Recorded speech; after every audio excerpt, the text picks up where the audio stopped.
Welcome to Mobile Legends!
Tuan-tuan dan puan-puan, para penonton, para hadirin dan peminat Mobile Legends di seluruh dunia, salam sejahtera, salam satu Malaysia dan selamat datang ke Mobile Legends Bang Bang World Championship 2019 M1. Kami kini berada di Axiata Arena, Bukit Jalil, Kuala Lumpur, Malaysia. Dengan itu, ribuan terima kasih kepada penaja utama kita iaitu U-Mobile. Untuk pengetahuan anda semua, kita bukan saja bersiaran langsung di Axiata Arena Bukit Jalil, kita juga bersiaran langsung di YouTube Gaming dan M1 ini dibawakan khas oleh Buntun. Kami juga ingin mengucapkan ribuan terima kasih kepada Menteri Belia dan Sukan kita, Syed Saddiq, kerana sudi menghadir kepada acara kita pada hari ini. Bagikan tepukan gemuruh kepada Menteri Belia dan Sukan kita, Syed Saddiq. Okey, sebelum kita mulakan acara ini, kami ingin memperkenalkan diri kami. Saya Fira Fendi dan partner saya Haun. Kami adalah pengacara majlis anda untuk M1. Setiap langkah yang diambil oleh pasukan-pasukan ini membawa mereka makin dekat kepada wang tunai sebanyak $250,000.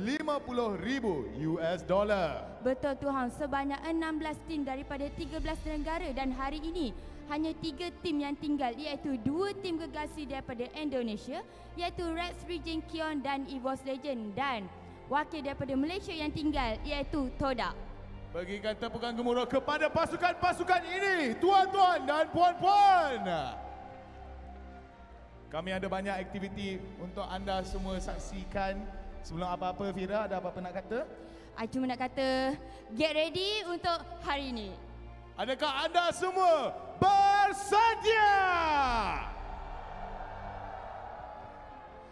Kita kena, sebab hari ini final, korang kena all out sikit. Are you guys ready?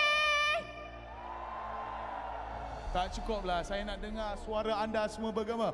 Are you ready? Okay. Itu baru cantik. Okay, semua dah cantik, semua dah ready. Kita dah ready untuk first match atau kita nak tengok dulu VT yang terjadi semalam. Okey.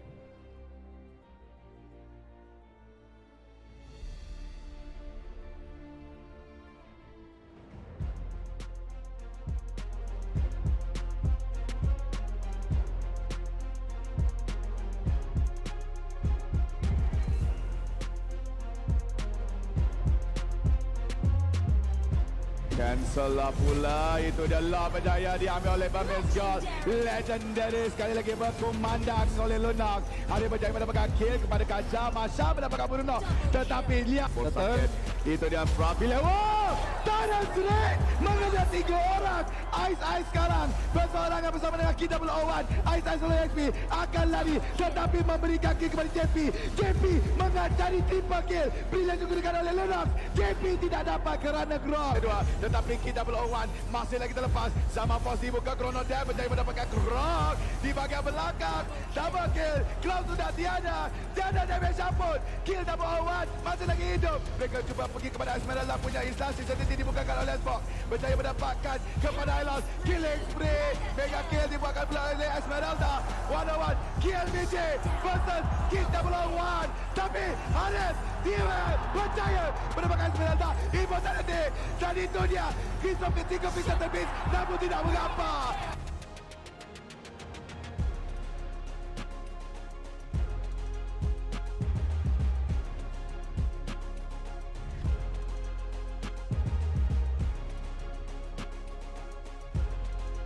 Baru lagi Iwan ke hadapan Obuyan, tetapi Jamie the last insanity menjatuhkan seorang demi seorang pemain yang ada X-ray flicker, tetapi dikejar Iwan kesorangan dan hanya Moon sahaja terselamat. Revitalize dibuka, cara berjatuh dijatuhkan.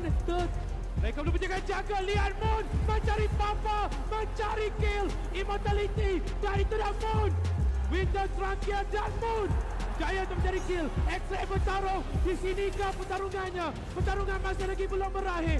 Moon ke hadapan, cuba untuk mencari, tetapi stun dilakukan dan dia berjaya untuk membuka saman boss. Sekali lagi pertarungan dicari, tetapi Moon perlu berhati-hati. Immortality dan wow, diletupkan immortality. Tidak ada X-ray. Glorious Pathway dibuka. Tidak digunakan untuk melarikan diri. Jangan bertarung di sini. Hanya perlu bazirkan masa saja, tapi mereka memilih untuk engage. X-ray sekarang dan Moon telah pun korban.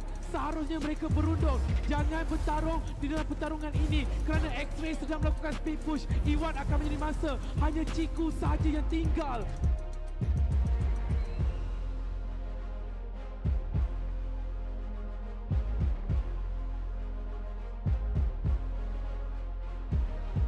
Masih lagi hidup. Itu dia sekali lagi. Last insanity oleh Aura. Berjaya untuk mencari kill. Sekarang mereka akan menutup game ini. Double kill untuk Aura. Mencari yang seterusnya. Tetapi EVOS mendetak korban. Dapat dibunuh oleh Wan sebentar tadi. Liam mencari Wan. Tiada Black Shoes. Dan Donkey menggunakan last insanity. Dan berjaya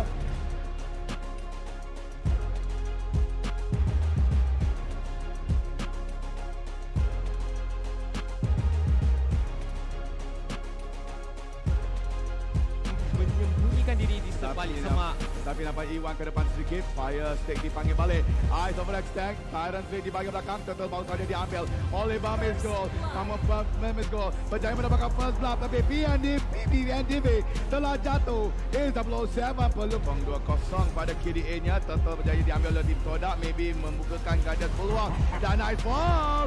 Hayabusa sudah tiada. BNDV pula sudah dikejar. Dan bagi ball saja diambil oleh Nenas. Mereka teruskan fight. Bagi kepada Messi. Killing free oleh Moon.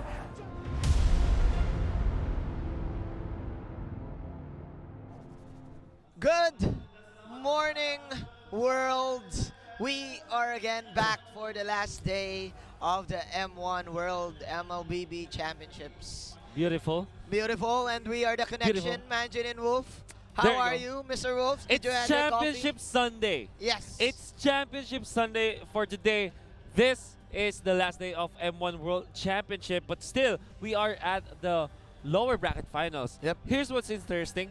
This is the first time in any Mobile Legends tournament that the lower bracket finals will be a best of 5 series. Of course, the Minister of Youth and Sports. Yeah, you're seeing him right now. Yeah, in the camera. Yeah. Quite a week that Quite a we week, had, really. Mr. Wolf. The only teams left now are from Malaysia and from Indonesia. 2 nations left here Yep. at the M1 World Championship. Top 4 was Myanmar. Yeah. 5 and 6 was Japan and the Philippines. 7 and 8, it was, Vietnam. It was Vietnam. Vietnam. Wow. Okay, now guys, we really invite you to enjoy the show today. Have your coffee. Yeah. Like did with you us. did you have your coffee? Just a little bit, Just maybe. a little bit. Maybe just we'll a little catch bit. up. Okay. Have yeah. your breakfast. Have your snacks with you, because this is gonna be a long ride. A best of 5 series between 2 of the best teams in the world, in Yes. the whole world. It's Malaysia, for all the Malaysian fans out there, and of course, Indonesia. My goodness, man, Gene. Okay, as we say this, here we go. Of course, it's from Malaysia, Todak, and from Indonesia, it's RRQ. Todak coming in It's from the upper bracket to the lower bracket, and they're climbing their way to the top, my goodness. having the home crowd with them by their side. Wow. This is very interesting, Wolf, because these guys really do pull it off, especially yesterday when they had almost all of the games, 6 games, no 5 games to be exact, and quite long games. Meanwhile, RRQ, they fell short against their rival in the upper bracket against EVOS Legends. That was EVOS Legends, And let's see if this is redemption for this team. You know what? This is a totally different approach for both teams. Yes. We always say in the lower bracket finals, it's more, I would say, it's scarier for the upper bracket team that went to the lower bracket team because of momentum. Yeah. What I'm trying to tell you is, if you're from the lower bracket, you were from a winning momentum, Yep. right? Of course. So that is Todak. Todak came off of a win. RRQ, they all were off of a loss. Yeah. And that was a 0-3 loss against EVOS Legends. That was a massacre. That was a massacre Yesterday, EVOS Legends just proving to Team RRQ that, hey, we beat you. Yeah. And we will got beat your you number. again. Yeah. We got your number, and we will beat you again. Meanwhile, for Team Todak, comeback after comeback after comeback was the Todak comeback. The Todak comeback was the name of the game for them. It's about the heart of this team. It's about the heart of Malaysia carrying their team. Of course, they're the home team. They're the home team. They're the home team. For sure, And a lot you of can people feel it. You can feel it due to all of the clutch moments that they have, especially with their battle against the Burmese Ghouls team. You know what? If you are here at Malaysia, Axiata Arena here for M1 World Championship, you're going to feel the tension, Yes. the build-up, the drama, Yes. the momentum, every kind of emotion in here just because of the crowd on how they react to all the stuff. Maybe you can't hear it through the stream, but the crowd is shaking Of course. with all of the cheers from the Malaysian crowd. Of course. This is the first time, the first ever Covenant crown who will take it again.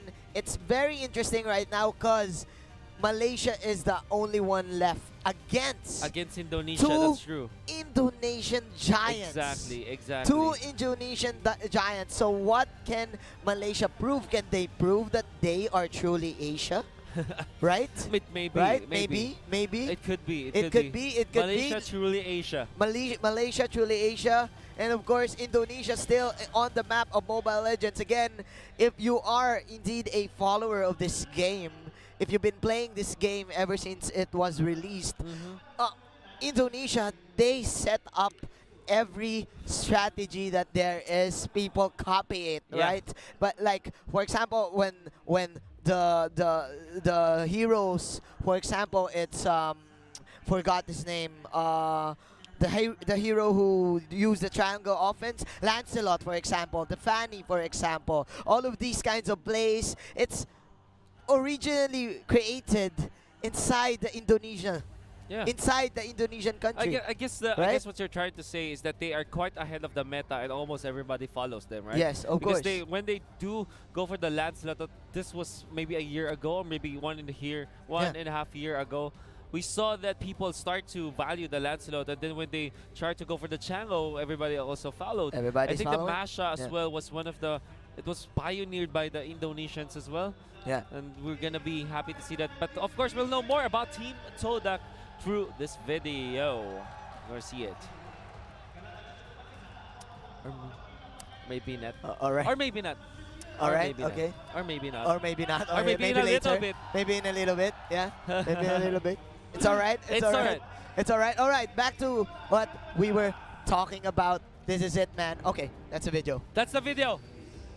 Berbeza mimpi, berbeza latar belakang, dan berbeza kelebihan. Tetapi hanya satu matlamat yang kami semua inginkan, kemenangan. Sebab tiada siapa yang mahukan kekalahan. Dan kami sedar, perbezaan kami semua inilah yang akan menjadi senjata kemenangan kami di arena e-sports nanti. Kami juga sedar, untuk menang tidak semudah yang kami inginkan dan sama sekali tidak hanya bergantung kepada tuah. Walau berapa lama sekalipun kami berlatih di dalam pertempuran atau di luar pertempuran, kami terapkan di dalam hati yang perbezaan kami bukanlah kelemahan kami, tetapi kekuatan kami. Kami harus sentiasa pantas, sentiasa tangkas dan sentiasa berfikiran strategik dalam setiap langkah kami. Dan sebagai satu kumpulan, kami ada semuanya. Ya, kami semua memang berbeza.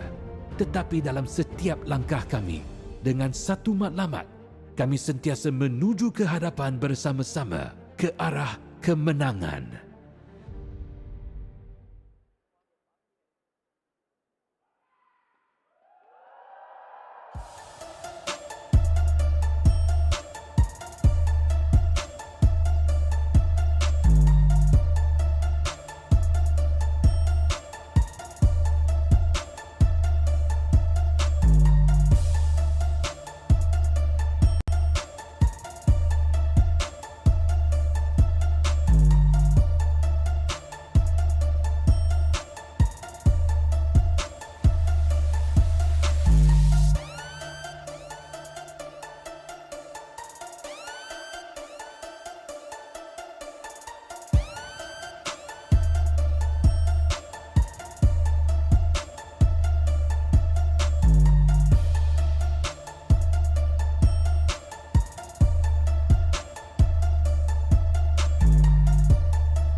That is Team Todak from Malaysia.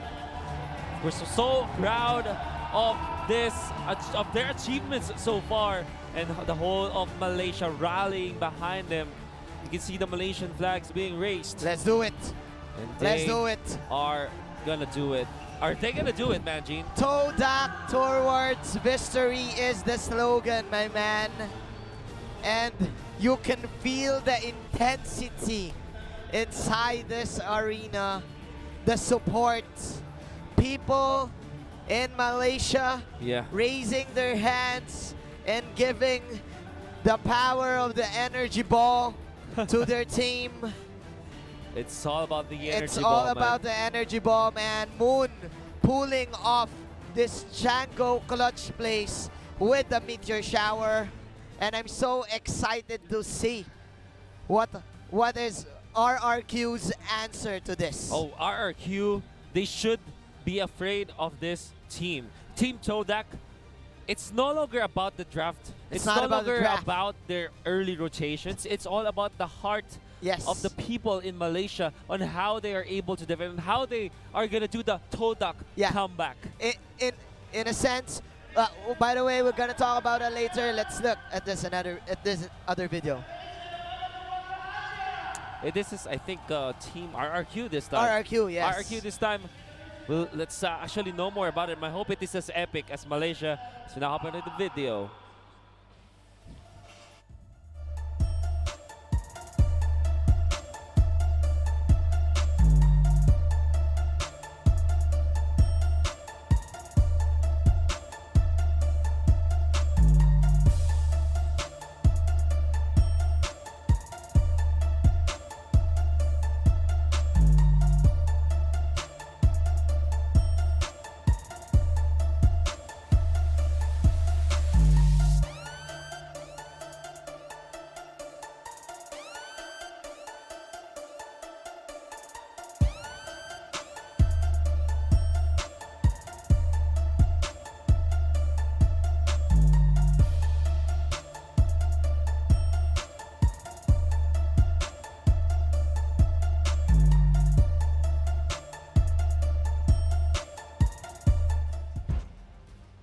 It's RRQ from Indonesia going here, coming into the stage, wanting all their redemption. At least one R in RRQ means redemption. I'm sure. And the other R means revenge. Redemption, Revenge. And what does the Q mean? quality. I don't know. Redemption, revenge, quality. We're kidding, guys. We're But kidding. again, RRQ falling Oh my behind EVOS Legends once again yesterday. But man, they are here to prove that they're not, again, they're not the second placers. They want to get the crown, and they want to prove that they are the next big thing. They are so here.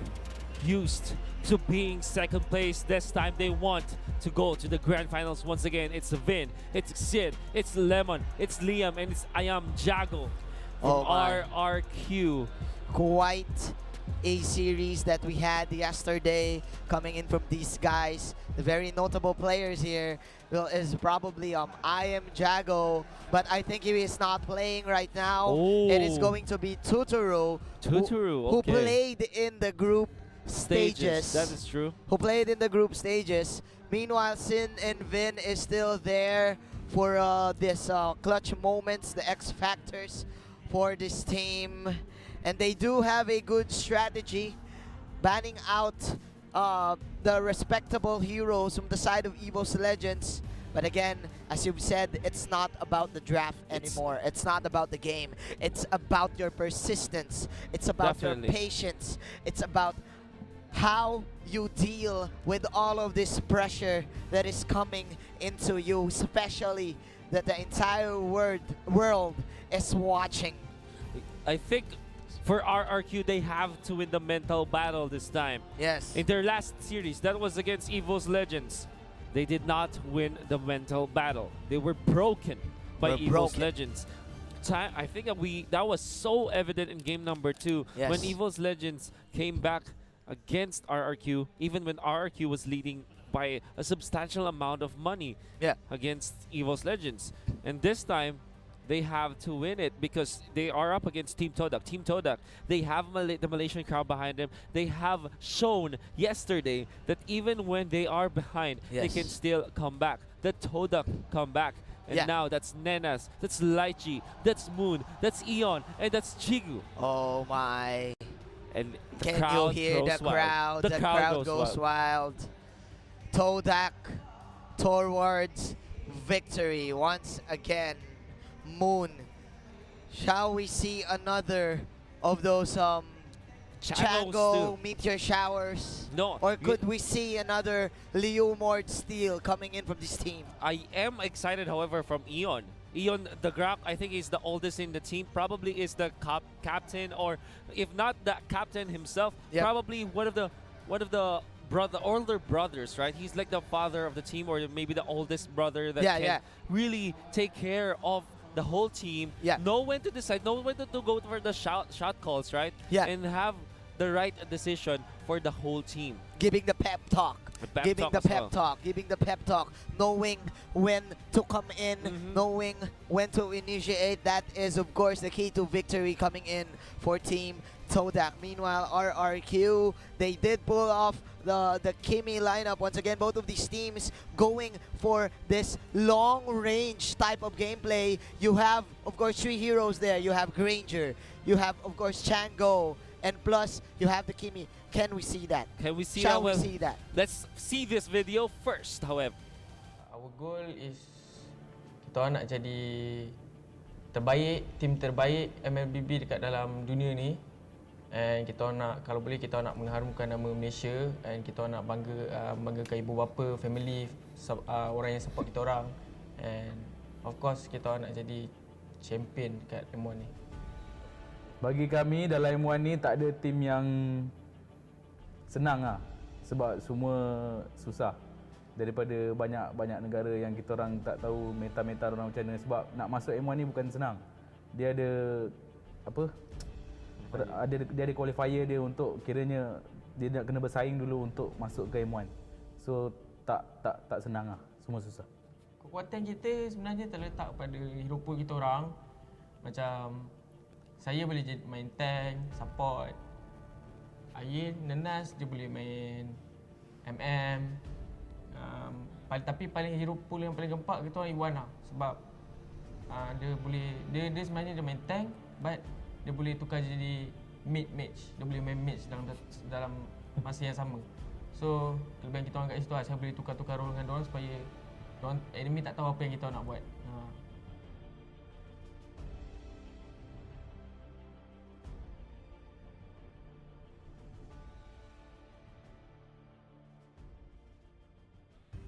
That is again the team Todak interview, and as they said, they are very flexible coming into this, and they don't know the proper meta. They just trust their instincts. Yeah, I think it's more about them trying to deceive their opponents. We mentioned that they are really flexible in terms of their roles. I think it was I Am Jago who can play the tank and the mid mage. If I remember correctly, the team Todak, I mean, they want to play the that's Eon. I mean, they can play the mage and the tank by also being the leader for the team. Yes. I'm sorry, I'm Jago is from another team. RM Jago is for RRQ. I know from that. RRQ. I'm just testing you guys. Yes. I'm just testing if you're watching. It's just testing you, right? If you're watching. It's just If you're testing listening. Yeah. By the way, if we talk about heart, if we talk about heart, man, the adrenaline, it gets into you, right? It gets into you. That's why they pulled off this miracle win. Yeah. Because in terms of stats, in terms of the hero lineup, sometimes they go 50-50, but sometimes in terms of the ratings, for example, when we see it in the internet, we see it, of course, in the stat sheet, the other team clearly has the advantage. But with this adrenaline, with this kind of crowd into you, they're pulling off this, I call it the Yu-Gi-Oh factor. The Yu-Gi-Oh factor. The Yu-Gi-Oh factor. Tell me more about this, Manji. When Yugi is losing, if you watch Yu-Gi-Oh, when Yugi is losing, he immediately pulls off this Yu-Gi-Oh factor. The Yu-Gi-Oh card. When he draws that last power card, of the cards. the heart of the cards. The heart of the They're cards. believing in the heart of the cards, the heart of their bones, man. They're believing in the heart of their bones. The heart of their ML app. And that is the strength. That's his strength. Let's watch this video first. Let's watch the video. Okay, kepada tim RRQ, korang kena ingat korang ada satu buah je lemon. Kita ada 3 buah. Ciku, Tenas dengan Leci. 3 lawan 1. Lawan!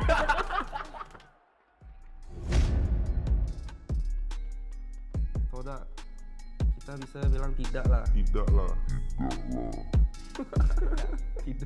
Tidak tuh Todak.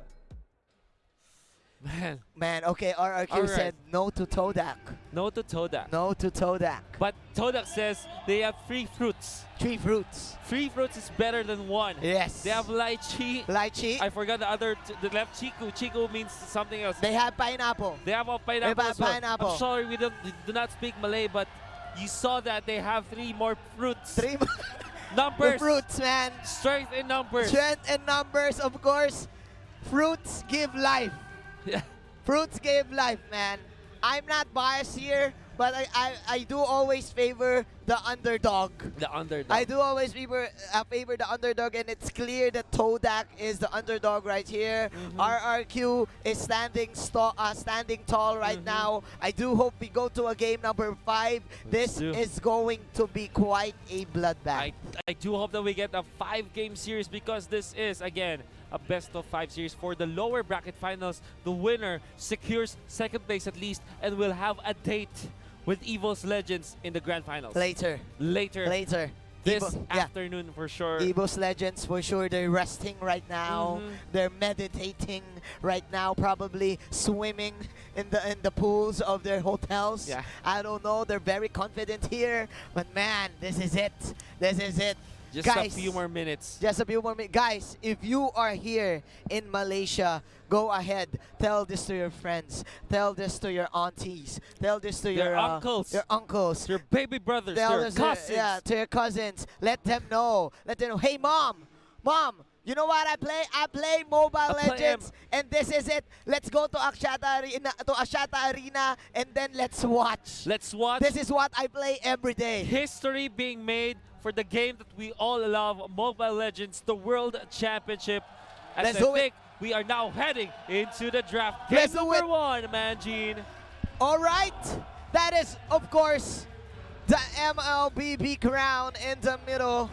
you can also see the RRQ fandom, the RRQ nation from the aisle. Okay, you have Xborg as the opening It's for Team definitely Todak. Export RRQ. They will bounce back. They are going to get the Masha this time. Okay. The masters of the Masha, for sure, Team Indonesia. And you also have the Kufra. By the way, this is a very nice steal from Todak because Todak can definitely use this Kufra to gain an advantage against their opponents. Definitely, I do like the bans here coming in from both of the teams, negating that early game. Todak going for 2 supports. Meanwhile, RRQ instantly banning this Harriet, which is always present in terms of meta. I do like the change here coming in from RRQ. Totoro is now playing Tuturu. Yeah, Tuturu. Tuturu. Is it Totoro or I don't know. Tuturu? We don't know.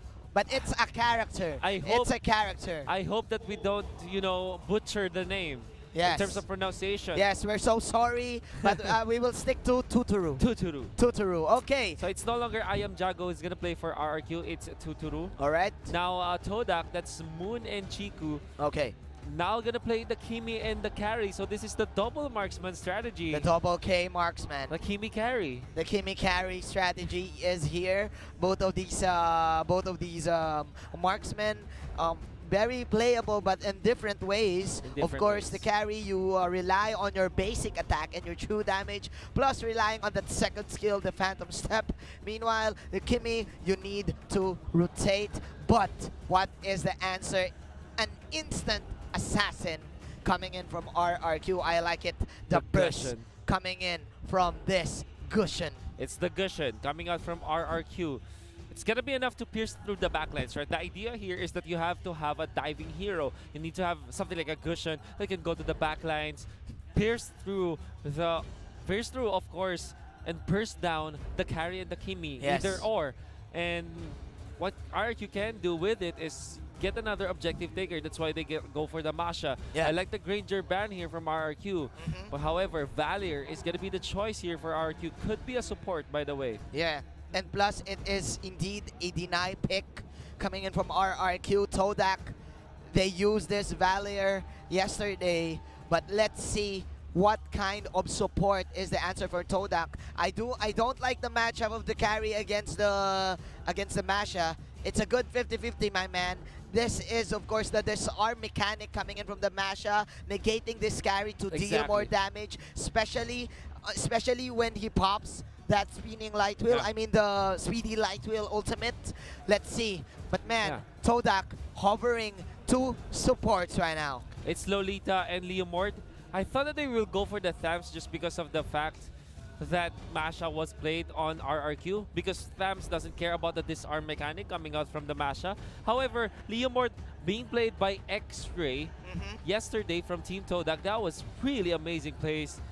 You know, those Lord Steals. More importantly, I think Todak, even when it's anybody who is gonna play it, not X-Ray particularly, they really want this Leomord because this is how they always tailor their draft, right? Yes. They want to go for team fights from the late game and from the early game until the late game.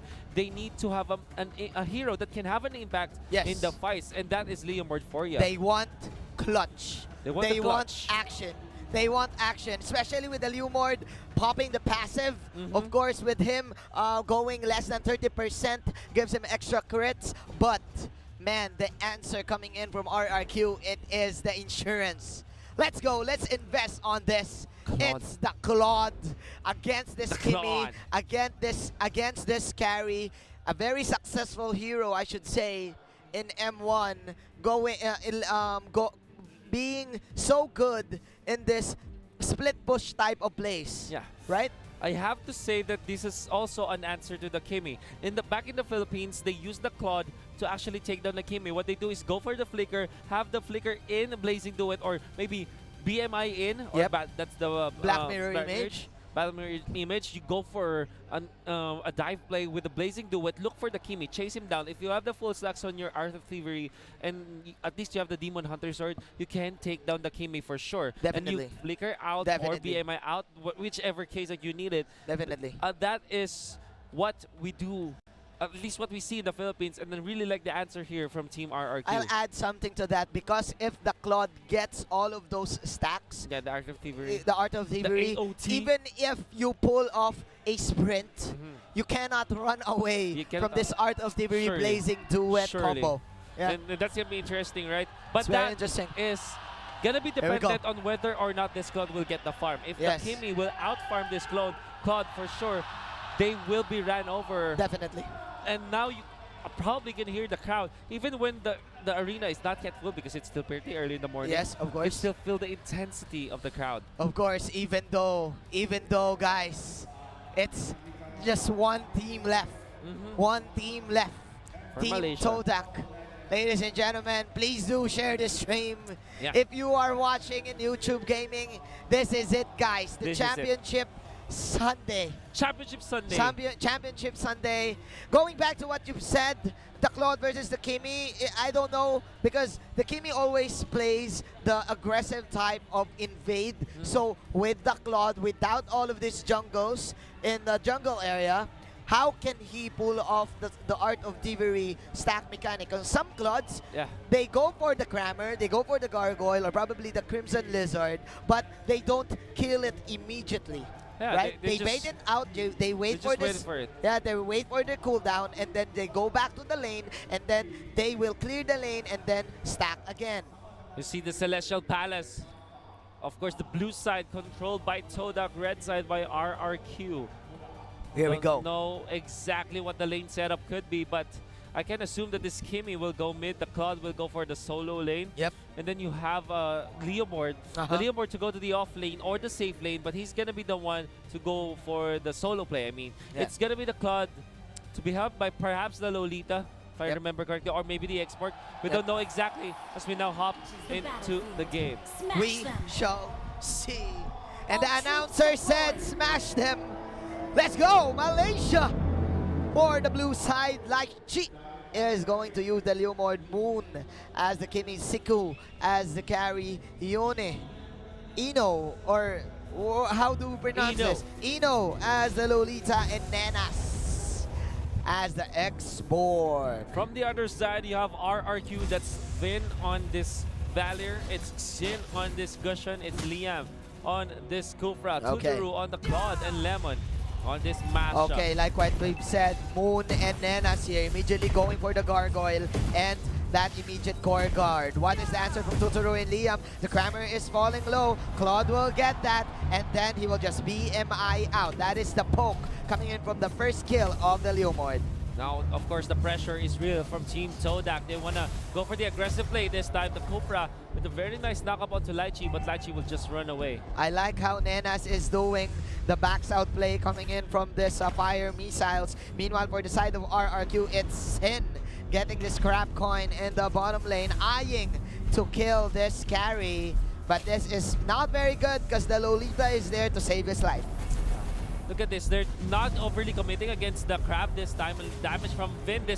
He might go for the bridge, but of course the stun connects. Coming out from Liam. There could be enough damage, but he's threatened by the damage of the Leomord. Nice flicker away from Liam. On this Kufra. Nice flicker away. RRQ repelling, denying, Team Todak to get this early crab and keep the Kimi going. Look at this. The Gushan threatening Moon. They know this. There's a slight of delay to Moon's experience right now. He is aiming to get that early level 4 at around 1 minute and 30 seconds. But because of the rotations coming in from RRQ, they are negating this. Plus, they are setting up for this turtle.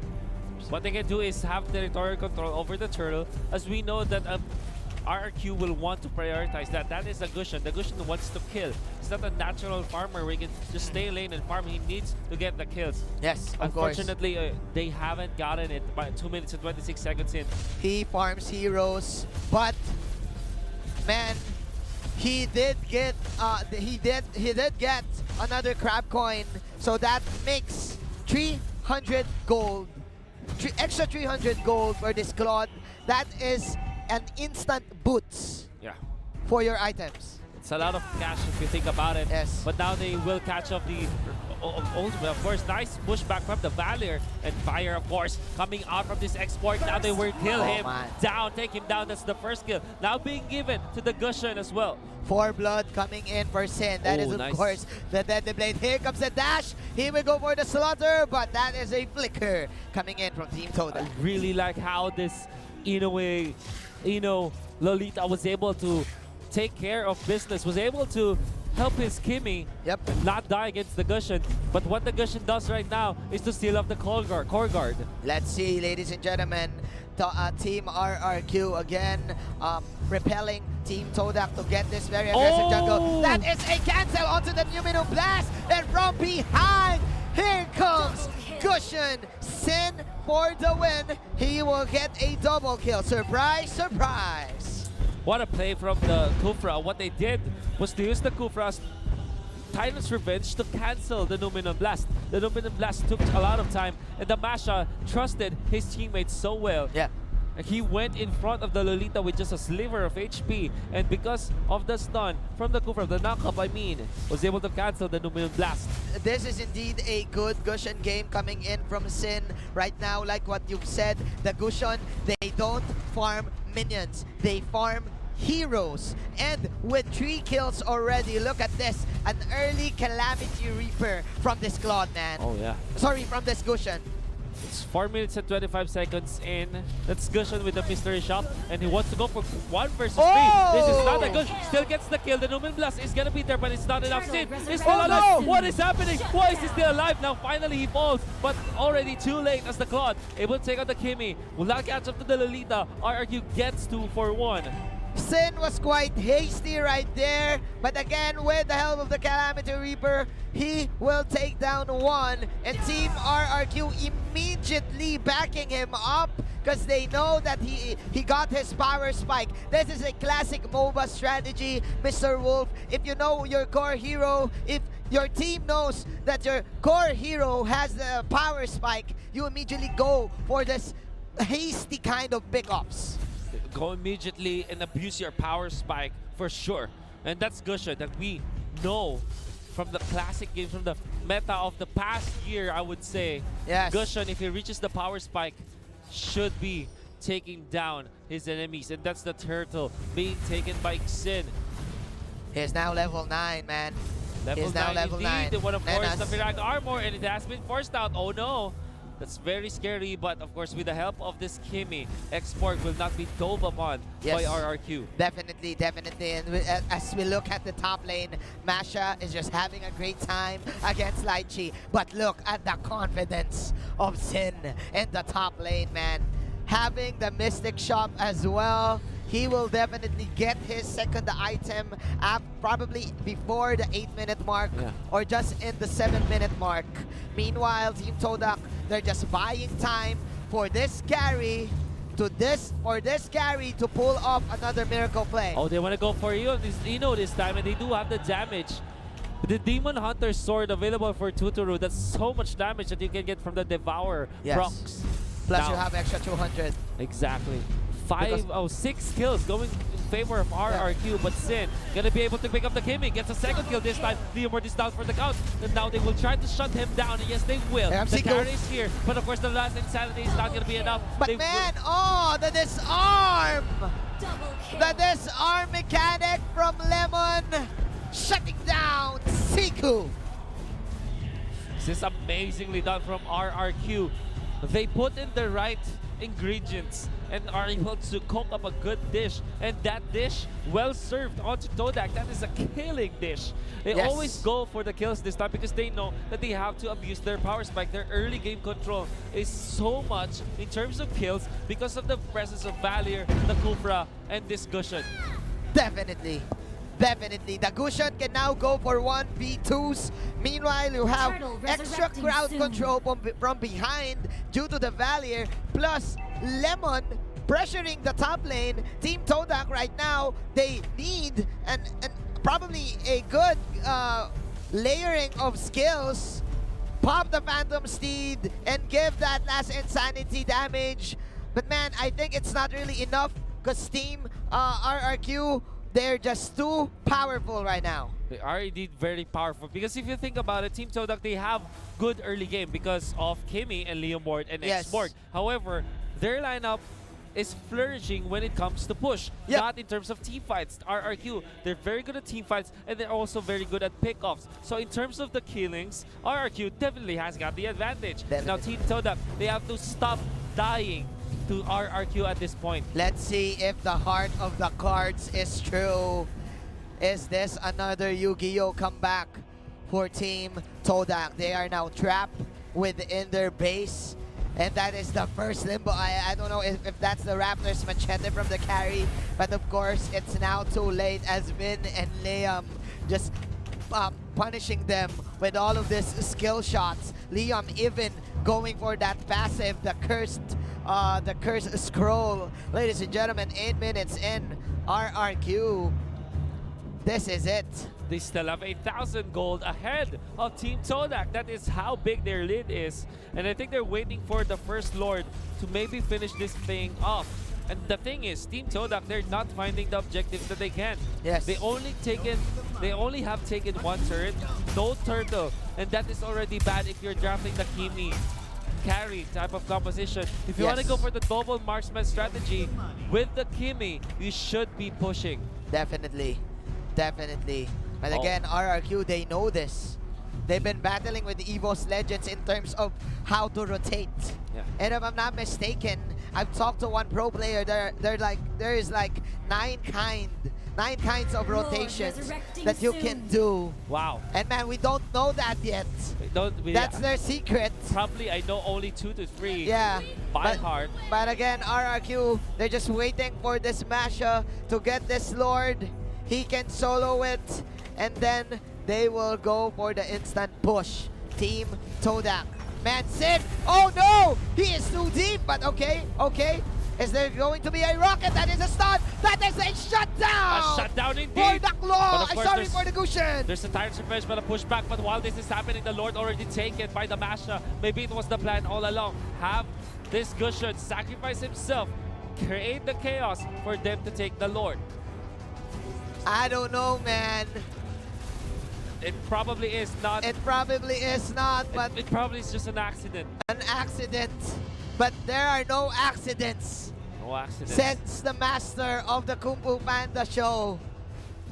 10 minutes in, Sin giving the shutdown, but again, RRQ is leading this one. That is the Lord Bush coming in here in the mid lane. Here we go. Here comes the rocket from the Kimi. Here comes Gary with the ultimate. That is a disarm. The tower will fall down. Tyrants are connecting into one. That is, of course, the ball from this Cupra. But man, Finn coming in with all this searing torrents, just poking and poking. Unlimited pokes coming in from mid. Dominum Blast, but it will get cancelled out by Mr. Liam. And in comes the Gushin match. This is going to be scary for Team Todak. They have defended the Lord. However, they had to give up 2 of their inhibitor turrets this time onto the bottom. A little bit of pressure. That's the Turbo Masha. You have to watch out for that. If you are Team Todak, how can you defend this? They need to find the Gushin. There's the last insanity going to be used, but it's not enough. There is the initiation coming up from RRQ. There's the Phantom Steed able to take on the Xborg. However, as RRQ will go for a 1-for-1 trade-off in exchange for getting the turret down bottom.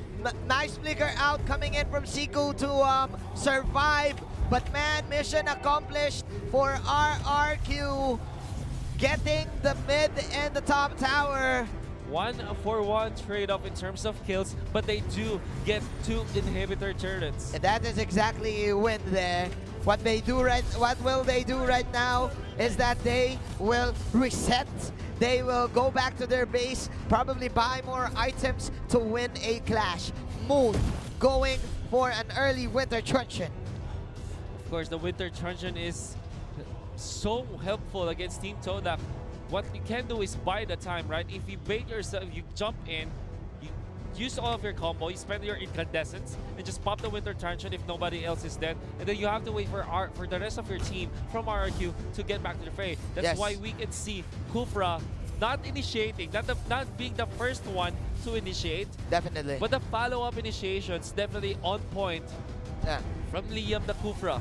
Exactly. It's all because of the pokes. Win going for those fireballs, man. It is very irritating, especially if you're a Kimi, You cannot position yourself very well, especially with this pushback. And right now, RRQ coming in, pressuring out all of the parts of the map. Here we go. That is the tower down. RRQ, will they go for the clash? There's the flicker out, coming in with the Lolita. Another stun, plus the firewall. And no aluminum blast for you. That is the blazing duet coming with the Claude. Three-man Tyrant's Revenge. Nice ultimate coming with the Kufra. That is RRQ. Got a game number 1. RRQ, they have woken up. They have found the momentum. They are definitely dominant against Team Todak at that game, starting from their first rotations. On point from RRQ, they look like they studied perfectly well what Todak can bring. And this time, if you are Team Todak, you're gonna have to ask, what went wrong? Was it the mashup? Was it the Kufra? What can we give away to RRQ so that in game number 2 they're not this comfortable? Definitely, yes. I do agree, man. Team RRQ still the top dogs, I should say. On another level, I would say. Just to answer your question, in my opinion, it's because of the early game defense. The early game defense from this Claude in the top lane. That is a Claude against a Lumord.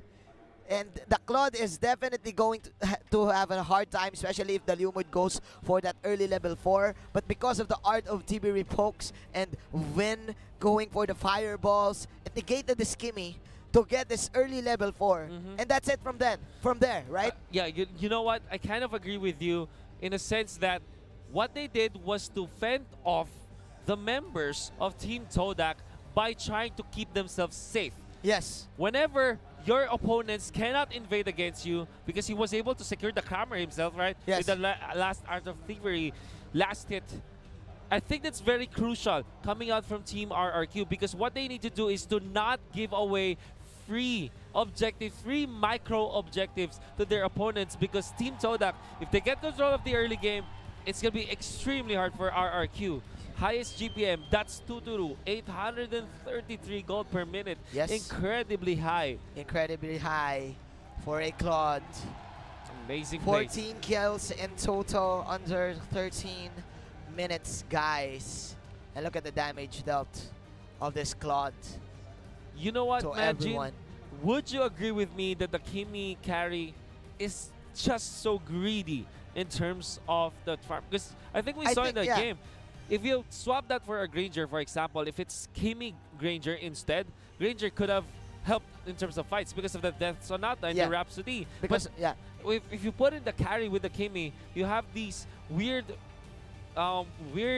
economic issue wherein you have to allocate your budget to either just the Kimi or just the carry, because of the time spent of the carry in terms of farming is just way too high compared to a Granger. I do agree. Plus, they don't have any kind of initiations unlike the Kufra. They depend on this Numinum Blast and the X-Borg. But man, it's about the mechanical prowess right here. RRQ, we haven't seen any kind of good Numinum Blast from that game. Always canceling it out, and due to that, like what you've said, there's no space for the carry and for the Kimi to get their power spike and to farm up jungle minions. You know what? I had a realization that you're right, man, Gene. I think the Kufra played so well in this game. Was able to cancel so many Numinum Blasts, also facilitated for initiations in the early game. But come the mid game and the late game, when they were trying to siege against their opponents, what the Kufra does is not go for the first initiations, but go for the counter initiations we're seeing. He's not the first one in the fight to initiate the plays, but he was there for sure when it mattered to cancel the Numinum Blasts. Yes. To cancel the last Insanity, if ever. I mean, very nicely done. Very nicely done, and of course it canceled the victory for Team for sure. Todak. Your MVP of the game is the Gushan. It is Sin. Sin came to win, having of course the 2 crab coins for the first 2 minutes. That's a lot of farm. That's a lot of farm.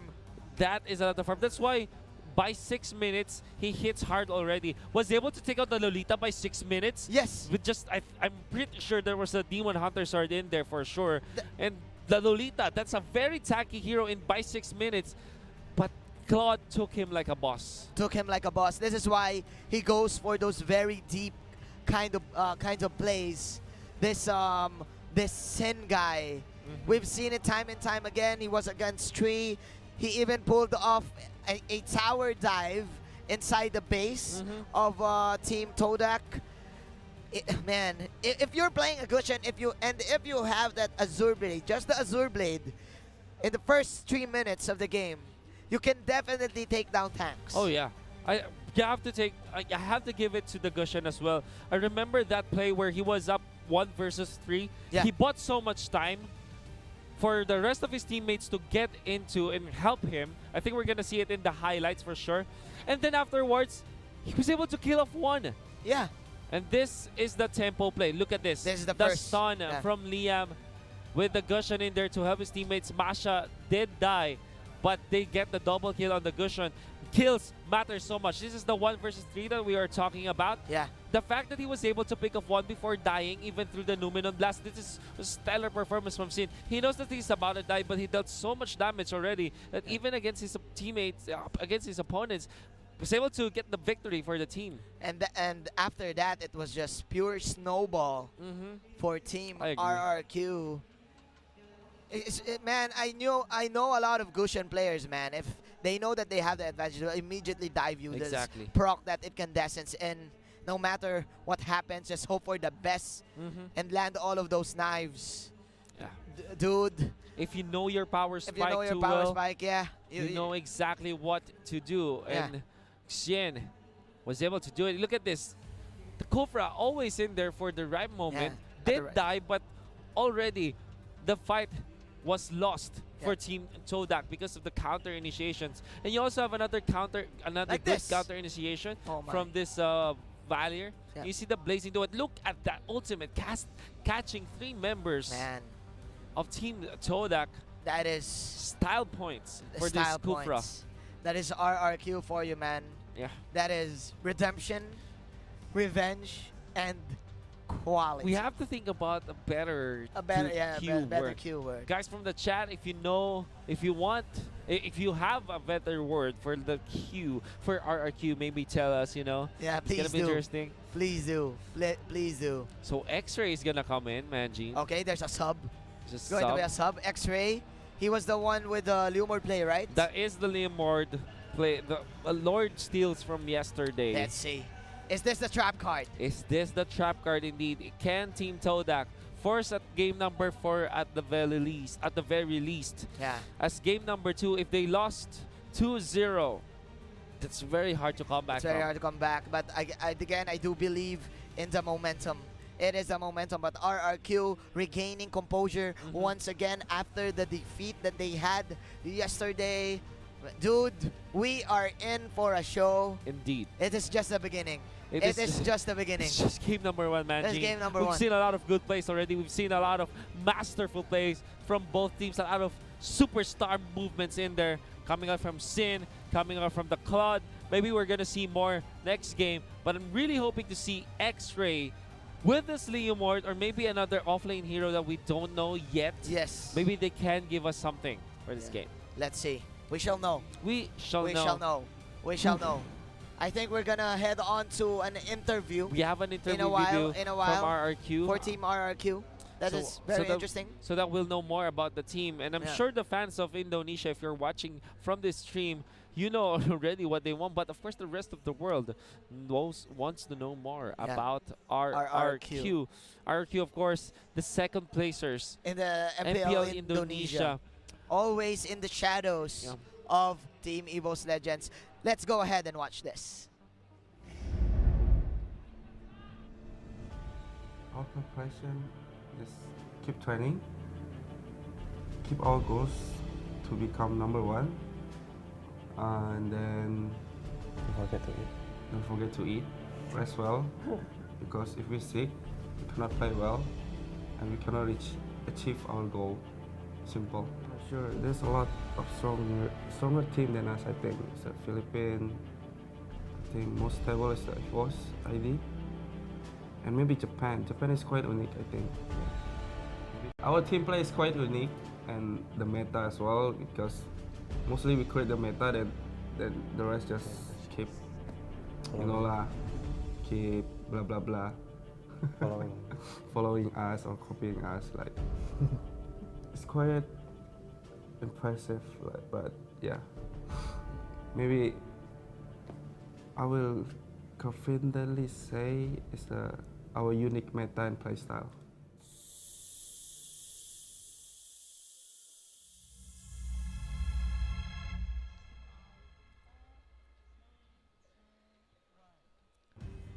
Don't get sick and be healthy is the discipline Yeah. for RRQ and every pro player there is. Boys and girls, ladies and gentlemen, everybody watching and playing Mobile Legends, do not forget to eat.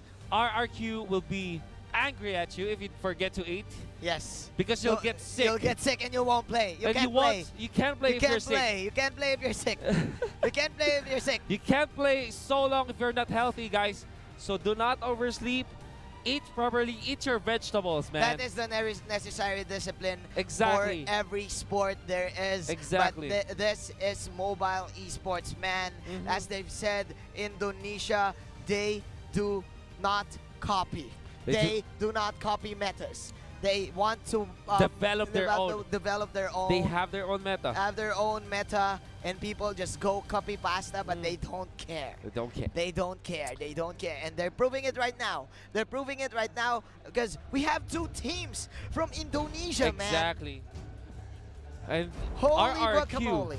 they've already taken first blood in terms of the series. They get game number 1. Let's go. Can Team Todak get game number 2? That is the question. But we can answer that by starting with the draft. Yes. And of course, RRQ immediately getting rid of this Masha. Meanwhile, Team Todak going for the Grok ban here. It's the Masha and the Grok, the classic Indonesian ban from Team RRQ. I like it. That is Masha. They don't want to give that to their opponents. I think they're eyeing the export here in terms of picks. So this means that RRQ can ban out maybe the Kufra or something like a Granger or a Kimi or a Chango or a Hylos. Harith, of course, is there. Same. I think Team Todak should look to ban out the export this time. Yeah, because it's a good opening for Team RRQ. It's the same second ban for RRQ. Look at this guy. Dude, he is at Super Saiyan God mode. Super Saiyan God having mode. the pink hair. Is it the pink hair that's Super Saiyan God, or is it the blue one? I don't know. It's the blue one, but it's same. It's the same. It's the same. Super It's the Saiyan, Super Super God. Saiyan pink. Super Saiyan pink.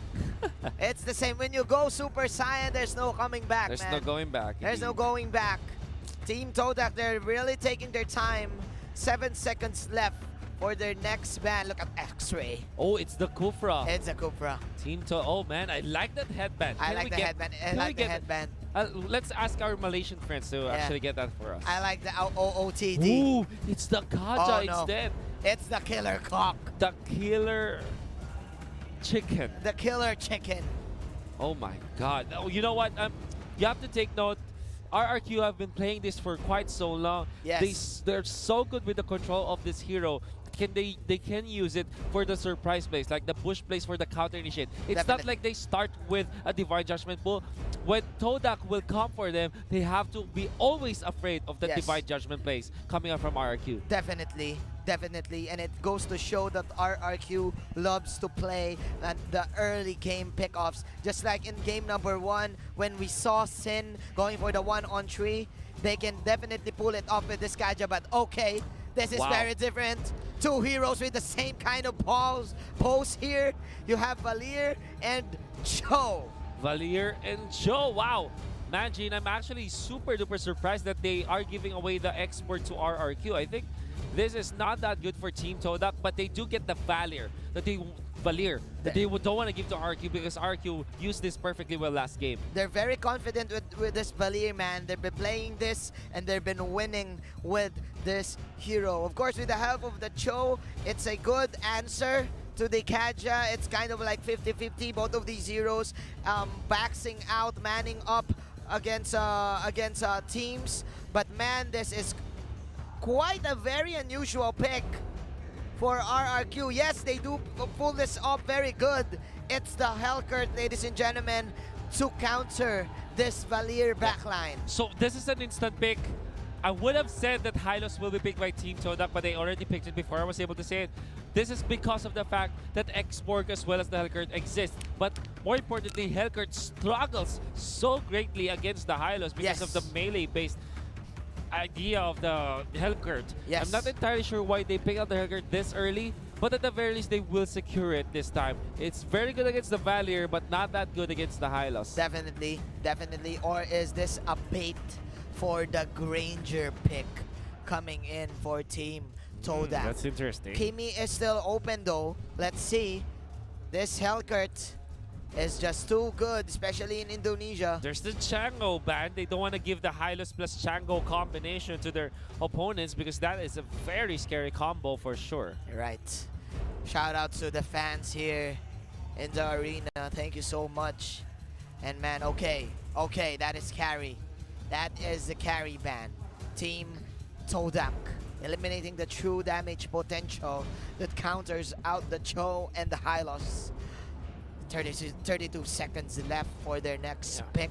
What will it be? Is this a support Valier or a carry? I think this should be a support Valor because otherwise they will struggle against the Hellcurt. That means that a mage could probably be picked here by Todak now. Maybe a Lunox or the Kimi, like you said. Kimi Hylos combo. Okay. Oh, okay. Actually, now going back, I think I don't like the Lunox anymore for Team Todak. We know that Hellcurt and Kaja, they are very good against Lunox picks. Yeah. So You're RRQ, right. they have to fend off against this turbo push coming out from the Kimi. Yeah, but again, I do feel, man, that RRQ is expecting another Kimi rotation. They actually can go for the Gushen. Yeah. I'm not going to be surprised if RRQ goes back to the Gushen this time. Yeah. Another option is the Lunox themselves. Yep. Because it does do a lot against the Hylos. Yep. And it's very decent viable. against the Valor, I would say. Correct. You're definitely right there, man. But it's the Lilia. It's the Lilia and Badang. Okay. Team RRQ, they have pickup potential. Plus, their combo, their team fight is quite good as well. Plus, their jungle invade is just aggressive right now. You have the Ring of Order there. Badang can set you up with the Fist Crack. And Lilia, of course, with all of these Baba Balls. in just level 1. Yeah. So there is clearly a threat here for either a jungle invade or jungle defense for Team RRQ. Todak are taking their time. I think they don't want to get another marksman in here for sure. They will go for the Gushen themselves. Now, this is going to be interesting because of the Black Shoes mechanic from the Lilia. There's a little bit of window for the Gushen. If there's a stun coming from Team Todak, maybe from the Cho, maybe from the Hylos or the Valier, the Gushen can burst down the Lilia before the Black Shoes can be available. Because if the Black Shoes has been activated after the combo of the Gushen is going to have a hard time. Yes. Or he definitely waste his combo just for the Lilia to pop the Black Shoes. It's a battle of the bait game, Mr. Wolf. The Gushen can just wait for the Black Shoes or wait for the Black Shoes for him to pop that Shadow Blade Slaughter, but we don't know. In terms of draft, I do like RRQ's draft here. It seems like they forced out Team Todak in picking the Lolita, in picking the Kimi, and picking the Gushen. You know what? It's a Team Todak going for this fighter type of composition, the assassin fighter without a marksman, which dates back to a very old meta. But I think that during MPL Indonesia Season 4, they also are very happy to pick the Badang with the Hellcurt, because what it does is that it pushes the tempo, right? Yes. With the Lilia in it, there's so much strength in the mid game from this lineup. They have a little bit of late game prowess comparably, but of course that will not match against the marksman. But since they're up against a Gushen and a Kimi, they're quite comfortable with this, even when the game goes late. Definitely. So I think the Team RRQ, they have their bases covered. They know that they can transition from the mid game into the late game, not because of their heroes alone, but because of how the heroes that they have The scaling. scale with and comparably to their opponents. Yeah, exactly. Exactly. Plus, they do have the the Cho here for instant pickoffs. Let's see, ladies and gentlemen, is this another ownage for the side of Team RRQ, or will X-Ray, the clutch player, X-Ray, X-Ray, the X factor. the X factor, can they pull off a salvage here for game number 1? Let's look at the map, ladies and gentlemen. Team RRQ, they're going to the blue side now. Blue side this time for RRQ as they get a first pick. Red side for Team Todak. And if you are a fan of Team Todak, you have to raise your hands for the Malaysian crowd, for the Malaysian team. Let's do it. And RRQ from Indonesia, they have a lot of support for sure. Some of them even flew in here to support the team. Yeah, some of them even have drummers. They have drummers. They have a cheering squad. They have a cheering squad. in the arena. That's how. This is esports now, man. This is esports in it. I think that game is ready, Maggie. Let's hop into game number 2. Let's do it. Smash them. Smash them again, All troops deployed. says the announcer. X-Ray will be using the Cho Moon as this cushion. Ino as this Hilo, Siku as the Kimi, and Nenas as this Balir. From RRQ, it's Vin on this Kaja. It's Sin once again on the Hulkert.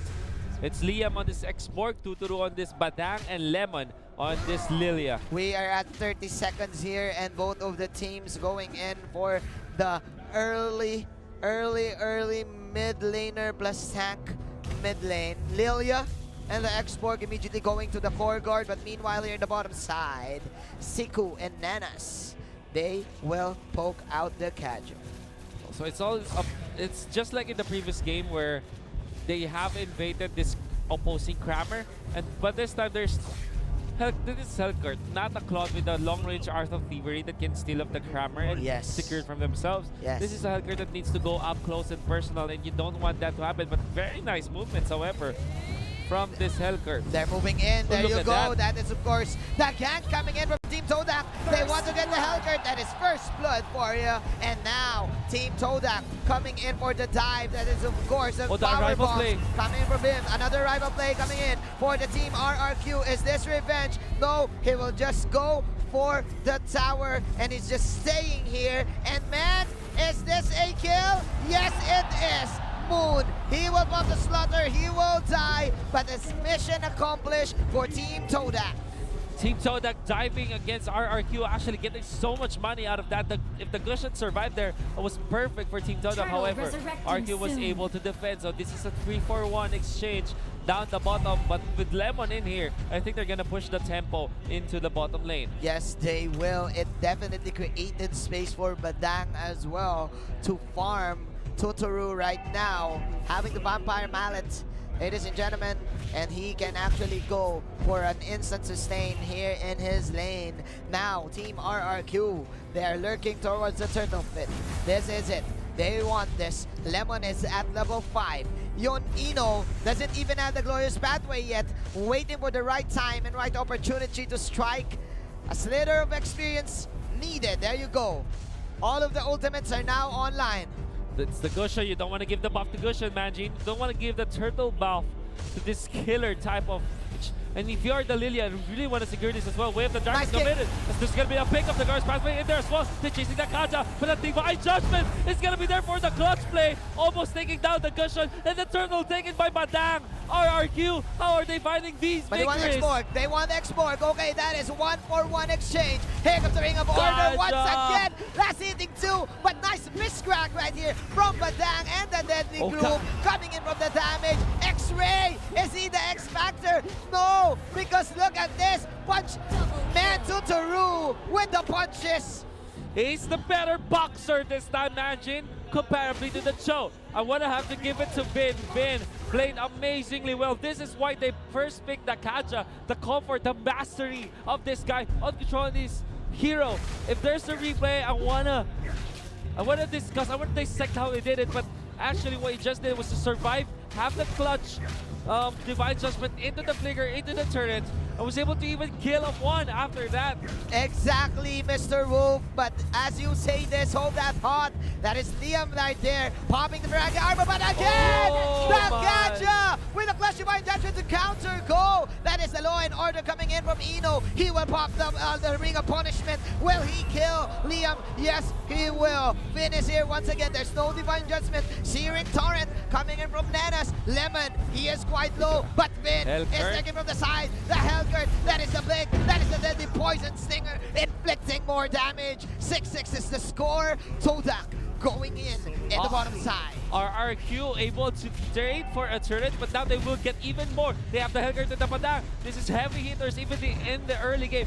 4 minutes and 33 seconds in, a tier 2 turret up top was already taken, and somehow RRQ getting 3,000 gold ahead of Todak even after struggling in the first minutes. Yes, and man, Sin is at level 8 right now. If we're gonna talk about the first skirmish of this game, it is Sin at the bottom lane, just using his ultimate, the Dark Knight Falls, to help out his team. If you're gonna think about it, that is a 4-on-5 clash in the Turtle Pit. But as I say this... Oh my goodness, that's the Kimmy gonna be picked off. Can they still close out the kill? Xborg is chasing him. It's gonna be a kill on the Cho, but the Kimmy still survives, not for long, as the Kaja finishes off the kill. A 2-0 with RQ starting with a Divine Judgment layered properly with the Dark Knight Falls. Without the vision, Team Toda cannot save their Kimmy. Oh my. And the Searing Torrent wall, the pushback coming in from this Valier is not enough to get the good disengage that they want. 9-6 is the score, ladies and gentlemen. 77 seconds left for the next turtle. It is clear that RRQ, they know how to play the mid game. It's because of this Kaja. It's because of Vin pulling off the Divine Judgments. That is the Rocket. Liam using the Virago armor to box out and to man up.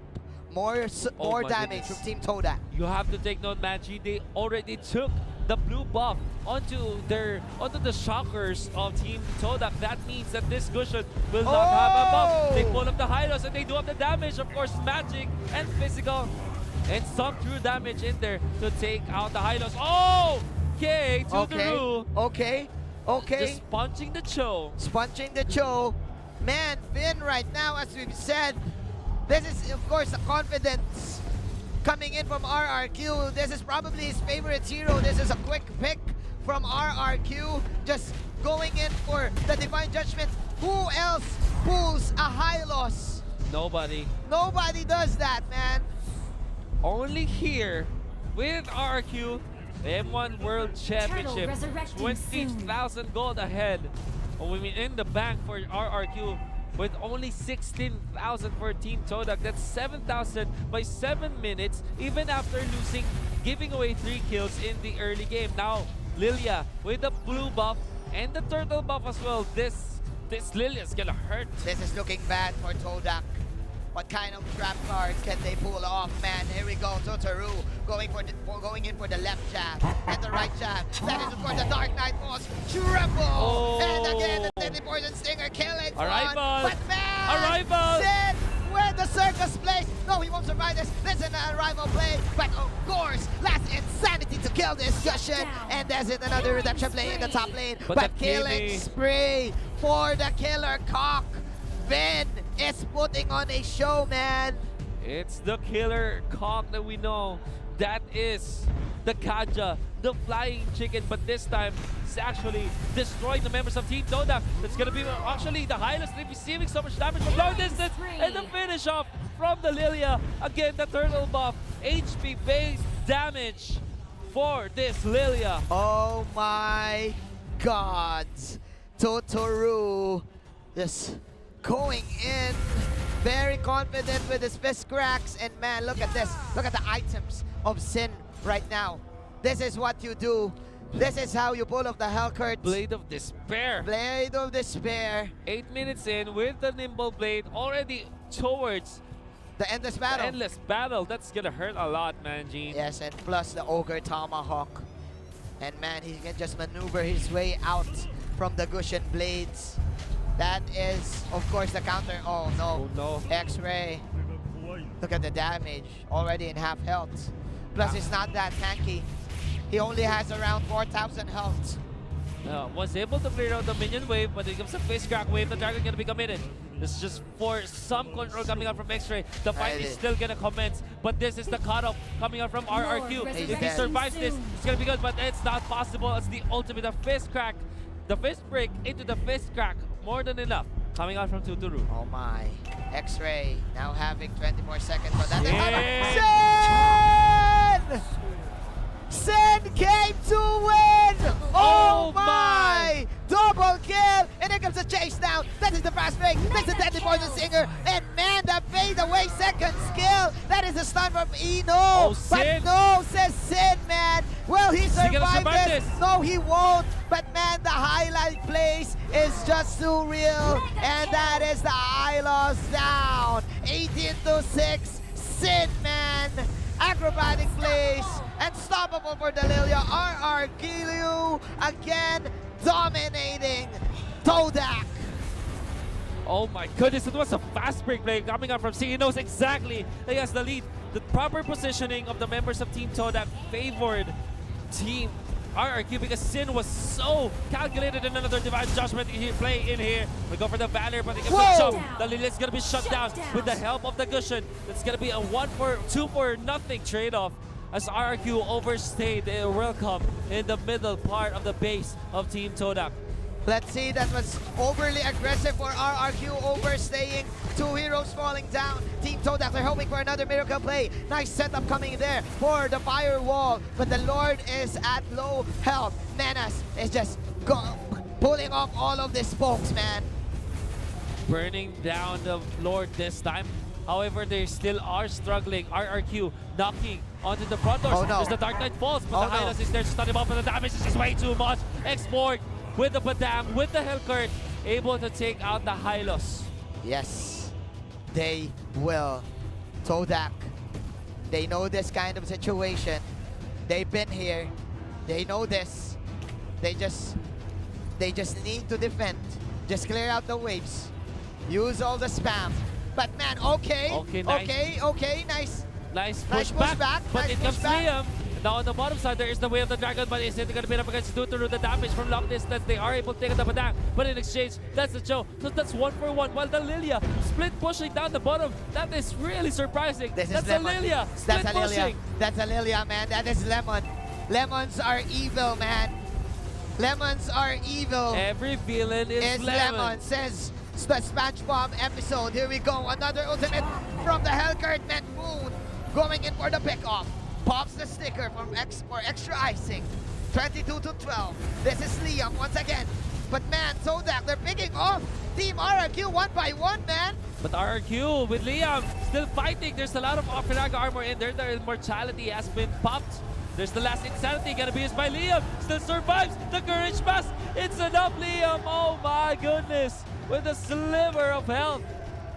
Man, Firaga armor plus courage mask combo.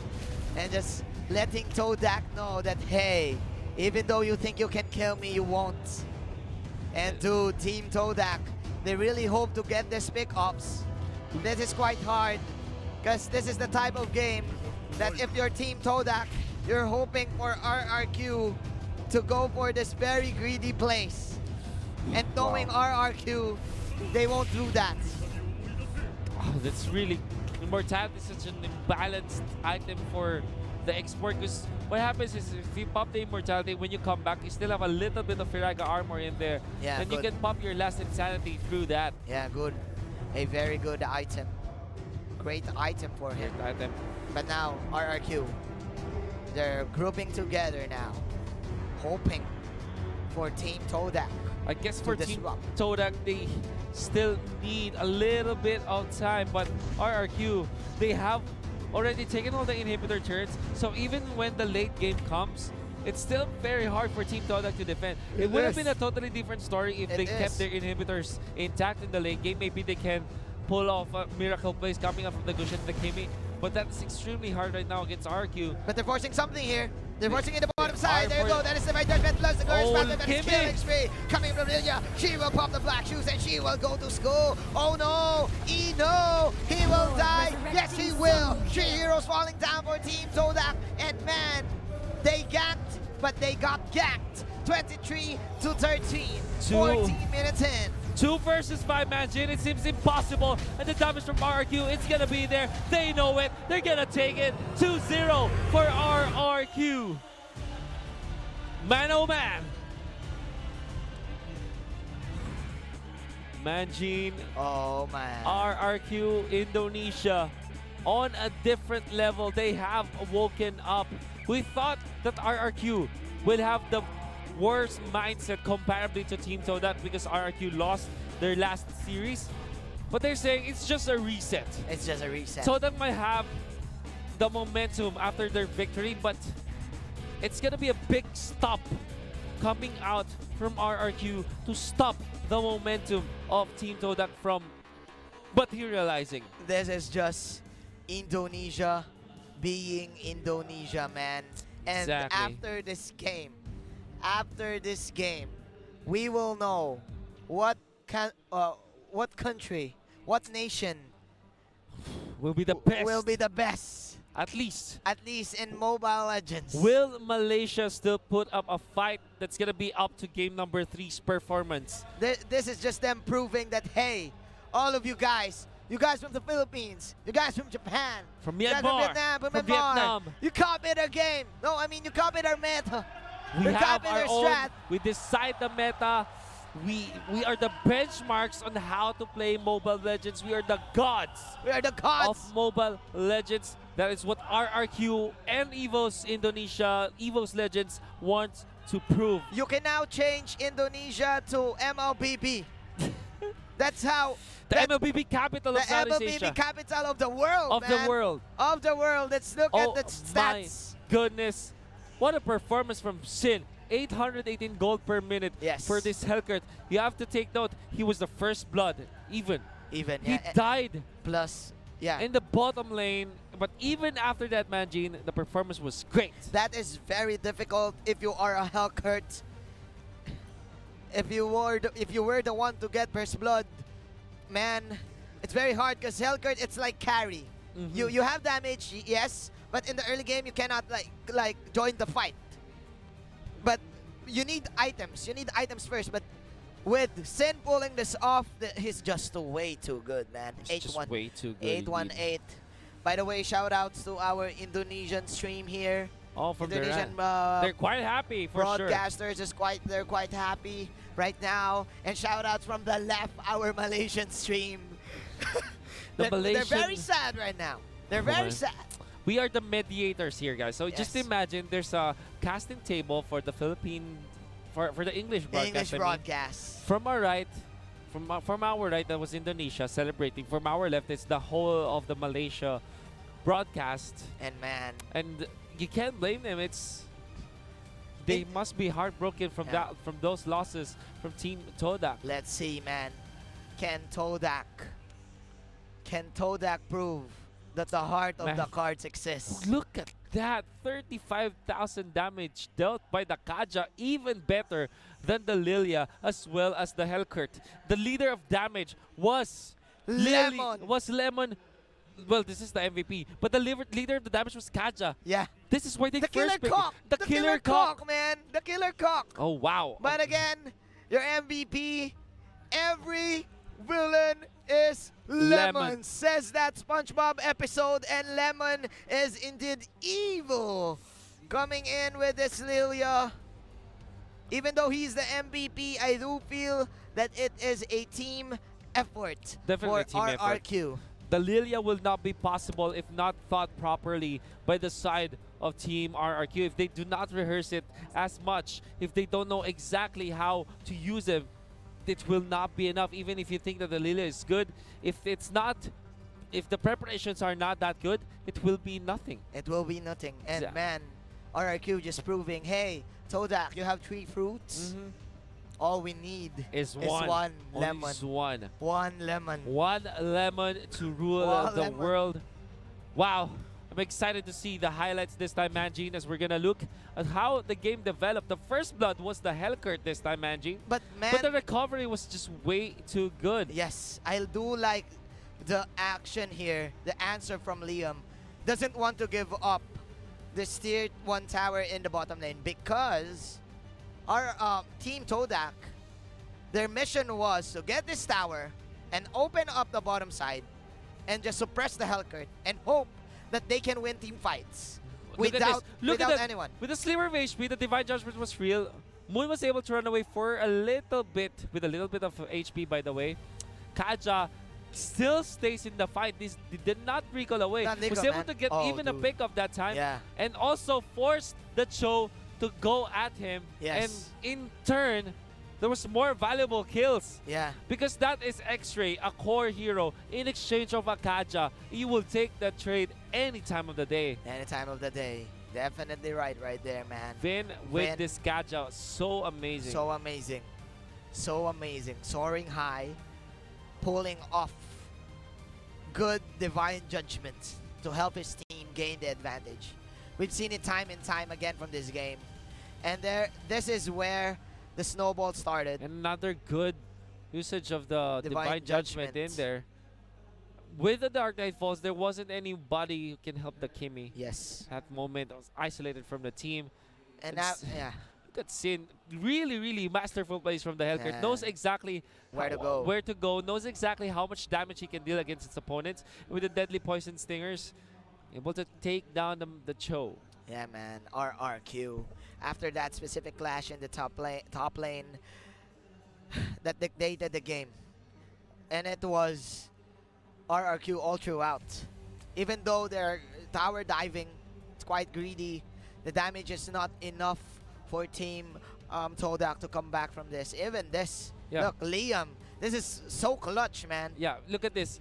Because he will die and the immortality will be popped. But because of this, some Viraga armor left can Yeah. use the last insanity to go away, and then the courage mask to go with it. Definitely. Some amazing control coming out from the X-Board. Indeed, that is kind of like a cheat code for the And the for divine judgment X-Board. on the Kimi once again. I'm telling you, man, Vin is playing so well this game. It's like in the zone. In the this zone. specific game, man. He is in the zone. Oh. Man, Vin, dude, you don't pull high loss, man. Even especially in terms of like late mid game, right? But with him having the power spike, Yeah. it's just hey, let's go kill this high loss now. We know that we right? can kill the Hylos, Go right? kill the high loss. He knows. He's a master of the hero, I would say. Yeah, he Kaja loves this. should be a ban here against Vin, but if you are Team Todak, how many heroes should you be banning? Like, you can't give away the X-Board, you can't give away the Kaja this time. The Kufra cannot be given away, Harith as well. How do you draft against RQ at this point? I think that for Team Todak, they should have something up their sleeve. They need a trick that can all of a sudden tilt the balance in their favor this time. Speaking of tricks, I want to see the Chango. They I need- want to see the long range trick. Oh, wow. I want to see the coast to coast strat. I think the team RRQ are always banning out the Yeah, Changos. they know this. so- Yeah. All right, but again, let's watch another video.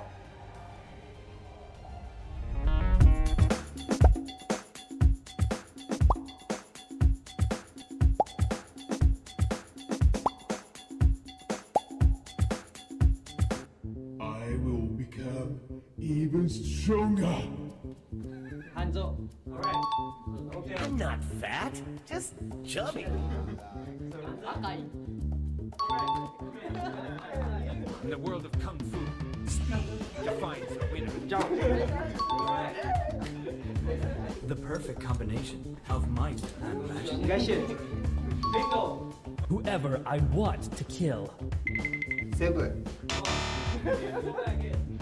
Link. These blades are my teeth. And I'm Martis.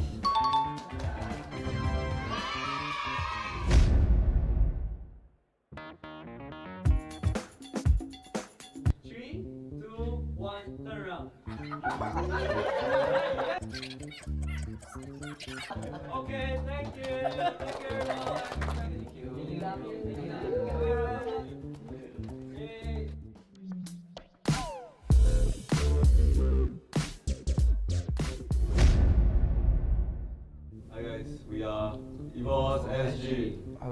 from Indonesia. We are Team Maraki. Come on, give me some food. Akai. Pizza, pizza. Bingo. Okay. I'm not a monster. I'm a demon. Hanzo. Agus. Ward. Ground. Hey, don't touch the hair. Lancelot. Bingo. It's called the Oath Keeper. Leomord.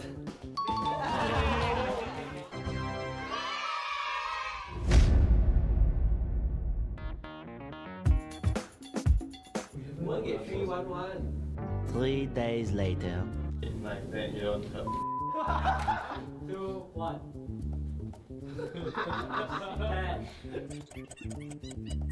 Thank you, Timo.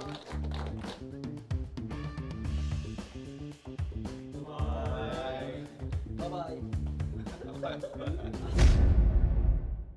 The outcome is clear! Arrow, find your target.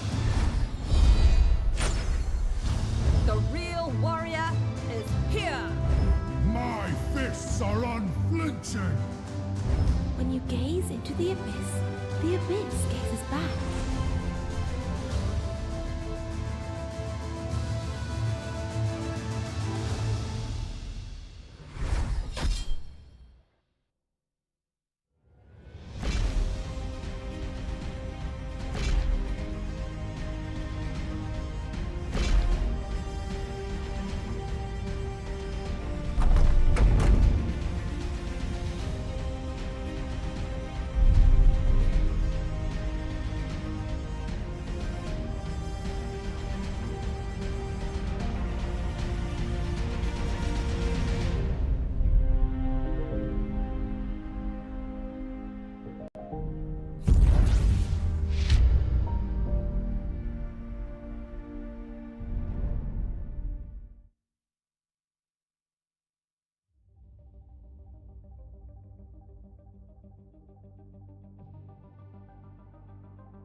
One game left for Team Indonesia to claim that they are the best in the world in terms of playing this game. My name is Manjin.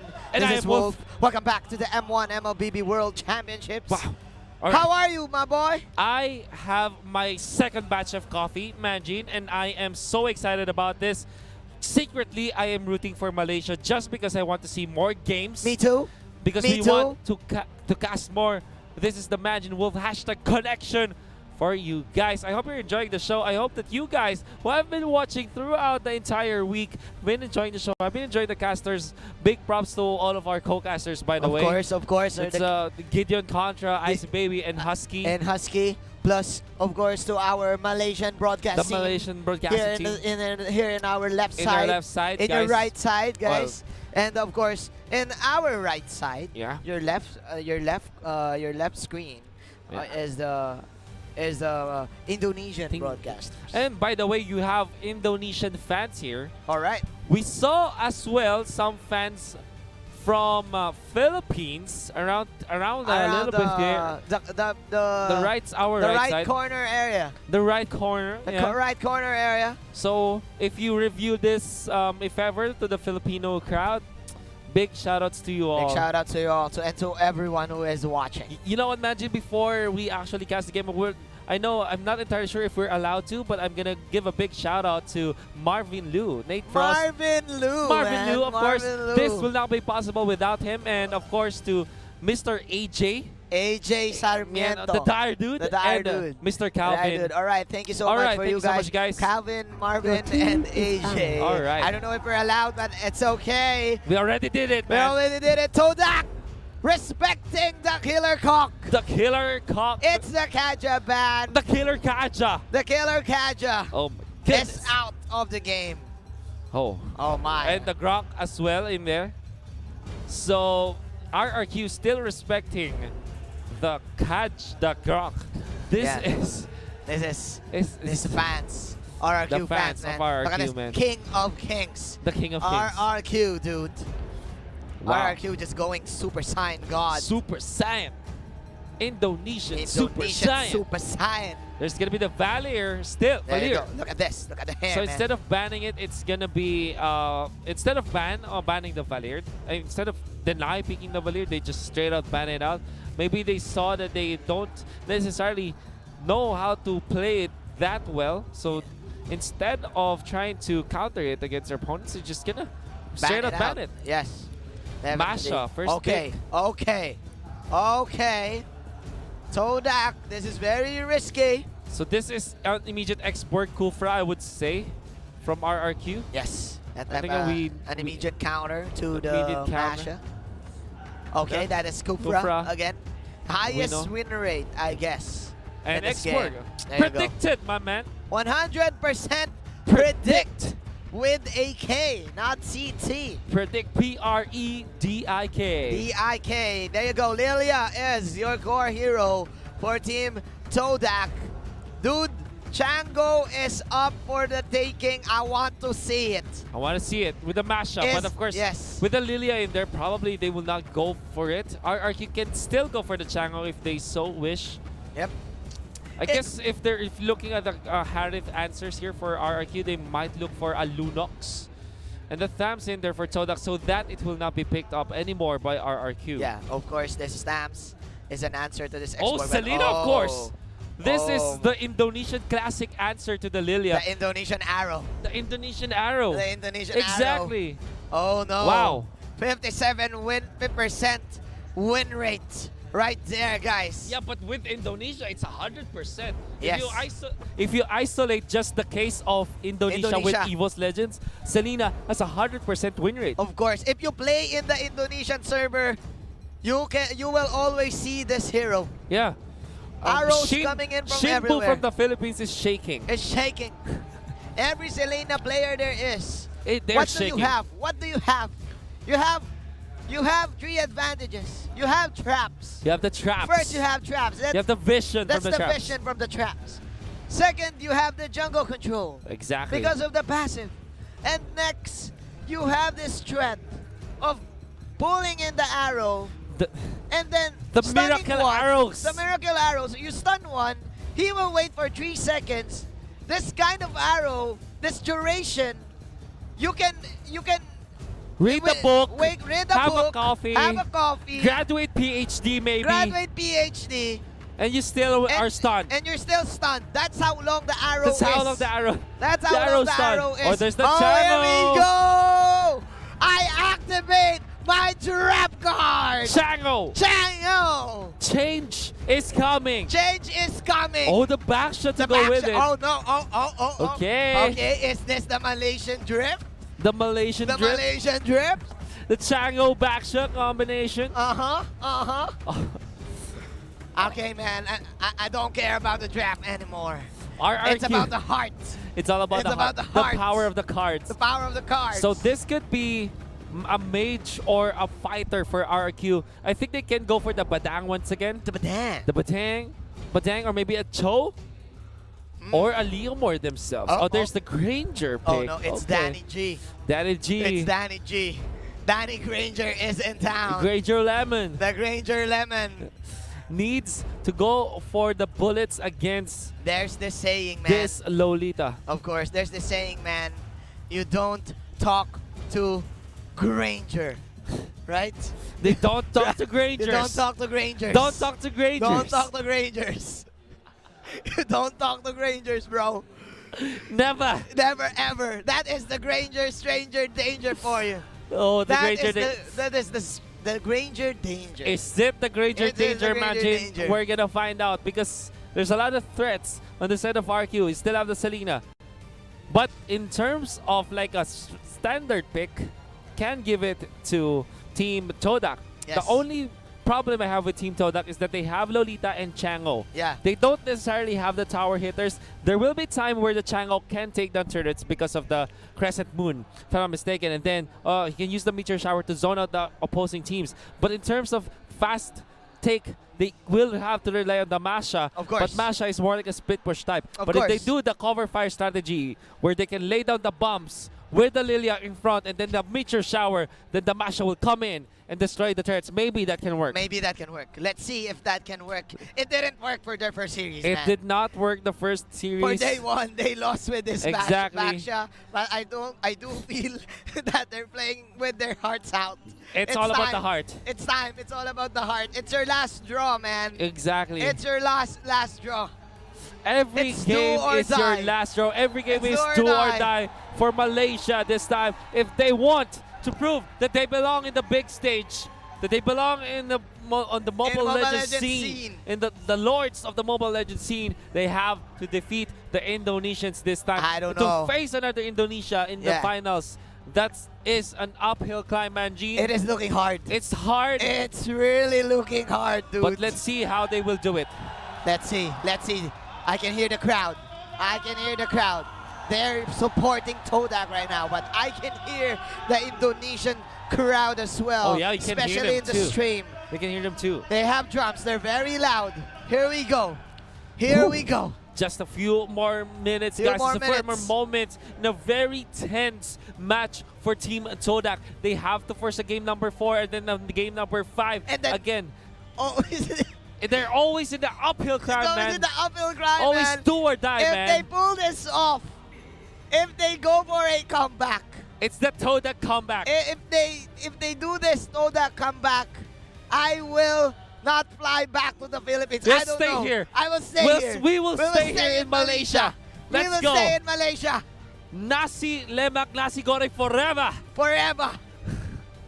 Bakute forever, Bakute man. forever. Oh, here we This- go. Here we go. Here we go, man. Oh, not yet. Not yet. You're not yet. so hyped, I'm so Nanji. hyped. I'm It's so just hyped. the map. It's because just of the map. coffee. It's because of the coffee. coffee. Thank you so much for the coffee. It's because of the hype. It's because of the Malaysia, hype. let's go. This is the last game. I don't know, or not the last game. We don't know. We don't know. Let's find out, Nanji. Let's go! RRQ! All troops On the red side. Vin as the Cobra. Sin as the Helgert. Liam as the X-Borg. Totoro as the Granger. And Lemon as the Selena. Team Todak from Malaysia. It's X-Ray on this Masha Moon on this Changyo. It's Eno on the Baksha. It's Chiku on this Lilia, and Nenas on this Thams. Look at this early game cut coming in from X-Ray, but he will get negated by Mr. Liam. Liam going for a wooden mask, man. It's all about who takes the buffs faster, but it seems like Todak with this Lilia, they're doing it this time. They're doing it. Even, did they take the core? No, they can't. They was the Hellcurt. They took it. No, it was the Hellcurt. Okay, the it was the Hellcurt Hellcurt. secured it. All right. So it's still good for Team RRQ this time, but the push gonna come from Team Todak up top. Okay. This was the plan earlier for game number 2. Clear the safe lane of the opposing side, and then you clear out their jungle waves and hope for the best that the turtle will go to your side. But unfortunately, 37 seconds left. The turtle will be spawning in the bottom side, and it's clear that RRQ has the advantage. But what do you do if you're Todak? You push out the mid lane for you to create space. It's all about getting the trade-offs. If you don't get the outright trade, at least get something out of the map. This time, Vin gonna be caught by the members of Team Todak, gonna be pushed back. Revitalize is there. Is this gonna be a kill? Yes, it will. As first blood belongs to Team Todak. What a molten sight.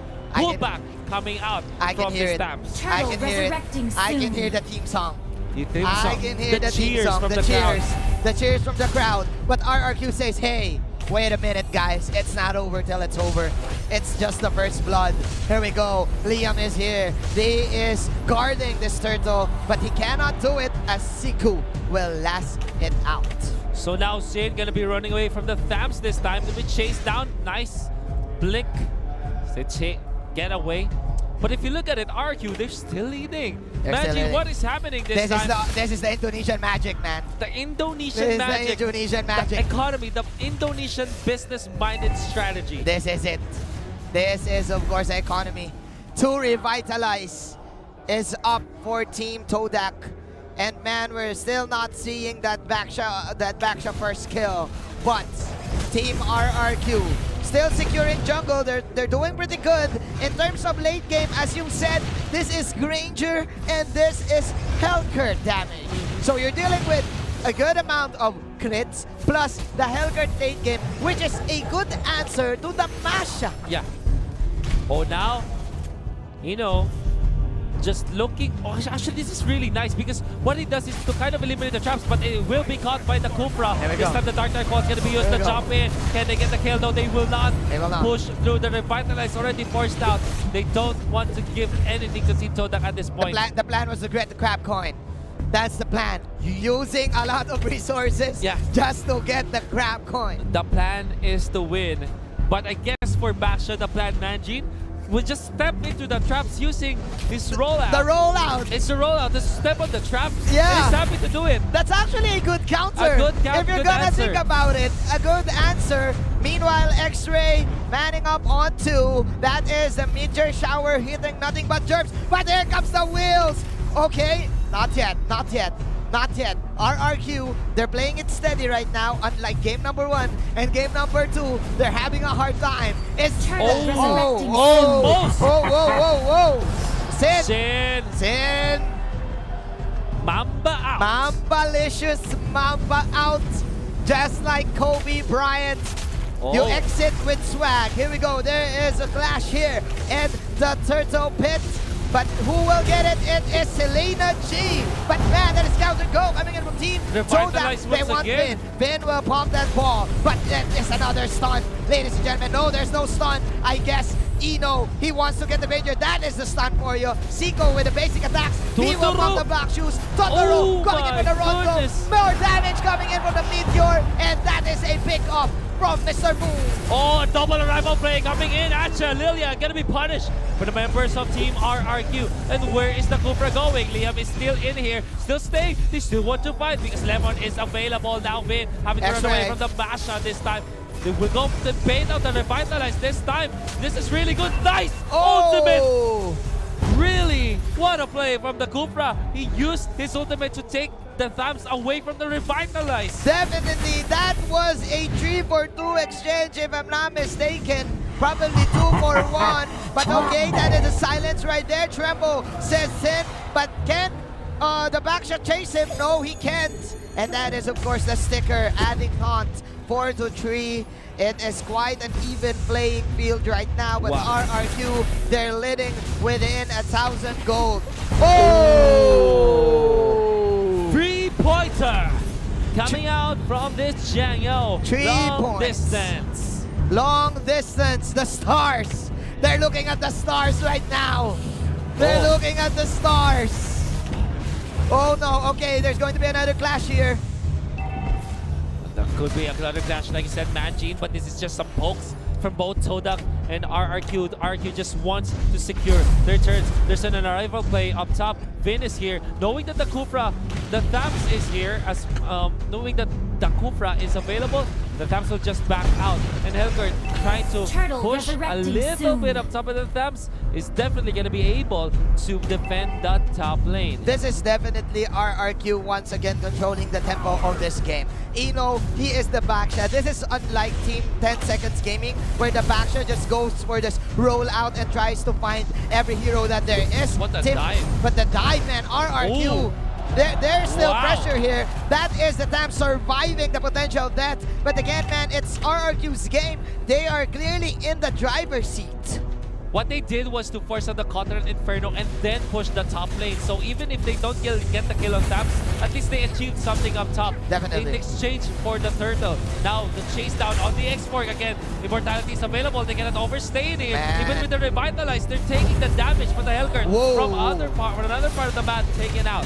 Whoa, whoa, whoa. That is an off-cam kill in the top lane. Liam just backing away. He is too tanky. Totoro slamming out the minion waves. Here we go. That is a rollout. That is a stun. And that is a Meteor Shower Burst. Coming in from Mr. Moon. Here comes a retaliation play. Coming in from mid. He will go for the balls. It's his last insanity for Mr. Liam. That's the arrow missing there. The Meteor Shower is on cooldown. But Siku, he is here. He does have the black shoes. Will he go to school? Yes, he will. That is a fire stakes. It's a slobber knocker, ladies and gentlemen. 2 of the core heroes for Team Todak will take down 2 heroes for Team RRQ. Very nicely done from Team Todak. To try to force game number 4, but no, Thams can survive. Revitalize, but it's not enough. The explosion from the last is X-Ray X Factor, Manjin. The X-Ray X Factor. Are we seeing it now? Are we seeing it now, dude? RRQ, I've said that they're still controlling the game, but because of the pickups that Team Todak is forcing in the bottom side, they don't know where to go, and it will give Team Todak the advantage in terms of economy. So it's gonna be about misdirection, Manjin.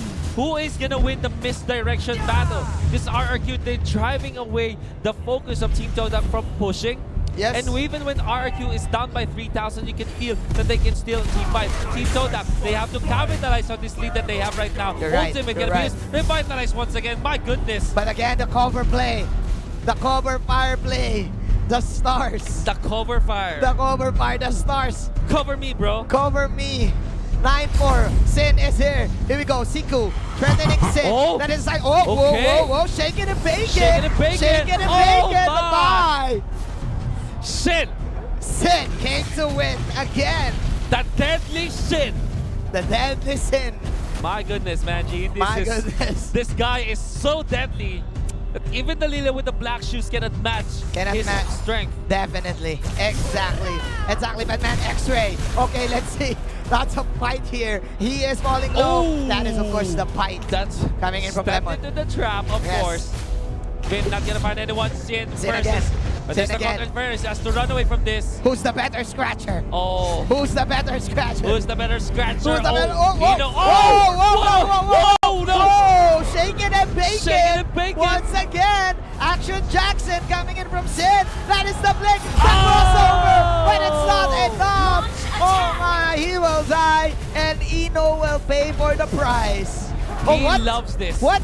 He loves this. This is an even trade. That was a very good trade, but with the Lilia in here, this is bad. Oh no, from good to bad for Team Zodak. If they lose their Lilia, it will definitely be bad for them. Chiku Fortunately, Chiku with the black shoes. Nice touch on the arrow. This time the Meteor Shower for the cover fire. Combination with the Meteor Shower killing spree. Yugi coming in from this Chango. What a fight, man. What a brawl between these two teams. I love the action, man. I love it. Team Todak, they're hanging on. They want to force game number 4 at least. And they're doing a great job with it. This is definitely the destiny draw for Team Todak. The destiny draw. I can feel it. I can feel it. Oh, they want to go for 2 more they have the episodes. Masha. You have to take note. But the turn. Oh, Lord. Launch attack. Okay, 2 heroes running down for RRQ, and Liam is running for his life. That is the ultimate coming in from Eno. He will pop the fire missiles. That is the arrow coming from Lemonis. There's a disengage. No, there won't be any kind. As Todak is very convenient coming here. 12 to 7 is the score. They will get the Lord and they will re-go back to their base, maintain composure, and will go for the push. What a Lord take there by Todak. They know that they have the cover fire. They have the turbo mash as well, Manjin, and they took it like a boss. Even when Retribution is available for RRQ, they cannot time it perfectly because Team Todak, you know what? They have the damage. And they are able to take this super duper good objective. Getting the Lord on their side means that they can force out the team fights, maybe get the turret, maybe even get the game with it. Oh my! I'm just so speechless again, Mr. Wolf. But man, RRQ, look at this. Sin trying his best. He is trying his best to push this bottom side tower. Magnus is going one-on-one. Here we go. There's going to be a clash here in the top lane. That is a rival for you, for Mr. Liam. He is running. He is chasing. That is the fast break. Shit. Here we go. Oh. Oh no! Oh, the no! Blaze! The rival! Oh! The Cupra has arrived! Blocked by Finn! Blocked by Finn! Chase down, block! Chase down, block! Oh no! But again, 12 to 7, there's more! We ain't stopping! Last in time team for Mr. Liam, it will take more! But the first target is Sam! That's Sonata! Will he die? Yes, he will! No, it's a Cupra, I should say! But there's another meteor shower coming in from Moon! It's a Flower Knocker! It's a Bloodbath! Oh! Selena will fall once again! 2 for 1 as Todak relies on their sustain. Top lane gonna be pushed down, but the Granger with the punish on the tap. Overstepping up top lane. Last Insanity gonna be used just to clear out the minion wave. Sin is And calling. by the way, bottom, there's the Hellguard already pushing the turret, the tier 2. So RRQ, they still even up the game. Yes, they're still in it. Sin, what is the plan for Sin? The plan is to win. I don't care about the clash. I don't care about my allies. The Chango almost stepped into the brush. That could have been really bad for the Chango. Hellguard staying in here just to clear the minion wave. Moon is just doing great here. No deaths whatsoever. And just putting all of those meteor showers, you need to respect It's the all Chango, man. about positioning, the Courage Mask, and that Baksha roll. Baksha roll. The Basha roll, the Basha drift. You see how fast they can get. It's almost like a flicker. Yeah, definitely. There you go, Demon Glaive for Mr. Moon. He wants to end this right now. Here we go. That is the Cobra with a stretch. But they won't get anything. Both of these teams. Darkness. Oh. And That is a cut. Domination cut. Ladies and gentlemen, Liam running for his life. Will there be a stun? He has a miracle armor. That is a 3-second arrow. That is the Fool coming in from the Fire Snakes. But man, the slows. Let's take it slow. So slow. But the damage. Liam. Last Insanity over the wall. What a play from Liam. Gonna be chased down this time. Over the wall. Wow. And they cut him. They cut off the Chango this time, but they don't have the damage. Rangers and Hellguard, they're not available in this fight.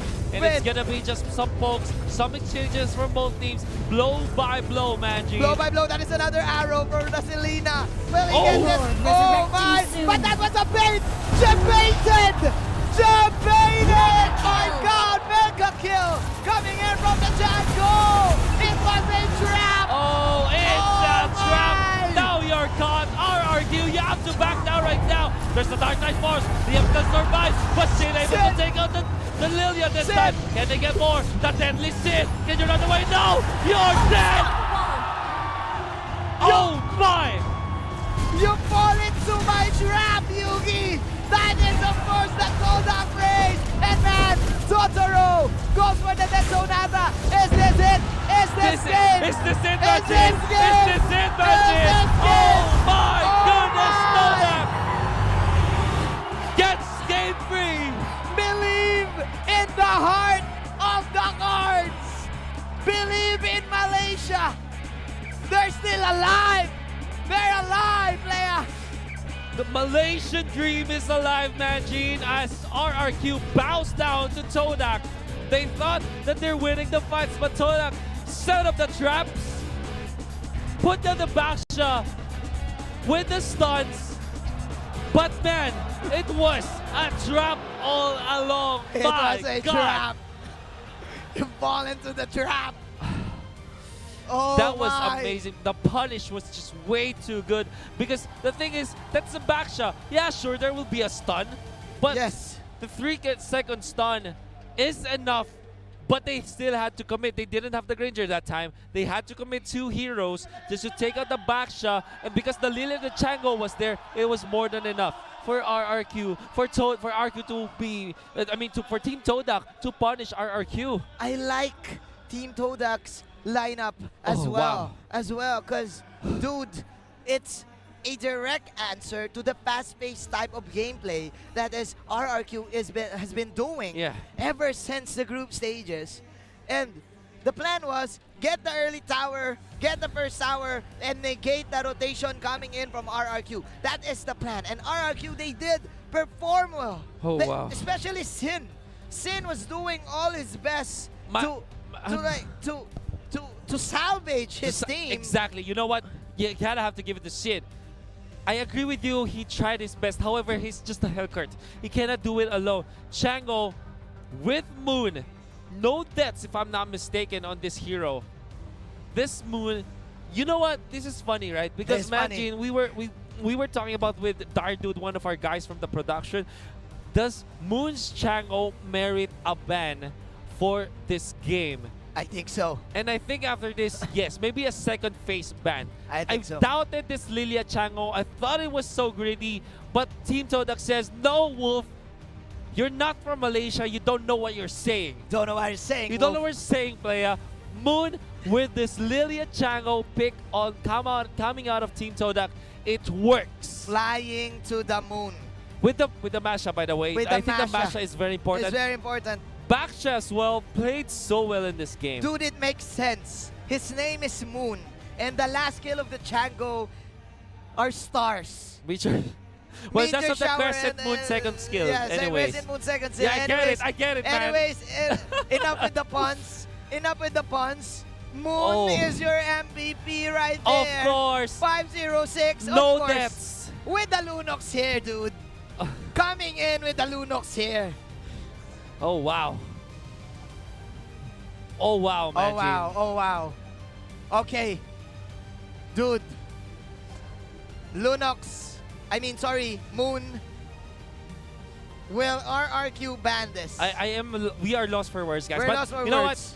Actually, if you think about it, it's all about the siege mechanic, right? We saw this already in other games. countries. In other games that we saw, you have this cover fire strategy. We don't know yet what to call it, but I guess it's called the cover fire strategy. So you have this long range damage dealer, so heavy damage, right? Coming out from this Chango. Imagine it as a machine gun. Yes. That from long distance, you can make the cover fire. Yes. And then you also have like a very good tanks to kind of support your teams. And then you have the Masha in front to take out the turrets. Because, you know what? In Mobile Legends, there's no friendly fire. Yes. So the machine gun, it works as the cover fire. You can run under it and just push the turrets. And if you're the enemy, like, you're gonna have a hard time. Hey, will I attack the Masha or will I dodge all the cover fires? But Right? it's very hard because you're in-game. You have to make the decisions with split seconds. But then again, I think this lineup will not work without the revitalized plays. Of course. I'm going to mention this later, perhaps, when we see the Granger. Put out the Death Sonata, full on hitting the backshot, but the backshot did not even mind, even up to full health because of the double revitalized plays that they have. Exactly. Before the rollout, he will use that revitalize. And man, Team RRQ don't have any control of their damage. Liam and Lemon, they're forcing out pickups. But again, because of the revitalize, as you said, and Look the at defense, that the sustain as well, Yeah. coming in from the stamps. Yeah. Dude, Team Todak is just surviving. Exactly. And Totoro punished. I think the Granger is quite a non-factor in here because the problem with Granger is that he needs to take out his opponents as soon as possible. Definitely. But because of the revitalized plays coming out of the members of Team Todak, Yeah. this Granger's effectiveness is duly nullified. Truly nullified indeed. Plus Siku doing pretty good in this Lilia. Look at that headband, man. Oh yeah, he knows. Swag headband. The punish, by the way, from Sin. I mean, backshot for a Hellcurt. Yeah. Gonna take that trade any time of the day. All right, dude. I mean, like what you've said, even though the Lilia is very squishy, Siku doing a great job just baiting all of these important skills, especially the Dark Knight Falls. It is just go for the black shoes. And there you have it, the cover fire. Yeah. That's it. Killing spree coming in from this Django. It's all about the cover fire. It's By all the about way, cover fire. this is a very important Lord take. Even through the Dark Knight Falls, they still won the fight. And they also won the Lord themselves. And they were able to take out at least an inhibitor turret, if I'm not mistaken. Or maybe this is a very long fight. You have look at the Granger. We'll land the Death Sonata, but because of the revitalize, it feels like nothing. It's literally nothing. Plus you have shields, man, on this, the passive. Oh yeah. The passive. So, man, Totoro needs to target his Death Sonata very well. And this was the last one. There you go. Yeah, the bait. The bait, exactly. Bait. Oh, wow. Jebaited. Jebaited. And look at with the meteor black shower. Blooms, with the meteor shower, with all of the damage. And that puts an end to the streak of RRQ. Again, Wolf, do you believe in miracles? Because I do feel that Todak and Malaysia believes. They went for they forced game number for Manjin, and they can force more, I'm sure. With this kind of strategy that they're employing, maybe the Baksha is their hero, because this is the time where RRQ actually went for a good marksman heavy draft. Probably. And it did not work because the Baksha was there. Again, the Baksha is like if you imagine like a nerf happening, that instead of the patch, the nerf is happening in the game. That's the passive of the Baksha. In the game. He is acting out as a pseudo Johnson. We can rotate all throughout the map. Oh yeah, with a pseudo Lolita, having the shields. Yeah. And having the stun. He's just so hybrid, dude. Got so many things that he can do, so right? many things that you can do with this hero. Like the in-game nerf gun that he does have. What he does is, you know what? Okay, hit me with your best shot. Your next shot will no longer be the best. Will be like better from bad, from worse. And his job is just to be the sacrificial lamb. For the team, like he doesn't even care if he dies. I think that we and the casters were talking about it. The best thing about Basha is that you don't necessarily just reduce the damage you take. You reduce the damage that your whole team takes. by reducing the damage output of your opponents when you get hit. That is the power of the passive. The Baksha. The passive. That is the passive. And it acts like a mini Terizla as well, right? If because think of about the passive, if you're gonna think about it. Actually, a bigger Terizla if you think about it, because the Terizla only blocks the damage for himself. But Baksha for the whole team. For the whole team. Effectively.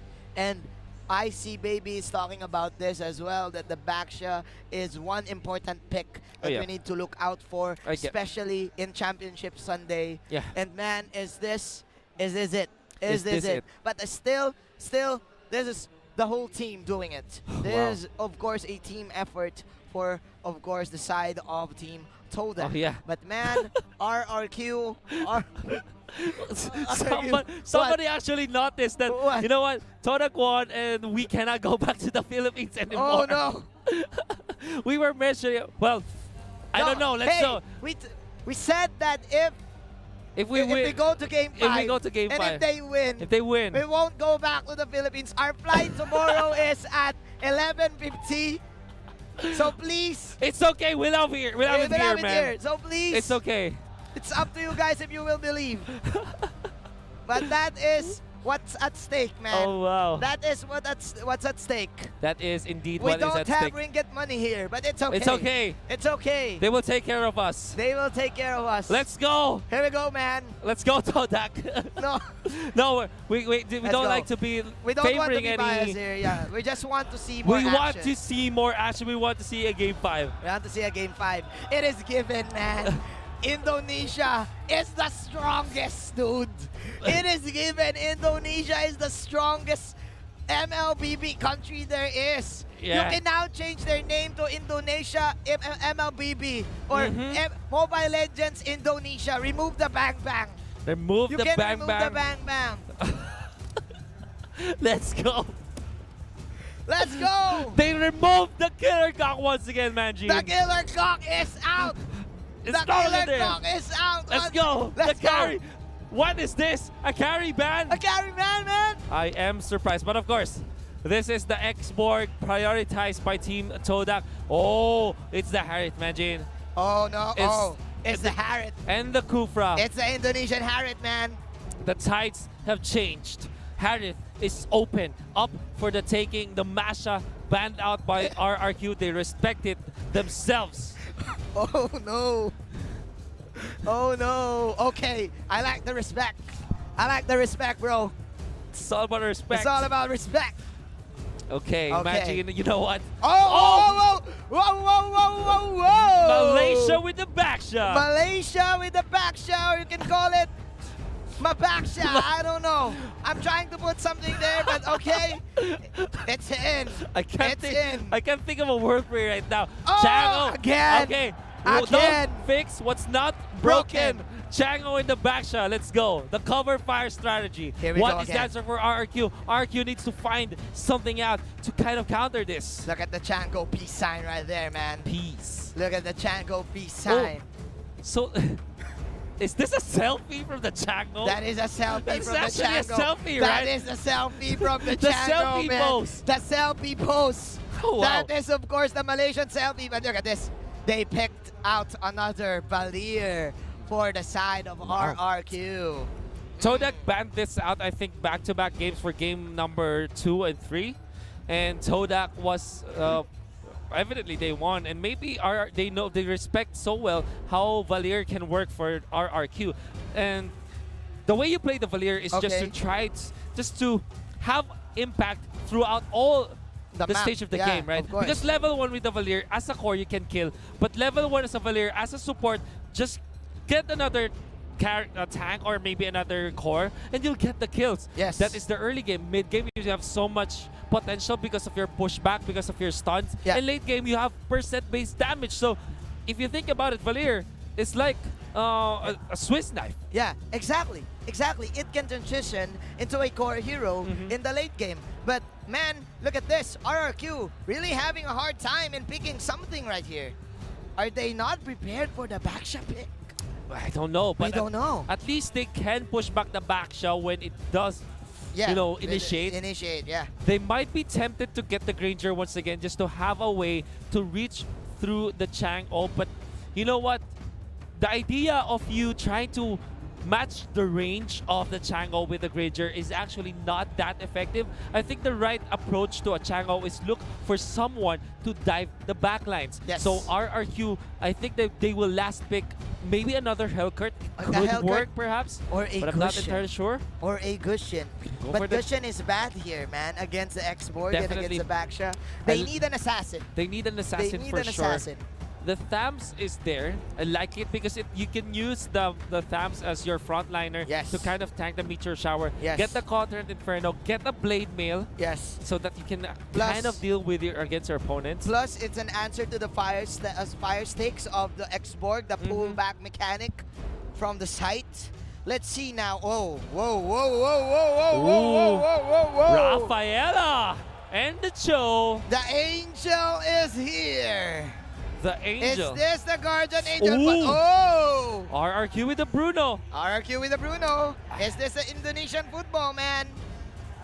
Oh, wow. Okay, so here's the Okay. thing, Manji. Todak picked up the Rafaela because they know that they have to kind of speed things up. Yes, And the speed boost with the backshot, that's actually really scary. Yes. Even with the last Insanity paired up with it. All of the members of Team Todak, they get something out of this speed boost from the Rafaela. Definitely. For sure the healing is there, but I think the speed boost merits a lot of potential for the team. Plus, they do have a Bruno, so in terms of mobility, Todak has the advantage. But meanwhile, I do like the Bruno pick coming in from RRQ. Bruno loves team fights. He loves this. He is the direct counter to the Estes and the Rafaela pick because of his ultimate. If you gather up, that is instant damage coming in from this Bruno. Exactly. So yeah, I get what you're trying. I get your point. Like the Bruno is the answer to this healer type of strategy with the Estes and Rafaela because naturally you will group up, right? Yes. But with the Bruno, volleying, actually, if you think about it, it's soccer, but it's more like volleyball. If you think about it, It's more like volleyball. It's more like volleyball. With Hey, the, it's mine. it's mine. Yeah, mine. That's mine. With the bounce of the balls, but yeah, with the rebound mechanic as well. Yeah, I get what you're trying to get, but this is scary, man, Gene, because Bruno, most of the casters that we have, most of the players hate it. Especially Gideon. they hate it. Yeah, they hate Straight up hated the hero. I'm not sure if this will work, but you kind of get the idea while they get the Bruno. Bruno is at low win rate here for the entire tournament, but again, it is a large investment in the late game. It's not a mini carry, it's just Bruno buying time to get all the crits, get the Berserker's Fury, get to another 2 core items. You need 3 core items for him to get online, and that is way too long, especially if you're up against a fast-paced type of composition, the Baksha and the Rafaela. Exactly. Wow. This is going to be, all I'm trying to say is that this is going to be all-out action. I'm excited to see how the speed boost will help Team Todak catch up against RRQ, and I'm excited to see how RRQ can prolong the game long enough for the Bruno to be online. Well, if you think about it, Bruno can still dish out so much potential during the early game.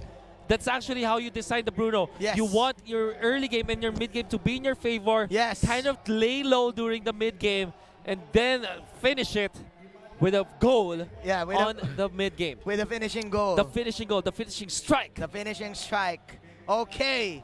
Mr. Wolf, are we going back to the Philippines? Or is this Indonesia proving that they are the best in the world? RRQ, they are still in the red side. Vin as the Valir, Sin as the Harriet, Liam as the Cupra, Tuturo as the Tams right now, and Lemon will be playing the Bruno. Todak on the blue side, X-Ray the X-Factor with the X-Borg. That is Moon on the Chango. Triple X is Eon on this Baksha. That's Chiku on this Joe. And Nenas on the Rafaela.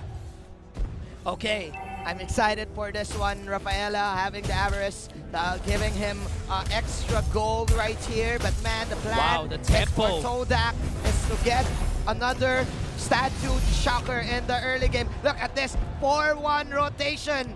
Immediately in the top lane, man. There you go. That is the start from Eno. All of them are level 1. That is a core guard for you. Team Todak going back, getting all of the objectives. So very early lead coming out from Team Todak, but just like in the previous game, there's the magic in RRQ that they still even up in terms of the gold, even when they are losing some parts of their jungle. Now they want to force out Lemon. Lemon doesn't know this. And oh no, where's Lemon? Lemon, okay. He has the dash. That's he has the dash. He will be alive. Liam and company, they want to defend this. They want to get their own crab coin. Meanwhile, Totoro is just having the time of his life in the bottom lane, getting all the grammars, getting all the gargoyles, and his own crab coin as well. Unfortunately for Team Todak, the turtle will spawn in the bottom side. So that's why Sid and Totoro are here. They will set it up. This is interesting, Magic, because instead of focusing on the Harith, they actually pummel down all of their resources against the Bruno in this early game. I'm not entirely sure if that's the best case scenario, because I still believe that Harith is such a good hero that you should be contesting at all costs. Yes, but then again, Todak will have to decide. They can only pressure one hero at a time. Is it going to be the Bruno or the Harith? This time they decided it's the Bruno. I think it's a 50-50 matchup for the Chango and the Harith, man. Let's see, the Harriet can just dive in the Chango, but the Chango can the Harriet is an easy target for the Chango, especially if the Harriet lands the Zaman Force. It's like you're target practicing with the Meteor Shower. You have guidelines, but as I say this, Totoro will defend in mid lane. There you go, Last Insanity is falling low. They're falling low indeed. They have dove too deeply, but they will not be punished this time. The speed was fun. However, Rafaela found by Liam as well as a Sin. First blood. And this is another deadly Sin, Manjin. Yes. That is Harith. I think Liam was seen after. Now Lemon just went. You know what? This is the problem with Bruno, right? Yeah. Give him a little bit of an inch, he's gonna turn it into a mile. Yes, definitely. Definitely. Nice Just ultimate, by the way. practicing his football skills in the top lane and creating pressure in the side lane. That was clearly a failed attempt for Team Todak to get the first mid-tier tower, because what's interesting right now is that even though Todak, they got all of the first round buffs, but still RRQ, they're leading by 1,000 and defending all of their base. There you go, there's another class-headed Simon Force, 4-man stun coming in from Team Todak. There's a Meteor Shower, but this damage enough. Totoro will fall. Last Insanity coming in for Mr. X-Ray. The Lemon is here, he is at half health. Liam is just doing some stretch, and that is another rollout coming in from Eno. They will not push through with this. This is not advisable for Team Todak. They should be happy with the kill on Tuturu at this point. Now, onto the middle. X-Ray, no. Sin finds it. The Zaman Force coming in. There's the stun. Of course, the knock of the ultimate as well. Healing coming up from the Rafaela. It's not going to be enough. Yes, RRQ finds 2. Now, Sin is like, hey, I played the side lane earlier. Can you give me the core? Can you give me the mid lane? Can you give me the Harriet? No. I will go for the acrobatic plays and I will do some moves. That's the problem, right? If you give a little bit of a breathing space for the Harriet, he's gonna get into Calamity Reaper zone as soon as possible. Yes. And that is scary. The Pillager acts in there as well. By the way, the additional slow from the Pillager is actually so much value. It's so good. Plus the extra 50 true damage from this Azure Blade. And man, Sin is on a roll right now. 737 magic damage. Here comes another rumble. Here in the jungle. That is a rollout for the Turtle. Will join the fight. Nanas will just turn around and just heal his allies with the Holy Blessing. Todak going for the disengage. Good control from Todak. They survived that one, but they have to defend this turtle. How can they defend it? Sin is here. How? The damage is palpable. They will slay the turtle this time, Manjin. And Sin, he wants to fight. Another Zaman Force hit is gentlemen, but the Meteor Shower is there. But man, Chrono dashing in, Chrono dashing out. It's like Allen Iverson, man. Sin. The crossover Harriet is here, and they will push this mid-tier tower. Oh no, another stun. This is really what you want to do against the export.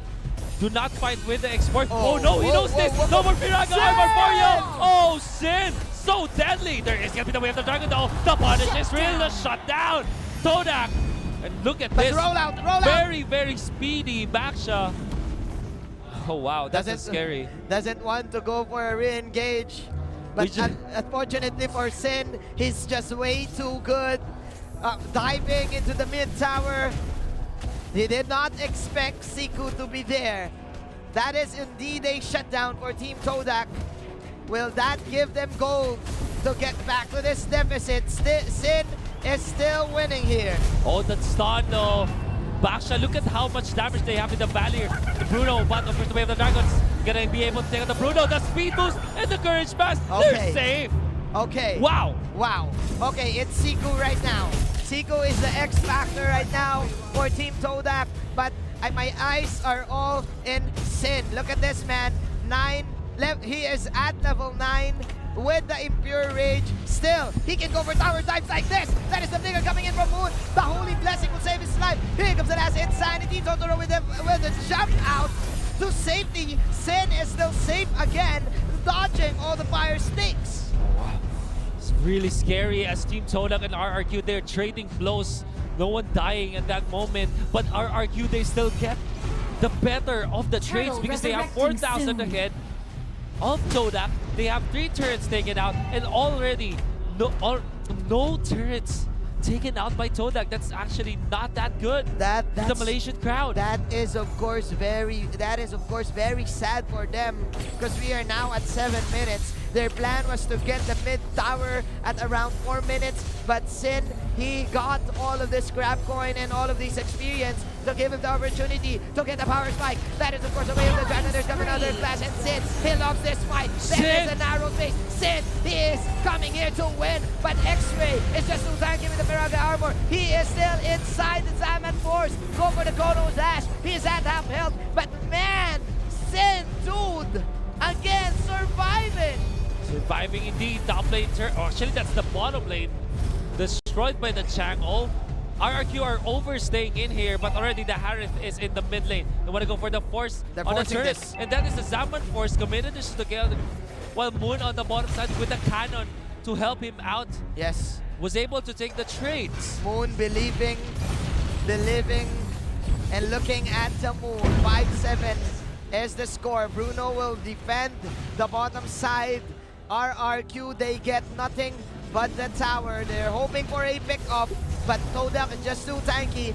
Eno popping that ultimate, but man, Bruno, okay. A solo kill. Okay, but it will be punished. There's the pushback. Oh, the rebound. It's not enough though. Who is better than kicking? Who is better than kicking? Iron Legs or the choke? Who is better in kicking, I mean, yes. Let's see. But the pushback is there. What a nice counter action from Finn. They take out the export. They've got the additional kill to Rafaela this time. The slows and the bushes, even the back shot. The stun is real, but the roll out. Oh, the damage. What the play from Liam! The block, man! Blocked by Liam! Blocked by Liam! Totoro coming in with the first damage. Siku once again going for another stun. But okay, this is it. RRQ, ladies and gentlemen. They have the advantage. They're leading with a huge margin. Sid at 6-1-1, level 12. Lemon going in for a one-on-one with a Chango. They're so confident right now coming into this Lord. This is scary. This is a full 5v5 clash if ever. But no, the Cho is up top, so this is a 4v5 if ever. Valor is coming into the fray. Manjin, what's gonna happen in here? I don't know. There's going to be a clash. There you go. That is the stun coming in for Mr. Eno. That is, of course, the turret destroyed in the top lane. Who will get the turtle in is Sin. Sin again. XINN. Sin Sanity, Manjin. Sin. We are here with RRQ's Sin, giving us a lot of plays. This is it. Sin Sanity from Indonesia. You can actually call him Sindonesia because he is representing his country. Represent! Represent!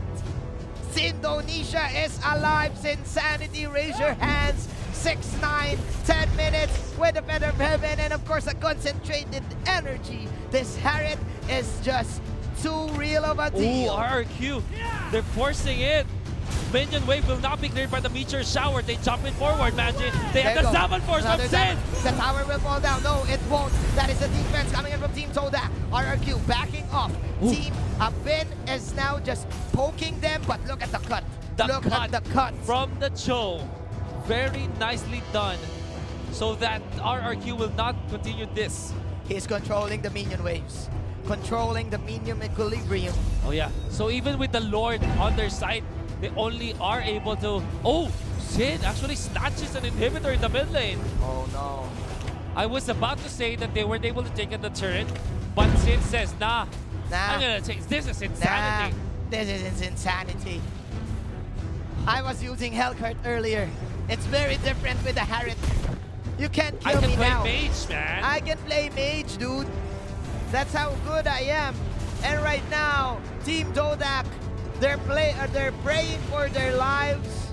The tower is gone, and they cannot even reach the Bruno. Bruno is at his maximum potential, even though with 4 deaths, he has the bounty hunter to regain this type of power spike. Yeah, exactly. With the bounty hunter, just with the kills, he can kind of get back to recovering in terms of farm. Yes. But it's no longer about that, Manjin. All of the heroes now of RRQ, reached their potential already. This is 12 minutes. This They have is- very strong team fight right now, and they can definitely fight against Todak. But Todak, you have to give it to them. Their defense is so good. They So have the good. Rafaela to sustain themselves. They have Export for the wave clear. They have the Chango, even better wave clear through this meteor shower. Look at that. Oh Just my. using the meteor shower so that the minions will be cleared. I like it. And RRQ, even with their strength, they cannot push without minions. This is the Malaysian defense, man. It's like the Kuala Lumpur Petronas Twin Towers. Standing tall. 13 minutes in. What kind of initiation can RRQ do? Ooh, nice Ooh, steal nice from steal Sin. from Sin. Just a chrono dash and a little bit of nudge. And man, Hadouken to the face. With the help of the Impure Rage. Oh no, oh! What a dodge! What a dodge, but okay! Siku coming back. Is there enough damage? No! There isn't! That is really tough break for Team Todak as they lose their Cho. A very important, a vital cog in their composition. And it is also a hero that can get out of the map and Yes. maybe cut the minion waves. I like- But without him, that's gonna be really hard for Team Todak right now. Yes, definitely, and I like the flicker out from From the Lemon. Bruno. Oh wow. my. RRQ still. Lord resurrecting They're soon. still in this one. Team Todak. The announcer said that the Lord is resurrecting soon. There you go. There you go. That is the Lord. Here we go. Oni. Ino, I mean. The damage! Ino. Oh, it hurts! The damage, it hurts, man. The fires. The Have- flames. Force out the poisons, the ultimate from the Baksha. This means that Team Todak will have the integrity of their team fight reduced by so much. And this means that you can just really take this Lord. There's just no way for Todak to enter. And it's Lord number 2 Yes. in favor of RRQ. Yes. One last push coming here for Team RRQ. That is, of course, the Tyrant stage. Here comes the Holy Blaze. The Holy Button is Sim going for another 7 points and Chrono Dash. That is the backshot going down. Chrono dashing in is Sin. And Thunder is falling down as well. X-Ray is falling low. No more Piranha Armor. 2 heroes falling down. Lemon is at full health. And Berry is now looking strong to end the game. 36 seconds left on the dead timers. Look at the minimap. The Cho is not there, The man. Cho is not there. Oh, Rafaela getting caught on Chiku. Okay. Overstaying. That's going to be a kill on the Harith. This is And the then that's heart. it. An off-cam kill. This is the heart. They're playing with their hearts out. They're playing with their hearts out, man. Jin Chico needs to run away. Needs to run away from the members of Todak. But from RRQ, I mean. But Oh! Liam with a clutch cancel. The cancel. Oh, Liam. Wow, no, this piece of the It's Chango and the Moon. bash out. They will be It's the only ones. Moon. My goodness.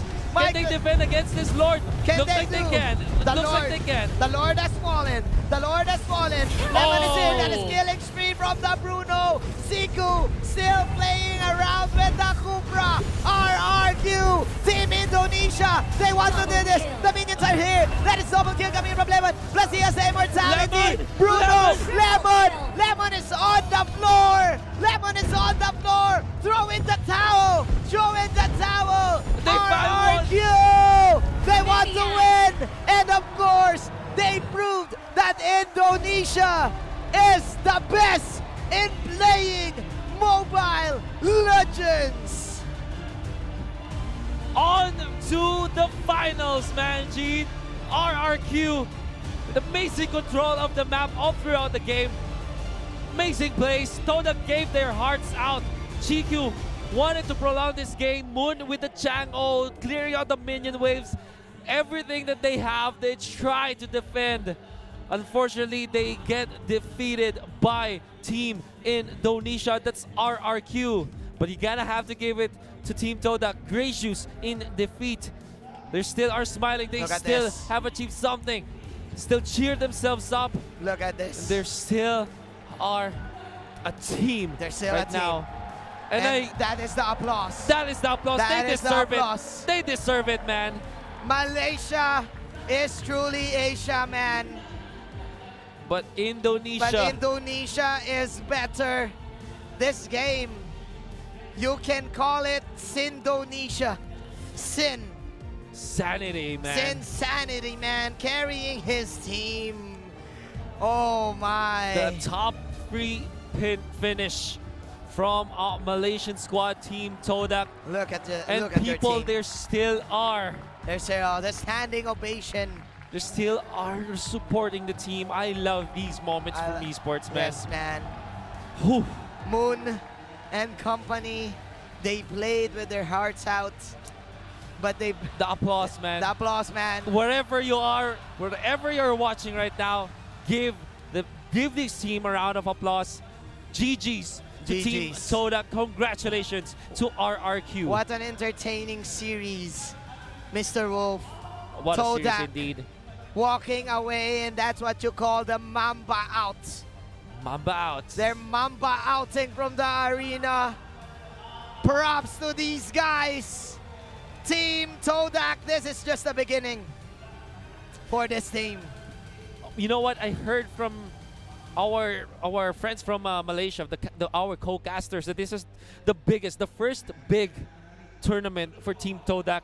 They've reached 3rd place against tough opponents in the World Championship, where the best come in place.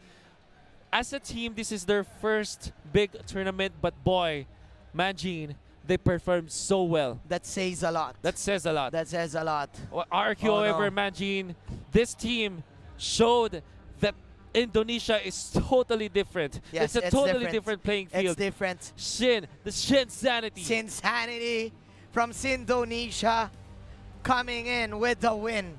It rhymes, man. It rhymes 787 gold per minute plus. Dude, from the very start, we've seen this. He was playing the Hellcurt on game number 4, trying to carry the game, and he said, hey, give me the core. Give me the ball. In terms of basketball, he asked for the ball. He asked for the ball. And he went for the buzzer beater, man. He went for it. That's it.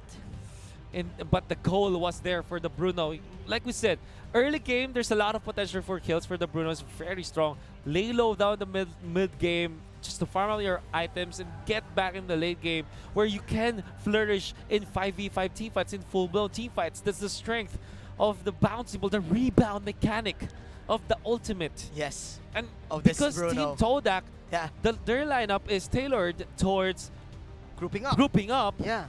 The Bruno just really rose to the occasion. But the MVP, it's not Sin. It's not Sin. It's Vin. It's Vinsanity. Vinsanity. No matter what you call it.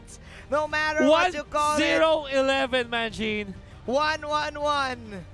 1-1-1, man. The quiet MVP, the unsung hero of the game. Yeah, I will have to agree. There's so much control that you got out of this Valier. And also the Durance. I love this. I love this pickup. We're talking about grouping up for the side of Team Todak.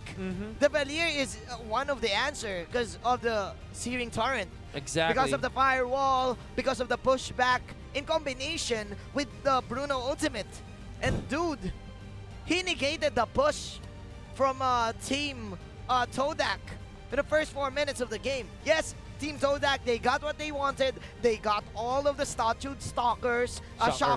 They got the core guard, but they didn't went for the push. They want to push. There's just some magic that you can get out of Team RRQ from Indonesia. There were many times where they got invaded by their opponents, and you have to look back. If you look at the economy, it still favors RRQ for some reason. And, well, you know, the only reason is just that they manage it well. Like, when Todak goes for a part of the map that to pressure, like, for example, the top lane, where the Bruno is, they just kind of mirrored it or, you know, alleviate the pressure from other sides of the lane. That's why the Harith and the Thams had free reign in the map because the top lane was the only one that can be pressured by the side of Team Todak. Definitely, because of course, of the Bruno pick. But look at this. This is the first attempt of Team Todak to push the tower. But man, speaking of push, the pushback from your MVP, Vin, repelling and negating all of the push coming in from Team Todak. Sin is actually hoping here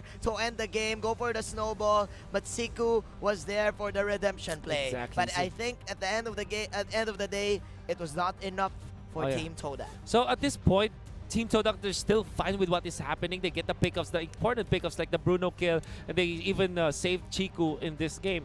But I agree with you. They needed more push. This is the problem you get with just like having this lineup, this kind of lineup. If you don't get the necessary objectives, even when you get the invades, even when you get the kills, it's not gonna net anything for your team. Definitely.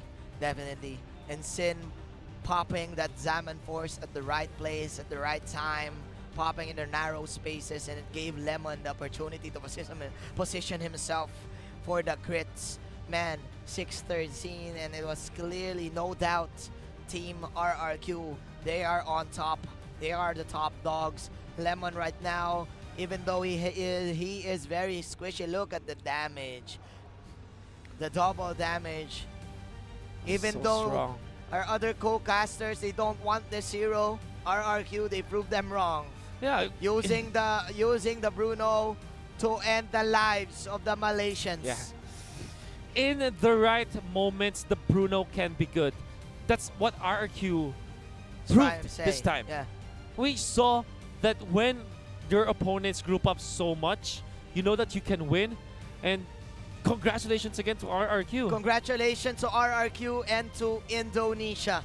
Congratulations to Mobile Legends. Thank you so much, guys, for watching us. I think this is us. This is it. This is it for us from the Filipino crowd. And by the way, we're going back to the Philippines. We're going back to the Philippines. Because it's not a comeback. But it wasn't a comeback. It wasn't a comeback. Unfortunately, big shout-outs to everyone who's supporting us, from the Filipino crowd as well, who Thank you supported so us. much. Shout-outs to everyone. There's a lot of people asking for shout-outs, but we can't because you're too many. It's so But we many. love you. Mahal ko kayo. Mahal namin kayo.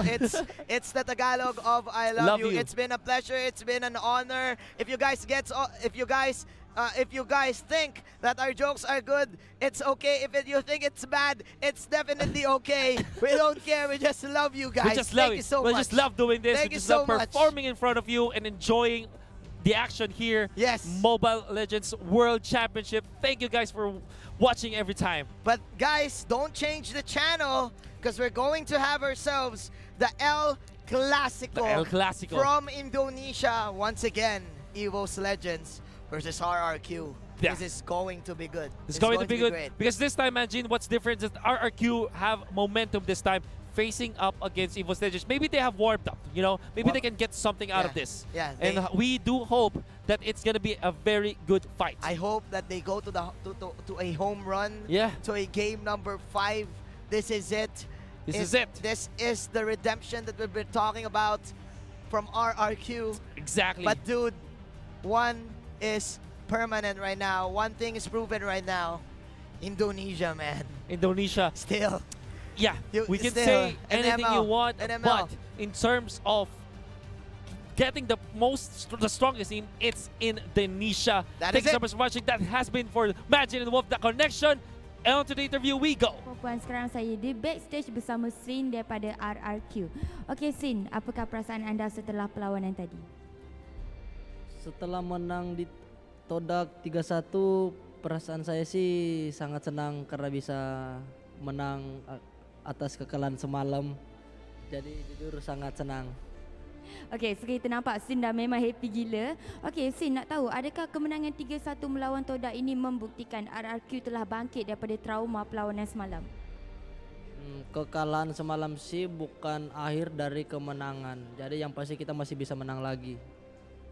Okey, maksudnya Sin kata dorang confident RRQ akan menang lagi, dan selepas ini pada final RRQ akan bertembung EVOS Legend daripada Indonesia sekali lagi. Apakah expectation you? Ya berjuang aja lawan EVOS. Okey, so Sin kata dia akan berjuang sehabis-habisan untuk melawan EVOS. Kata-kata last untuk supporter you yang berada di sini dan di seluruh dunia. Gimana? Kata-kata khas untuk supporter korang untuk support RRQ sampai ke tahap ini. Terima kasih fans RRQ yang sudah datang jauh-jauh ke Malaysia, yang sudah dukung kita.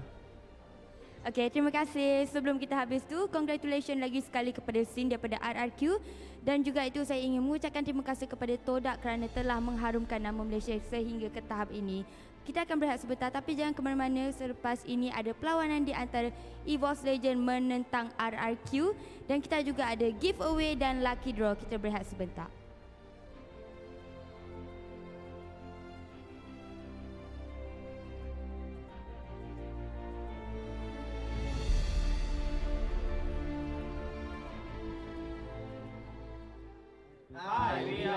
Sparks. And we are here to play MLBB Charades. Xin chào, chúng tôi là VSC Persembahan. Hôm nay chúng tôi đến đây để chơi mobile Liên Minh Bang Bang series. ពួកយើងមកពីក្រុម Impunity KA ខ្ញុំបានប្រធានកម្មនេះមកលេងជាមួយនឹង game Mobile Legends Bang Bang Sore. Here we go.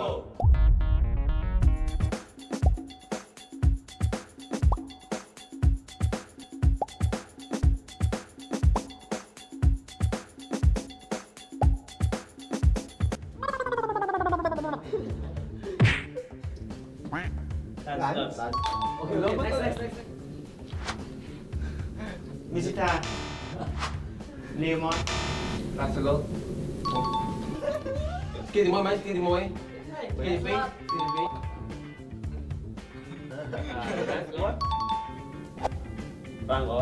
Yeah, Frank. Franco. Franco. Franco.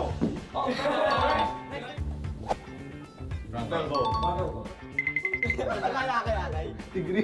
Kagak. Dingin.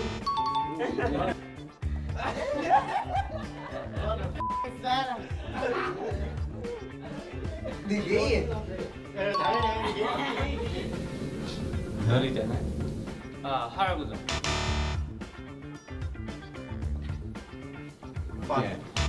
Tiki. Như là Leslie. Okay.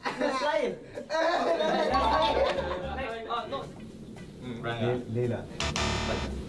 Leslie. Yes, correct. I lost. Rock.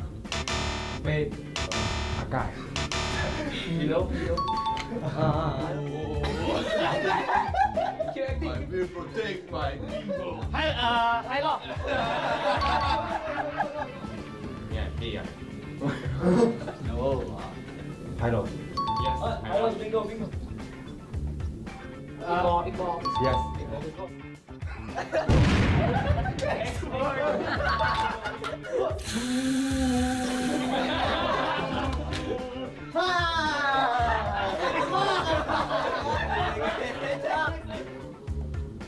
Xbox.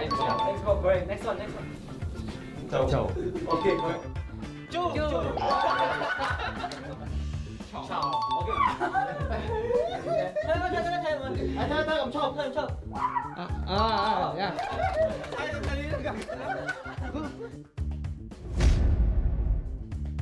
We finished the MLBB charades in 2 minutes and 15 seconds. Đội Fantasy Men vừa chơi xong game show mobile Liên Minh Bang Bang. Đội chúng tôi rất là vui và hứng thú khi chơi game show này. Xin chào và hẹn gặp lại các bạn. Our record is 3 minutes and 22 seconds, and see you in the championship. Our record is 3 minutes and 4 seconds.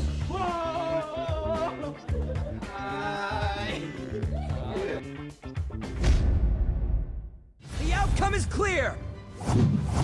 Arrow, find your target.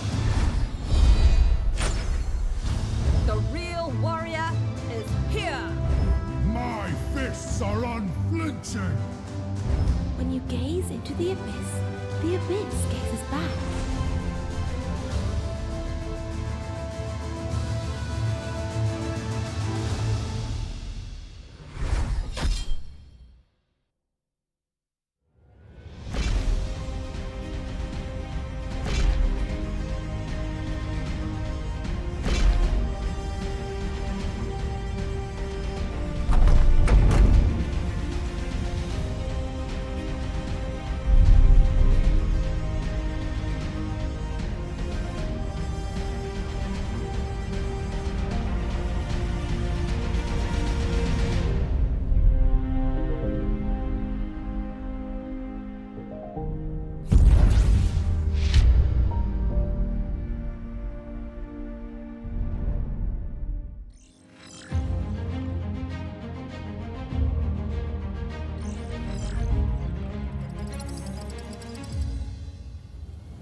Apa khabar tuan-tuan dan puan-puan? Kami ada satu segmen yang memang bagus untuk anda semua. Silalah berikan tumpuan semua kepada pentas ini sebab kami ada 10 cosplayer untuk persembahan ini.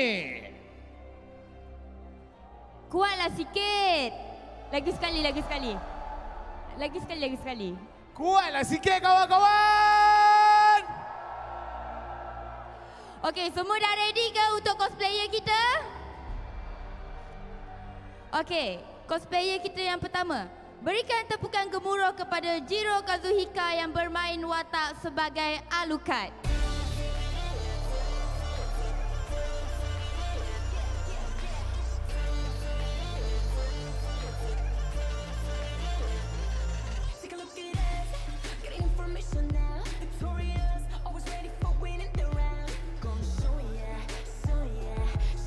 Cosplayer seterusnya, Yuki Era yang bermemainkan Nana.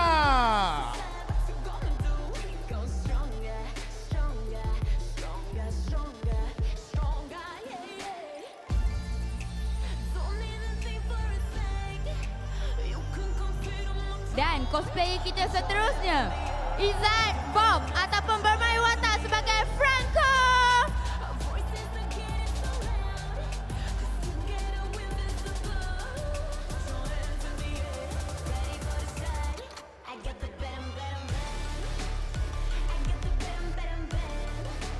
Cosplayer seterusnya, Melina Chan yang mainkan watak Farsa.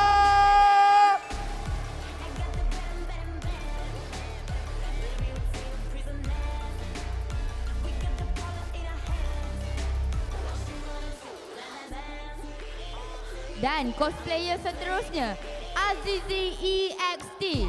Berikan tepukan gemuruh kepada Granger.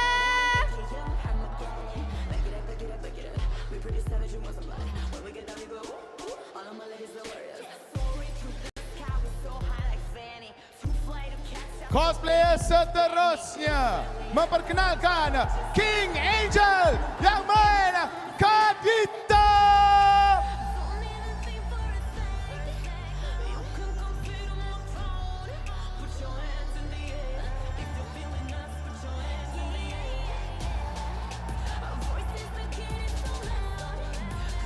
Seterusnya, berikan tepukan gemuruh kepada Daniel D yang bermain watak sebagai Hanzo.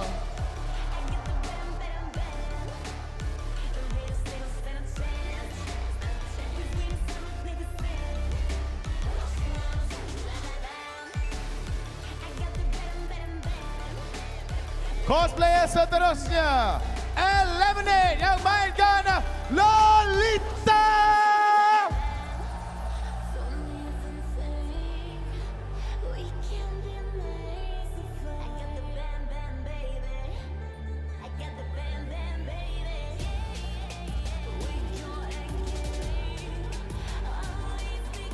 Dan cosplayer seterusnya, berikan tepukan gemuruh kepada Abu Dora yang bermain watak sebagai Cloud.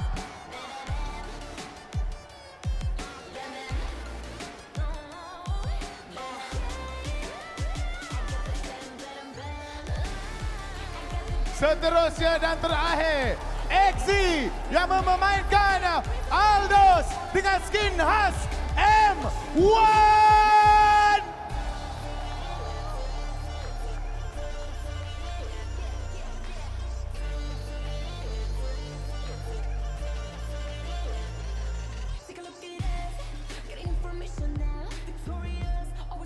Wow, memanglah cantik kostum-kostum mereka. Cantik, handsome, semua ada kat cosplayer kita.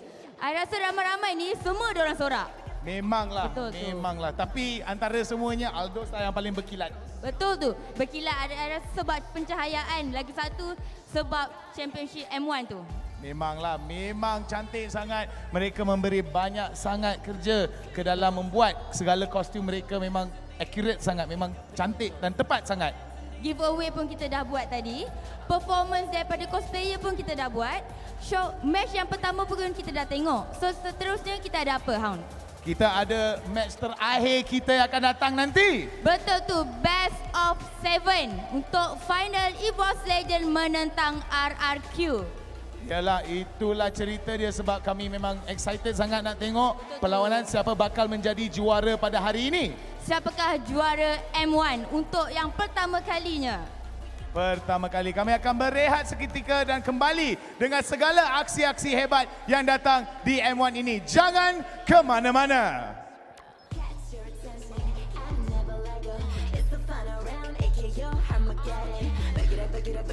We pretty savage, you want some blood.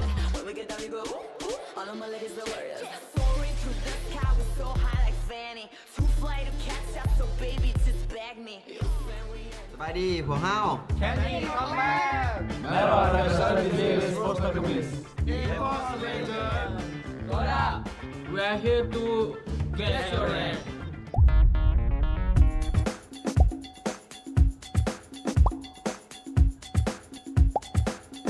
Teman-teman.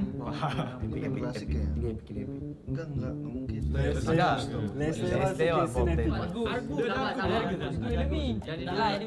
Teman, cekai. Ini masih elit ini sumpah. MM-nya ada 5. Enggak. Yo, epic. Kok gue epic ya? Grandmaster. Epic. Keseluruhannya epic. Aku tuh kalau ada orang Ranger tuh nggak mungkin master. Kita tengok kita tahu dah. Mati hero benar. Iya. Mula juga semula. Itu recommend ni. Legend. Tengok. Ada kaca ni. Legend. Legend.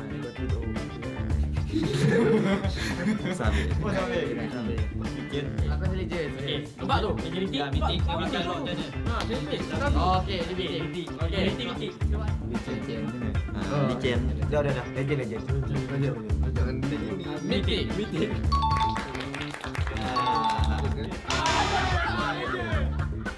Gameplay legend. Boh, tuh nih gue minta skin. Di friendlist gue nih gue tahu nih ranknya apa yang dia terakhir. Sumpah. Abral ke? Magioin ada. Okey, nama dia bintut. Sabi di. IPH Lestas Mythic. Sekejap, ini macam legend ni. Selung ni. Ini tu pancing kita. Dia datang seorang bro. Legend. Mythic kan? Legend.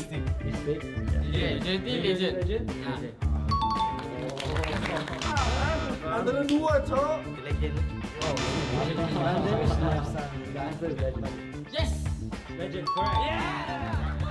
Tengoklah gameplay. Awak lemah lah. Saja kita orang mati. Gameplay legend dia macam lembab gila. Tak dia quality aku tengok tadi dia masuk seorang. Yalah saja saya. Tak boleh betul legend.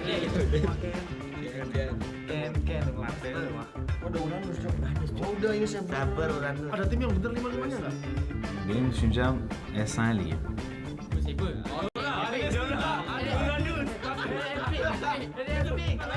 Ini suara siapa ini?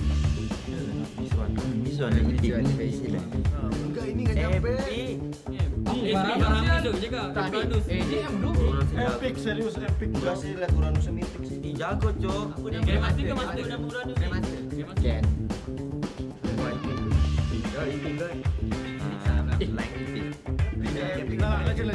Epic. Okey. Grandmaster dekat Grandmaster. Mana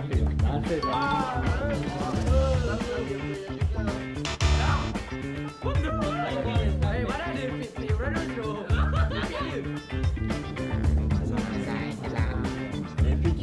Epic ya. Ini aku kenal kawan aku ni. Okey, positif. Ini legend. Tadi kau tak legend dah. Wow, dia gitu. Terus legend ah. Epic. Ni epic bodoh tengok Ashraf macam tu je. Epic apa? Terus tempat Tak mati apa? Mati. Okey. Epic. Ken dah. Kan mata. Epic. Epic confirm. Epic. Confirm. Epic Tapi aku tu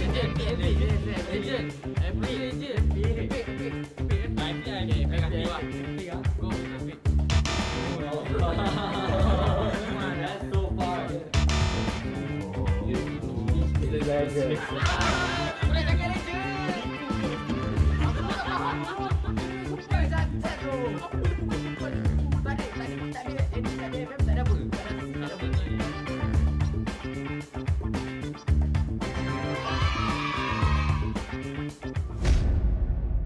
The outcome is clear. Arrow, find your target. The real warrior is here. My fists are unflinching. When you gaze into the abyss gazes back.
Preparation, just keep training.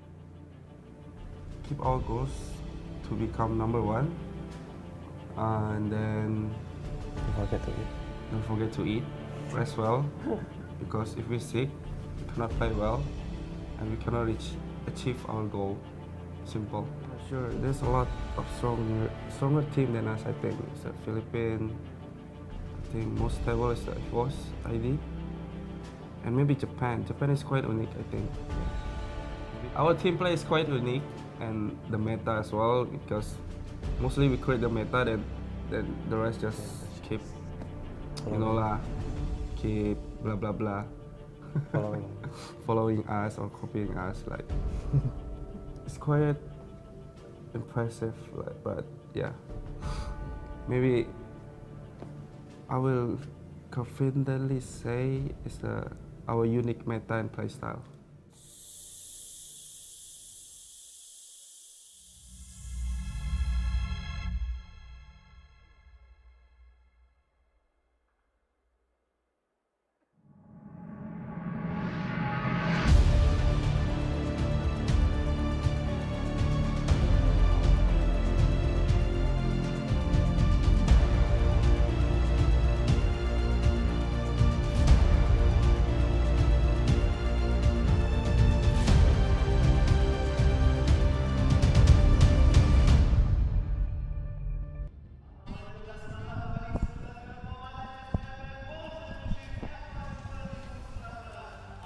And welcome everybody to the grand finals of the M1 World Championship 2019.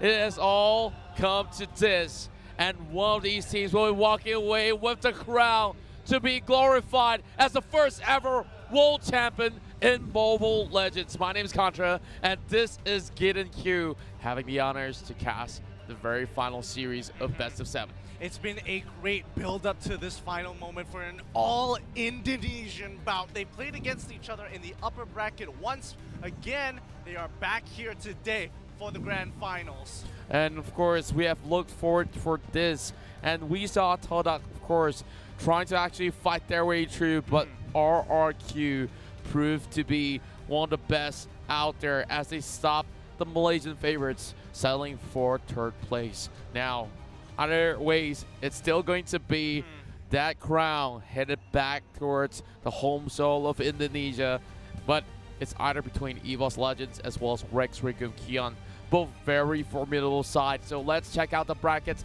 and see how their journeys have been edged throughout this entirety of the tournament run. Yeah, it's been an entire roller coaster from beginning to end. RRQ going all the way, defeating Todak, pushing them down to the lower bracket, moving on to meet up against EVOS Legends, who took down Burmese Schools to meet them in the upper brackets. A 3-0 clean sweep by EVOS Legends, pushing RRQ down just so that they can take out the Malaysian home soil representatives to meet them back in the finals. It's been a long journey so far, but now it has come down to this. They have definitely been familiar with their opponents here as they faced off in the MPL Indonesia, and now in the greatest stage. They are proving that Indonesian teams are amongst the best of the best in Mobile Legends. They are the greatest metas. They were the ones actually pushing this game forward to the next level. Now they have to display their best, and EVOS Legends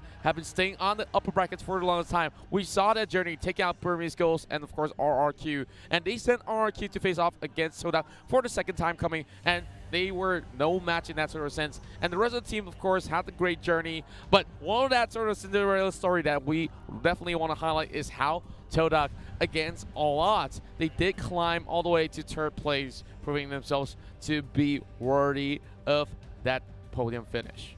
Yeah, and now, I mean, it's going to be a tough game for both RRQ as well as EVOS Legends. It wasn't like that 3-0 in the upper brackets was like an easy game for EVOS Legends. Maybe one of the games, but for the most part, it was a struggle. It did come down to a lot of 50-50s, and I think RRQ, they've mixed up the lineup here and there every single time to see what works best, and I think with their lineup currently where they played against Todak, they were looking pretty clean. And I definitely would say that it was so much of that sort of surprises coming in from Todak's very interesting draft, where it kind of emulates what 10 Seconds Gaming have brought to the table for their final game. But of course, execution was nearly perfect. But RRQ here has definitely shown that they have been able to actually match up on whatever that was thrown against them. And now it's time to actually find out a little bit more on how RQ is feeling. We're going to be having an interview coming up shortly. And boy, they might just be our next champions right here. Yeah, and again, these guys have met each other time and time again. They are rivals. Let's have a look at this video.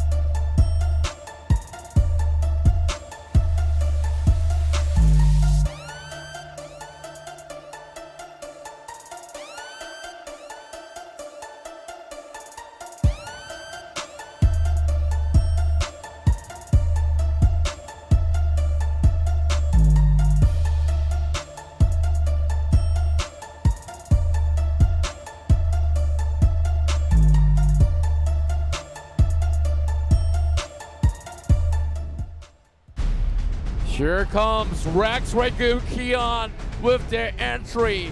As we see this formidable Indonesian side come in swinging up hot.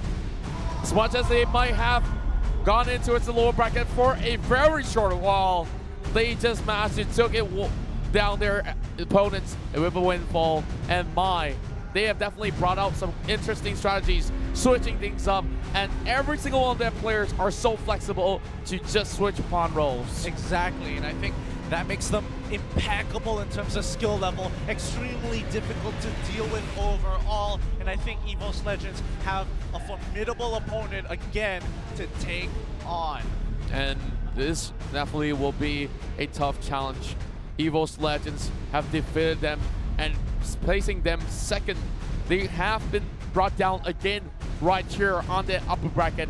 Now they are not settling for that second place no longer. EVOS Legends, of course, now they have not lost much of that sort of the series. As we saw a pretty much clean trio the last time they met. Yeah, and I think that might change a little bit because I think RRQ is ready to take them on. But the competitors, EVOS, so far haven't been dropping too many games. I think the only people who've really, taken them on was 10 Second Gaming, taking one game away. But for the most part, they've just been dominating the upper bracket. Yeah, and I could say that the domination is really apparent as we saw players like Reg really getting so ahead of their enemies. It's not even funny. And these are what Legends are made of. Yeah. Well, EVOS aside, we could say that they are almost having the same sort of way of play of RRQ, but they are a whole lot more stable. Exactly, and they are ready to take them on. Let's have a look at them here.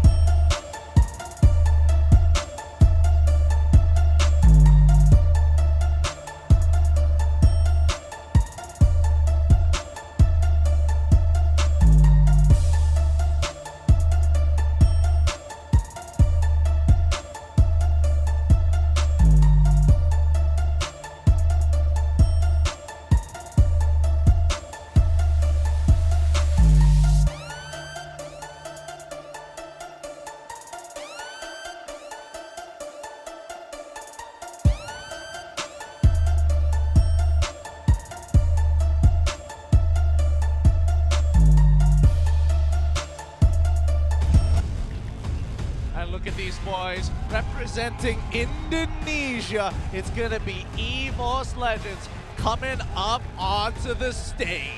The biggest winners will still be Indonesia, but EVOS Legends will never settle for second.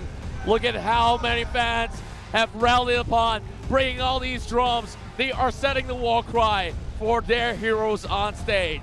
If they were the champions of Indonesia, they will prove to be defending that title in the biggest of them all. This M1 World Championship, they have waited for this the entirety of the year. They've break the curse, and they have always been on second place. And after breaking that, I think there's nothing else that they cannot conquer. Yeah, nothing's gonna stop them now. These boys are ready to take the World Championship on, and they've definitely proven themselves to be one of the most formidable teams to potentially take the crown. Well, we're seeing all the glory, the goal right in between the stage, and either one of them will be cleaning them after this best of 7. Well, this is the very first time that we're having a best of 7 here ever being played out in the history of Mobile Legends. And it's just only fitting in M1. There's been Sid, Lemon, Liam, as well as the tour to make up Rex, Regium, Keon. And Rex, Regium, Keon, we talked about so many of all that sort of shift where Lemon, of course, switched things up alongside with the tour as well. I'm Jago and will now be sitting on the bench for the meanwhile. You know, best of 5s already so tough to actually pull out if you go in for all those 5 games. Imagine if you go in for 7. It must be tiring, and this is where RRQ might just have that sort of a power sub coming in with Jago. I think, you know, adding Lemon in now definitely kind of changes up the team dynamic. I think, you know, the playstyle definitely affects how the team kind of moves around the map. The calls that are being made, the information being collected, coming down to the decision making, it's going to help because, again, it's one of those things where you follow patterns. If you're used to one particular playstyle, how they make decisions, you can punish those patterns. But with Lemon now in the lineup, that might change up a little bit more, especially when he wants to take his revenge against EVOS Legends. EVOS Legends have taken them down the other time, and of course it wasn't really all too easy for them. The last time back in the championship in their home country, it was a 3-1 victory, where in that 4th match it was really down to the wire where we saw RRQ defending it for their lives, but now they want to reclaim. They really want to prove the doubters wrong, because back in Indonesia, all the EVOS fans, of course, are still pretty much clad in blue, trying to actually claim that this trophy will still belong to them. Well, they've definitely won a lot of silverware, but RRQ, of course, is looking a lot more hungry than they used to. Yeah, they definitely do, and I think they have a lot of motivation coming into this game. Here is the lineup of EVOS Legends. It's going to be Luminaire, Donkey, Rect, Aura, and Juan. The lineup has not changed so far, and these boys are looking so strong coming into this playoff. Well, we talk about all these tanks that are in the tournament. Donkey has been one of that sort of player that has proved himself to be one of the best. And of course, EVOS Legends will possibly face off yet another Titan on the other side, where we talked about Lemon, who also has been playing on his perfect form. Same goes to Tsuru as well. But there's so many of all these other characters. I'm looking forward to see what Rek as well as Sin will be playing in this sort of series. Yeah, I'm more interested in the draft, actually, because both sides kind of know how each other play, kind of know how they've kind of adapted to the game. So the question is, who is more prepared coming into this playoffs? And I think what's great for EVOS Legends being in the upper brackets, they get to watch more games of RRQ play this out. But speaking of RRQ, looks like they have some words to say. Let's have a look. Our preparation is keep training, keep our goals to become number 1, and then don't forget to eat, rest well, because if we're sick, we cannot play well, and we cannot achieve our goal. Simple. Sure, there's a lot of stronger team than us. I think it's the Philippines. I think most stable is the EVOS ID. And maybe Japan. Japan is quite unique, I think. Our team play is quite unique, and the meta as well, because mostly we create the meta, then the rest just keep, you know lah, keep blah blah blah, following us or copying us. Like, it's quite impressive, like, but yeah, maybe I will confidently say it's our unique meta and playstyle.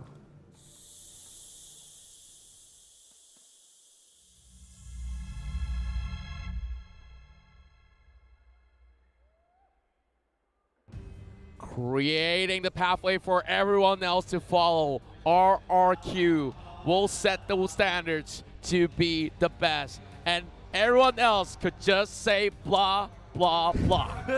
Quote. Can we please have a quote right there? Just slap that up, because these guys are the meta setters. And I think, honestly, they are absolutely right. They are the meta setters, and a lot of people look for their initiative to know where they want to be. And here are the RRQ fans screaming for their lungs, showing their support for their country and their team. We see so many of all these guys clad in black and yellow in that sort of sense. Well, you know, the Blade Tigers also have somewhat support that in that sort of sense, where they say, hey, we got something pretty similar. But again, speaking of Tigers, EVOS Legends right there, of course, white and blue. They are, of course, part of the colors of the flag as well. Of course, are we really trying in Indonesia and Malaysia? Of course, trying to draw that away for a little more, but EVOS Legends here, they are in the best shape ever. We saw that sort of roster shift earlier this year, where there's so many of all that changes,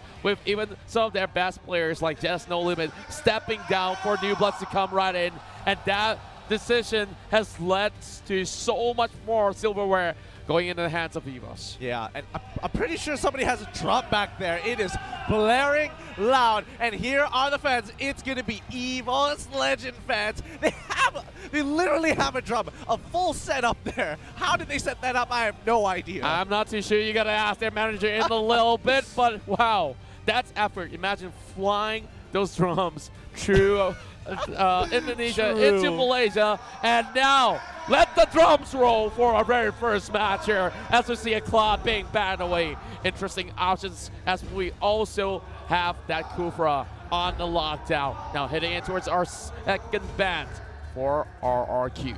Very interesting opener here. They get rid of both Selena as well as Claude. You definitely see a huge change of face when it comes down to RRQ versus EVOS Legends, because in the previous matchup, RRQ didn't even want to touch Claude or even the Selena in their bans.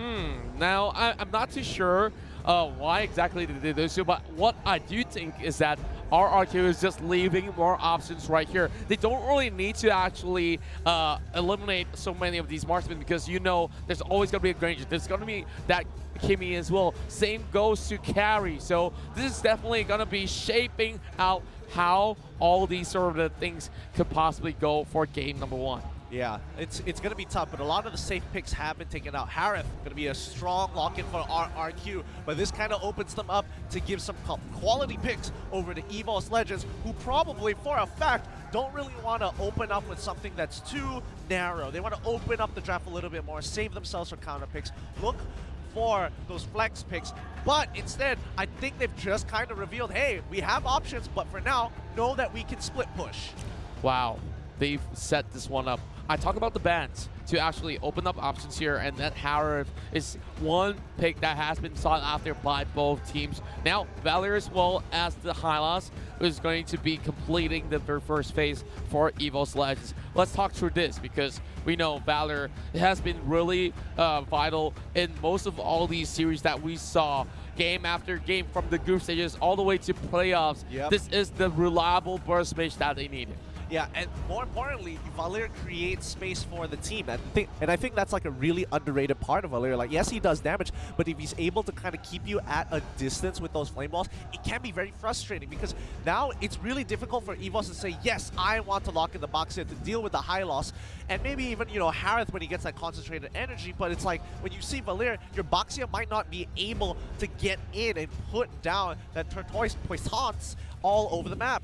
Yeah, it's going to be really difficult if they really don't get that being banned away. But now Kimmy is the one being removed, because they've already got, in a way, a mage or marksman of sense. But Lilia, let's talk about this Lilia here, because we've seen a whole lot more Lilia ever since 10 Seconds Gaming Plus have been picking it a lot. And also, we also see RRQ alongside with EVOS, who are really familiar with the Dark Mage. Yeah, and again, I think Lilia, you know, a large rising star realizing that, you know, Lillian can actually do quite a lot more, even though you are required to have a certain skill level to land Gloom most of the time and set up those chain reactions to get some maximum damage. It is a very effective pick when you need to get out of like tight situations. Oh, you're locked down, just press the black shoes. Oh, you're out of shadow balls, just press the black shoes, and you'll just get a huge replay of it every single time. And I think, you know, group stage, just Lilia barely appeared, maybe once, maybe twice, but now she's become a very prominent pick. It's been a really prominent one indeed, and you can even pair things like a Purify to make sure you have a little bit more stability if you were ever to be caught out. And now, looking into its EVOS Legends lineup, this is a hyper-scaling sort of composition that they are having. Lolita 4th pick for EVOS Legends. Oh, very early Lolita pick here. I think they want to wait to kind of like a point and click, make sure if Harith decides to go in and is out of position, you can lock him down with the charge. Even for a split second, that should give enough time for the rest of the team to collapse on him. RRQ, they kind of have to set up around the Lolita. Now that they know it, it's like, oh, you know, if I want to force out a Chang'e, not going to be too great. Granger, his Death Sonata can be blocked by the shield, but, you know, it's not like the hardest counter in the world. Yeah, I certainly would say that there's still many ways to actually counter that in that sort of sense. And, of course, back towards the side of EVOS Legends here, there's a couple more options on the table. If they really want to go for a marksman, then, yeah, that's still the carry right outside. And if they want to go for a little bit of that double mage composition, you know, Chang'e has been always appearing in that sort of battle, especially on Todak's side way early on. That's true, and they did take a game because of it against RRQ. I don't know if EVOS Legends want to take the same route. Zayas is kind of giving, the coach for EVOS Legends is kind of thinking about it, like what do they go for? Ooh! Whoa! It's time! And I've talked about this previously, like in the group stages, I joked about it, like why don't people bring Zas? Like Zas is great, Zas can do has a lot of options, is super, super annoying, and I think now is the time to bring it out. Very bold for EVOS Legends. I want to see how they play Zas. I want to see how they actually control the tempo, especially when you know Zas is somewhere towards the mid game where he will start to ramp up. And if you really want to go for those split pushes, he can also hold on for those pushes as much as he wants. And wow, pleasant surprise. We never thought that they would actually bring it in, especially in the grand final stages. Yeah, it's extremely bold here. And I think they're setting I'm pretty sure they're setting up We Will Rock You right in the back there. Oh, man. Tutu versus Wreck, please. Yes! Let's see that happen. Yes, I love it. The fans are ecstatic. They're ready to go at it. And now, as the teams get ready to load into the game, hopefully they are ready to bring out something new. I mean, the Zosk is looking pretty good. I want to see how that plays out. I'm not sure who exactly is playing on it, but that will kind of give us an idea whether he's going to be in that support role or he's going to be that, you know, hard mage, hard carry role. Yeah, and it will be amazing to see players like Tsuru actually pulling that one out, because we've never really seen him go in for that pick all too often either. Now, that Zas will be protected by the Lolita, so it's really hard to actually get anywhere close to him either ways. So how does RRQ actually find a way to work around this? Because they do have the Cho, but they have to get past so many of these frontliners from EVOS Legends. That's true. It's going to be tough because now that you have the Grok, you have Lolita, you have options to kind of disengage from bad fights. And I think that's really, both teams want to go front to front. And that's why they have the Valir to make sure it's a front to front. You go into our backline like, nah, I'm going to push you away. With the options like Grok, I think that's going to change a little bit more, and it sounds like the games are getting really pretty hyped here. We're not the only ones pumped up.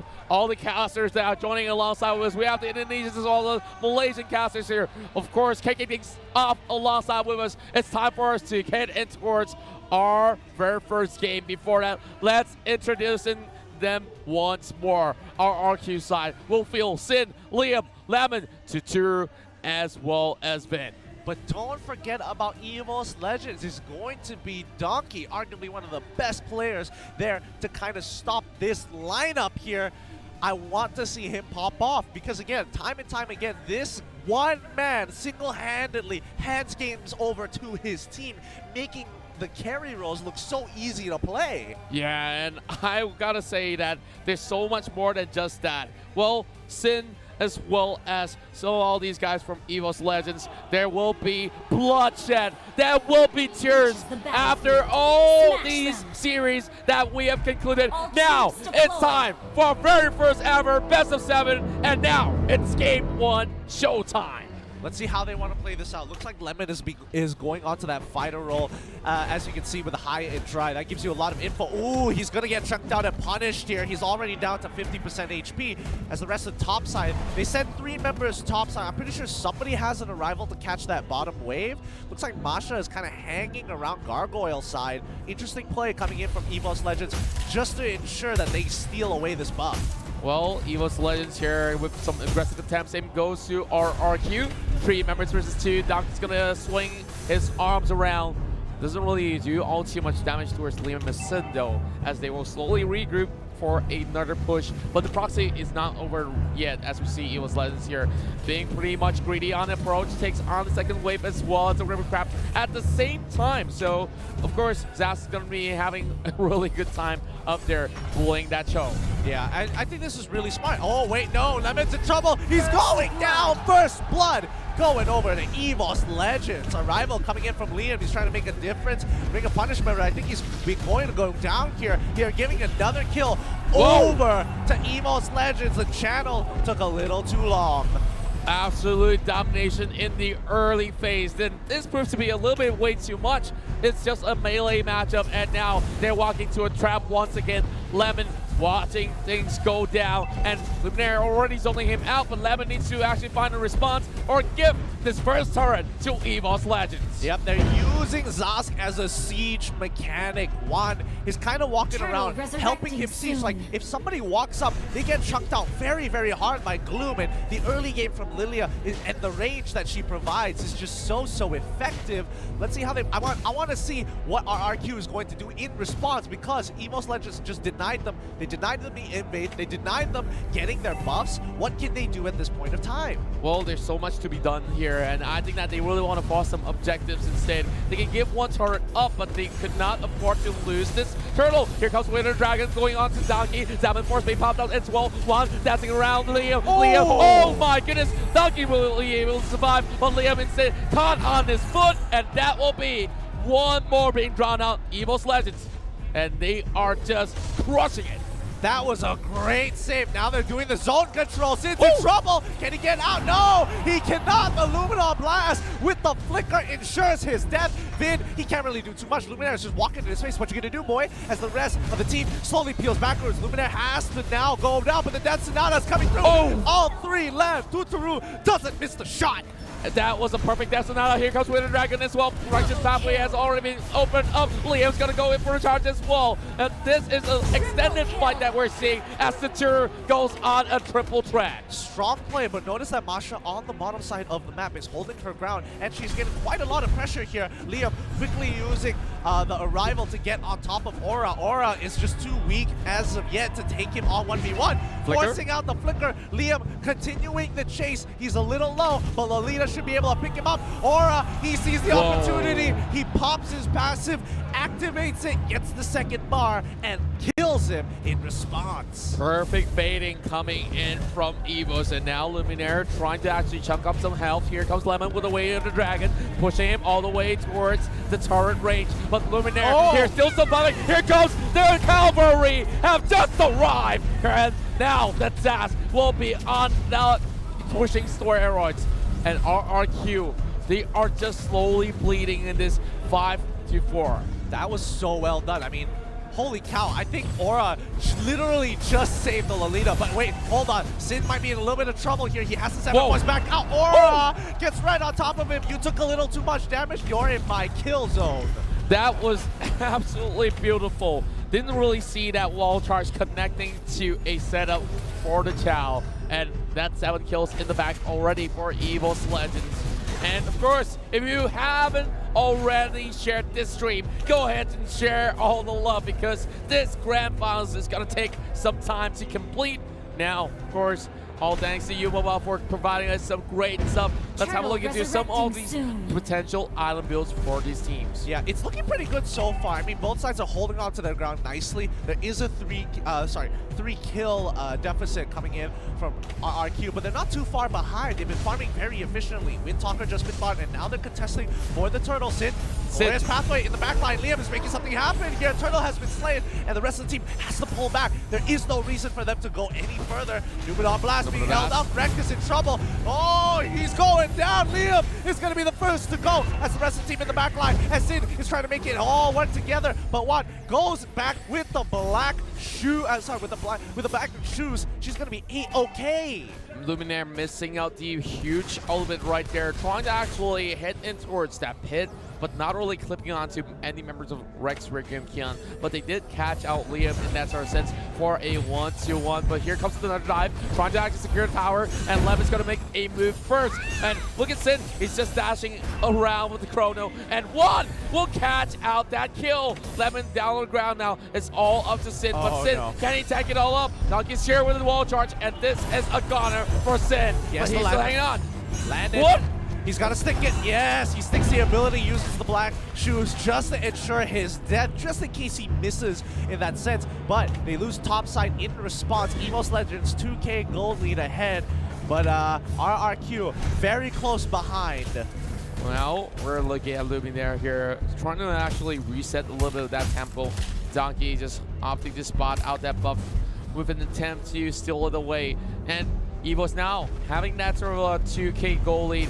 And usually at this point, if you are giving away 5 kills, most of the teams will be having a huge downer in terms of goal, but not for RRQ though. They're still hanging on, and Lemon here will be sacrificed with Donkey not coming on the air. Yeah, these small catches are really helping EVOS get their split push game on lock, because Zask is puts so much pressure on the map, especially when he can do it at a safe distance. Not to mention that his ultimate putting down a super turret and going inside of it to kind of dodge these bigger abilities can be so frustrating to deal with. Yeah, and they just get completely zoned out in that sort of sense that they can't really split push effectively. They can't really commit to a team fight as well. So Rex, Rick, and Kian here is in trouble once more. Sin, after that, actually taking out this 1 versus 2, and those dashes won't be able to save him all too long. Numenor Blast will be missing out, and there's no more turrets for him to hide, but here comes Liam though. Yep, the angle wasn't there yet. Liam as well as Luminaire, not really too exciting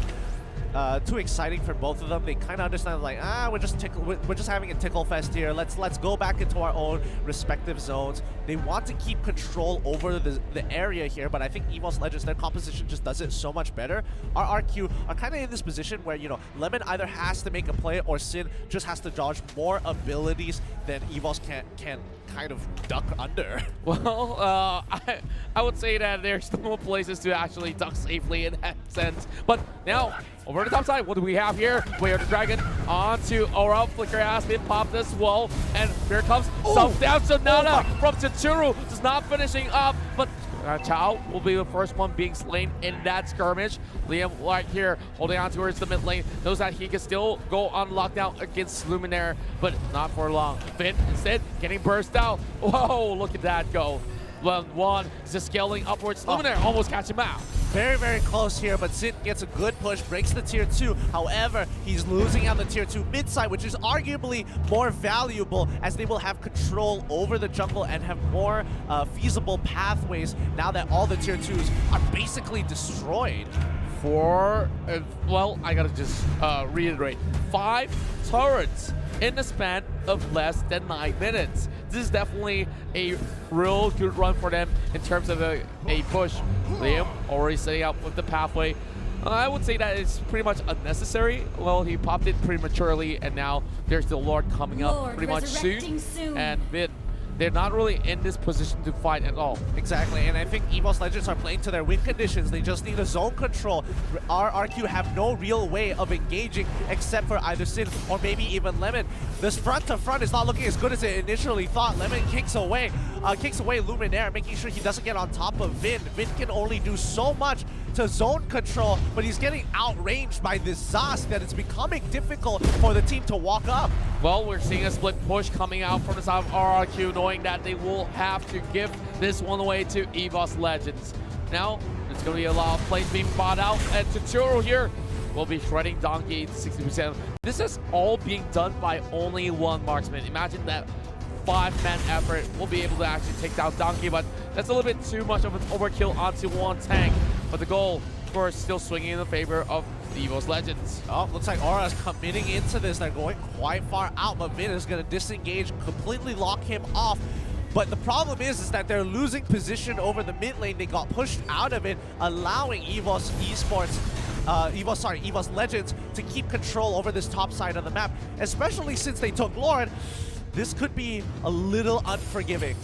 Well, I'm not too sure whether or not will Rex Riggin can stop that Lord in time. There already is Disaster alongside with the component of Rock to actually get a little bit of that push, but here comes Wailer Dragon onto Luminaire. That's going to be pretty much a dead Lolita if they don't flicker away, and he just bought a little bit more seconds here. Sin instead forcing another one coming out from inside of Aura. This is so good for EVOS Legends because Hara, I mean, Masha is just buying time. She could die here and she doesn't really care. She just needs to hold on until Sin can't really do much as the rest of RRQ has to defend this inhibitor. He has to go for the recall as EVOS Legends are going to break this. The Numenon Blast as well as Zas just zone controlling. They can't do much here. There's nothing they can do. And now Lord has been walking over to the second inhibitor. They needed Sin, and where exactly is he? He's going in for the flank in and out. Little side of RRQ will commit to Sin. Luminaire gets kicked it all in the back, but he bought enough time.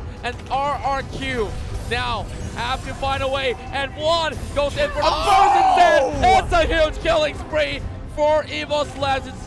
One right there. Oh, that was such a good duel. Juan coming up on top, buys the Genius one. 300 IQ there, but he set that up perfectly. He was kind of baiting out the Chrono Dash because he knows that it has a very short cooldown, but that is a window to allow Gloom to get on top of him, getting popped for 1.2k damage just with a Shadow Ball, and Gloom eating it and exploding. My God. That was just the Shadow Ball. It's not even the full combo. Hi, look at this. 5-1 on that Lilia that we just talked about, and it's just so scary here, judging for the fact that Donkey could also soak in so much of that output coming from Finn as well as Sin. Here comes that kick that will connect, and there goes one. They picked up for that mega kill, killing spree for the Zas, and now there's gonna be a little bit of that reset. Next Lord coming out in 70 seconds. Dude, I can't. This Zask is absolutely a beast. Like, he puts down the turret. There's multiple uses for it. It can block a lot of the damage coming in, especially from that Death Sonata, and that Rhapsody can't exactly go through it either. He can go inside of the turret, protect himself, go back out to dodge abilities, but he's still gonna have full health. Like, the only way for RRQ to kind of get ahead, or at least win the fight, is like how they did it just now, where they got Sin in the back line and pops the Xamot Force. That's a rare occasion that you can actually pick him off. And of course, you also have to make sure that Luminaire does not disrupt that in that sort of sense, because that Numenon Blast being missed out gave a little bit more room for RRQ to react. Yeah, and I think RRQ just need to figure out a way to get to the backline. Sin has a lot of work, and the same goes for Lemon. They have to make sure that they somehow find an angle to get in on them. EVOS Legends not going to let that happen here. It's coming very close to the later stages of the game. 5 more seconds until Lord comes back up. But again, EVOS just going to play to their own game, keep control over the map, make sure the waves is in their favor, and then just completely lock them out at choke points. Well, that choke point is definitely coming into effect here as EVOS Legends are already trying to actually disturb the Lord, but that will only be a bait. And now we're looking at Lemon here, trying to set things up. Donkey does have immortality, and now Liam being caught in between. He forces out that righteous pathway as well. Now Sin, so actually taking a little bit more peek as the rest of all these players are just going on that defensive mode. They cannot afford any sort of mistakes at all right here. Exactly, and now I mean, even though the Glorious Pathway has been popped, it's still going to be fine. The rest of the team is going through. Lemon's in trouble. He's taking quite a bit of damage. Aura is right on top of him. Luminaire peels backwards slowly. Great zone control coming in from Rek. Very close to the end. Lemon still going to go down. Lemon for Masha seems pretty worth it. Now Sid trying to make a play on the backside here. Juan needs to get him out before he dies, but the black shoes is going to be enough to get him back up to health. Sid trying to make the play. He doesn't. He gets the Lilia, and now RRQ have found the opening that they've been waiting for. It's going to be a 3-for-1 trade. This definitely will be the greatest of comeback if they could actually turn this game around with this Lord already for taking, but here comes Luminaire. What can the Lilia do? As we see all three members crashing upon that mage as well as the tank, and here comes Flicker coming from the side of Luminaire, and it will be finished off by Valir. Yep, Ice Queen Juan just being purchased by the Valir. He's going to make sure not only is he going to push you away, he's going to slow you down to allow the rest of RRQ to kind of chase them down. But now, Donkey's in a little bit of trouble, takes a full hit of the Rhapsody. He should be going down here. Immortality is going to get popped, but that's not going to be enough. RRQ want to keep control over this. The fans are extremely happy, but remember, the death timers are still not too long. Of course, there's many things to be happy about here because Tetsuru, of course, finding so much of a grip in this game, and he's the hyper carry that everyone sought after as they managed to take down one of the best tanks in the world, Donkey. And for the first time, we saw that Grok fell as he already got so beefy, and that was definitely a thorn in the flesh for them for the longest of time. But RRQ, now, they've already set up the double push. Top side, bottom side will push natural with the Lord, and now they're giving this one away. EVOS Legends have to defend. Yep, they know that they've kind of messed up that 50-50 earlier, and they have to just kind of let them take as many objectives as they want, because really they just want to survive and start another fight later on. Lord is walking through. Luminous Lord is going to be breaking into that inhibitor here. Oh, here comes Chrono Dashes coming from Sin as well. Down force being popped up, and Luminaire getting a little bit of that damage being soaked, but there will be all the other members ready for a fight coming from EVOS Legends. They're holding on towards the mid lane turret, will not let this one slip away. And the highlights trying to actually set things up. Oh! Great movements coming from across. And there's just that sort of a wall being created here. Donkey always on the front line, making sure that everything stays safe. Lemon taking a little bit of peek. And now even the bottom side have nothing for Rexford and Kion to actually seek advantage of. Lemon goes in though. Luminaire, he's in trouble. He's taking quite a bit of damage. Sin right in the front line, but the rest of the team is holding on very, very well. Look at this. Rex is making sure that they can't really move forward. The waves are being cleared a little too fast, and Zask is holding on his own. Earlier, he was able to defend from Lord because of his annoying little mini turrets that he puts up to kind of protect it. It gives Lord a secondary target to hit, and he doesn't get the charge off. Well, that charge definitely is going to be pretty important, but look at this. I would say that EVOS Legends could still hang on for the longest of time because of this sort of pickup.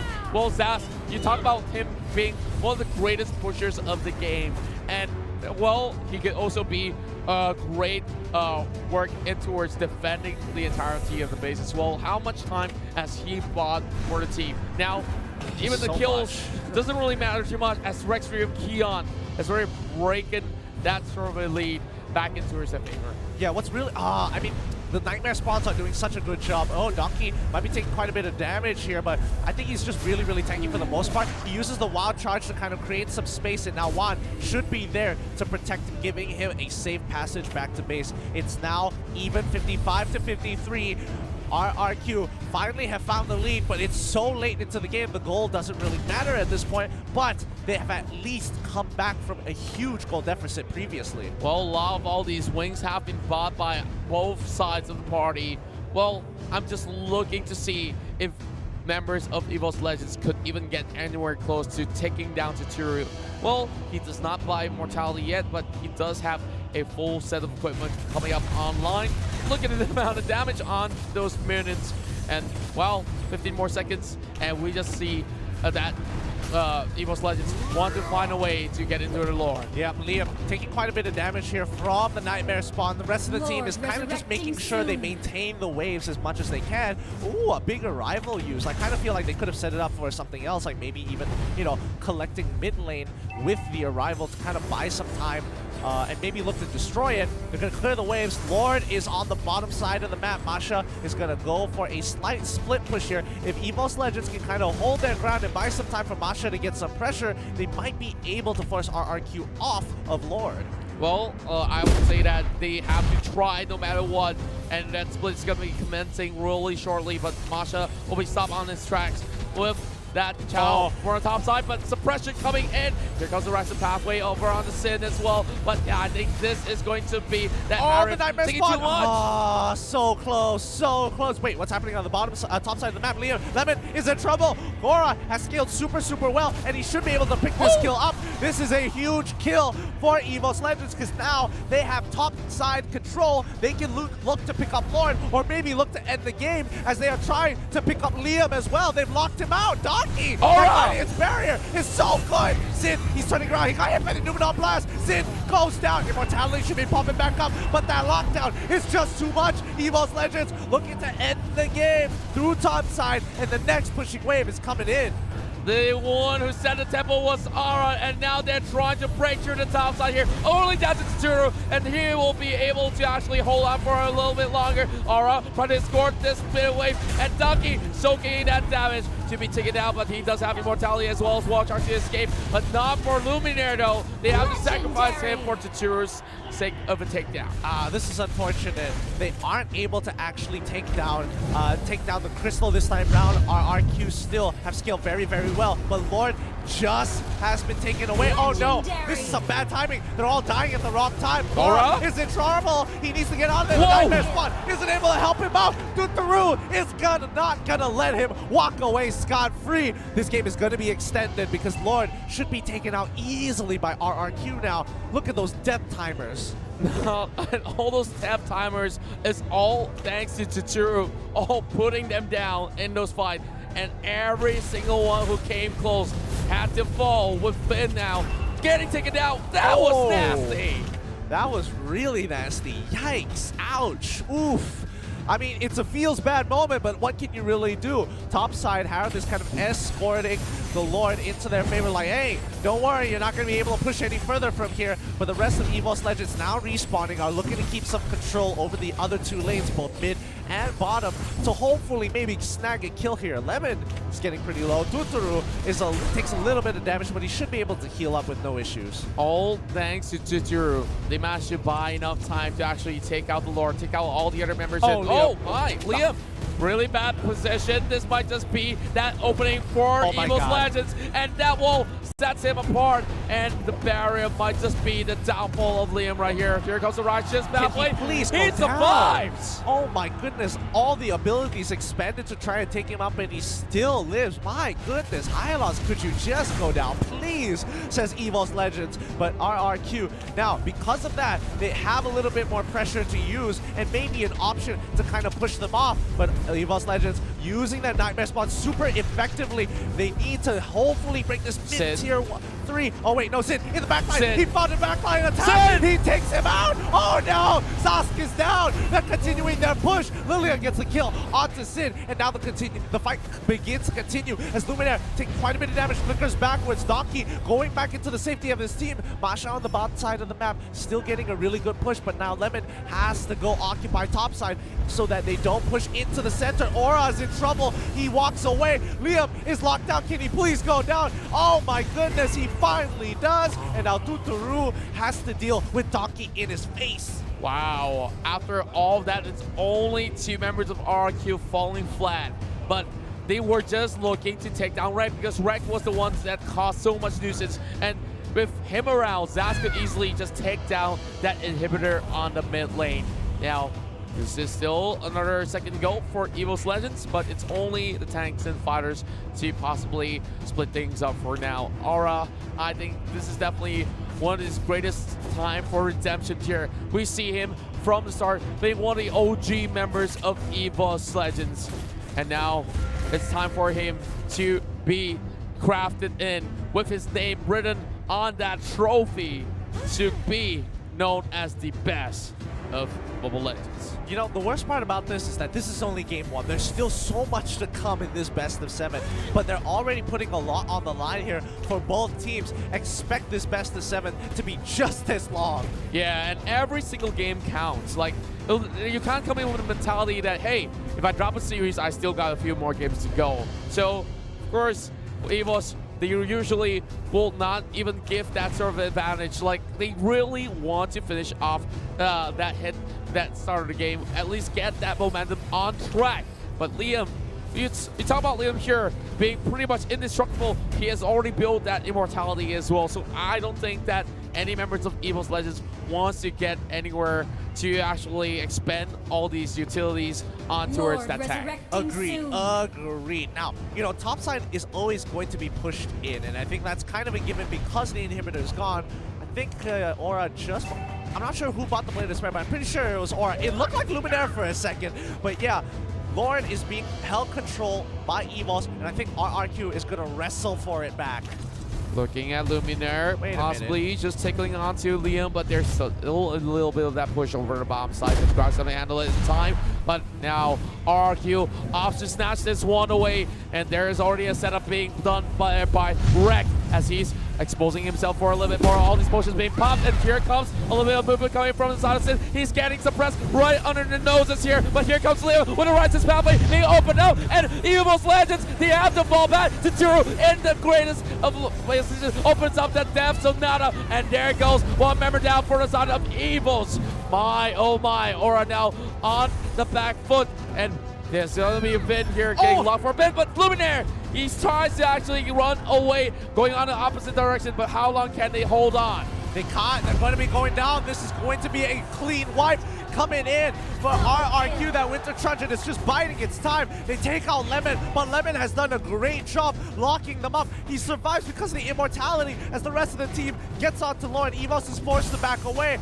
Lemon, oh my goodness, RRQ just played the map perfectly, and they took a 50-50, and they won. They won this pretty much cleanly in this sense, and EVOS Legends, they definitely got caught out in the worst time of it all. And speaking of getting catch here, Donkey needs to respect the distance, and now he's just trying to actually negate our extra Kion from claiming this for their own. Yeah, and then nobody is going to get Lord this time round, and I think RRQ made some really good decisions there. They started a fight the moment they saw Lemon had a really good push. They saw bottom and mid pushing in very nicely, and that netted themselves a turret. Donkey is in a little bit of trouble here. Zast won't be able to bail him out even with the Nightmare spawn. Immortality has been popped. Donkey is trying to turn this around, holding himself up with the shield. The true damage coming on through, just not enough. Aura against Lemon, it's a 1v1 of a lifetime, but it's not going to be fair the moment Liam shows up to the battlefield thanks to a rival. Well, Aura have no more left to do, and that will be a mega kill for Vin. 5-1-11. Look at how cleanly this Vin as well as Secure has been playing the entirety of game 1. And there was way too much money in the pockets here. And speaking of money here, RRQ making a run for the $250 million. Yeah, and now Tuturu, slowly but surely, he will be able to take Lauren with the rest of his team here. They're getting control. Valir is on the top side of the map as well as Lemon down in the bottom side. They are just making sure that they don't have any options for EVOS Legends to push on in. Can RRQ actually come out of this on top? It's looking really good for them. They've scaled so nicely. I can't believe it. In game number 1, we're breaking the 30-minute mark. And Rextrigam Kion is on a stalemate for the longest of time alongside with EVOS Legends, but now that they do have the help of the Lord, they're trying to commit fully towards the bottom lane. That's where the very final inhibitor will be standing right before their eyes, and they gotta find a way to actually take down that Zast, who's already camping in the middle of that crystal. Yeah, and the Nightmare spawns are just so frustrating to deal with, but it's gonna go down really, really quickly. but the rest of the team is holding on. This is the fight that they've been waiting for. Lauren is walking out through. The Nightmare Spot is not letting him go through. Newman there gets a good catch onto the backline. Finn takes a good chunk of damage there, but in the mid lane, Liam is taking too much. He goes down thanks to Gloom. They're trying to protect every side of the map. They are doing a really good job. Sid is in trouble. He's holding on with the shield. He's holding on with as long as he possibly can. Luminaire is blocking everything. He's making sure, hey, team, we got the first initial pick off. Now we're going to reset this all over again. We need to play our game. Rek has been doing such a great work. Luminaire got that huge Luminon blast to find a way to take down Liam. 089, but we know Liam is just a tanky Mitchell, just for them to actually set things up. Lemon now will lose off that buff to Donkey, but at this point, doesn't even matter if you do have the buff. Yeah, I mean, it's more of just denial. You want, there's nothing, you want to deny EVOS Legends from getting it so they don't sustain into the lane a little bit longer. It's true. Oh no, Tuturo, he might get caught out here. Donkey coming in with a wild charge, but again, he has the protection of Vin nearby him to kind of push the team away, deterring them because they don't know where Sin is, and I think that's the issue that EVOS Legends is having right now. Well, EVOS Legends, of course, having an issue to actually get themselves out in the open because they need to find a way to defend, and this is definitely not a great signal for them yet, but Recture has purchased that immortality. A little bit of a switcheroo in terms of items, as we see Lem trying to actually find a way to stop Aura from pushing, and now a little bit of that sort of a push and pull between that jungle, but members of Recture Gupkian are grouping up over a top lane. Yeah, the rest of the team is slowly peeling backwards into the jungle. They're struggling to keep control over it because of how RRQ is kind of playing this game. Oh, he gets a good pick on to Donkey. Donkey might be in a little bit of trouble, but the Nightmare Spawn is right on top of them, making sure that they're using the empowered version to get hits with that Hive clones. Liam is forced to be pulled back. EVOS Legends and RRQ are just wrestling for control over the jungle. Well, RRQ now have the power in their hands, but it's really hard to actually juggle the waves properly, especially when you have Zash. Somebody needs to find a way to take down Reg before they could actually go into close out a game. And look at them, just pots after pots, it's just full item stack for every single one of all these players. So right now, gold doesn't matter anymore. They're going to break that 10K mark real soon for RRQ. Here comes Wall Charge onto its Liam, and there it goes. Well, Righteous Pathway will keep himself safe and sound, regenerating some health back in order. Yeah, and again, this stalemate is going to keep on going until somebody makes a mistake. And again, Donkey gets away the dragon, but there is not much follow-up. Donkey doesn't really care because he barely takes any damage from it anyway. He's going to use the power of nature to kind of clear up that bot wave. The only issue EVOS Legends is having right now is the fact that they're down by 2 inhibitors, so they always have to deal with top and bottom kind of pushing into them, and especially mid lane where RRQ has the most control, it's getting pushed in constantly. Yep, and then for RRQ, they know how to make sure that EVOS Legends gets themselves way too occupied. And now, this might just be the final lord, but I can't say too soon. Yeah. There's so many lords that have already been taken down, and we really just gotta save our voice for a little bit. And even for the players themselves, they know there's a lot of risks that they might not need to take. And speaking of risks here, Donkey's in trouble. He goes back in with a wild charge. He whips. Oh no, this could be big with the arrival on the bottom side. This is a 4v3, and it's not looking too good. Aura is trying to turn this around. He's trying to kill Lemon, but it's not going to be enough. He's on his last health bar. He needs to turn this around with the third hit of Jacundo. Lemon, smooth as butter, takes him out with the help of his high loss. RRQ with that arrival alone is shutting down this Masha. They lost Donkey. They lost one more. Oh no! Oh no! Sin's in trouble. He's so low, but there is no follow-up for the rest of the team as Juan in the backline gets locked down by both Vin and Liam. Liam now going in for that push, and Rek has been caught out. This might just be it. They have a minute wave, and Lemon is trying to spot out where the Luna is going. Luminaire's gonna hop right back, but they have all it takes to close things out. 1 versus 4. Can they do it? Numeron Blast to try to remove the minute, but they get pulled back. Lemon going in for the kick as well. And here comes Lemon soaking one big hit coming from the crystal. Now up to Donkey. The best tank in the world has to do his duty. And even the best may fall in that sort of sense. And RRQ looking to close out game 1 in this sort of a matchup, but there's still the minutes not reaching the base. Here goes Aura. The timing is just so poor. They just the minions, they completely block. They need to wait a little bit longer. This is gonna buy time for Lilia. Aura pushing the wave away. He needs to survive, but he's not. He goes down straight away. 2 more seconds until Lilia comes back up. It's not gonna be enough. This is it. RRQ take game 1. It all started with a catch, and now the bait and switch. Donkey taken out, which means that they have so much room to just control this very final lord. And Rex Regum Keon now will take the very first point, heading into this best of 7. So we still need 3 more points to go for Rex Regum Keon to take the title. What's really unfortunate about EVOS' lineup is that the Zask was doing a great job zone controlling, getting that early game, but what it really came down to was that play coming in from RRQ. Hopefully we get to see it in the highlights, because they were keeping control over topside as well as trying to contest for Lord. And I think because of that, they pulled away pressure away from the team. They needed that Grok in that front line to kind of walk through all that flame walls coming out of Vin, if I'm correct, to really put some pressure with the Guardian's Barrier and even disruption with the Wild Charge. It just really changed the dynamic, and they got punished because of that one small mistake. Yeah, and they were so clean that RRQ early games were a little bit messy for them, but heading in towards the mid game,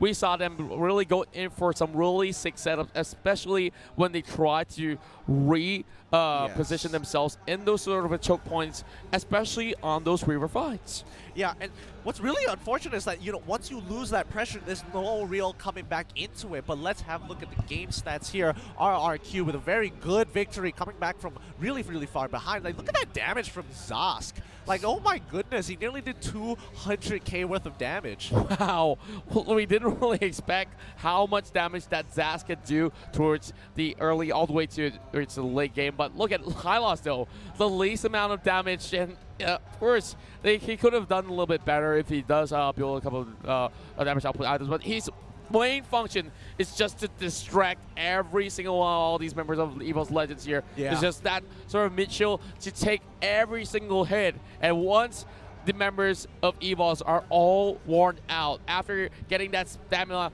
all put on towards that running horse engine, well, they fought back. And Valir alongside with that Granger.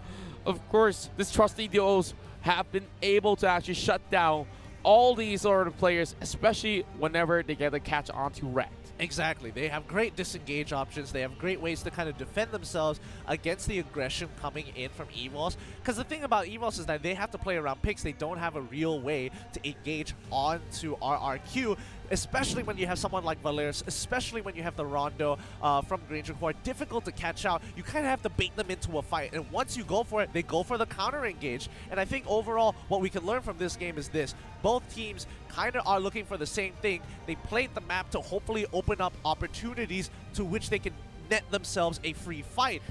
Early game, yes, EVOS was doing a great job. Later game, RRQ played that even better. Zas doesn't scale as well as we thought he would. MVP has to be this beautiful Gager, Tuturu. He nails it. He absolutely nails it. Well, Tuturu, what can you say when you play a 30-minute matchup without even being taken down? And who knows if he can actually finish off another few games without a sort of death at all. He will be the first ever legend heading into its any grand finals to not even drop a single time. Yeah, and so far he's been doing a good job. Double Blade of Despair at the very end there with the Thunderbelt, just to, you know, add a little spice to the mix. But overall, I think RRQ did a really good job. They kept their composure. They made some really good plays, and I think EVOS Legends were a little taken back by some of the decisions made by them. Hopefully it wasn't a miscommunication, but overall, solid game 1. What do you expect for game 2 as we look at these highlights? Well, let's have a look into the highlights brought to you by U Mobile. And Liam, of course, got bullied off way early on with this sort of flank coming in from the back. Well, Rack, Luminaire, as well as one was just having so much of that fun time, just taking out that top lane, as well as having another kill over on Cho. But Luminaire right here has been sandwiched between members of EVOS Legends. Yeah, and I think overall, you know, despite Zask being picked in this particular matchup, I think he's only been picked like once before in the group stages. He did a pretty good job. He fulfills the role very nicely, and he has a lot of ways to kind of manipulate the wave like, you know, for an example, Lord, he can distract him with a nightmare spawn, buy some time there while he chunks him out. Other times, oh look, I use the nightmare spawn, use my ultimate to empower him, and then drop down a large section, like here with the Hive clones, just to kind of zone them away from the safety zone of the turret. Yeah, and you can see that RRQ, they're ready to actually fight that sort of nightmare spawn in that sort of sense. Every single time that they go into the fight, whenever it drops, they will make sure that they clear it off as well. Masha really overextending in that sort of the sense, and this is where Sin actually took things to his own hands, with him just diving in to catch out one without any sort of follow-up yet from RRQ. Yeah, it's just been a tough game overall, but both of these competitors playing at the top of their game. But this is only game 1. There's so much more to get excited over, so stay tuned and hold on to your seats. And though this 30-minute game, it's like one of those things where it's like, hey, look, I have so many of my immortalities. Let's make this work. And I think this was the push that we were all waiting for from the side of EVOS Legends to kind of end the game. However, I think they should have escorted the wave a little bit better there and then look to maybe commit on one guy rather than say, hey, let's split them up 2-2 and try to be efficient about this, because they ended up getting punished at the very end of the day. Yeah, and that kind of led to the downfall. As we saw catches after catches as well. Well, EVOS definitely could have done something a little bit more cleaner as they head in towards that crystal. But this is where Liam, time and time again, running out of those battles easily. But now, this is where EVOS slowly lose their grip, because they did not find that position against Tutu. And even though it was all down to Aura, he went in for that flicker. He still could not catch him, as he still has his rondo up. Yeah, it's just, you know, a whole situation of going back and forth. I think RRQ at the end of the day played the macro a little bit better at the very end of the game. But overall, really for the longest period of time, for at least a good, you know, 13 minutes, sorry, not even 13 minutes, you know, 12 minutes of just full EVOS control. And I think that's so oppressive when they had a 4K goal lead for the longest time. Like, it's unbelievable how they were so close to taking this. Well, now we're going down to our very final moment right here, as we saw EVOS, of course, still holding on to it really strong. But of course, a little bit of that sort of misstep coming out as well. Donkey, of course, was going in and out of those fights. But here comes Lemon. Although he was really low, Aura was initially hunting him out alongside with Lemon. But now, look at him, just catching onto that Grok first, and eventually finding the kill on towards Lilia. This was where things started to change, and as they slowly get that zero tempo, there was Rag being surprised and caught out. And once they got Rag, they know this game is theirs to take. Yeah, the moment they got more than, you know, the initial 2 kills, like they trade 2 for 2, like, that's not enough. Like, we need a little bit more. They trade 2 for 4, 2 for 5. Okay, we've got this game in the bag. Again, RRQ making some better decisions. Well, of course, we do hope that they make even more heading in towards the second game. Now, for the players, of course, they have taken a couple of minutes to actually think how to actually improve these. Zaz, that risk of a pig has set them one step behind of RRQ. I think, personally, I feel like Zask wasn't the issue. Well, you know, maybe towards the later stages of the game, yes, it did become an issue when it doesn't scale as nice as you would like it to. Like, I wish that, you know, it would pump out a little bit more DPS, but then it would become meta at that point. I think it's a really smart option that they decided to do. It's like, hey, both teams don't really have an engage option, therefore, we're just going to play the siege game a whole lot better. Oh, you think your turret is safe? I'm just going to drop the Hive clones, make sure it's uninhabitable, have the Nightmare spawn a little bit in front to take the damage, brunt of the damage. Even if I have one low minion, like, there are so many things that they could have done, and they did it, and it was effective. But at the end of the day, RRQ dragged it long enough to allow the rest of the team to scale, and they just played faster rotations overall. Yeah, and we see a lot of all these swift movements all across, and now, of course, we gotta take a little bit of that shot breather, but we do have something for those of you guys to actually check out. So don't go anywhere and check this out.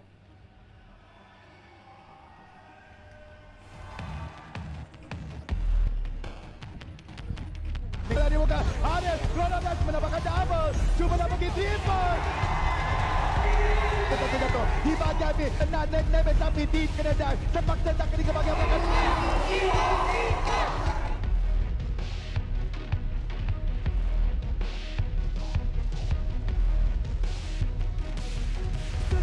lagi, Luck Insanity oleh Aura mencari yang seterusnya, tetapi EVOS beban dapat dibunuh oleh Wan sebentar tadi. Dia mencari Wan, tiada Texus dan Donkey menggunakan Luck Insanity dan mencari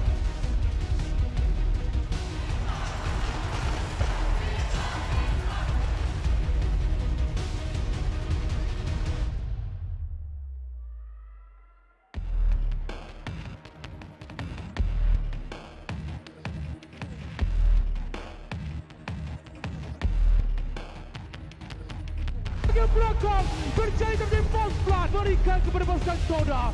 Nanas dikejar masuk ke depan di bagian Bu. Lemon telah mencari goal line sebentar tadi.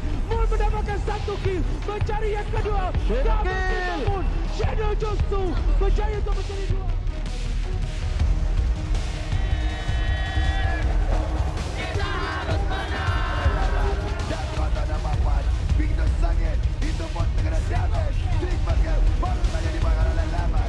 Kendang kerani pula cuba nak memapan tetapi tidak mampu. RRQ tiga kristal dan RRQ boleh menambahkan di sini. Media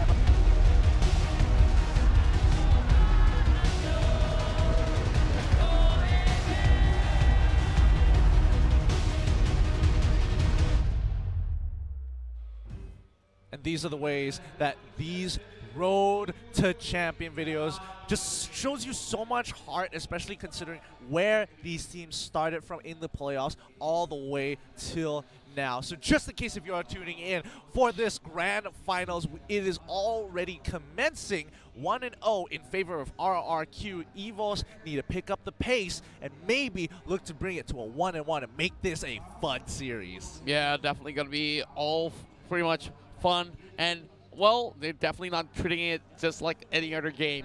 This is the time for payback because RRQ was taken down to a lower bracket of the series.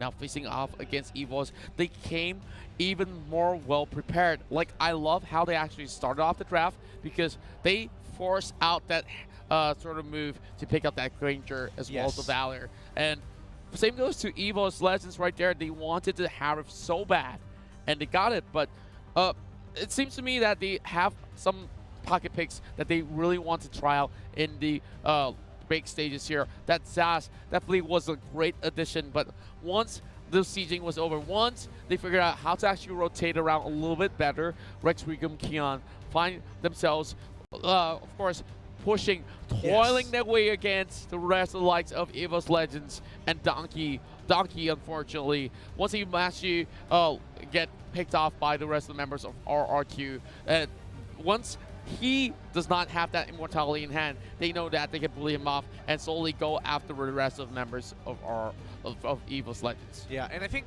what it really comes down to is EVOS Legends, what really made the composition start to crumble is the lack of mobility from their side. They're a very immobile composition. Zast, yeah, he can kind of, dance around for a good period of time, but he can't rotate, bot to mid super quickly. They need that split push with Masha going on, and Masha was getting shut down time and time again.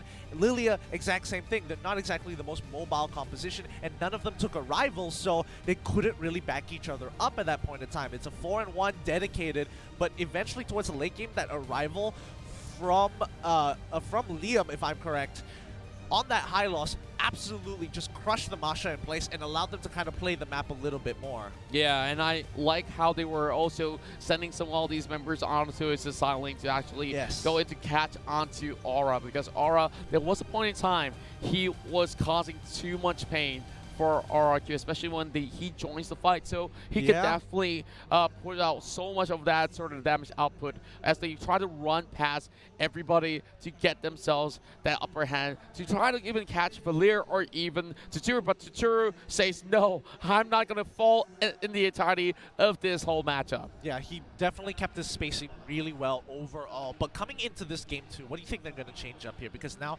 EVOS is going to be on the blue side, with RRQ going to be on red.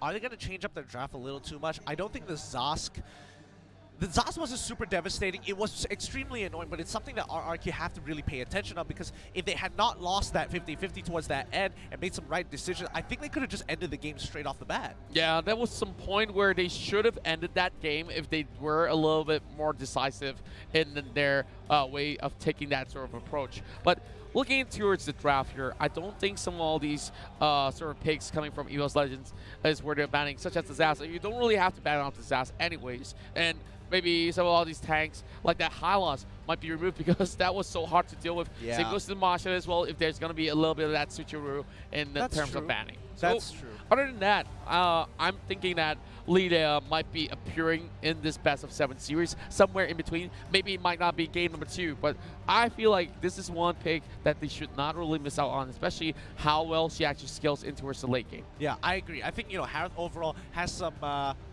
better DPS over a longer period of time when he has the Salmon Force. But again, Lilia is so dependent on those on the Shadow Balls as well to allow Gloom to kind of eat it, explode, chain reaction, get a whole bunch of damage. Like, she has high burst with good setup, and that's why I think she's really good in these front-to-front compositions where they want to kind of like, clap each other into the face, like, they have a slapping competition. They're not looking to try and go for the back door, back flanks, and I think that's where Sin kind of got the idea, like, hey, if I get to the back line, they're in a lot of trouble. Yeah, and when we were watching that first match unfold, it really felt like a wrestling matchup where there was only one rule: to make your opponent submit. And it's not going to be easy. And both sides, they were just wrestling around, just moving back and forth, and that was just, it doesn't seem like there was going to be an ending, because they pushed it all the way to 32-minute mark. Yeah. By the time they were all pretty worn out, it's like somebody got to make a rash decision to see whether or not that risk is worth taking. And, well, Doctor says, hey, we should actually go in to actually steal the Lord away, but he was not being backed up by the rest of the team. He moved a little bit way too sooner than the rest, so it's really hard for them to actually catch up on time. And, well, a couple of all these fights, of course, slowly we saw RQ, who were not really having a good time in that early game. We saw about how they just bullied off that high loss as well as the Cho over the top side. Eventually, they found their mojo. They found that sort of momentum, especially with those catches coming in, and they really turned it around, especially towards that top side of the river. Yeah, I feel like, now is, especially between two Indonesian teams where they kind of know exactly how they want to play the game, I feel like Xborg is a little bit of a bait. Do you agree? Because both teams could have picked it within their first rotations. Both teams were kind of like intimidating each other. Like, hey, do you want to take Xborg? Do you want to take, how about Xborg? Xborg's still on the table. And finally, when it came to the second rotation, where it's like, you know what? Let's eliminate Xborg for the side of EVOS Legends. We're not going to worry about it, because now your composition might look, after you saw the first few picks, it looks pretty good once you add Xborg again, and then that's where he gets axed. I was actually expecting it to be picked up by the likes of RQ, because it was being left out in phase 1, and it was too hard to actually miss. But, well, we'll see whether game 2 that Xborg is going to come up online or not. Speaking of game 2 here, I think we're about ready to actually take ourselves into this game here. And, well, get in queue. Let's predict some of all these bans for this draft. All right, let's go straight into the draft. You guys have been waiting so patiently for it. Thank you to everybody watching up on the stream, YouTube Gaming. Well, of course, M1 is also brought to you by Moonton, as well as our legendary sponsors, U-Mobile. Well, we haven't really got ourselves in towards thinking about what they should be banning out, but they've already got it pretty much swiftly.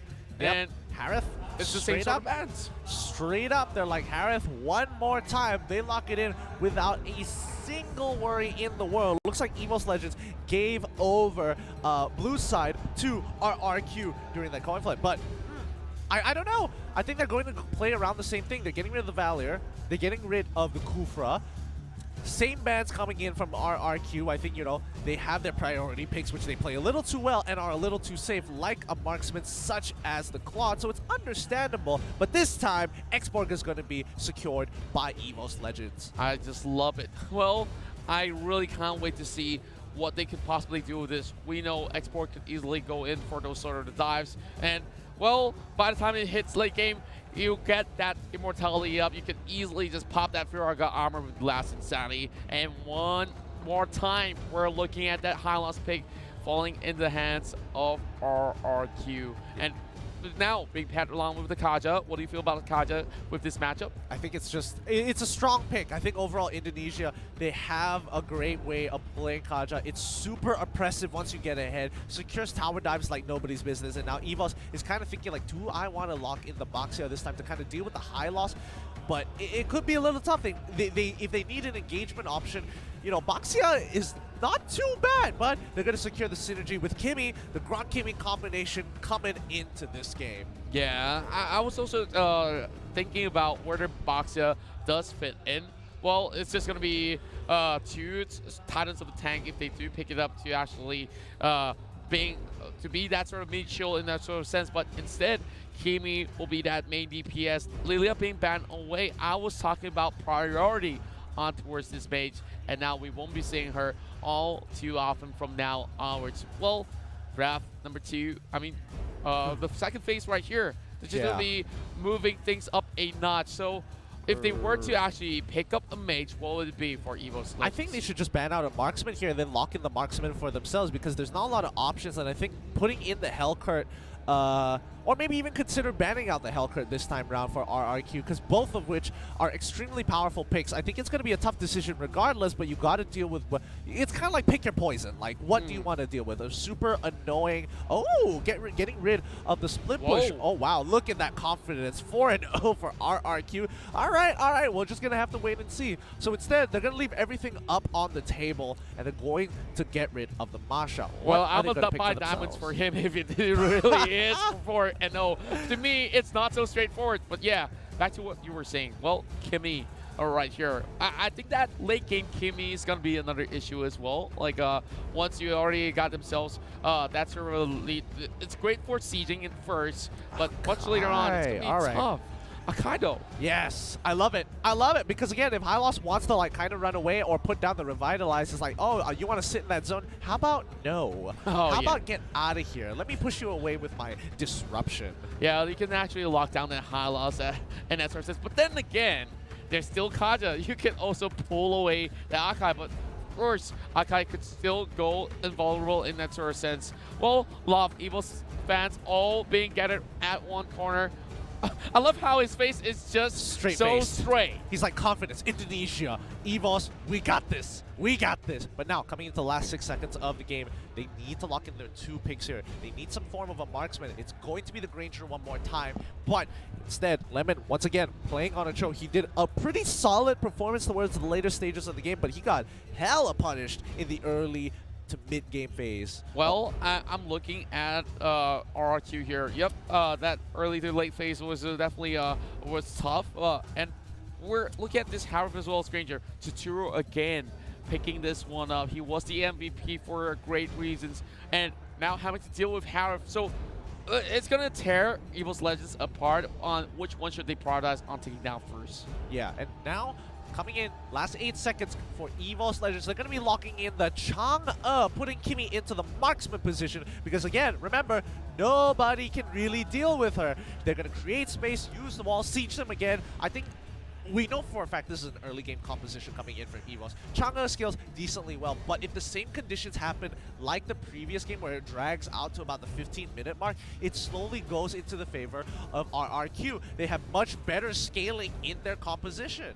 Yeah, and I would say that's definitely going to be that sort of advantage that they do have. But I'm looking at EVOS here. Will go double or nothing on those early approaches, especially when you have Meteor Shower as well as the Kimmy constantly being pushing in that sort of wave. So if they were to actually commit, you still have to actually match the way of that trade, because that's going to be a lot of all that DPS who could possibly melt out some of all the tickets of tanks, no matter what item that they do have in the early phase. I agree, and I think at this point in time, we know for a fact mid lane is probably, well, I wouldn't say not for a fact, because again, you have Kimmy Grok, strong combination. The question is, how are they going to kind of play this out? Because they could put her in the side lane if they wanted to, but then again, don't you want your mage to kind of be in that position too? So I think based on where they assign their lanes in this upcoming matchup is determining where they're going to invade the map, because they have such strong early game. Their level 1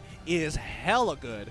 Oh yes, indeed. I would say that level 1 invade is going to set the tempo up, and who knows, they may be able to starve out their opponents in that sort of sense if they could manage a camp steal or two. Yeah, and I think the timing is so important. Like most people don't understand that the first 3 minutes of the game is extremely important. You miss out 2 waves, you're basically missing out a kill's worth of gold. And that's a lot to actually go around, especially since your objective is to get to level 4 as soon as possible to maybe look for a good fight. But I don't know. We've seen a lot of teams mess it up. Torak, previous game, 10 seconds gaming, they've done it successfully one time, and when they tried it again in the second, it messed up as well. So it's a fine line to cross. Yeah, and it's really that sort of a 50-50 in that sort of sense. Do you want to take it or leave it? Like, if it's really out in the open, it's so straightforward without being that sort of a defense coming from your opposing side to actually secure that and possibly pull it back to their hands, then okay, you gotta just respect them if they were already having that early sort of lead. But there are times that if you do have that opportunity to actually go in for that invade secure, then well, easily you could just get that early head start for your own team in that sort of sense. But yes, first 3 minutes is where we will see a little bit of that sort of a fight and contention. We always know EVOS as well, RRQ, they're not the kind of the team that says, hey, I'm gonna play passive until somebody comes and force me. And yep, a little bit of that did happen, but now we hear the roaring fans. It's time for us to slowly head into our second game. Yeah, and I can't wait to see how this plays out, because again, RRQ, the momentum, once you win that first game, you've got that taste of blood, you've got that taste of revenge. They want to move on forward, making this a clean 2-0, just so that they will have, you know, crushed the spirits of EVOS Legends, put them in a tight pinch. Yeah, and well, speaking of pitches, I could just pitch myself and could not believe my eyes on how amazing this crowd is so far. Now, we want to hear you guys scream if you can, whether it's from your home, if you're in the washroom, I don't care. Scream it out for your team. Hashtag RQ win or hashtag EVOS win. Now, you all recognize your heroes on board, and we'll be heading in towards our very second game of this series. So I'm really expecting that EVOS here, they're really looking to make sure that they go on the tie at the very least. And, well, to do that, it will take a lot of effort to bring down our team. And you've waited long enough. We're going to provide it for you. It's going to be Game 2, RRQ versus EVOS Legends. Let the games begin. Oh, looks like they're moving as a 5-man unit towards the bottom side of the map. EVOS Legends going for an aggressive invade, but this is going to give RRQ enough information, as I'm pretty sure Liam has just spotted out at least 3 members down on bot side. Well, of course, Sin is already getting chunked out, and he whoa, whoa! It's a little too much. There it goes. First blood here secured, and EVOS Legends take the lead. They walk up a little bit too far. Liam and Luminaire down on the bot side, but again, buffs have been taken away. Rekt is now turning around just to poke his nose into enemy territory, but Aura, he has to hold his ground a lot better. The buff has been stolen, but not without getting chunked out just a little bit, because X-Borg is such an annoying hero. Yeah, and he did respect that X-Borg as well. We saw that flicker being pulled out from Lemon. Of course, getting a little bit more distance in. Rexon is going to be able to secure that river crab. Well, Liam, of course, we talk about Hylos not reaching level 4. It's going to be really difficult for them. And Reg is just applying more and more of this pressure. Might just be able to secure a great kill if he lands his level 4. Yeah, and now, you know, Akai, he's taking a little bit too much damage. I think Rekt is going to be able to put some hurt into that turret. Oh, he took Mage Slayer. That means they're looking to take these early objectives. Liam coming in with the arrival. Law and Order locks down Rekt. But I think they know exactly what they want to do. They want to break this bottom tier 1. Harith, as well as Kaja, is moving down to the bottom side of the map. Luminaire is just kind of sitting there, waiting for an opportunity, or better yet, giving information to EVOS Legends. A good clear by RRQ. The lane resets. We can see great balance of the mid waves coming from RRQ, like you said. And now Paris is going to be spotting out Luminaire. Just going to be dashing off and away. Well, here comes the Grok as well. One arrival being utilized by Liam way early on, and this whole lot of flicker on side of RRQ. Only one redemption, though. Well, Sid is not going to give this one away. And there goes EVOS Legends starting off the very first turtle of the game. And now they're going to rotate really quick. Oh no, the turtle's been stolen away by the Kaja, but she's going to die in response. Lemon is kind of in trouble. Glorious Pathway has been popped to kind of disengage from the team, but, you know, not really utilized too well. Luckily, Lemon was able to Shunpo over the wall. A little unfortunate that they lost it, but EVOS Legends is still in the lead, and they want to do a good response. They're going to steal away the buff and take away jungle from the bottom side of the map. We're looking at EVOS here, getting one more picked up. 2-0, having slight lead. So we see Liam still hugging real tight. Well, there's a little bit more of that sort of a tempo going towards the top side. To danger! Oh, Aura! Yeah, that's just a little unfortunate there. EVOS Legend, for RRQ, EVOS Legend, oh wait, no, Aura's in trouble. He's stuck by the Divine Judgment. He has to pull on back. The Fire Sculpt is going to pull him back in. The Flames, the Rage, he's got it. He needs to pick up his passive to get a little bit of health. Wow, Donkey, he wants to secure this kill. It goes down. Double kill for Donkey, and now Liam, the next one to fall, as we see Rack as well as one get this one underway. EVOS Legends here are making a huge statement here, 6-1. Yeah, 6-1 already, 3 minutes into the game. Pushing into the 4th minute. They should be able to get top tier 1. Nope, not yet. Looks like Harith is there to turn it all around. Donkey is being kicked away, but the Wild Charge should allow him to get out of there. Oh, that's insanity. Ain't gonna be enough to get you out of this time, X-Borg. Even one can't save you with the Meteor Shower. Now, what one was doing right there was great, but they lost out on Aura. Well, you have to really take one for the team in that sort of sense, but look at our RQ here. Losing a lot of all these gold lead over onto its EVOS. Well, Donkey's is going to be balancing things out. It's going to be doing quite a number of damage towards Lemon. Resurrecting wow, soon. Lemon, I'm just waiting to see how he's going to build out this Cho. Yeah, I think so far the Cho is doing an overall okay job, but like these smaller mistakes have really started to affect their playstyle overall. They're losing a lot of pressure here and there. EVOS Legends is getting ahead, and again, remember, they're an early game composition with some great mid-game playing capability. They're going to try and take advantage of that, and if RRQ keep making these mistakes like this one, he's definitely dead here. Goodbye, Min, you're going down, and now Liam is into the backline, the Destinata, they're trying to turn this around, but Juan, he's already using the Meteor Shower. Liam is taking a little too much damage. Donkey actually survives at the very end of the day. It's going to be a 1-for-0 trade. Make it 2-0 for the side of EVOS Legends. Aura, he came in to turn it around, and somehow some of all these members survive, especially for Donkey right here. Now, look at Sid, he might just go in for the steal while there is a split push coming in from the top side here from RRQ. Aura versus Sid, and he's going for the flag! No, he doesn't steal it away! Oh boy! Yes, they pick him off, and Sid is going to peel away. Unfortunately, he doesn't get the steal, but he got really, really close there. Whew! I'm sweating for EVOS Legends now. Oh, this is definitely going to be real tough. RRQ giving them a surprise. Might just even get a heart attack from that because they did not see the rest of the members and they don't have any clue where the Harith was camping out. Sliding from the back as well. Here comes Liam. Oh, Step on the wall.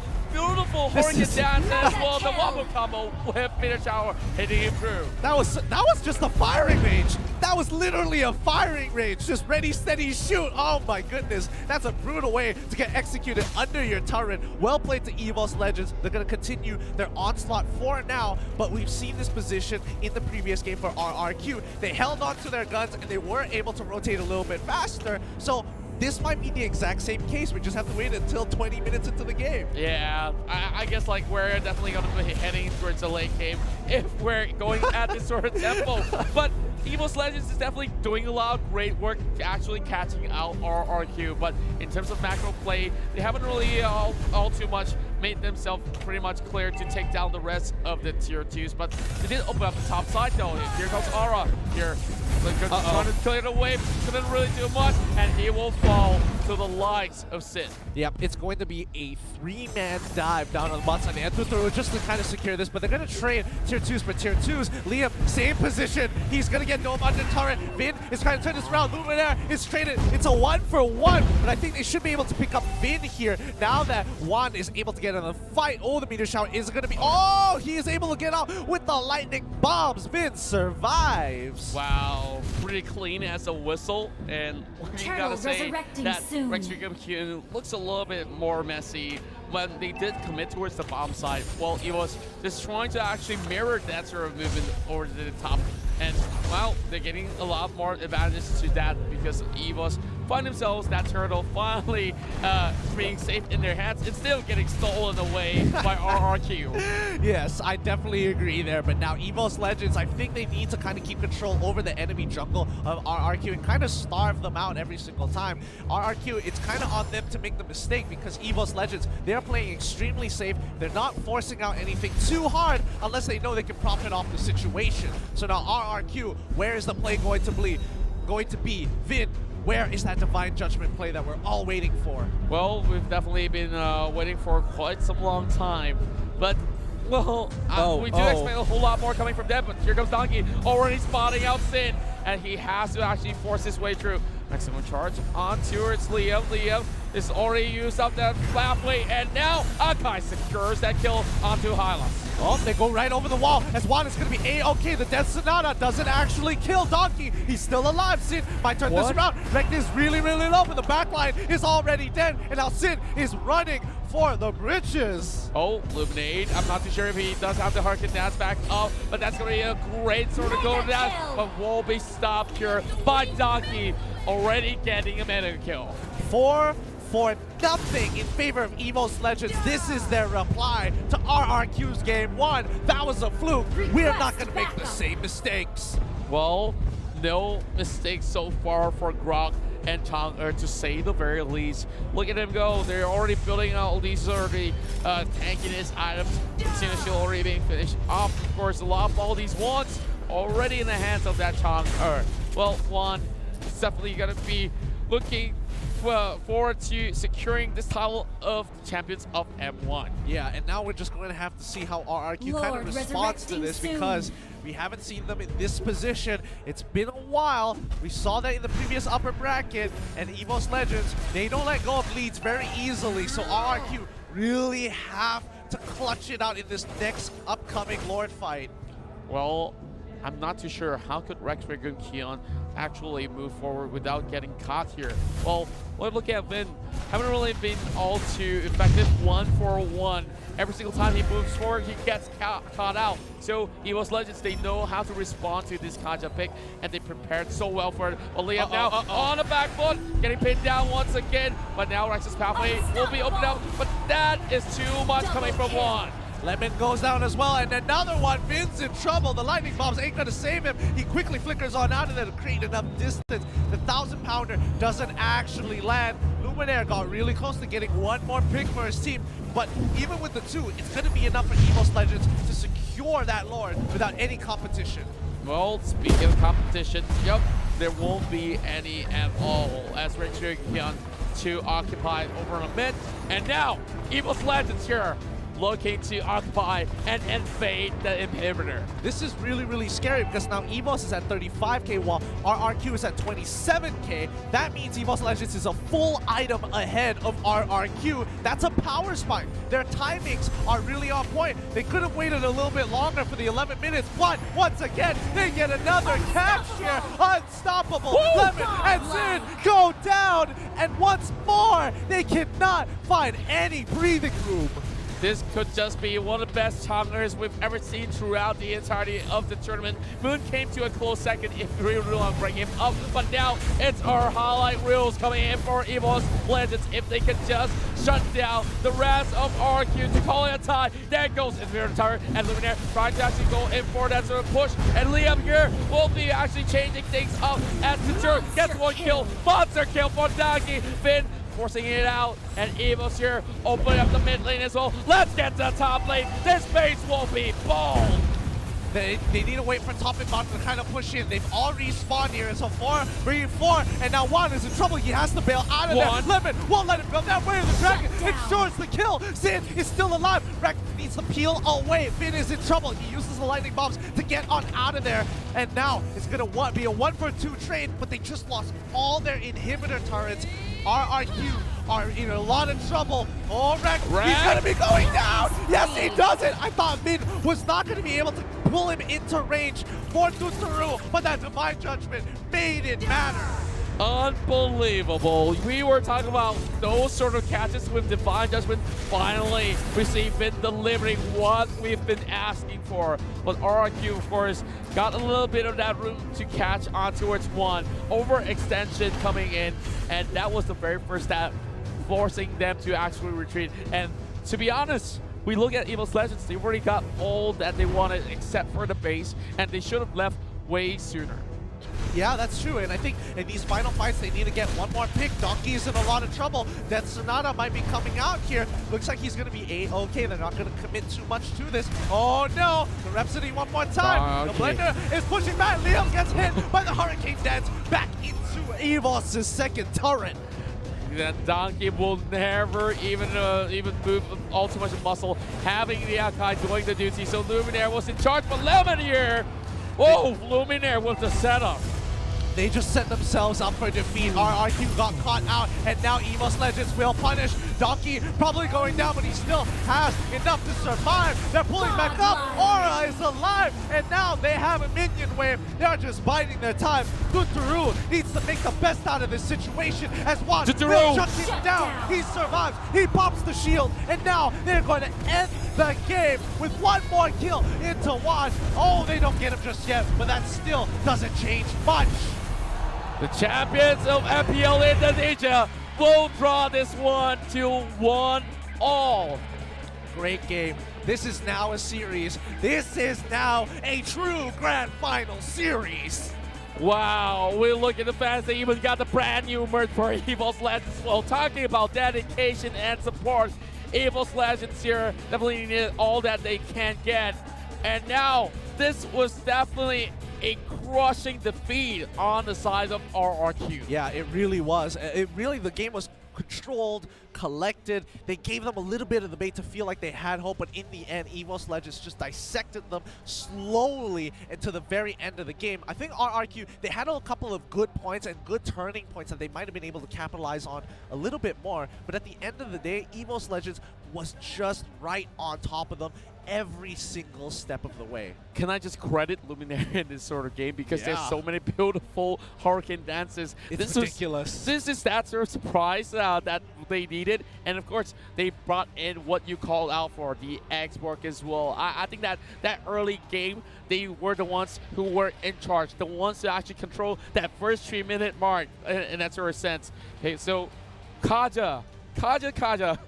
We thought that that's the sort of pick for you to actually catch people on, and Vin was completely silenced off. Yeah, he just struggled to look for these opportunities to catch them off. Like Xborg, for an example, even if you Divine Judge him, the moment his armor breaks, he gets right on out of there, rolls away because he's invulnerable, and somehow it's not worth your time. Same thing, Akai, he pops that ultimate, that Hurricane Dance, and he's just pulling away this dude who's just knocking away your team. So it's really frustrating to deal with. But here are the end game stats here. Overall, great victory coming in from EVOS Legends to kind of boost their confidence. Juan, great job on Chang'e. Well, I gotta say that Chang'e definitely dished out way too much that we did expect coming in towards this draft. 68k in total, but look at the goal. It was absolutely stunning to see EVOS Legends here extend that lead to 10k gold. And like you mentioned, they managed to purchase all these solid items to actually take on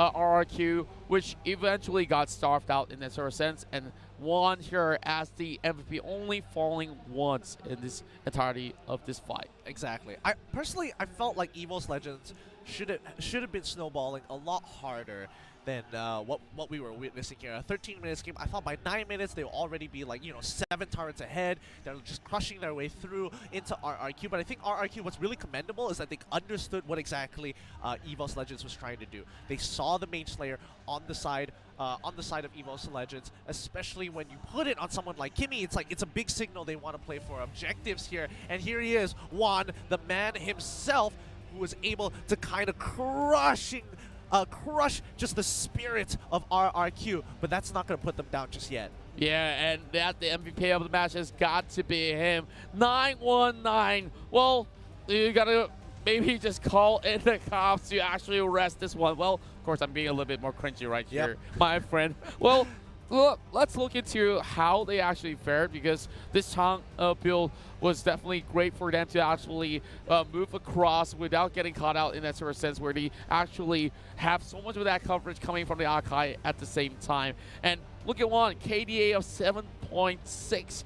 This is definitely one of the highest as compared to some of all these other players that's been filled out on M1 World Championship. So this is why that he always plays really cleanly. He doesn't really go all too aggressive. Sometimes you see some Changers, they play and the front line. That's not how you really want to get yourself that sort of advantage. And Mirror Shower every single time in towards those team fight to actually make good use of the outlet.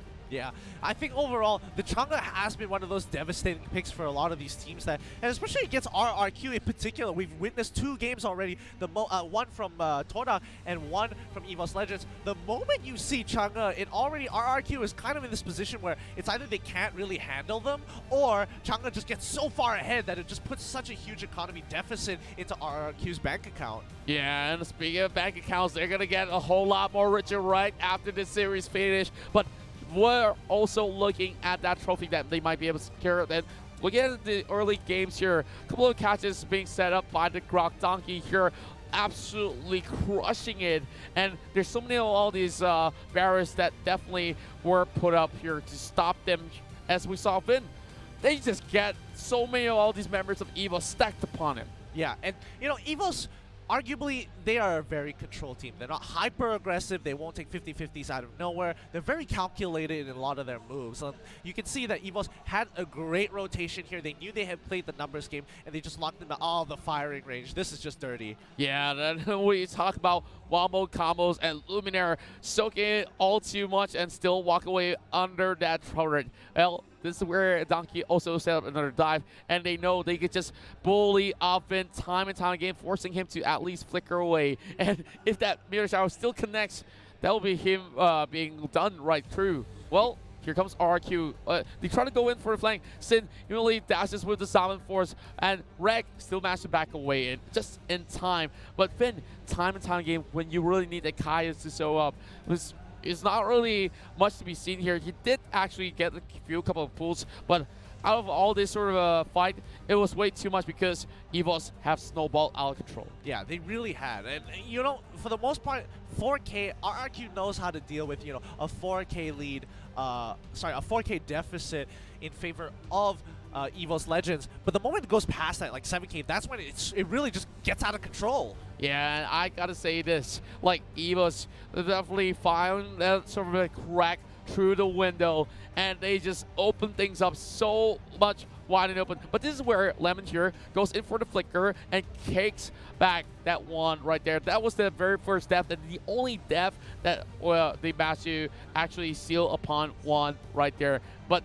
it really don't mean too much, even though they did get a couple of all these pickups. They did not translate it to actually secure any sort of objectives because they were just way too far ahead. And Luminate every single one of these fights was just going in with the great frog leaps in towards the target nets. Yeah, and I think it's just a really, really tough game overall for RRQ, especially with such a good lead from EVOS. I think they held on for very, very long, and I think if they survived this final push, they might have been able to even out the score. But at the end of the day, whoever has that lead, you need to maintain it. You need to make sure you minimize the windows for your opponent to look to punish. Well, I gotta say that this is how it always works. If you make mistakes, you will get punished in that sort of sense. Now, we talk about the sort of rivalry between the two of them. Some fans couldn't even look each other in the eye because of this. Well, yeah. We got some of all these fans, of course, back in the chat. Try not to be all too violent against each other, if you guys may. But everything in sports, it's all about making sure that sportsmanship is still being intact and being fair to people who may not have the same ideals as yours in that sort of sense. I mean, it's competition. I mean, if they want to trash talk, be all about it, but respect each other once the results have been finalized. But coming into this game 3, ooh, so far it's pretty heated between both teams. Like, nobody wants to give each other an inch of ground. Do you think they're going to adapt the composition to make sure Chang'e doesn't go in for the side of EVOS Legends, because RRQ is really struggling to deal with it? Remember game 1, it was also left out in the open as well. That Chang'e pick wasn't really being prioritized because they thought that, oh, you could easily bring up the Lolita to actually negate a lot of that damage being done. But yet again, Chang'e, if you do have those layers of defense to actually protect her really well, then, well, you could just forget about that and just ban it away. Now, time for us to check out even more videos as we'll slowly get into game 3.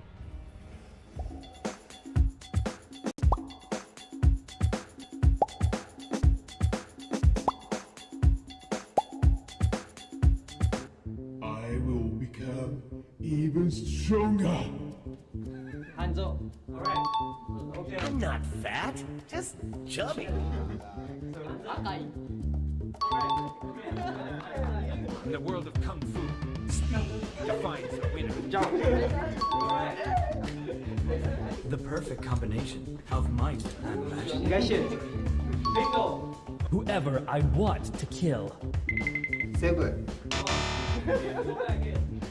Link. These blades are my teeth. And I'm Martis.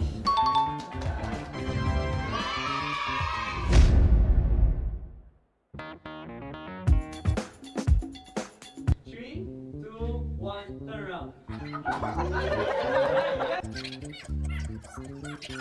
Okay, thank you. Thank you very much. Thank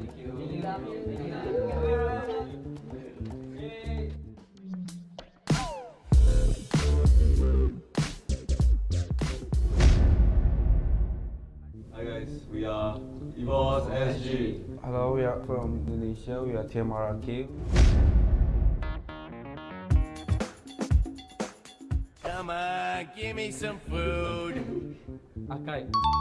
Pizza, pizza. Bingo. Okay. I'm not a monster. I'm a demon.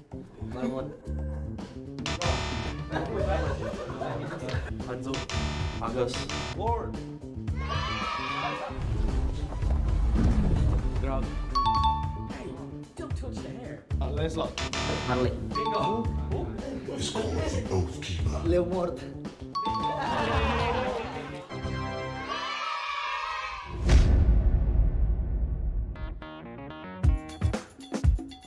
We'll get 3-1-1.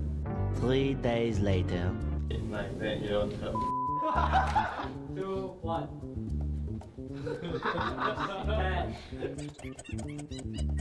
Thank you, Demon. Bye. Bye-bye. The outcome is clear. Arrow, find your target. The real warrior is here. My fists are unflinching. When you gaze into the abyss gazes back.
Welcome back, everybody. There we go. Welcome back, everybody, to the M1 Grand Finals. It's now down to Game 3. My name is Getting Q, followed up by the one, the only Contra. Well, thanks for the great introduction, my dear friend. No worries. Gideon, we've already seen a tie coming in really early into the series. Well, Game 2 have passed, and both of them are setting the standards, and they are not even bowing out yet. They were not showing any signs of weaknesses. Of course, now EVOS now pushing it to that 1-1. Nobody's really getting all too much of that lead, but in that game itself, we saw EVOS Legends pickoffs, and they were forcing Rex Regal and Keon to actually retreat out of that. So I'm looking at RRQ. Of course, the draft looks pretty great, but they were pretty squishy in the sort of sense. Yeah, again, it was the early stages of the game that got really, really difficult, but enough of that. Looks like the drop pick is starting to get ready. The players are flexing their fingers. They're about to hit that battlefield one more time, and I'm excited to see what they have in store for us. Do you think they're going to, give some respect and be like, you know what? How about no Kimmy this time? Let's get that out of our face, or maybe even the Chang'e for the side of RRQ. Well, I do think that RRQ might just be taking both of it away in that sort of sense. Like, let Claude and Selena through and be like, you know what, Chang'e, as well as the Kimmy, nah. Yeah, I don't really feel so strongly about Selena. Sometimes you could still let it through because there were so many nerfs after so many of all these patches as well. There's a little bit of that changes in that sort of sense, but then now they will still go in the same old to prove me wrong.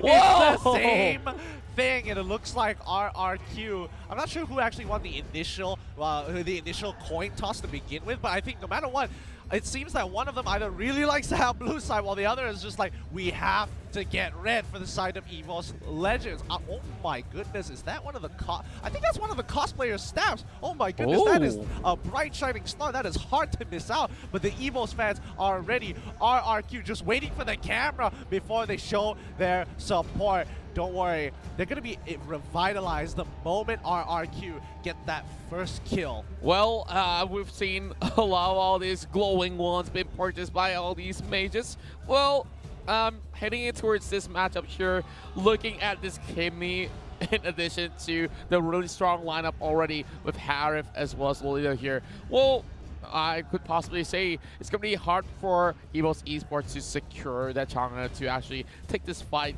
easily. Yeah, this is really tough. I mean, they're making sure, like, hey, we're going to steal away the Kimmy, we're going to counter-pick just in case you want to bring out the Chang'e. Now EVOS is in a tight spot. Looks like they might have to force out the Masha this time around. Well, I do think that Masha here would be pretty much a great pick, like you just mentioned, because if you do have things like the Kimmy and Haru, it's still pretty reliable, but Akai is definitely the one making wonders across the battlefield. Okay, well, sorry to cut you off there, because like it just occurred to me, are they going to actually lock in the Chang'e? RRQ don't want to deal with it. You know what? Never mind. I thought Akai was looking to knock away Lolita to open up and give a window for Chang'e to go with the meteor shower through, but as you were saying. Well, as I was trying to actually say, I was actually wanting to add on top of that sort of Chang'e pick, because remember what we saw earlier on. Luminary goes in to pin somebody on the wall, which gives a free-range meteor shower, just knocking them off as if it was Armageddon. Just like Armageddon, and just hear in the background, I don't want to close my eyes. Well, let's keep Steven Tyler out of this.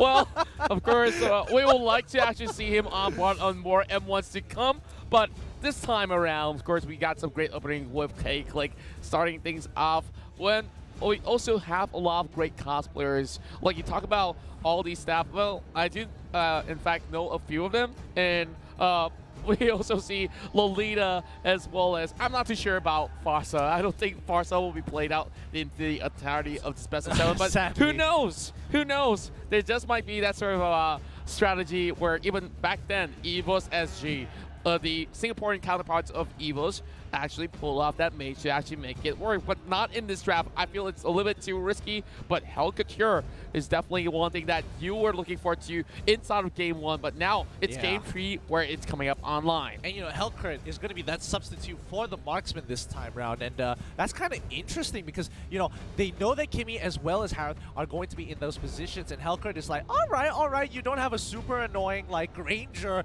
who just death sonatas when it happens to kind of move through. Toriz, okay, you know what? You're sold. It's time for personal bias in there. You lock in Terizla, I'm going to support you no matter what. I'm a Terizla one-trick, and no matter what, I want to see this go down. Sorry, one-trick pony, but you got to hold your horses. Well, Hylos, I am holding my horse. Okay, let's stop right there. Well, back to what we were back into here. Oh, this is definitely one really biffy unit, as well as solid damage output coming from Rex Regum Kion. I feel that draft could not get any better, which means EVOS Legends need to respond. They do have the assassin, but they still need maybe a mage to come into effect. What about Lilia? Lilia has been opened up, and that will definitely be locked in for one. The traditional Lilia versus Harith, especially in playoffs, it's happened way more times than it should have here. But the Terizla is here. I'm going to be real for a second. Let's be real before I go back to my bias. Terizla is the best hero in the world, and no one should ever doubt him. But I feel like Terizla in this particular matchup, when he's up against the X-Borg, as long as X-Borg auto-spaces correctly and uses that, you know, that Flame Strike correctly, keeping Terizla at a distance, it can be a little tough. But more importantly, I think the only reason they locked in that Terizla is to actually have something that can cope and maybe even out-damage the Grok in the early stages of the game. Level 1 is going to be super interesting. Yeah, and not only that, you got two troubles here for EVOS Legends. Would you focus down either one of these front lines? Was it going to be the Hylos or Terizla? I feel Terizla here definitely poses a bigger threat here with that huge sort of the way to actually start off fight. So I'm not too sure his ultimate deals a truck ton of way to actually change the momentum of a team fight. Yes, keep feeding my Terizla ego here. I feed off of this energy, yes.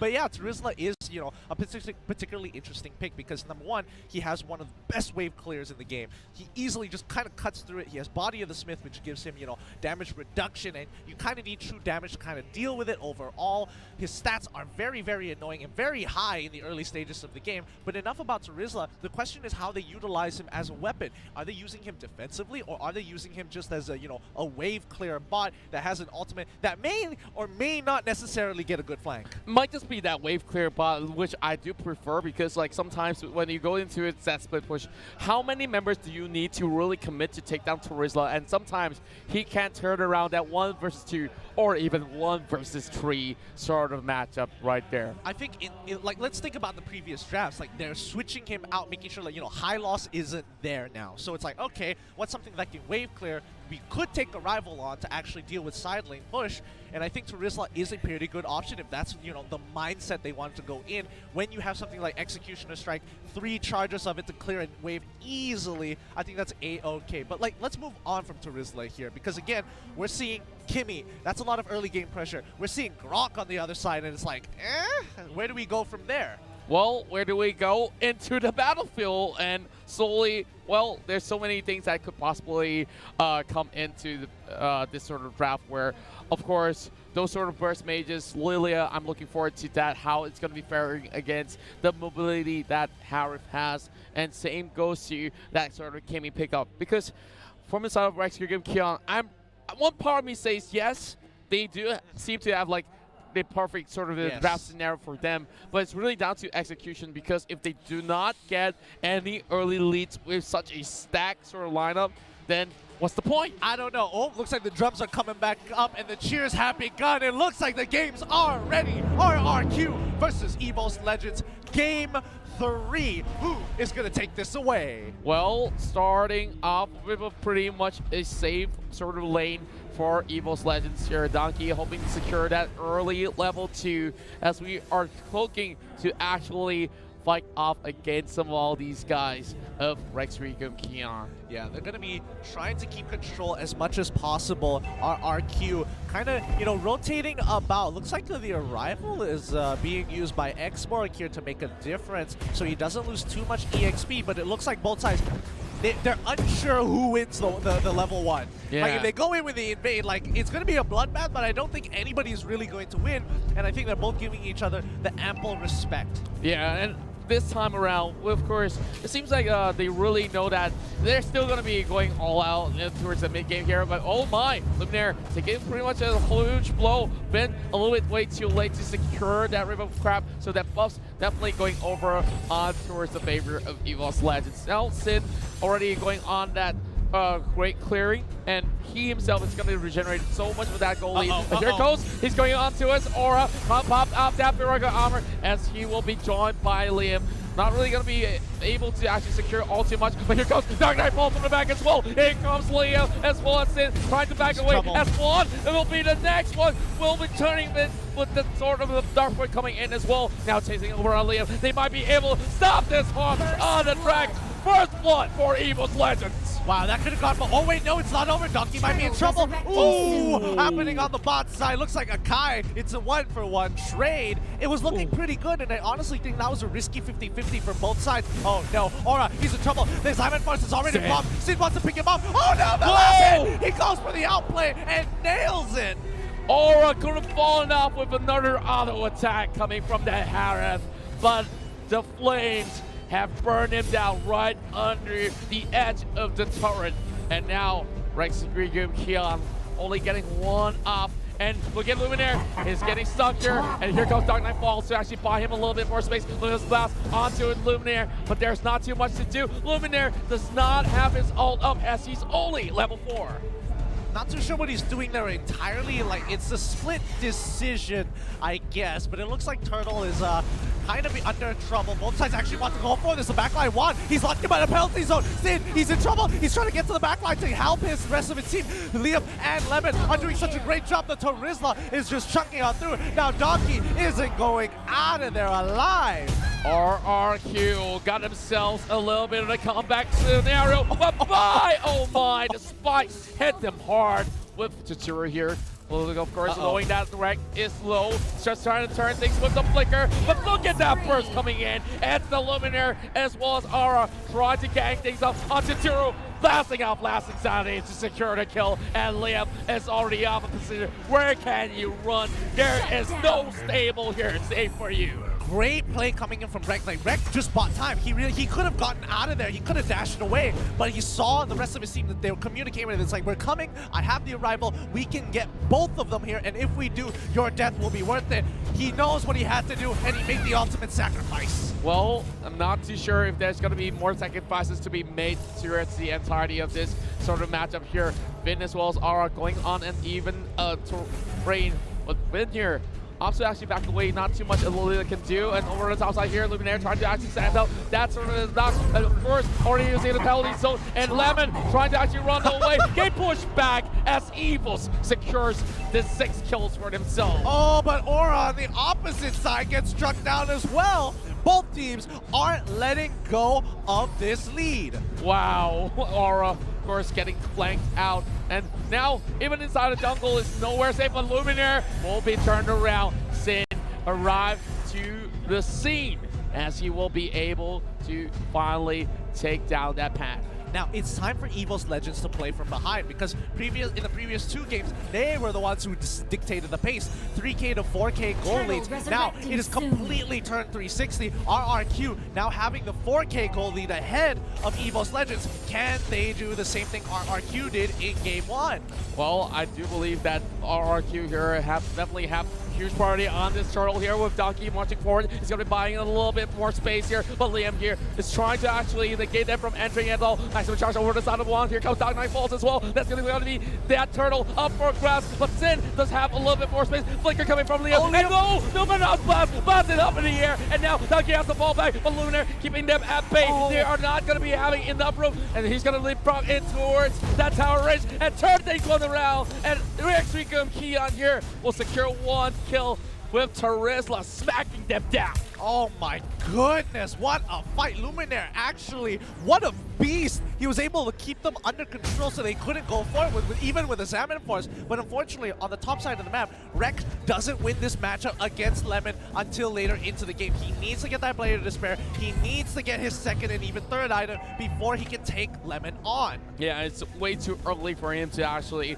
take down that Turisla. And one being so annoying on those Dark Boots, we're getting that health. So it's going to be by solely waiting for that cooldown to come back up online. But luckily for him, there's not enough that objective, so he can just stall things out. But here comes Liam here, trying to actually steal this one away. Wreck with the Dark Knight Falls will be escaping from this with RRQ, just setting things straight.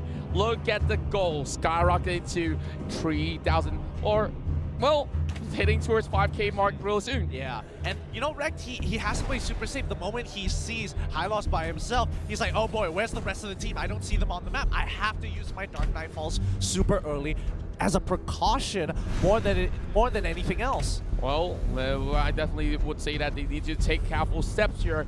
Donkey now trying to protect one for a little bit more. There's going to be a little bit of crash in towards the bottom lane here as we see Rex Recom trying to go for this setup. We're looking at Rek as well as Luminaire already prepared to defend the tower as well. They do have the Dark Boots up, and Vin will be hugging by the corners of that brush. Well, Luminaire already getting spotted out, but Luminaire does not have that superior position to actually pull up a good Hurricane Dance. While Turisla still camping on the top side, which means that the expert will be well occupied, will not join the fight with the rest of the team. And now Aura taking quite a bit of damage here against this Turisla. He just needs to auto space correctly. He's doing a great job. The true damage is coming in. He's low enough to actually come into this, and now Aura has the range. He has full gauge. Rek wants to turn this around. He has help. He needs to buy some more time. And then strike. One more! Oh! He doesn't! The execution of strike was enough! And they turn it 1-for-1. Here comes Lunar going in for Hurricane Dance. A little bit on the back and forth trade going on. And Sin! Oh my goodness, Chituru lands that final blow in the coffin, and they open up tier 2. What did I tell you about Turisla, man? That's the beauty of him. If he gets you low enough, that revenge strike will execute you. It does max percentage health, missing damage, true damage even. Sorry, just regular damage against your opponent. So the lower you are, you get hit by that revenge strike, that pop. Ooh, so satisfying. Yeah, it just popped like a pimple, and look at that turtle go. This is going to be Rex Regum Keon just slowly showing who's boss. And EVOS Legends gonna find a little bit of a response as well. Now, speaking of that, here comes EVOS here trying to catch out to the Vin, concentrated energy being bought out by Sin. So this is definitely gonna be some great coverage of all that map control coming from RRQ. No. Yeah, it's not gonna matter too much. Luminaire can disengage with the Hurricane Dance, but you know, the pressure from Lemon, that's what it's about. He lands that revenge strike, and now he's gonna chip away with the executioner strike, because Aura on the top side is in a lot of trouble. He takes quite a bit of maximum impact, does actually land, but Donkey trying to buy some time. Sin doesn't let him go through. Chrono Dash was just enough. Now RRQ has already got themselves into the position where Luminaire also tries to actually catch them out. Only inhibitor turrets left for EVOS Legends here, as we do wait for another minute before that Lord shows up. So 9 minutes pass. We're looking at the goal graph here, of course, slowly going upwards. RRQ here has already made sure that they could not have any EVOS members pushing towards the mid lane. Yeah, and now RRQ, you make a really good point, because they're trying to just choke EVOS out before they hit their power spike. And we know for a fact EVOS scales so well into this game. The problem is just buying that time. Eventually, Lemon is gonna fall off of this game. He can only put so much pressure. 9 minutes, they've developed a significant goal lead, but they can't afford to get caught here. Vin just absorbing the damage. Dark Knight falls already. Top side, Lemon taking on Aura. They didn't really want to fully commit with the Hurricane Dance as well, though they did see a little bit of the opportunity, but now Lemon, respecting a little bit of space, gives it over onto the side of Export. Now Aura already having immortality, so he can push as much as he wants. He can even break the Firaga armor. There goes. DM here is trying to steal this one off, but will still be secured by one. Well, what's happening up on top now? It looks like Aura is putting some damage into Vin. Forced to use his last insanity there, just to make sure he doesn't get caught out by the rest of the team, which kind of gives the green light for RRQ to go on top of Lord. But look at that go. Donkey has already known that the Lord has already been on that pursuit of RRQ. So do they actually know that this could be a really huge steal coming in if Donkey moves right in time? Here comes Luminaire, and they are on a pro. They almost steal it away, but here comes the team fight breaking through. There will be blood being shed as we see Vin getting chunked out with that Surferionic armor being popped out with the last insanity. Yep, and great play coming in from EVOS Legends. They were trying to go for the steal, but they managed to get out without losing a single member, which is really important here because Rex was able to get a good push down on the bottom side of the map. I mean, EVOS Legends now have to defend against this upcoming Lord push. RRQ 9K ahead. We've seen this happen the other way around during Game 2. This lead might be a little bit too much for EVOS to handle. Well, it's kind of like what they actually delivered in game number 2 in that sort of sense, where EVOS Legends is just getting a little bit of taste of their own medicine of what they just did. And true enough, look at how they know. They did have that sort of same pick, which was the Kimmy. Of course, now we have Luminaire trying to go in for another setup right here. Ooh. But is EVOS ready to actually take this fight? Because there is the Lord already marching for it, swinging the hammer upon Donkey here. Good setup. They're going for the big setup here on the play. They're trying to push on through, but on top side, Harold is getting pushed away. I think they're trying to lock Sin down, but the Salmon Force is a little too much. He doesn't pump it down. Sin is in trouble now as he pushes away the rest of the team, zoning out, taking quite a bit of damage, but the shield from the Chrono Dash is a little too much. Arrival being used on the turn to buy some time and damage. Aura pushing on through, clearing up the waves. Well, now it's still pretty much even out, but EVOS members are slowly losing those grip. They need to hold on a lot more stronger. They did lose out the Lord, which means that they have a little bit of a sign of relief, to say the very least. Now we're just waiting for Red to come up online because he could not actually leave that base. And now Helker rendering him a little bit redundant in that sort of sense, where he's supposed to actually go for this push. He's supposed to actually dive for the back line, but he could not find Sin. He could not even find the lines of Tsuru. Now, Numeron's left coming in. Instead, here comes the setup coming from Donkey as well as Luminaire, but they got the pin over the wall. But here comes Salmon Force coming out from the Harif as well. They're going on the reset. They don't have any more minutes left, and RRQ patiently waiting to blow. And there's not much time left. If they give too much of that time over onto EVOS Legends, they might just find a way to fight back. They're doing a really good job in terms of defense. They have superior wave clear. They're making sure that they're using Lilia as much as they can. But the problem is that Juan doesn't have those black shoes. Lemon trying to 2v1 here. Rex has to get on out of there as Luminaire won't be able to support him. Lemon has too much damage on his side. He buys the glowing wand to kind of help out the team. Well, speaking of glowing wands here, they might just put it into the impact. No, it's back over onto the corners of Luminaire, and here comes Donkey with the wall charge. Could not stop this turn from falling, but here comes Sin, trying to actually re-engage with Aura, ready back, and that will be a huge shutdown coming in with the Lilia burning them. And here comes the rest of EVOS fighting back. Lemon getting caught by the corners of the wall as he is forced to flick away. Outside here, Immortality being popped up. So Liam is in danger, and EVOS Esports trying to go in for their comeback kill. And now chase down over the side of it. Hurricane Dash being popped out as well. There it goes. Lolita will be blocked, but they will dash away. The timings of their death couldn't be worse. Now Liam won't be able to make it to the Lord in time if EVOS decides to go for a big fight, but luckily at least Sin will be there to kind of hover around the Lord side to buy enough time for Liam to join the fight. The only issue is that EVOS Legends is hitting that 40k mark, and once they hit 41k, their carries will be getting their final items. Well, that will definitely be pretty much scary once they do hit that final mark. Now, things are slowly getting into shape as EVOS Legends stabilizes himself with about 4k gold. That Lord's coming up online for the second time round. Lolita already rotating across, spots out Lydia as well as the export moving forward. Donkey trying to actually make sure that no members of RQ gets anywhere close, but now there's going to be a commitment over the top side.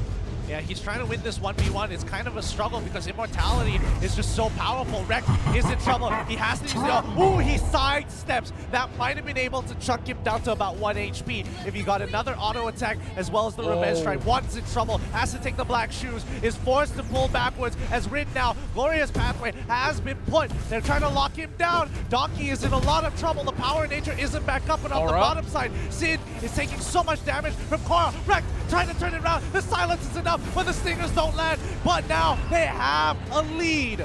That's a lot of elements being committed, and now EVOS don't really have too much to actually fend off the likes of RRQ. Luminaire now already losing out that Hurricane Dash. Liam just have to fall all the way back.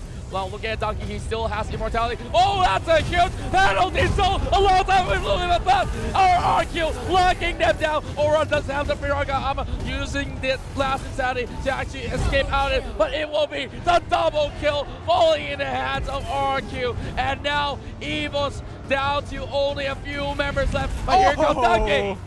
Great play, uses the Hurricane Dance real quick to get it out. He should be able to kill Liam here. Rek nails them, and he's going to keep on pushing. What did I tell you about Terizla? Ultimate at the end, the great penalty zone, like, my God. Yeah, I'm so right now, but now let's watch this 1v1 here between Rek as well as Vin. Well, Vin was not really all too scared. He says, I can take you any day. And, well, that's a huge silence coming in, and Rek creating a little bit of discord between the two. Now trying to actually turn things around, overcommitting, and Rek finds it. He's dead. He doesn't win this. He gets the bulwark. He gets the Guardian bulwark. Finn actually wins that trade. We talk about Lolita here, usually not really having huge damage output, and this is where RRQ shows them how it's being done. Motion being purchased from the Kimmy. This is unfortunate because now that he's down, the rest of the team needs to somehow figure out a way to defend Lord while still holding pressure. Lemon is on the top side of the map. He has a flag, but the rest of EVOS Legends can't really do too much to protect the Lord and give it over. They just have to. You don't have a choice. Well, they definitely don't have any more choice. Luminaire getting closer and closer, and that's last insanity. That is it! That is the biggest still in a lifetime. EVOS Legends, they might lose their life, but they have the Lord. They were baiting it out. This is it. RRQ is looking to end this game right here, right now. Lord just spawned on the bottom side, but that's not their concern. They should just keep on pushing towards mid and looking to end the game. Lilia is back up. This is a little unfortunate. Sid was holding on to his abilities to turn this around. They're going to kill Lord real quick and look to end this game off of the mid wave. There's way too much time on the death of Marks, as we still need 20 more seconds being fought. And here goes RRQ trying to close things out, but Rek trying to stall things as they don't really have the mid waves. But with so many of these forces, they will still wait it out. And now as they crush down the bomb lane, this will be RRQ in the lead, 2-1. That was 300 IQ coming in from RRQ. They purposely baited out the Lord fight. They decided, you know what, we're going to put it at almost 1 bar of HP just to let them commit to a fight, which they wanted to. Waste their ultimate abilities on the Lord so that we can collapse and take you out. And look at the rejoicing members of RRQ. After a crushing Game 2, they come back with a statement. We're not going down just yet. Well, they are trying to go for goal, and well, they have proved the statement to be correct. Like how they mentioned about how they set up that Lord, where they don't care. They can lose out the Lord. They give that one away to EVOS Legends. They know that they are in it to just take down all the Turvy members of EVOS Legends, and if they do successfully get at least 2, then they could just easily go in for those sides. They already set up those other ways perfectly. So having that Lord just only buys about a couple more seconds in that sense. Yeah, and I think, I don't know, because it's a rock and a hard place. You give up Lord, they don't lose anything. They give you Lord, and you commit enough ultimates to it, and we clear you out, which they did. They netted themselves 3 kills. Lilia isn't enough to stop 2 pushing waves. The conditions were right, and RRQ just forced them into a corner and played them like a fiddle. Yeah. EVOS Legends, they need to kind of come back from this and recuperate. I think what really played them like the fiddle is your favorite topic right here, the Terizla, because this guy debated every single members of EVOS to actually going for a trade, up to the point that, hey, you saw that sort of a 1v1's going on, turning into 1v2, and yet again still walking away with those kills. 18 minutes as well as 25 seconds coming in. So, of course, this best of 7 will still see a long hurdle from both sides. But let's talk about this game even further here. Tetsuro here with the most goal being achieved. I do think that he might just be the man of the match. Yeah, definitely. He's been landing some great shots, and Lilia was kind of struggling to kind of, because you have to kind of juggle how your resources well. You only have 5 charges of those Shadow Balls just so that Gloom can eat them up and make those big explosions. But the moment you're out, you have to consider, okay, do I wait for the cooldowns for them to come back up and continue the wave clear, or do I be aggressive, use the Black Shoes early, get the refresh, get the 5 stacks back, and rinse and repeat? And I think he always had to make that decision, and RRQ always baited him out to use the Black Shoes super early. Well, RRQ has definitely had that stroke of genius where they know how to actually set up those sort of traps for EVOS to just walk right in. The Tigers getting bitten back. Now, how are they supposed to get themselves back on top? Because this is one of those few games where we saw EVOS now not really in the lead, and it's RRQ here setting the tempo like what they talked about in the interview. They were the ones setting trends, and eventually it seems like EVOS is just falling from the back as well. Not really to demean in any sort of way, but they got to play to their own strength in the way that we saw how they pull back game number 2. Exactly, and I think, you know, it's kind of going in this back and forth. The draft is evolving a little bit more, and I think they were kind of taken aback by the Terizla pick. They weren't really expecting it because, again, they were like, you know what, we're going to have a Hellcurt. You're in a lot of trouble because now, if we get ahead, we're going to snowball this all the way down. We have better rotations. We can completely block off the map from your visuals. We don't even need the Shadow Mask. Screw that. We can just use the Dark Knight Falls. But then you have Terizla, and he's 2v1ing, and Hellcurt can't get ahead because there is such strong wave clear, and you have this invincible opponent that you can't get past until you have 3 items. Then you really have to question, like, oh boy, this is taking a lot longer than it should, and we're going to lose because it's dragging on too far into your favor. Yeah, and it's really about decisions. It's really hard to actually burst down those frontliners. Yet again, they have to get past them to even reach the back line, which proves to be a trouble in towards the mid game. Early game, at least, they do have some really good brawling heading in towards those jungle pickoffs. Agreed. Going in towards mid game, it kind of seems like the EVOS Legends did lost the plot for a little bit, going in for some random goose chase. But now, let's have a look in towards that sort of a highlight that we have to just break it further, where of course, EVOS, they did take a couple of leads here, getting the first blood for the Lilia, and eventually looks for a Lemon as well. Yeah, I mean, that 50-50 was really, really scary, but then here on the top side, Wang gets caught out by the penalty zone, and Lemon, they just realized, like, oh no, their early game is really, really strong. And Sin, he played that so well where he knew, like, I can't go backwards because they're already on top of me. I have to move forwards with my front line so my front line can help me reposition to buy me that space that I need, and that's exactly what he did. Yeah, and I just like how Sin was confidently baiting them through as well. Check this out, check this out. Look at that. Oh, wrecked. Nasty. Rek knew that he was going to be able, his team was able to pick up these 2 kills. Just like so nicely done. And that was, of course, RQ walking to the Tigers den here, overcommitting to that 1 buff, which kind of cost them their life. But that is a little bit more lifeline to be bought here, especially with Lemon.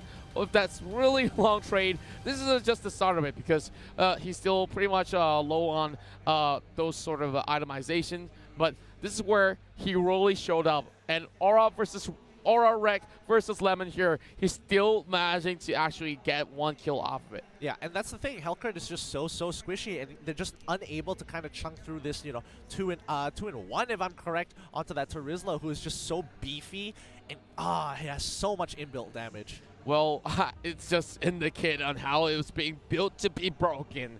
Well, speaking of breaking things down, look at RQ. They opened this one up wide. Yep, they did punish the Harry for overstepping, but look at that. 1 more crash towards the bottom, and all they have to do is just try to actually find a little bit more of that minion pressure to actually get themselves across. So this is where EVOS thought, okay, they can actually force this one out against RQ, but that penalty zone, it locks onto 3, and on top of that, a Luminous Blast.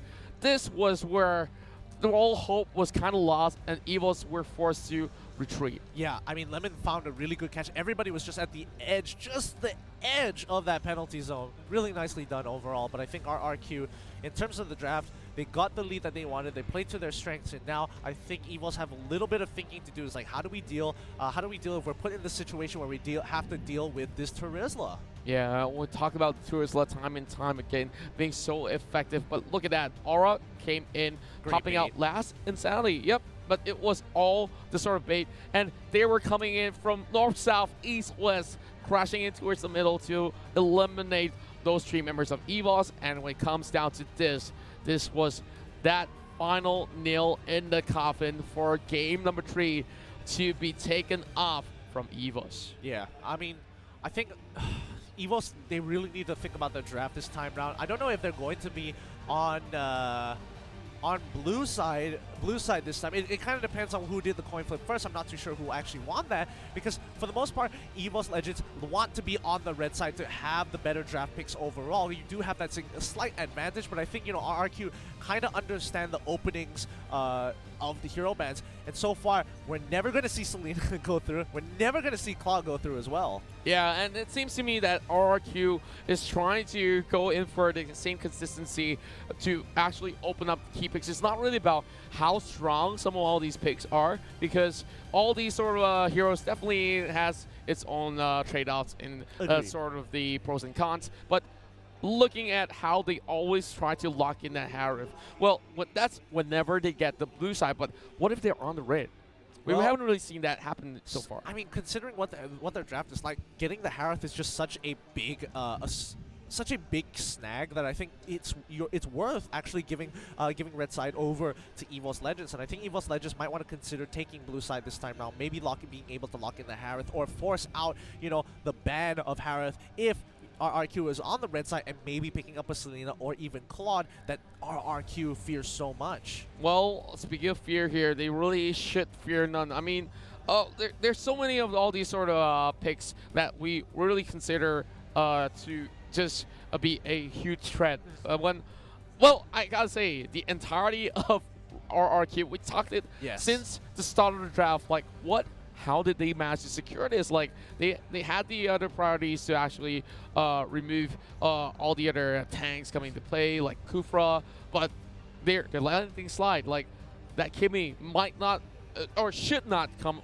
into the picture. Totoro being the MVP already proves out to be one of the best marksmen to play some of all these core picks of that sort of marksman to be brought out. Same goes to, you know, well, Grok is definitely pretty standard hitting it towards the side of EVOS. For sure. But we're talking about things like Terizla, and then we still have so many more things to come for them as well. Yeah, and I think if Terizla is, you know, hovered over again, they might want to consider holding that Valir pick, because no matter what, Valir won't let Terizla get remotely close unless he takes Flicker. But if he takes Flicker, he's losing out a lot of that power with that arrival as well. So it's going to be a trade-off of these battle spells that's going to come up important, and it looks like these teams are setting up for this next upcoming game. So stick around and be a little bit more patient. I know you guys are wanting that game, and so do we, but we're going to start in a little bit once these teams set up properly. Yeah, and one more point will give RRQ the match point. And for EVOS Legends, they are now trying to tie things closely. They are trying to actually climb back on top of the hill, which they just created. And once again, same draft, same bands, same picks. They're gonna rinse and repeat. RRQ, they're gonna make sure that this works time and time again. So how is EVOS responding to 3 times or 4 times in a row on towards the red side? Yeah, it looks like they just want the red side more often than RRQ, and RRQ is just like, you know what, I like blue side very much, I'm very confident in my capabilities, I'm getting Harith each and every time. This ain't too bad. Ain't too bad at all, and I do love him just slowly dashing in towards that midst of the fight. Now Lolita as well as Kimmy, so this is one pick being snatched off. Wow, they're changing up the opening here. They're willing to give up Grok and X-Borg over to RRQ. This is putting them in question, like, what are they trying to hold up here? Like, all right, sure, Kimmy's out of the picture, but we can't pick Chang'e either, but they've already locked in their mage. They're not going to go for the double mage, so they're forcing our RQ to play a standard game. Well, definitely something that they did not expect coming in. So for RRQ, they thought that export will be being secured by the opposing side, but now they might just force in their own pick, but they force in the Chang'e in the first phase. What?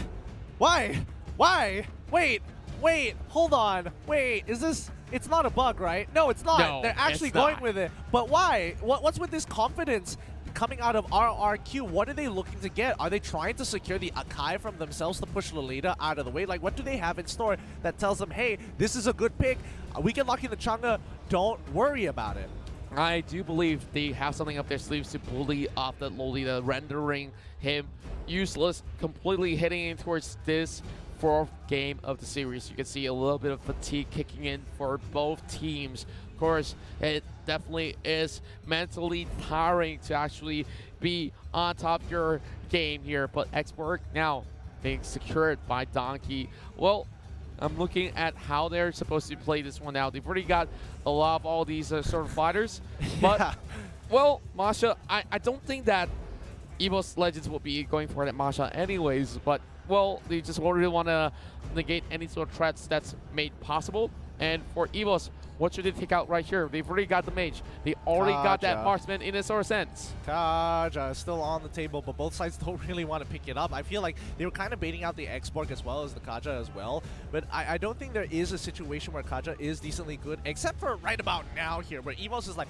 you know what? Lolita is pretty good. Kaja helps with the wave clear a lot. We gave away the Grok, but then again, if Harith goes up a little too ham and we snag him with a Divine Judgment, that doesn't sound too bad. Last 2 seconds here, they're going to ban out the Kaja. Yeah, there we go. Yeah, we've talked about this pick always being hovered on or picked, but now this is going to be Cho for EVOS Legends. EVOS Legends will still find a way to actually get into the backline here to take out that Chang'e, but looking at this sort of draft, I'm really thinking, can that export do that duty to shut down that Chang'e? I think regardless, I don't think that's the idea. I hope he's not going into, like, you know, the mid lane trying to be a replacement for the marksman or something, or a mage in this case. But I think I don't think it's in the 10-second gaming strat here. RRQ, on the other hand, they could look to pick up the high loss. I'm not going to lie, it looks pretty good, but the Diggy is going to be picked up instead, as well as the Badang. Okay. Well, what? Well. This is definitely something that is a huge 360 swing where we're really going a merry-go-round to see a different point of view of how we're going to take this one in. Because Badang possibly will try to break that shield and slowly open things up for that Chang'e as well. So imagine Meteor Shower plus the Fist Crack with Harith dancing around you with Salmon Force. That's a whole lot of things to actually factor in. Of course, that is the perfect wombo combo, especially with Grok running in with a wall charge as well. Degi securing themselves before getting locked over. But this is all in my head, but I don't think it's as simple as that. But Gushin, well, we're talking about someone who can dive all the way back, and it's going to be this sort of pick to actually dive in. But can one possibly pull off a perfect Gushin play? Ooh, this draft is really weird. This draft is really interesting. Both have some good plus points. Level 4 is in favor of EVOS though, but RRQ, they've got some strong scaling here. The question is who's gonna get that early game lead? And I think for now, first 3 minutes should be in control of RRQ. I feel very strongly about this, but I could be entirely wrong because one blunder could really just 360 go into the favor of EVOS Legends, only because if they get that initial kill or deny them EXP and EVOS Legends get that level 4, they won't hesitate to go ham. I actually really like that Badang pick now that you mentioned it, because it's going to be really tough for Gushin to actually burst down the Badang anyways. So to add salt into the wounds, like I would say Lolita, yeah, great to actually fend off some of all these enemies for a little while, but how much can they possibly take to actually defend that Kimmy? Because Kimmy, well, it really does take a really huge leap for EVOS to actually go in with those jungle raids and forcing all these enemies from RRQ to actually force a fight unwillingly, then maybe they might just get a few of that sort of pickups in that sort of sense. I suppose. I don't know. I feel, oh man, this is a really weird draft because both sides are trying to go up and beyond. This is like, hey, I know what some of the picks that you prioritize.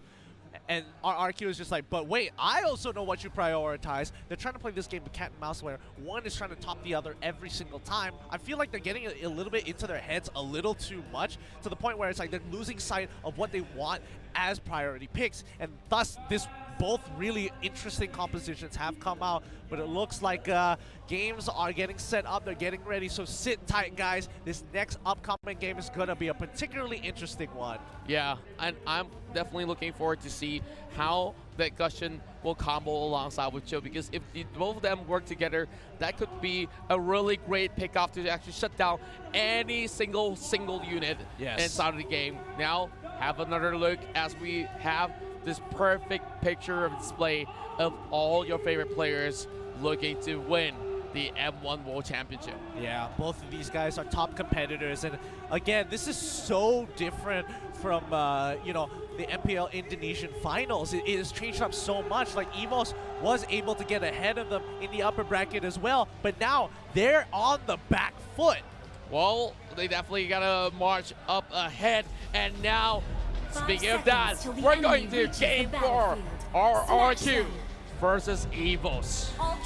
Oh boy, let's see how greedy this comp is going to be, because number one, RRQ have the better early game. Oh, wait a minute. Wait, Badang's going to the mid side. It looks like Liam is going up top side to kind of clear that wave really quickly. Well, I do think that they would be able to actually do so if they really want to actually focus on that, but well, RRQ, they are making sure that this buff is well secured, but here comes the invade coming from Luminaire as well as one.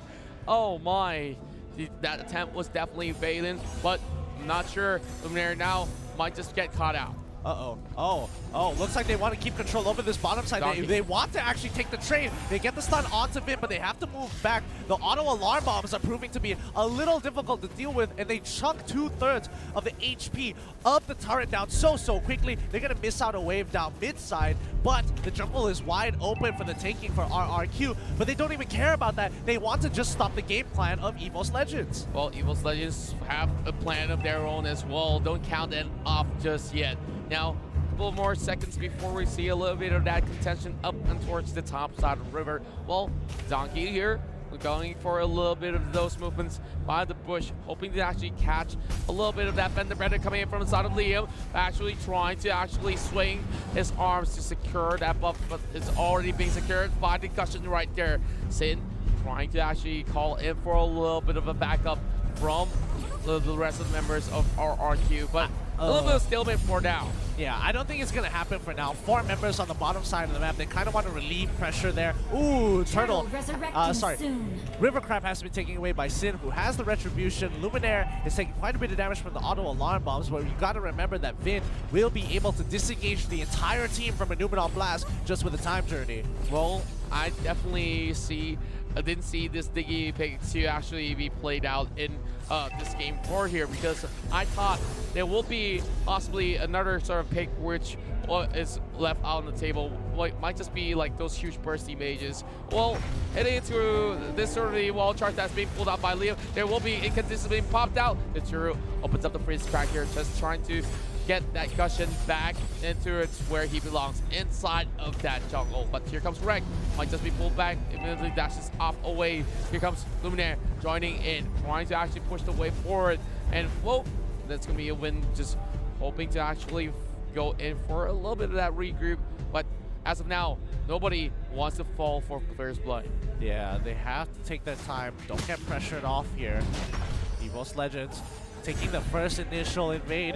Sin taking quite a bit of damage here, gets kicked back, he's in trouble. He needs to pop the Salmon Force real soon, but he doesn't have it. The rest of the team comes in turn. Last Insanity actually get that first blood. Well done, but 1 HP away. Double kill on the side of EVOS Legends. Aura is just so large, but the Grok Liam is able to help pick up 1 to even the score. And this is the lead that they have been looking for. Aura will be able to regain his shield in a little bit more, but he's dropping really low. Here comes Aura. Aura recommitting into that. And here comes Finn coming back online. Gets the pull up. And by Donkey still getting himself alive under the turret. Yeah, he can't walk up anymore. Great play. I think they kind of forgot that Diggy has a passive that allows him not to spawn at base, but wherever he pleases as long as he runs towards that direction.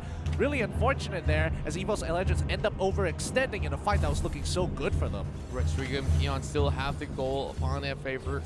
Well, I like the sort of movements that they actually force EVOS to places that they don't want to be, and this is one good example of EVOS trading back here. Forcing down Sin, putting in 0 and 2. Now, this is the first time that we're seeing Sin actually losing out. But here comes Aura with the last attempt being popped, and here comes Time Journey as well, popping off from the side of Finn. Donkey, flicker in, kicks it, went away on the dragon. Donkey, stop it! Stop it, man! We know you're good. Oh my goodness, that was such a good flicker. He knew exactly what he was doing. Backline is now in trouble, but now gets cancelled out. Luminaire makes sure he uses that charge to just stop that initial fist crack. Donkey already facing off against Lemon, but he might just want to go in for that fight as well. 2 versus 1 is not that situation that he wants to be in because they're still Diggy forcing him backwards. Donkey will have to lose the turret over the bottom side, but there will be a trade coming from EVOS Legends on the top lane as well. EVOS Legends right now, their game plan, they wanted to play the early game a little bit better, and especially when you see Kimmy take that Mage Slayer, they want to go for these objectives, but right now RRQ have the tempo, have the goal lead, they're taking whatever objective they want, and you know, EVOS is just a little bit behind in terms of that objective game. Well, looking at the objective slowly stolen away, it's just having so much space for Riem to just walk around without any care of the world. Here comes Donkey here with the Way of the Dragon, and the Chow will be getting that 1 kill off as they punish that Harif. And I talked about how they could easily just lock down onto 1 unit. That's what Donkey is doing. Aura forcing Outlast Insanity, but here comes the chase coming from Donkey. Not really landing all of those knockups for the time being, as there's only that Grok here. And well, EVOS Legends still having the kill lead. Yeah, really pixel perfect play coming in. I mean, Juan, he goes in, tries to land the sword spike, but the problem is that, you know, Liam is, his character model is gigantic. Like, it's hard to land the sword spike, so he uses the Candaces to get right in front of his face, ensuring Sin's death. But man, that could have gone bad very, very soon. Yeah, it could have gone wrong, but they did make it work and some reasons, but, well, I gotta say, that's one big sigh for Juan, as Juan has not really secured a finishing blow onto any one of these Retrigo Kami Embers, but here comes Donkey with the Way of Dragon. Juan's gonna be committing in as well. That will be Time Journey being opened up, and the Padam turns this fight, takes out both of these assassinators, and they are the ones getting depleted. Oh! Aura makes it away with 1 HP. My goodness, that was close. The rival is what they needed at that point in time, and they will arrive back to the base safely. RRQ taking both the turtle as well as the tower, and now they're setting things straight. They want to settle the score. They want to prove themselves as the real champs. And wow, Meteor Shower being opened up onto Aura as one goes in. He doesn't go in. He kind of had an idea that maybe, just maybe, somebody was in that brush, even though he had to waste the Candescence, and he landed the sword spike. I mean, it was looking pretty good, and I'm sure he would have killed, but again, it isn't worth dying now. Definitely never worth to fall out just for a play. Now, here comes Vin, just trying to actually get Donkey set back for a little bit more.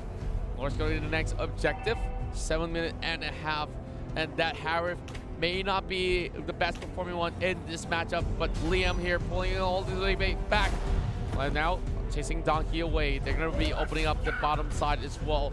How Retrigo actually plays out all these waves were just a definite masterclass for everyone to watch. Absolutely. They're doing a great job, but remember, they're only 4K ahead, and both teams play pretty optimally still during that 4K. It's when it starts breaking the 4K lead to like maybe even 5K. In this case, they're still relatively close, but not just there. Donkey's in trouble. He takes quite a bit of damage here. Liam Illuminaire isn't able to protect him with the Guardian's Bulwark. He goes down. This is a good pick But remember, the timing is still there. They can't go for any objectives. They can't dive. And Lord is only spawning in 25 seconds, while Donkey should be back up in about 12. RRQ already evening things out in terms of kill, and Liam getting shredded by Aura. Drew securing that buff, and now RRQ is trying to find a way to actually crash upon the top lane, and it's only going to be one Lolita defending, which means this is a free pass for them to secure the top lane tower. Yep, and remember that 5K is getting very, very close. Donkey getting chunked out again by that meteor shower. He's so close. He's lost pretty much all of his HP. He has to back away, and now Lord is back up. Sin has the concentrated energy. Aura is in trouble, has to use the last insanity to get on out of there, which is going to be a big plus side. But can RRQ burst away this Lord without using their ultimates? Well, Oswego using ultimates right here. They are trying to get as much damage out from being done. And Fizzcrack has already been brought out by Donkey. Donkey going right in, and that might just be a steal, but instead, Rex and Kel will secure it in the back. Power to be popped out as well. Been trying to go in for a chase as well. And Liam all the way in the front line here, looking for Donkey. Down in front, popped out as well. Meteor Shower coming in. Mark's not coming from the back, but it won't be too much as we see Luria dropping out. All right, going last insanity. Here comes EVOS members trying to find a way to reach out towards Liam as well. But here goes double kill. Why would it inconsistent? Here goes Maxwell charge as well. Oh my goodness me. 3 kills in the bag for EVOS Legends. Oh my goodness, that was such a good save from Aura. Aura disengaged from the fight. He's like, you know what, I'm going to go for the backline. Our front line can't handle this. They ended up losing 2 members, but in that fight alone, they chunked them out just low enough to get to the back line, making this Lord push not as effective as it should be. Last Insanity to clear out the way, but they need to make sure Lord dies this time round without losing a single member. Meteor Shower does pull through, but EVOS Legends, great defense coming into this. They understood what they needed to do, and that was what the play was meant for. Aura 2 times. Last Insanity was the saving grace where they managed to beat Retrigium Keons there, bursting them off. And of course they were extending to actually try to annihilate all these members of Evil Legends. But how could they possibly push any further with the likes of the export still alive, and they did not have any clue where he was? Yeah, oh, that was really, really unfortunate. I mean, RRQ definitely wanted to get a little bit more out of that, but EVOS just bought themselves some time to kind of even up the score. RRQ have one more opportunity, and that's when it's nearing that 40K mark. Lord should be getting close to spawning by then, and that's going to be the opportunity, because then they're going to hit their next power spike, and EVOS will just be a little bit behind. EVOS finding the lair, sort of a long-term plan coming into effect with Donkey, just easily moving across Diggy, as squishy as it is. He still managed to actually find a way to keep himself safe at most of all these team fights. Now, trying to actually go in for the reverse time. Luminaire is gonna block in every single shot of that meteor shower. Yeah, he's going to make sure he protects his team. Unfortunately, he wasn't able to do that earlier when Grok kind of pucked him out. Oh no, Donkey, he's in trouble. Triple isn't going to be enough. Luminaire, he's going to flicker. He captures 3 people. Liam is going to be there in the front line. He had that power of nature to protect himself. Great catch from RRQ, but can they capitalize on this? Well, I do think that they could capitalize on losing that flicker from Luminaire. So RRQ wants to make sure that they open up this meteor shower. Will be blocked by Luminaire, being pulled back at the same time. And now RQ will be focusing on towards the mid lane, and one goes in for that fallback. Tsuru almost getting bursted down. Instead, there's not any commitment to take down the Badang. Oh my god, that was close. One having to expend the Candaces to get over the Grok wall there. Nicely done.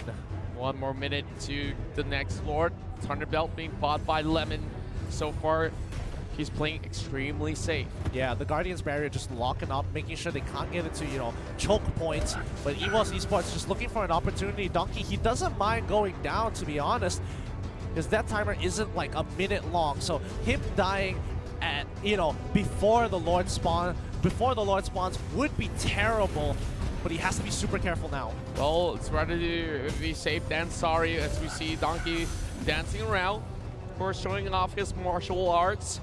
It's just Finn as well as Sin already trying to secure this sort of buff. One great attempt coming from the Kimi at the same time. Well, it's just gonna take a little bit of that commitment. The time journey being popped there, Finn walks back to safety. Lemon opening up that meteor shower. So Lord, more and more resurrecting defensive soon. items coming online for RQ and EVOS Esports. Yeah, they can't seem to walk out of their base. They can't afford to lose members at this point in time. Lord is back up. They know what their priority is. Xborg went back to reset, and now Liam buying time. They have to kind of expand their abilities to chunk out Lord.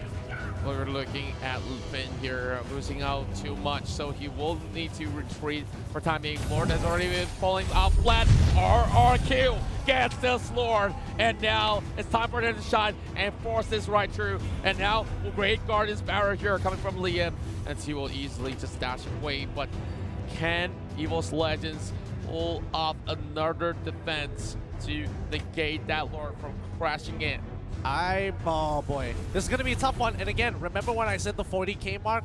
Our RQ is 45k ahead compared to EVOS Legends, which is a total of 8k goal deficit for the side of EVOS Legends. They are trying to pick up their whatever farm they can actually to kind of at least even out with their final items onto like Juan or maybe even Aura as well. And Rex buys his Genius Wand.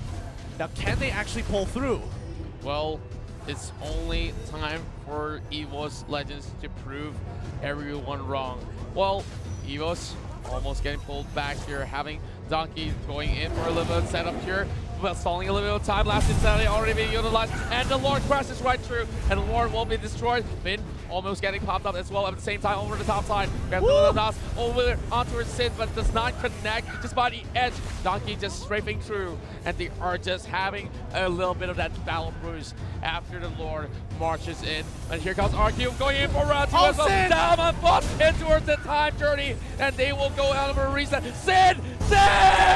He makes it through. Great use of the Winter Trudge, protects himself from the callback of the Shadowblade Slaughter. He was so close to dying there. Juan trying to pull up the same thing, but the auto alarm bombs secure his death. Donkey is still running around. He's in trouble. He's forced to flicker. Topside is being defended. They need to hold on to their reins. Now, just holding on for a long time here. And now, Aura going in over the last insanity. They open up the inhibitor tower, and where we go. Sid goes in, tries to take down a little bit. There is the shield, and they will buy enough time. EVOS Legends, they've already been opened up. Meteor Shower will break down that immortality. Aura still surviving. A Donkey here could not do all too much. They lose out the top side tower, and now this base is being wrecked, and EVOS Legends have nothing else left to defend but the crystal. 8 to 8 kills for both sides.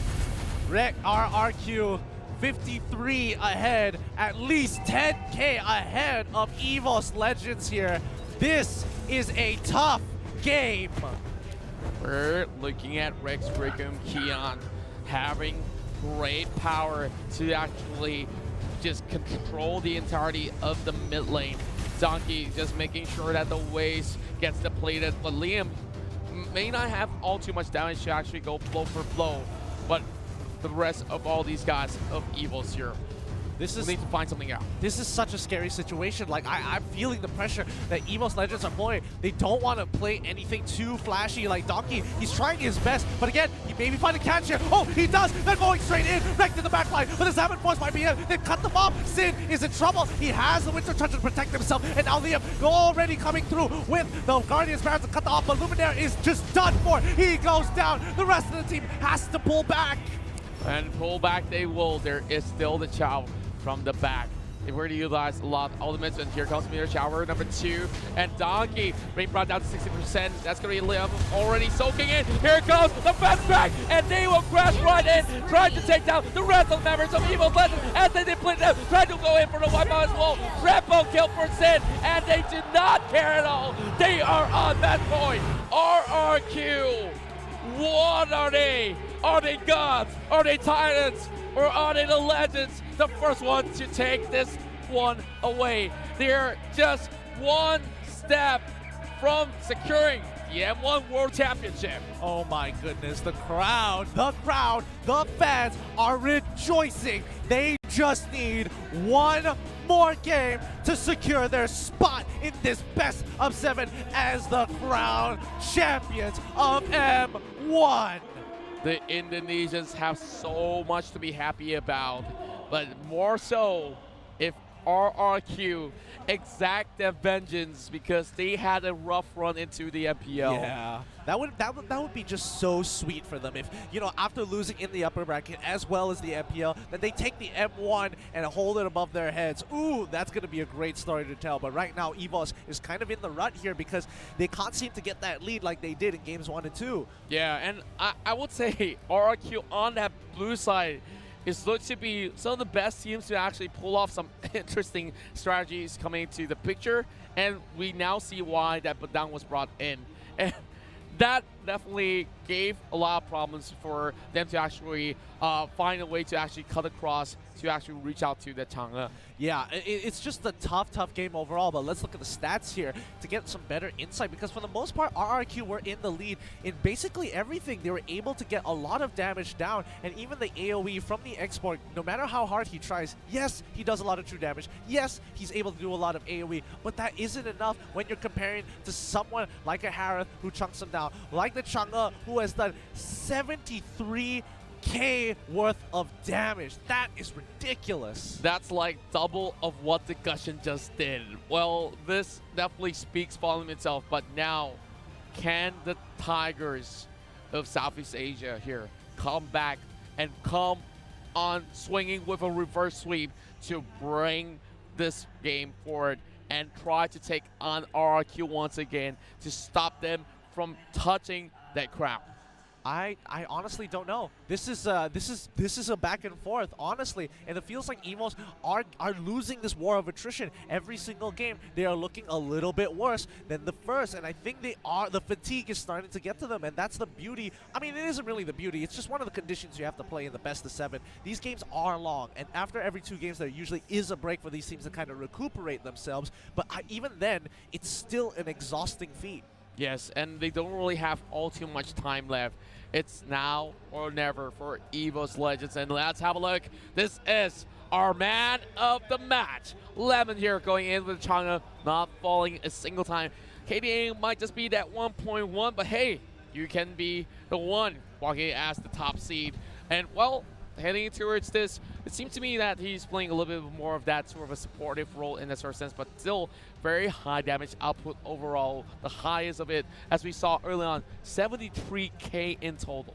Yeah, extremely effective. I mean, they're doing a good job utilizing the Chang'e for the earlier stages of the game, because if that game dragged any longer, I think it might have fallen into favor of EVOS Legends. But for the most part, they were just so far ahead by then that it was just too late, and that final fight didn't help at all. Yeah, and that final fight was definitely a huge punch, or a huge uppercut in that sort of sense, where they really couldn't seem to actually answer to that sort of a window where RRQ, they already had got the lure. Of course, Aura stopped that lure. Yeah. And eventually, all these other side of the towers had like water leakages, and slowly they flood in with those minions, and RRQ closed out that chapter, and now they're trying to create a new chapter here. If they can take one more game, they will be the world's best Mobile Legends team on Earth. I mean, they've already proven, both of these Indonesian teams have proven that they are the best region. I think that is already huge. But let's look at these highlights just for the TLDR of the game, just in case you guys missed out the action earlier. Well, starting things off, we saw RQ, of course, getting Aura to just send him all the way back. And EVOS did have really good early game lead. This is what they need to ensure that to get themselves in towards that late phase, but Liam as well has been, they were really tough to actually take down, but there we have it.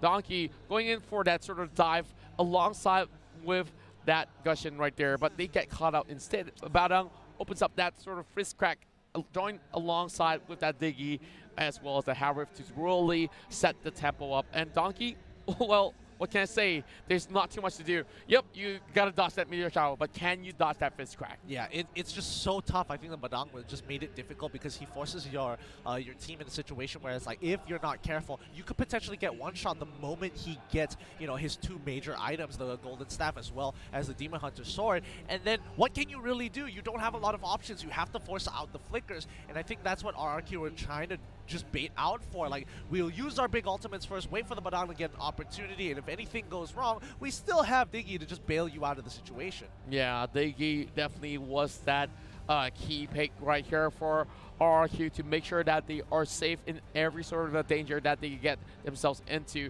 And Changer landing that sort of final blow right here, trying to actually open up bottom as well as top mid lane at the same time. And look at Sin, he dove all the way back, hunting over onto his wreck, but there was enough follow-up. Liam with that perfect wall charge lands over onto the tree, got themselves all clipped up, and that ripple effect definitely causes so much waves. And speaking of waves, this is one of those few waves that led in towards the victory run for RRQ to close things out. Agreed. And Badang is just so freakishly annoying when he has something like the fist break. It just denies you space. It doesn't allow the leader kind of escape. And once you reach, like, you know, level 15, you're in this position where you can use it off cooldown very, very often, and it makes chasing people so much easier once they don't have their battle spells. Yeah, like you saw how many times they actually have to force flickers unnecessarily, or even like pop out those immortality if they really need to. So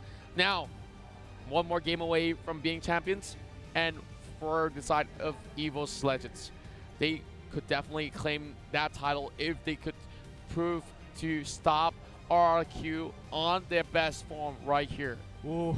Well, I'll tell you now, it's going to be a tough feat overall. It's the game is already difficult in itself for EVOS Legends, and I think the fatigue, again, I mentioned this before, is really starting to get to them. We're not seeing them make the bigger, flashier plays. They're not taking those 50-50 risks. They are playing cautiously, very precautiously, arguably too cautiously against RRQ, and RRQ just has so much leeway now. Yeah, we talked about so many times, there was so many opportunities that were given over onto us RRQ, and in a sort of way, we saw those rotations were pretty much nearly perfect in that sort of way, and for EVOS, they couldn't really seem to answer on that draft, because we've already seen Gushin needing a lot of items to come online. Same goes to picks like Chow, of course, good in the early phase, but who's supposed to follow up right here? Do you expect that Kimi to always be next to that Chow? And even in that sort of position, somebody else got to protect that Kimi.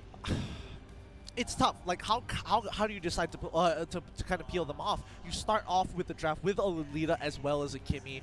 I don't know how to feel about that already. I think from the draft get-go, I didn't exactly like EVOS Legends' draft, but coming into this upcoming game, I hope they kind of revitalize themselves and kind of figure out what they want to get rid of for sure, because giving Harith over is starting to become a problem now that, you know, they keep focusing on the same current bans, Valir as well as Kufra. They might want to open the pool up a little bit more to give them something to bite on. I honestly feel that they shouldn't have gone for same bans all these 4 games in a row. Like, there literally wasn't all too much of that change. Maybe they did let out some of these picks coming into play. Agreed. But still, the drafts are just about a mirror of what the past was. And now, of course, we're going to take a little bit of a short time here to get ourselves a little breathing room, and we'll come back in a bit.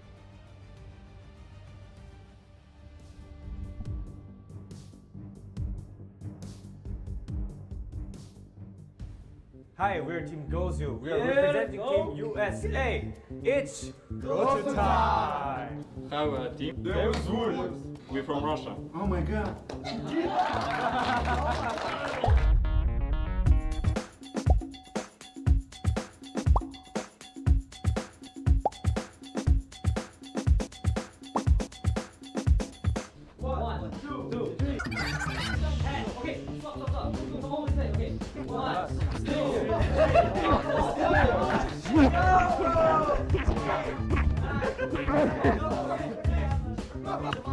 Whoa, too fast!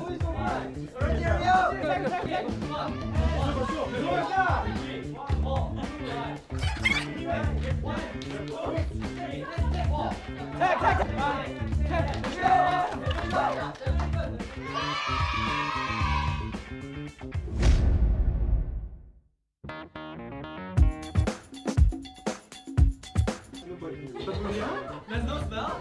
I don't know what is it. Oh, it's okay. Oh,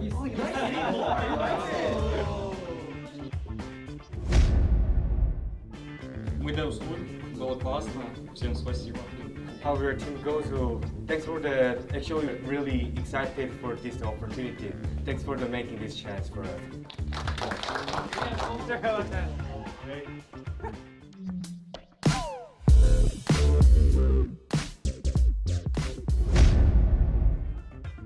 E aí galera, nós somos Geo Sports e a gente veio aqui pra bater nesses asiáticos. Oi, Geo!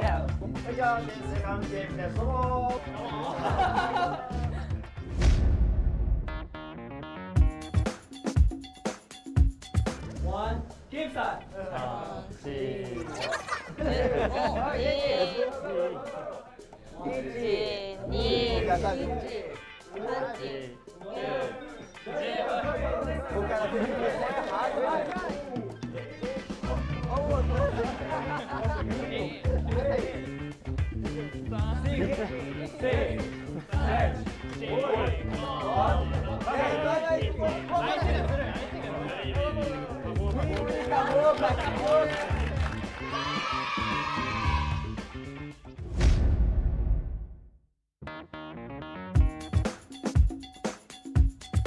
Acho que a gente devia gravar. Vocês querem gravar outro?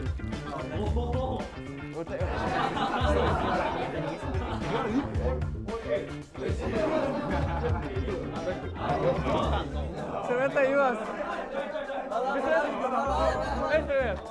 Próximo, experimenta.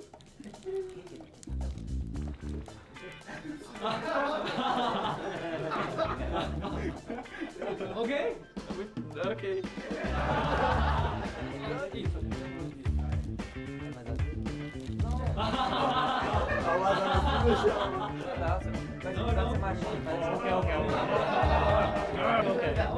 E aí, João?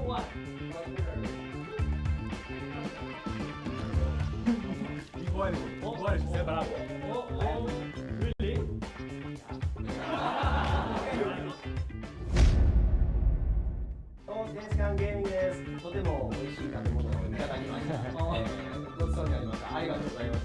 E aí galera, somos da Gel. A gente fez uma competição aqui um pouco diferente, fora do padrão, né?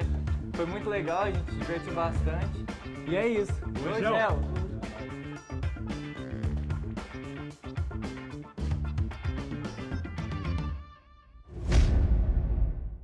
The outcome is clear! Arrow, find your target! The real warrior is here! My fists are unflinching! When you gaze into the abyss gazes back.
Welcome back, everybody, to the grand finals of the M1 MLBB World Championship. So far, we've had some really exciting games. My name is the Fatal Five-Way, otherwise known as Gideon Q. You can follow us on our Instagrams and our Facebook pages, but not to mention the one, the only, Contra. That's right, and wow, we've got some great series. Of course, hashtag RQ, and if you guys are rooting for them to take on that title, but now we talk about EVOS here, having the curse of being second a whole lot of times. No, they don't not want like to this. come back in as the second in this entire run. So they are looking for that reverse sweep. They got to put the pedal to the metal, of course, claim that title. Of course, you guys love the way that we do cast. Do follow us on our Instagram as well as Facebook at ContraCast, as well as Fatal Five-Way. If I'm not mistaken. Well, enough self-promotions. Now, into this.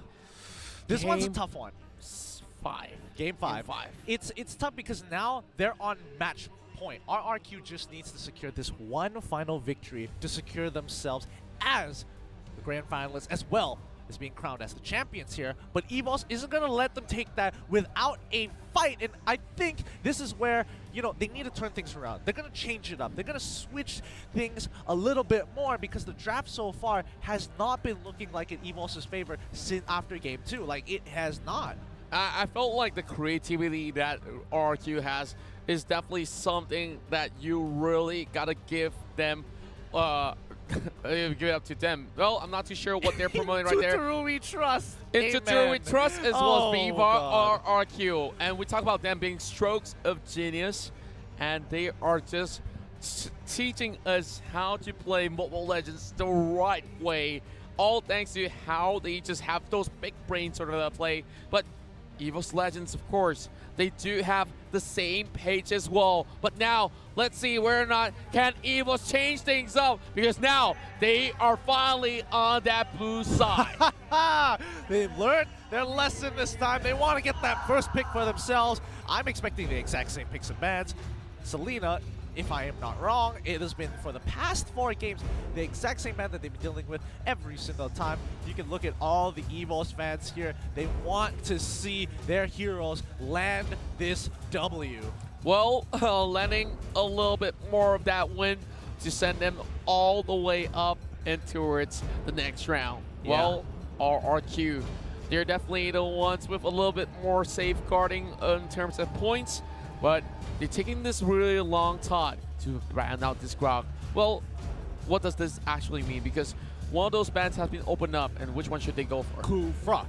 Kufra has already been banned, my friend. Oh no, Kufra Valir? has already been banned. Oh man. Maybe I mean, the it's Valir. tough. It's tough. I mean, they could go for the Harith. Yep, there it is. The Harith first straight away.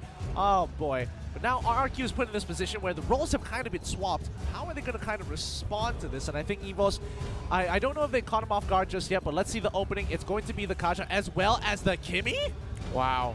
Instant lock-in.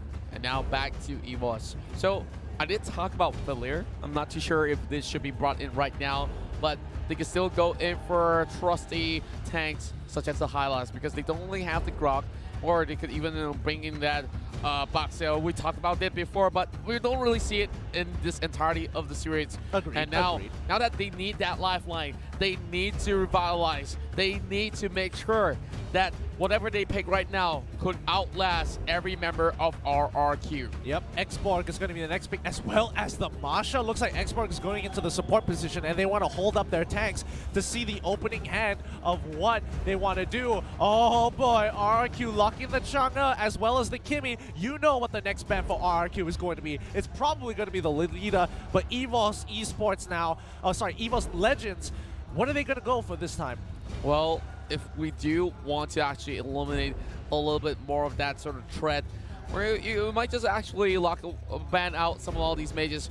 What about that Lilia? I'm not sure should they even go for that, because at least for EVOS' side, if they do ban it out, they can opt to pick up a marksman where Harith itself is already considered as a mage. So they do have that one going for them, as well as the Kimmy. Well, we can say the same for Kimmy in that sort of sense. Yeah. But then again, they might just want to get something like a Granger to feel their battle. But now they want to make sure at least that pesky old Badang will not enter this grounds. Well, the Malaysian legend, well, having this Minotaur banned away. Well, 100% win rate. Well, that's because of that one game. Yeah. One game that they did play from RQ with that Minotaur coming to the picture. Oh no! Sorry, it was by EVOS Legends Oh, actually yeah. against 10 Second Gaming, where they were forced to pull it out. But yeah, this time Tuturu is going to be locking in that Akai this time around. They're probably going to switch it up later, but we'll see how they play this out. Now, EVOS, what are they going to do? I mean, they don't have the option of Minotaur this time around. They can't fall back on something reliable, and from the old meta, how are they going to deal with the front line of Akai Kaja, the most classic of classics since the beginning of time, the moment of their conception? Well, Lolita as well as Granger getting locked in because they banned out the Minotaur. Now this sets up the tempo a little bit more. They want to block away that meteor shower, but you know, for a split second, I thought that Diggy will be a great idea as well because of that sort of lockdown they do have in the sleeves of RRQ. But we're, of course, having a little bit of that sort of a classic lineup like what we saw in those past seasons for RRQ. So this is something that they are familiar with.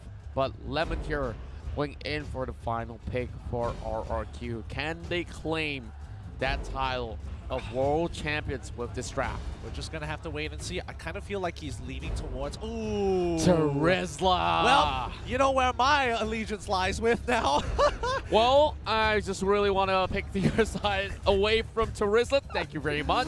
Now, I'm liking this sort of switch up coming from EVOS, which is way more solid than what we saw them playing with. So, Granger in the hands of Rek, we see him pull off some really great Death Sonatas before. And same goes to Juan. He's also very proficient on how he controls the Harif in most of these battles. Now, potentially very final game of this entirety of best of 7 series. And it's time for, of course, all the drums to roll. EVOS fans are doing all the hashtag of EVOS Roar and break the curse they shall. I mean, they're trying to give them their energy, man. They're trying to support them as much as they can. And I love seeing the fans all the way coming from Indonesia as well, trying to give them that energy too. But you can too by spamming it in chat. Make sure you are supporting the teams because they are going to need it. And I'm very sure that they see it as well. Every support is going to help them to make sure they might be able to snag this game away and pull it to a 2-3. Well, I would say 2-3 or even 3-3. Like, that's what everybody here is waiting for. Well, they just want to watch good games no matter who wins the title. But of course, fans will say otherwise because we got so many numbers of EVOS Legends fans here already storming into the building, hoping to give as much energy throughout. And well, for RRQ, we've seen a lot of them flying from across the world just to join us here in Asiata Arena. And of course, there's still time if you guys live next to Bukit Jalil Hill, if you still want to buy those tickets. But yep, this might just be it. Yeah. This might be that moment for RRQ. Let that sink in. So many of all these MPLs that they played, and it's all come down to this. Looks like the games are about to begin. You guys have been waiting patiently, and we will provide you with the games. But let's see whether or not RRQ can make that difference and pull this game into match after this match point and secure themselves the M1 Championship. One more time for the audience. Now the stage has been set for our grand finals, and it will draw to a closure if EVOS could not defend their crystal. But it's too soon to tell. I love this draft, and I do believe it's formidable enough to take down the RRQ side. And wow, we've already have so many of all these series. I have so many favorite moments, and one of my favorite teams there, 10 Seconds Gaming, have also taught us a huge lesson here. Humility definitely brings you to great places. And well, I wouldn't really say that none of all these players are not humble at all. I would say that sometimes they, as much as they are confident that they are one of the best, they gotta make sure that they give all that sort of respect to each of all their opponents. And this is that perfect service series that we are seeing, where both sides really give each other one heck of a game. Yeah. Oh, this is ridiculous. Hear the cheers from these crowds. EVOS, Ro, and Viva RRQ. They're making sure that their teams, are well backed up, that they are not alone in this tournament. But I'm excited to see how this plays out a little bit more. We just got some news that there are some technical issues occurring down there, and hopefully they can fix that up to make sure these players are playing at the top, the peak, at their 100%. Or 101%. I mean, they're going to need a lot more than that if they want to get out of this rut. 900% if you want to make that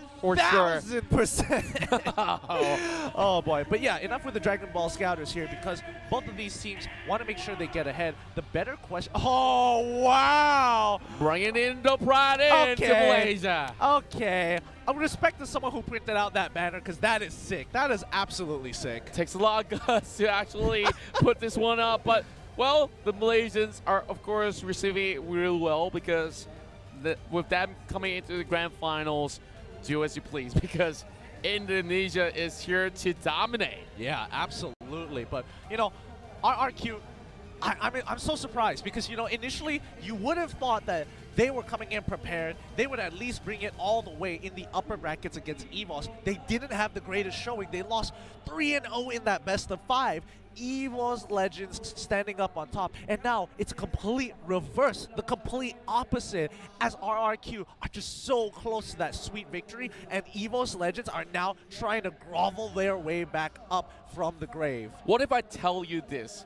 What if RRQ, Rex, Rigo, and Kion didn't want to show their trump card until the finals because they were so confident with this? Because is this 300 IQ? Maybe, just maybe. Of course, just putting one possibly in, because we didn't ever see this sort of picks coming into play for the entirety of the tournament coming for RRQ, and they chose to unveil such a different way to actually take out their opponent. Well, of course, EVOS didn't really see it coming, and now the Tigers really have to find a way to sharpen up their claws, to sink their teeth in, to take a bite of that $400,000 US, or bite that crown, if you will. All troops deployed. Let's see how they play this out. EVOS Legends versus RRQ, Game 4, match point.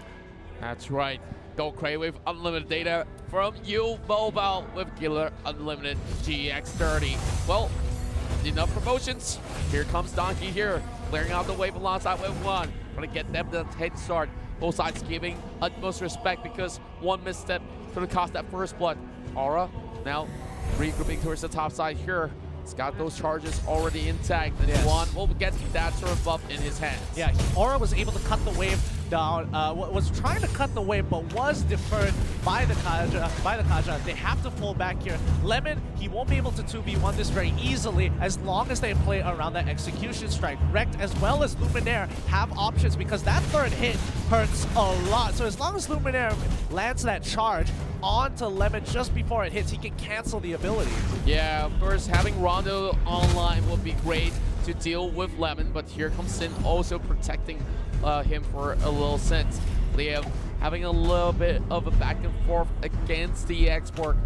Donkey usually on that tank. Well, of course, building a little bit of a semi-build on that export to still dish out a whole lot in this sort of lineup. But now, 1 minute 36 seconds here, it's just boots being fought over, as we see the next turtle up for grabs coming in shortly. Yeah, level 4s have been hit by the Chunga here. They want to contest with this bottom river crab. Let's see how they want to play this out, because right now it's a 4v3. Lemon right on top.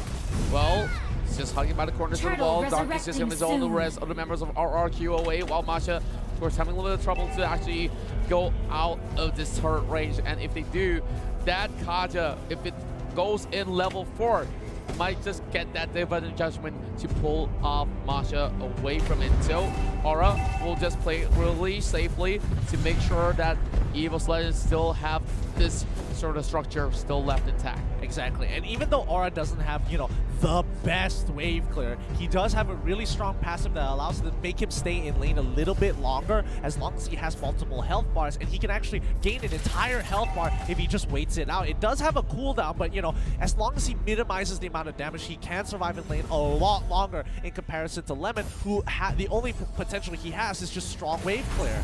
Well, not only is a strong lane clear, there's also a whole lot of damage output much later on, heading in towards that mid game. But of course, early game a little bit weaker than what it's supposed to be. But as for Lemon, he get a little bit of free passage in towards the back just to negate that wave from crashing towards the middle. So this will be an auto push coming from Rex Regum Kion, and they are now in a really good lead to actually push the top as well as secure that turtle. Okay, it looks like they're going for a lane swap here. Masha is going to transverse to the bottom side of the map. She's going to take a little bit of damage against Lemon. She can't win this matchup just yet, but she'll take her time. The rest of the team is going to top side to hopefully contest for this turtle. Now, turtle has already been built away by the Akai. Both sides now just waiting for the enemies to make their move.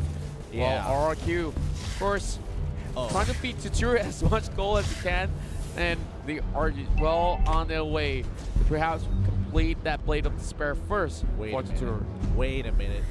Did Sin just take both camps by himself single-handedly with a meteor shower? Like, looks like it. Boy. Looks like topside is taking quite a bit of damage. Luminaire is hurt, but Sin's in trouble. Salmon Force, he's gonna get solo kill. One actually finds the lead. He's gonna walk on there scot-free. Something is different. Something is very, very different in this game. The atmosphere is not the same. Both are giving too much respect. Nobody has made the play just yet. Well, we know EVOS Legends have been started up, and here comes Finn going in for that Divine Judgment. Instead, gets turned around with that Nuance Blast. Beautiful flank coming in from Donkey. Talking about plays, really nicely done. I mean, the Divine Judgment was looking pretty good until he flickered away and got the support from... Oh no, wait, Lemon, hold on. Lemon is forced to flicker on out of there. They're going for the dive. They're in trouble. Aura has too much damage and too much life. He flickers on out of there. Such a clean dive coming in from EVOS Legends. They're back into shape. I just love how Juan was actually tanking all the blow because he knows it's the Masha who will be right in front of the Terizla. But now Turtle going in the hands of Rex Regumkia, but they don't really care. They already got 3 kills and they open up the bottom lane. I think they should be able to take the bottom tier 1 with no issues whatsoever. And RRQ, they realize, hey, okay, you're going to take that down. You have to go to the top side. Oh no, Meat is in trouble now. How do you respond to this, RRQ? Well, for the starters, they're going to be trying to deal with Aura first before anything else. Aura now already cutting off the wave as well, and they need to actually find a way to go back into the base or just to save themselves. Here comes Vindo dealing with Luminaire. They don't really want to commit in towards catching out Lolita. Now, over on the top side here, Tutsuru, of course, not really facing all too much of a danger, but will soon be facing up against Donkey. They're in trouble. Oh no, EVOS, they're trying to set something up here. They're going for the dive. One pops the Salmon Force. He's coming in with the final insanity. He's going to secure the clear and clean this up. Mid is going down as well. It's going to be a 2-0. EVOS, the aggressors this time round. They found their confidence again. EVOS Legends now having such a huge lead after taking blow after blow. Now Leo will be giving a free kill, thank you very much. And EVOS Legends here will be pushed back with the Hurricane Dance. Leo walks away alive for the temporary moment. But here comes Nesanata. Might just actually connect here. Donkey! Oh. Whoa! 1 HP left, and same goes to Donkey here, saving his immortality, but here comes Finn, trying to pull back Juan, and that will be a catch onto Juan. Finally, they shut down Juan, telling him, no, we will not take this disrespect any longer. RRQ finally get the kill back. Oh boy. Of course, we're gonna update the score to 1 for RRQ. So, we're seeing Marsha still having a little bit of that free push against that Terizla. Turtle resurrecting now, soon. Here comes the next turtle here with Luminaire setting up the temple there. Sin being locked against the wall, but Luminaire gets caught out. He's rotating right around the Rosie. And, well, there will be a little bit of that movement coming in with Donkey with the saving grace. Woo! Able to just charge right on forward to build enough space to get out of there. And Donkey continues his onslaught for now, burning away at the team, making sure he's maintaining that distance, controlling the area. And I think EVOS should be able to get this turtle, no problem whatsoever. One, just gets the turtle buff, which is going to be huge, because now the next time he goes for that dive, he's almost ensured to kill somebody. And now that's 2k goal lead, and well, to ensure that they actually land those kills, they still need to make sure that the coast is clear. Lemon so far hasn't been able to actually join any of these fights. That proved to be one problem for the side of Rex Kion, and we know how slow a Terizla moves. Yeah, I mean, Terizla, the only thing that stops him is his mobility. He has to land the revenge strike to get the initial movement speed to maybe close the gap half the time, but now Aura, he sees the potential death threat. He quickly flickers on out of it to save himself. Lemon on the top side is able to tank a lot. He's waiting for the cooldown so he can clear the wave one more time. Oh, Luminon Blast just to secure this turret. They can't move forward. The threat of getting stuck by the Luminon Blast is just too high. Well, Luminaire just making sure that he stays all the way up front in case of any sort of shots being pulled out, especially since not really having the most effective runs as the Chang getting blocked out most of the time. But here comes Leon going in for the Hurricane Dance, pushing Donkey all the way back. But remember, he still have the Farragut armor. They popped up, but here comes full commitment over onto one, and RRQ finds the window to actually fight back. That was a great catch coming from mid. He held up his Divine Judgment. He knew he just needed to land it. And once Juan walked up a little too far, flickers forward, locks him down, sets it up for his team. 1-0 in favor of Rex Rigo Keon. And now Aura is just going to solo it. Lemon can't do much. Well, flicker coming from Lemon, trying to actually catch onto Aura. I do agree there's nothing much of a business for him, but now Divine Judgment will secure the kill for Rex Rigo Keon. It's going to be 2-0 now, as well as they're going for the return kill, but they don't actually get it. Liam is able to use that 1,000-pounder to get on out of there. Well, stops the recall right there for the time being. Yep, back to what you were saying. I do believe that EVOS Legends, of course, they've already counted their blessings way early on, and now what could they possibly rake up here other than that Lord? Yeah, I'm not too sure, because right now we're coming into the later stages of the game. The game needs to end at some point. EVOS is 4K goal, has a 4K goal lead, but we know that RRQ are very comfortable when they are at a deficit, especially when it's only 4K. They need a 7K goal lead like they did in Game 2 to kind of convincingly take this victory. Luminaire takes a little bit of damage from Liam here, but it's not going to progress to anything too lethal just yet.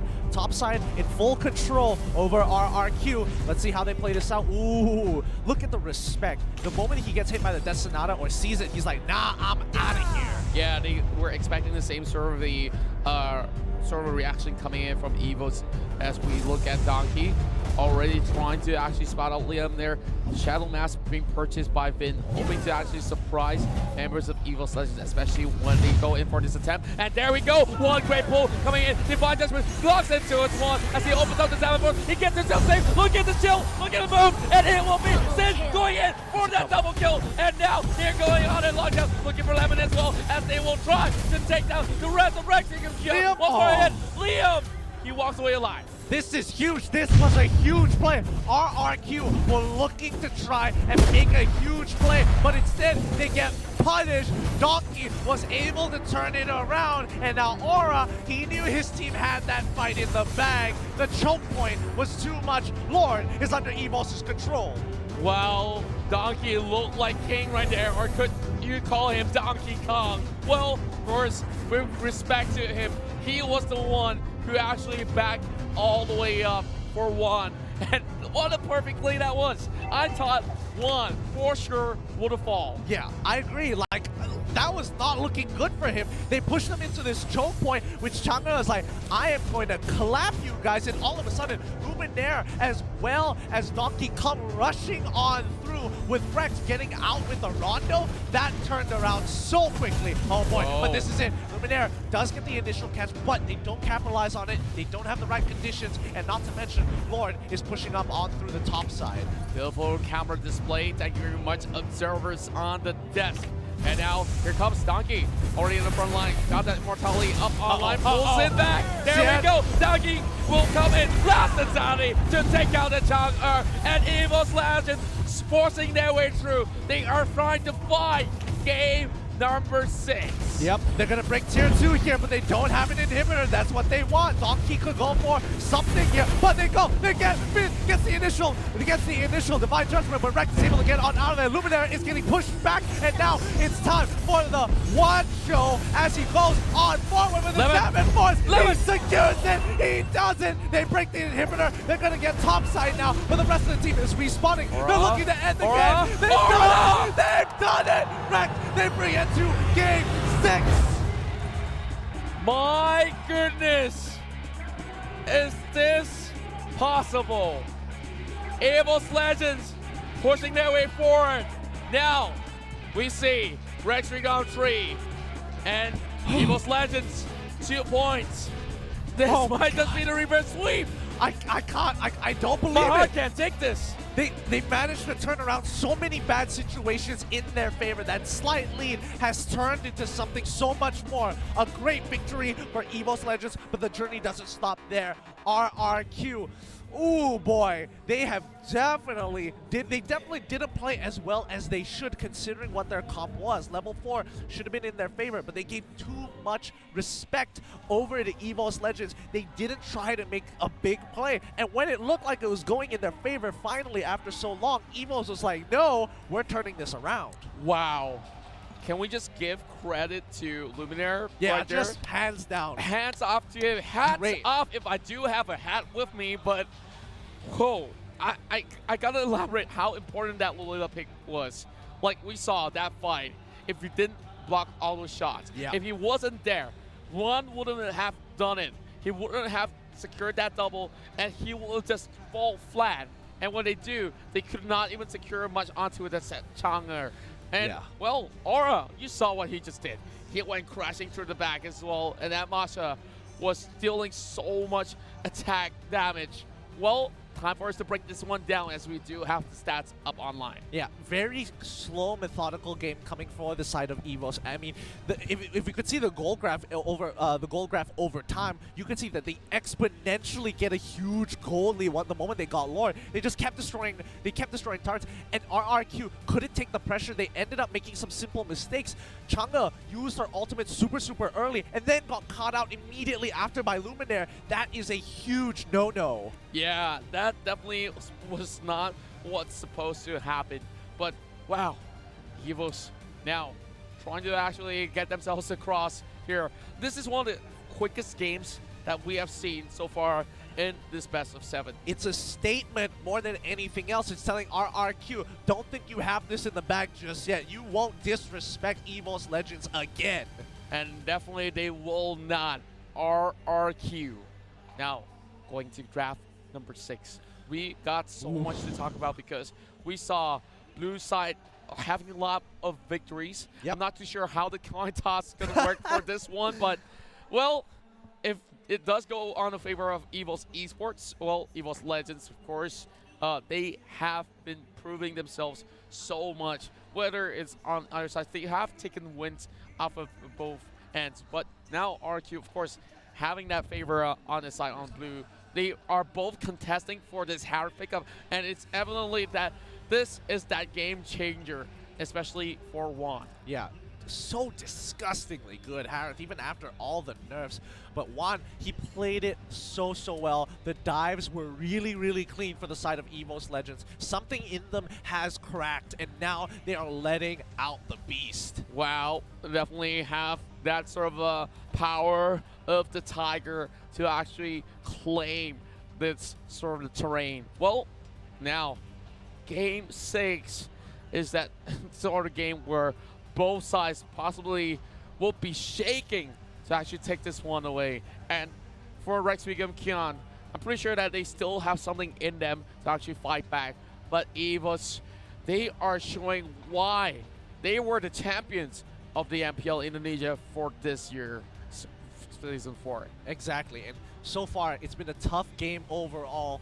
we're just going to have to wait and see how they play this out. But let's have a look at the replays and the highlights, because my God, this was really, really tough, because RRQ overall, they were trying to make these disrespectful plays early on. It didn't work out too often, and they definitely lost a lot of confidence, because it should be happening more often. Remember, Kaja is a great hero. This is a clean dive here. But Kaja, when she uses that Divine Judgment, she's looking to make those plays. She should be disrespectful. You shouldn't be careful. You should be looking for these bigger lockdowns. Yeah, and I do believe the reason why the Kaja could not actually go in for that full offense is because that sort of a level of disadvantage in that sort of sense where, you know, Sin got to get themselves pretty much secure. This one great option that we see, Finn really pull off a great Divine Judgment right there just to make sure that they get that kill over onto Juan, who only fought twice. Look at this. This is that winning fight for them where things definitely change. Juan still alive in between. Take down the Kaja first and then to Sin. Sin definitely overstepping off position. If they do fall back, then maybe it will be a little bit better. But even Liam forced to actually flicker away. And after that, they definitely broke the camel's back.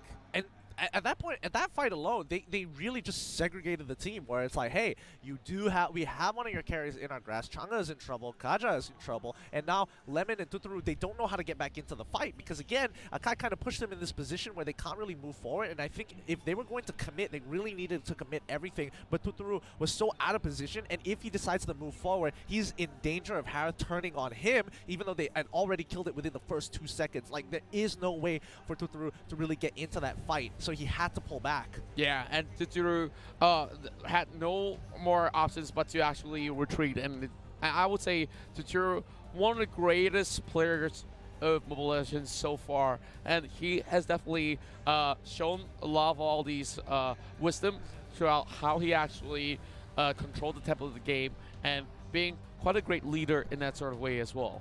Agreed. I definitely agree here. But moving on, they make it through. Game 6 is coming up soon, and so far, blue side is looking pretty good, I'm not going to lie. Oh, yeah, and it's also due to the fact on how they actually drafted the bans. It's really about the bans right here, because it's a game of chess, technically. They open up Kaja, Harif, and Masha, but every single first pick so far, it's always going to be that Harif.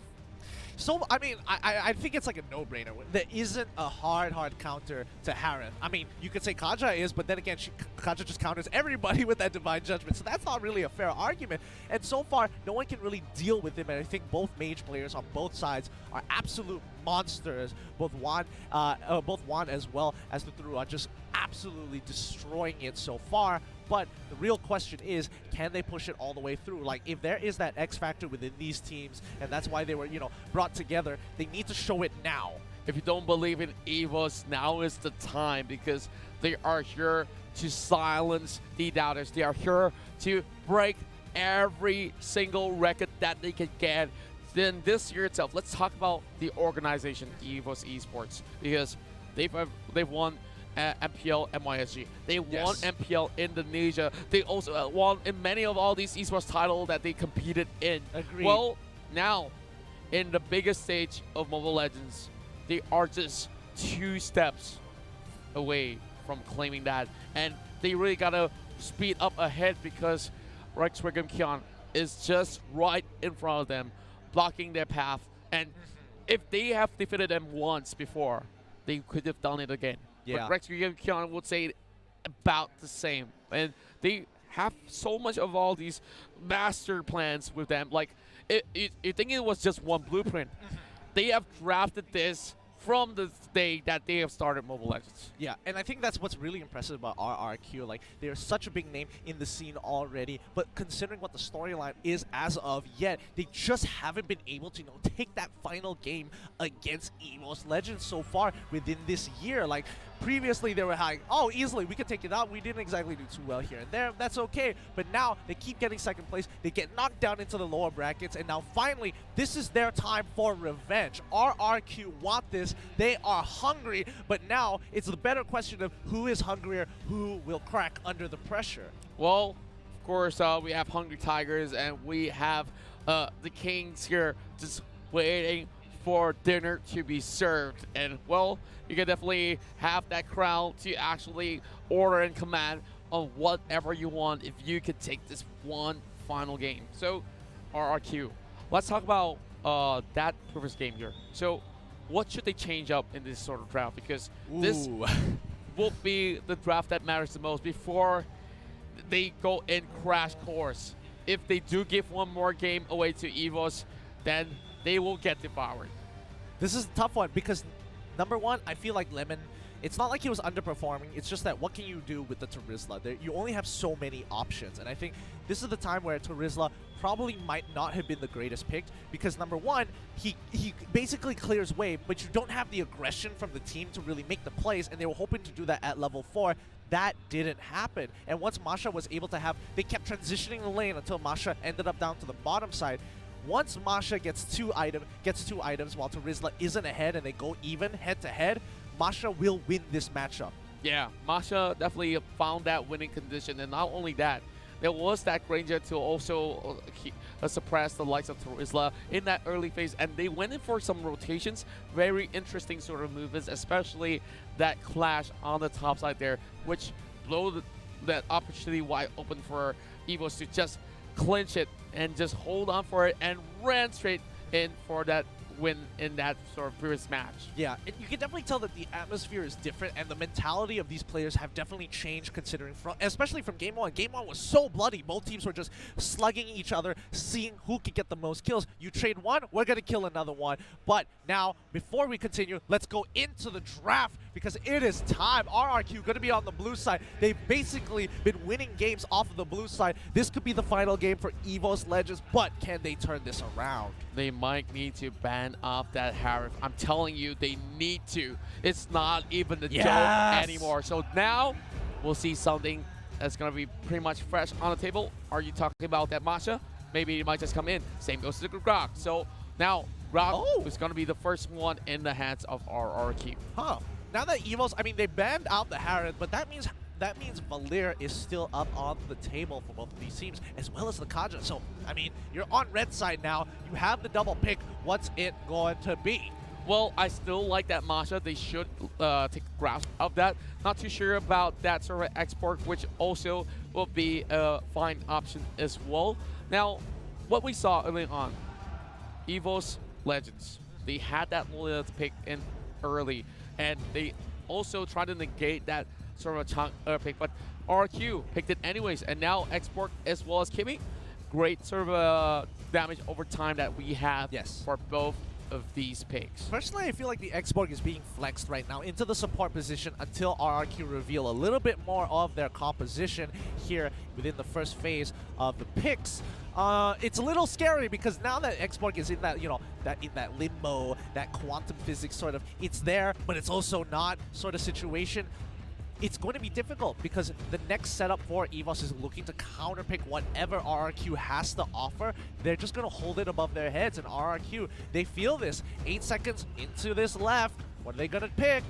Well, RRQ is running out of time, and I talked about Masha, and I'm a big fan of this sort of pick, but how can EVOS stop this Masha? Because they need something to actually hold them through, either whether if she joins in the fight or even if they hit into that split push, because this is going to be a huge problem for them in the long run. Yeah, I kind of feel like, you know, EVOS is in this awkward position where they want to pick up the Lolita, but they kind of can't. And they also want the Chang'e, but they also kind of can't. So what can you lock in at this point, which is super safe? If you want the Gushing, sure, he might be able to perform, but Lilia, with the black shoes, if they play their cards right, she won't die to the initial burst if they time it right. So they lock in the Chang'e, willing to let RRQ ban out, or maybe, well, they have to ban out the Lolita. They have to, or else EVOS will be able to secure it, or I'm not too sure about this. Like, they still go in for the Slim ban way early on, but they could have used it to actually prevent this from happening. But I think RRQ knows that they can actually deal with this draft. And heading into this, they still need their marksman in a sort of sense. So Akai so will be banned away. Now, smart. I'm thinking about this. Like, this is definitely great because they know that Masha could only get clipped for the longest of time if it was to be a Hurricane Dance, going in with the Petrify first, and then and towards the ultimate, then that will be a very long stun duration. Agreed. That could have been one of the options. Personally, right now, RRQ, they're just picking their poison. They know that Chang'e, for a fact, is going to be up on the table. EVOS is not going to ban out the Lolita for the most part. They're going to get the Valier into the second rotation. I love that, but I kind of feel like they could have held it up. It's one of those things, it's a give and take, but they lock in the Lolita to take away the counter from Chang'e, and now RRQ needs to come up with an answer for this. They need something that's either playmaking, so Kaja feels right here. It feels kind of right, but what are you going to put into that off lane? And my guess, I don't know, it could be the Granger, it could be the carry that's looking pretty good here as well. I'll go for the Granger if I were them though. Like, so far, very high win ratios throughout the tournament for very good reasons. Very safe laning phase, very good sort of the growth rate in towards that late game as well. RRQ, 2 picks in hand. You talk about the Kaja. Yep, this feels right, but seems like the mind's telling them no.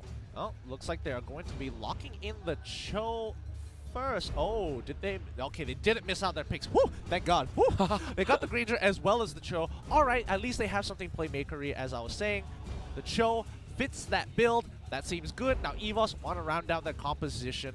They are still missing, assuming Xborg, well, I mean, Xborg is being flexed here. Let's see what EVOS wants to do with their final pick. Do they want to go for the counter pick? Do they want to lock in the another tank for themselves and let Xborg do his own work? They need a playmaker. Now I'm looking at a really tame Tiger right now. They just need to have that extra bite in this sort of scenario where they need that high damage output at the same time, having enough mobility as well. You know what? Lock in that Kaja. Oh wow, Kaja straight away. Okay, caught me off there. I was about to say they might want to consider getting the Badang as well and kind of putting Xborg in that position, but I guess they want to put him in traditional roles to kind of keep Masha in her place for now. But now Kaja is in play. Level 4 is going to be extremely interesting because that Divine Judgment into Meteor Shower will ensure that someone is going to die. Well, I really would say Lolita will be preventing death as well. That was definitely going to be the most vital role in EVOS Legends' lineup that we just saw. And wow, another match point for RRQ. Could this be it? Could this be that sort of game for them to win? In my mind, both of these compositions are not safe. They are highly dependent on execution, highly dependent on making sure their mechanics are in tip-top shape. They cannot make a mistake in any of their mechanical abilities because it's not something like, it's not something simple like a Lunox, it's not something simple or brain dead like a Hylos where it's just a point and click, and as long as you're in good position, you don't have to worry too much. It's extremely scary because one kill could end the game. Yep, one shot and they might just lose it right there. Now, we're having so many of all these theory craft every single time we get into it, that draft. But looks to me, the last time that this sort of similar sort of fielding of heroes that has been played out by the current EVOS Legends for this game itself didn't really seem to be having a strong footing, but I do hope that they can prove me wrong right here because everyone here hoping to see the first ever best of 7 games in a row for either side of these teams to come into effect. Yep, a great showcase of skill, a great showcase of power. Let's see whether EVOS Legends can push it all the way to Game 7 as we load into the game quick. Here is the lineups. Rex, Regan, Keon, 3-2. They are definitely one of the hot favorites out there. Well, I'm not too sure how's the ratio like back at home in terms of fan base, but some of them told me that, you cannot outfight all the number of fans of EVOS Legends because you saw the stadium. A lot of them came in with full swag of jerseys, headbands, what else? Flags, jackets, drums, you name it, they have it. I'm not too sure. Like, what do they not have? But RRQ, I'm pretty sure $400,000 they can equip themselves even with more merchandise. Even more swag to bring it to the next one. Oh, yeah. But I'm excited to see how this game plays out, as Aura is going to be on the bot side by himself. Masha getting impressed on the top side. They're going to be A-okay for now. But so far, a lot of respect going to both sides, because I kind of expected RRQ to try and make a play. And, oh no! Oh, wow. Liam stole away the buff! Well, call the police because we got a team right here. And here comes lots of flicker coming into the table. Oh my gosh, he took Retribution! He stole it with a Retribution! Okay, that is dirty. I mean, who would have thought? Like, well, definitely Liam don't really need that flicker anyways, because that tank will not be heavily focused as compared to the rest of these units. But huge defense system going on for EVOS Legends as they try to protect that side, and they lose out on the Revo Crab as well. That is very rich grok in this game. Wait, what's going on here? Who's the real carry this time round? Is it Grok or is it Lemon? I can't figure it out. But so far, RRQ are slowly getting ahead. But the next upcoming lords, they have to be very, very scared of this Grok. That power nature has a high base damage, and not to mention, with Retribution as well, he's not going to be able to be locked out. He can kind of just walk in and be like, yoink, that's my lord. He's going to yoink in even more camps as we see him rotating across and towards the mid lane as well, setting things off as we see RRQ just pulling a lot of triggers right here. Master's going to be chasing over onto Rek. Early game, yep, love massage of chemicals. Well, hoping that the members of EVOS Legends could actually respond to this to really get Luminaire. Now on that, Lolita gets knocked up in the air. Liam will not be able to actually commit further than that. Yeah, this is where, you know, the breaking point has begun. Somebody needs to make something happen. Luminaire gets disarmed. Sin has to pull on backwards, but wait a minute. Guthuru might be in a little bit of trouble. Luckily, he was able to roll out of it with the Death Sonata to the top side of the map, as that last Insanity kind of misses. Yeah, I would say that there's still more chances intact for both of these guys, but look at Luminaire alongside with Rek. This is Sin, or is having enough wave clear advantage. Now, back to the drive while we go. Donkey going in for the flicker as well, but that is the grab right in front of it. First blood handed over to RRQ as we see Liam also getting chunked out, and Lawyer can he run? Last Insanity! 1 for 1. 1 for 1, pretty good. They kill the Grok. Now they don't have to worry about someone jacking away the turtle this time around, but they're going to go back into their lanes. Sin was able to break the top tier 1. That's pretty good considering everything that has happened. Now consider this done as RRQ open things wide, and only the mid lane will be the tier 1 still standing for EVOS Esports. EVOS Legends, of course, slowly trying to actually skill up in terms of momentum. They still need to farm up, but Sid not really giving them enough time. That's going to be one knockup onto one. Liam don't really have that opportunity for that wall charge. Pretty good play coming in from RRQ, to be honest. They get ahead with that 2-turret lead in their pocket. Now, even though they did lose 1-1, they were trading 1-1. That didn't seem too good. Oh no, Juan, he's taking quite a bit of damage here. He has to kind of sidestep it, but the AoE is really, really powerful, especially in the early stages of the game. And he doesn't even have items, but Luminaire takes a little bit of hits from the third hit of the Jukundo. The rest of the team kind of peeled backwards as RRQ trying to maintain control over this river on the top side. I think they want to get this turtle. They definitely could just start it from this point onwards, because the rest of the team for EVOS Legends are occupying the bottom side. They are prioritizing on towards that tower instead, so they will lose this one out as RRQ now gets the first turtle. Yeah, they're going to continue to maintain their dominance here as EVOS Legends have shifted their attention from the top side to the bottom side. They want to go for the next turtle most likely, but Sin is taking quite a bit of damage here. Going on the all-in against Aura, but that might not be a good idea. Down to the bot side, they lock down. Donkey does catch. Ranger through. Might be going down. One more hit. Numenor Blast to try and disengage the team. Vin is trying to go into the back line. They get a good kick onto Donkey, but Donkey still has plenty of health. He should be able to make it out of there. Gets chunked out. Ooh, the power of nature doesn't exactly land. Great lightning bombs. Great work coming out of the members of RRQ. Now, no Luminaire is just going to be absorbing a little bit of that heat. Same goes to Lemon as well. Of course, for RRQ, still 2-2, but in terms of gold, they have definitely had a huge lead after getting so many of all these objectives. They got the turtle check. Same goes to the 2 towers, top side and bottom side. Now, what they can possibly do is go in with the Warrior Dragon, going in with a huge shot as well. Donkey makes it out alive as this kind of moves backwards. EVOS Esports, and they are just slowly coming across and towards the mid lane. They know that there's enough pressure coming from the leader, trying to go for a catch against Luminaire as well. EVOS Legends still hanging on this sort of battle there. Aura buying Bloodless Axe. I've never seen a game so tense before. Both sides showing a lot of respect. They're not just going ham and trading for the sake of trading. They are calculated. They lock down Vin. Vin shouldn't pose, and Jacundo's on out of there. Donkey has to try and kind of peel away the wave. Guardian's barrier comes up to kind of put some space in between them, get a little bit of damage down, and the chip continues as Sin scales into the top side. Vin almost getting a little bit of suppression. As we know, Divine Judgment could lock him down, but of course, if they do slide off in time, then too bad for him. Since he's going to be facing off against Aura, that's insanely being utilized, so he will still be pretty much safe.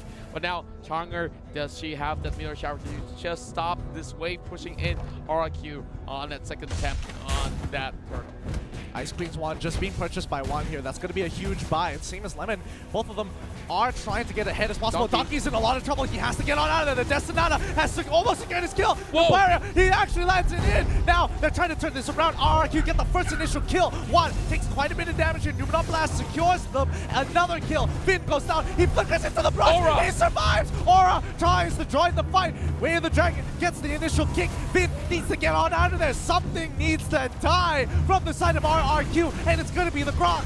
And the Grok will fall out. The last inside being popped, but the mid lane has to be crushed out as well. Rex, Regan, Kion has that win-win condition. No matter what, it's that sort of 50-50 that they take when they get that 51%. Yeah, this is just a solid game coming into this. EVOS Legends, they're biding their time. They're trading 1 for 1. And now the score hasn't really changed too much. Turtle in control of EVOS' territory, but this could be really risky. Vin sliding at the back, trying to actually get a little bit of patches here. Aura does pop his last insanity, but instead, look at the trade out there. Sin, one more shot, and it's a killing spree for the expert, and more fights ensue as we see RRQ here. Numenor Blast and catching over on the Liam as well, but can EVOS proceed? And Luminaire gets taken down for a double kill on Tuturu. Wow, that was a really good Guardian's barrier there. It kind of blocked off the rest of EVOS from going forward. Both Juan and Rek didn't want to loop around to maybe look for a kill because that will put them out of position. They were just out of range, which is kind of unfortunate if I have to say so myself. I would definitely say that's definitely not so fortunate for them at all. Now, heading into its 8 minutes and a half in terms of kills. It's really close for both sides. Yeah. But that's one kill being given away in that previous battle right there where EVOS Legends had to just let that Lolita pass by. Well, what can they do? I mean, more importantly, the goalie developed by RRQ, we've seen this before. Ooh, Lemon forcing out the black shoes straight away, but more importantly, RRQ have secured more objectives, which in fact has given them quite a decent lead over EVOS Legends, and EVOS weren't able to recover the last time from it, so based on that alone, they might be able to catch them off guard. EVOS, hopefully they can come back into this game. Well, definitely going on a little bit of that relapse for a moment, and as for some of all these players here, we're looking at the Granger here with the endless battle, and they are just scaling off the charts. This is going to be Luminaire bringing out the shield, trying to go in for a little bit more commitment, a little bit of positioning, not really favoring the side of RRQ. Pretty much a huge split as we see a little bit of a dancing lord in between. They are still looking to stop it, and Dark Shoes being utilized there by Lemon, with Donkey not really fully committing to this. But here comes Aura there, trying to actually chunk down the health. Sin still have another bar to go, and here comes Donkey as well as Luminaire. Yeah, it doesn't look like they're committing to this. Liam doesn't have the power of nature. I'm not too sure why they didn't want to yank it back and get the free kill. Tuturu lands on a great Destinata. Donkey gets caught. Whoa! Thunder Condell's not enough. Finn is taking so much damage here, but they're able to do it. Flicker into Numenor Blast. He makes it out with 1 HP, and now EVOS have to pull back. They gave away the kill. They prioritize trying to get Tuturu a little too much. Donkey, the best tank we've ever seen, falling flat with Tuturu, just landing that critical shot, bringing down that Kanja, and my Rex Rico Keon at least gets one more. And we saw that in the last one. What in the world was that damage output coming from that Death Sonata? That was scary. Oh, looks like Vin tried to make a play there. The arrival coming in early by the X-Borg. He has nothing to do top side, therefore he is going down to bot side to hopefully keep it in check. Now checking every single lane as they go. Chang'e protecting that top side, which means that RRQ will send members in towards the Lord section. And they're already being the first line of defense for EVOS Legends. Slowly getting themselves into the H-Brush. That's going to be Donkey coming in with the Shadow Map. This is a perfect catch for them as they manage to actually get them below. But whoa! No way! No! Oh, thank God. Oh my God. I never thought he would have made it out of there. Vin should have definitely died. I thought he got super lucky at the end there. He was playing that absolutely well, canceling into the Shunpo very, very quickly after the third hit of the Jakundo. But my God, Aura is in a lot of trouble. He's pulled back. He doesn't have the Firaga armor, and Juan can actually turn this around. He has the Meteor Shower, and there he is. He gets 2 kills up on the top side, but that's not going to be enough for RRQ to lose their lead because they are still 7K ahead. Well, at least they draw the line between the skills, and they needed a Chang'e to be right in front of Masha. So they found that answer to this solution. Well, I definitely contradicted myself for a moment, but here comes Luminaire, just getting that shield up. And Donkey! Shut down! The disrespect! You can't walk up that far. Now Lemon's in trouble. He had to use the black shoes as well as the flicker to get on out of there. Luminaire very close to dying, forcing out the flicker as well. Vin got pretty close, but Donkey ain't gonna let him go. Rek as well as Juan. A great Guardian's Bearer coming up. The chemical refinement coming in from Rek, but it's just not enough distance for him to commit to that fight. Well, EVOS Legends, I can see they are here to take this game. They are here to prove every one of these guys RRQ that they can beat them for the second time coming if they were to come back on towards this upper bracket. Well, there's no more brackets. There's only the grand finals for them to fix their eyes on to claim their throne. But Aura once more. Oh, Sin going in. He doesn't win this. He doesn't win this. He forces out the flicker for Sin. He has to turn off his passive or at least hit something for the Sin. But Juan is there to cut him off. Another kill going on for EVOS Legends. RRQ is starting to crumble. RRQ slowly losing the plot right here. Vin, every single time he goes in for a fight, he will be picked up at least. And Luminaire getting tankier and tankier. And Donkey was just one of the baits right out there, just waiting for that perfect Divine Judgment. Now that they've already flushed off some members of RRQ, it's their turn to make a move. Here comes it, going in with great knock up in the air. And here comes the rest of the members going in for the chase as well, trying to take down Vin as Vin takes on to 3. And EVOS Legends will be able to take him down for that mega kill, going in the hands of Juan. Juan still looking for more. Tuturu forced away, and 3 members are out from RRQ.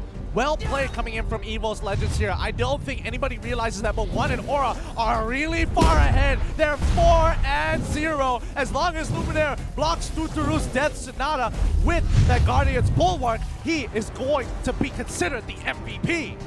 We are speaking of MVPs right now, and EVOS Legends seem like they have found one in the forms of Aura as well as Juan. These tag team, they do not seem to be that sort of perfect combo if you think of it that way. Wait a minute. Formula.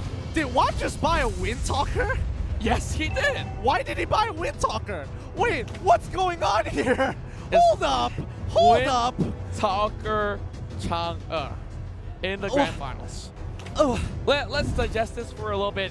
In what scenario should this be brought out? Why?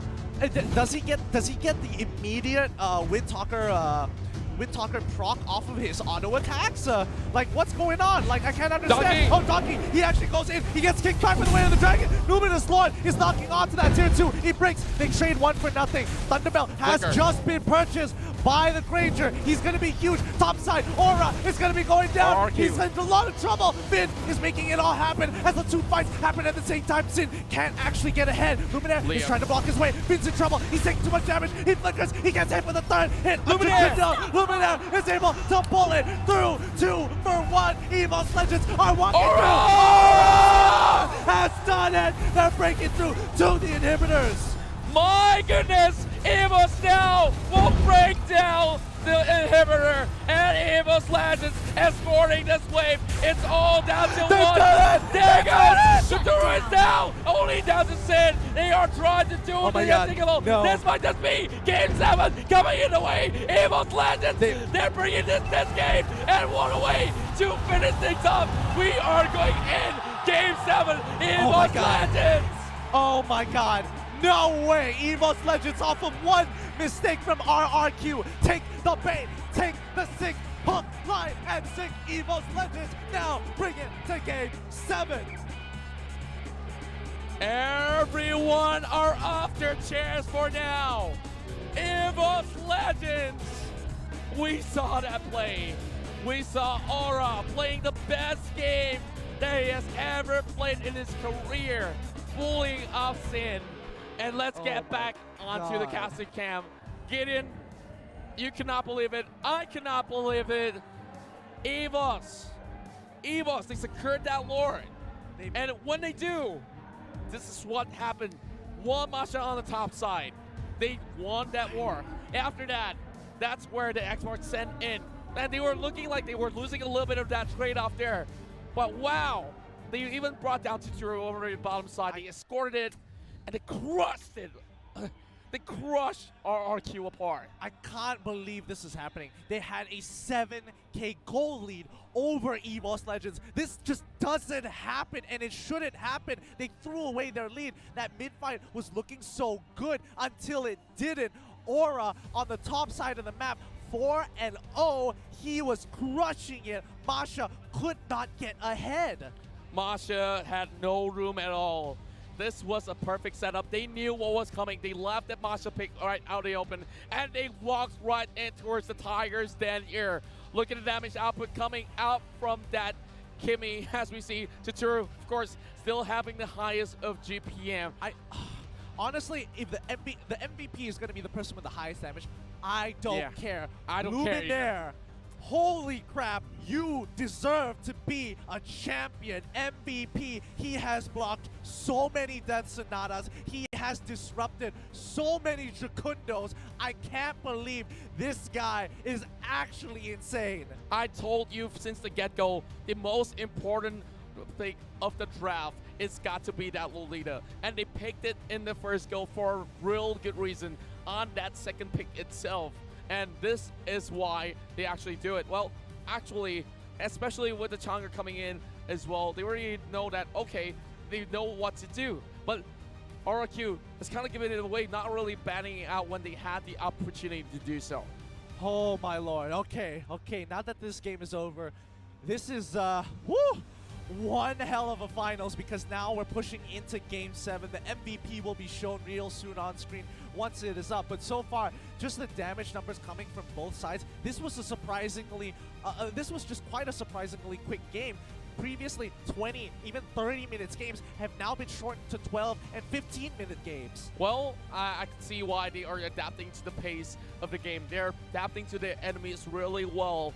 RRQ right here, stunned, baffled, just like us casters on this, just like the rest of the fans right there. No response. Yes, export.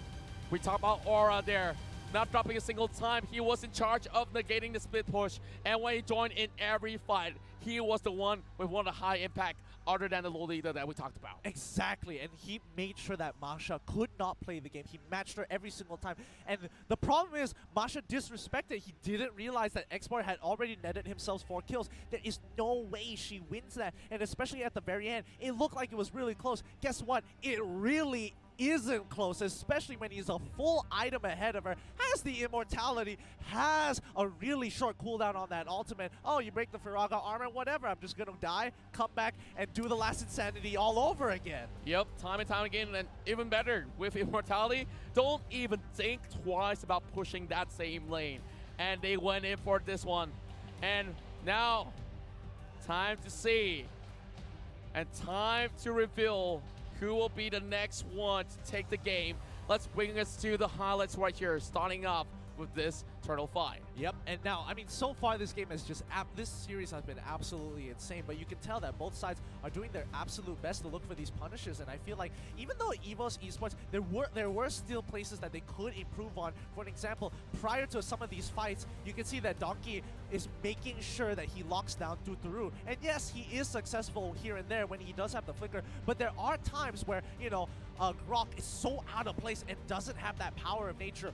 Why isn't he getting punished? Yeah, and a couple of times they definitely walked scathe free. And, well, Vin, this one sort of instance where, of course, he managed to run across Tuturu was the main carry as per usual for RIQ. They were getting themselves up online, but this is where Sin, time after time, it was one who actually assisted every single one of all these battles that they had. Yep. And they were sharing the kills. It's like, okay, check one more time. Yep, Oro continues one around. Look at that go.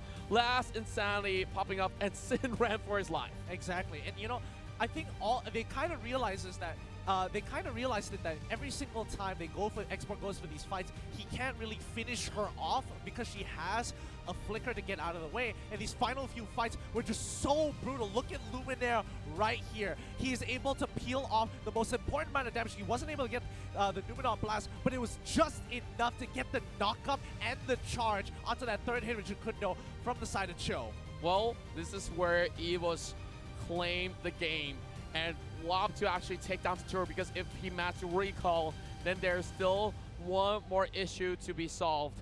And, well, EVOS, once they got all that secured, they know one Masha, we've stopped them a couple of times before. There's no way that this Masha will be able to beat the White Tigers. Look at the joy on these players' faces. They are ready, but still, they are not rejoicing with 100% of their capabilities because they know there is still one more game to go. EVOS Legends, with the potential reverse sweep to be completed. Ooh. That will definitely be a story for the ages to tell. And of course, for RIQ, redemption, redemption, and redemption. Of course, we're gonna go in towards match number 7 in this best of 7 series of the M1 World Championship 2019 Mobile Legends Bang Bang. But we'll take a short break, and when we come back, we'll go to our grand finale. Ba còn trên cắm đi, còn lên chỉ một game.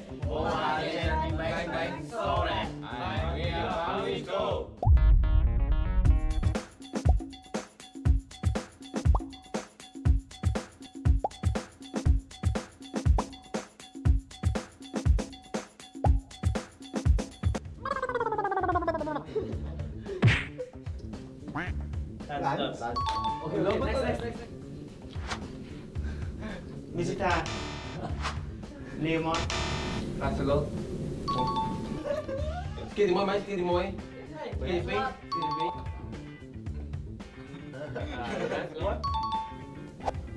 Franco. Yeah, Franco. Yeah, Franco. Franco. Tigre. Raja. Dingin.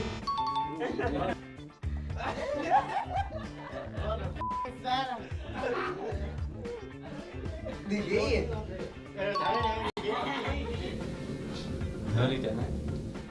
할아버지.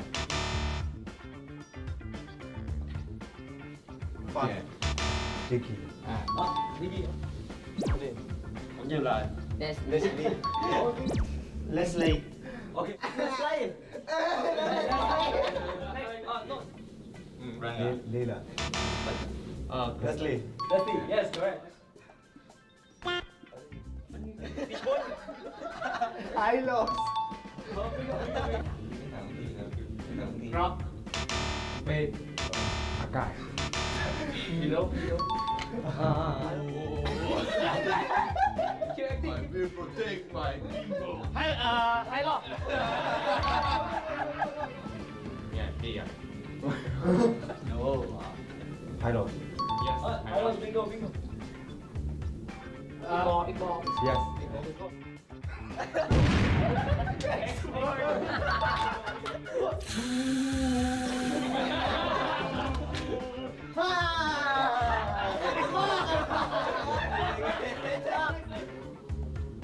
Xbox, correct. Next one. Ciao. Okay, correct. Chu. Chào. Okay. Thôi, cầm chào. Yeah.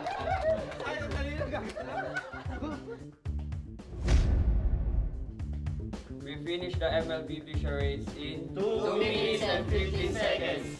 Đội chúng tôi, đội Fantasy Main vừa chơi xong game show mobile Legends Bang Bang. Đội chúng tôi rất là vui và hứng thú khi chơi game show này. Xin chào và hẹn gặp lại các bạn. Our record is 3 minutes and 22 seconds and see you in the championship. Our record is 3 minutes and 4 seconds.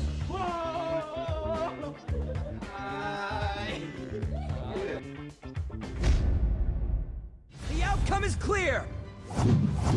Arrow, find your target. The real warrior is here. My fists are unflinching. When you gaze into the abyss gazes back.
This is it, the moment that we've all waited for.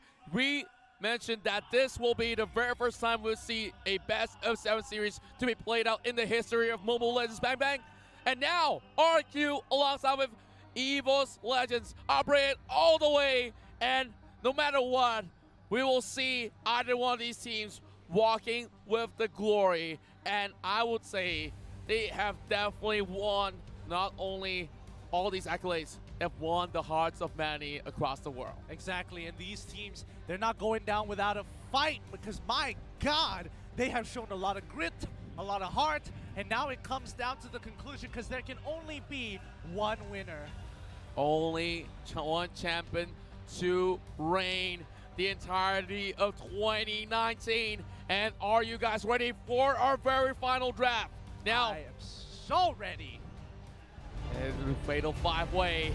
We're gonna see a lot of all these picks being banned away. That's gonna be Kufra as well as Glock to be opened up. Well, they are trying to change things, and Harif is a perma ban heading into this. Let's have a look.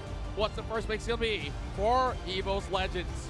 Oh boy, this is gonna be tough. So far they changed it up. They got rid of the Grok as well as the Kufra. Harith is off the table, and now Claude is on the table with Selena being the final ban.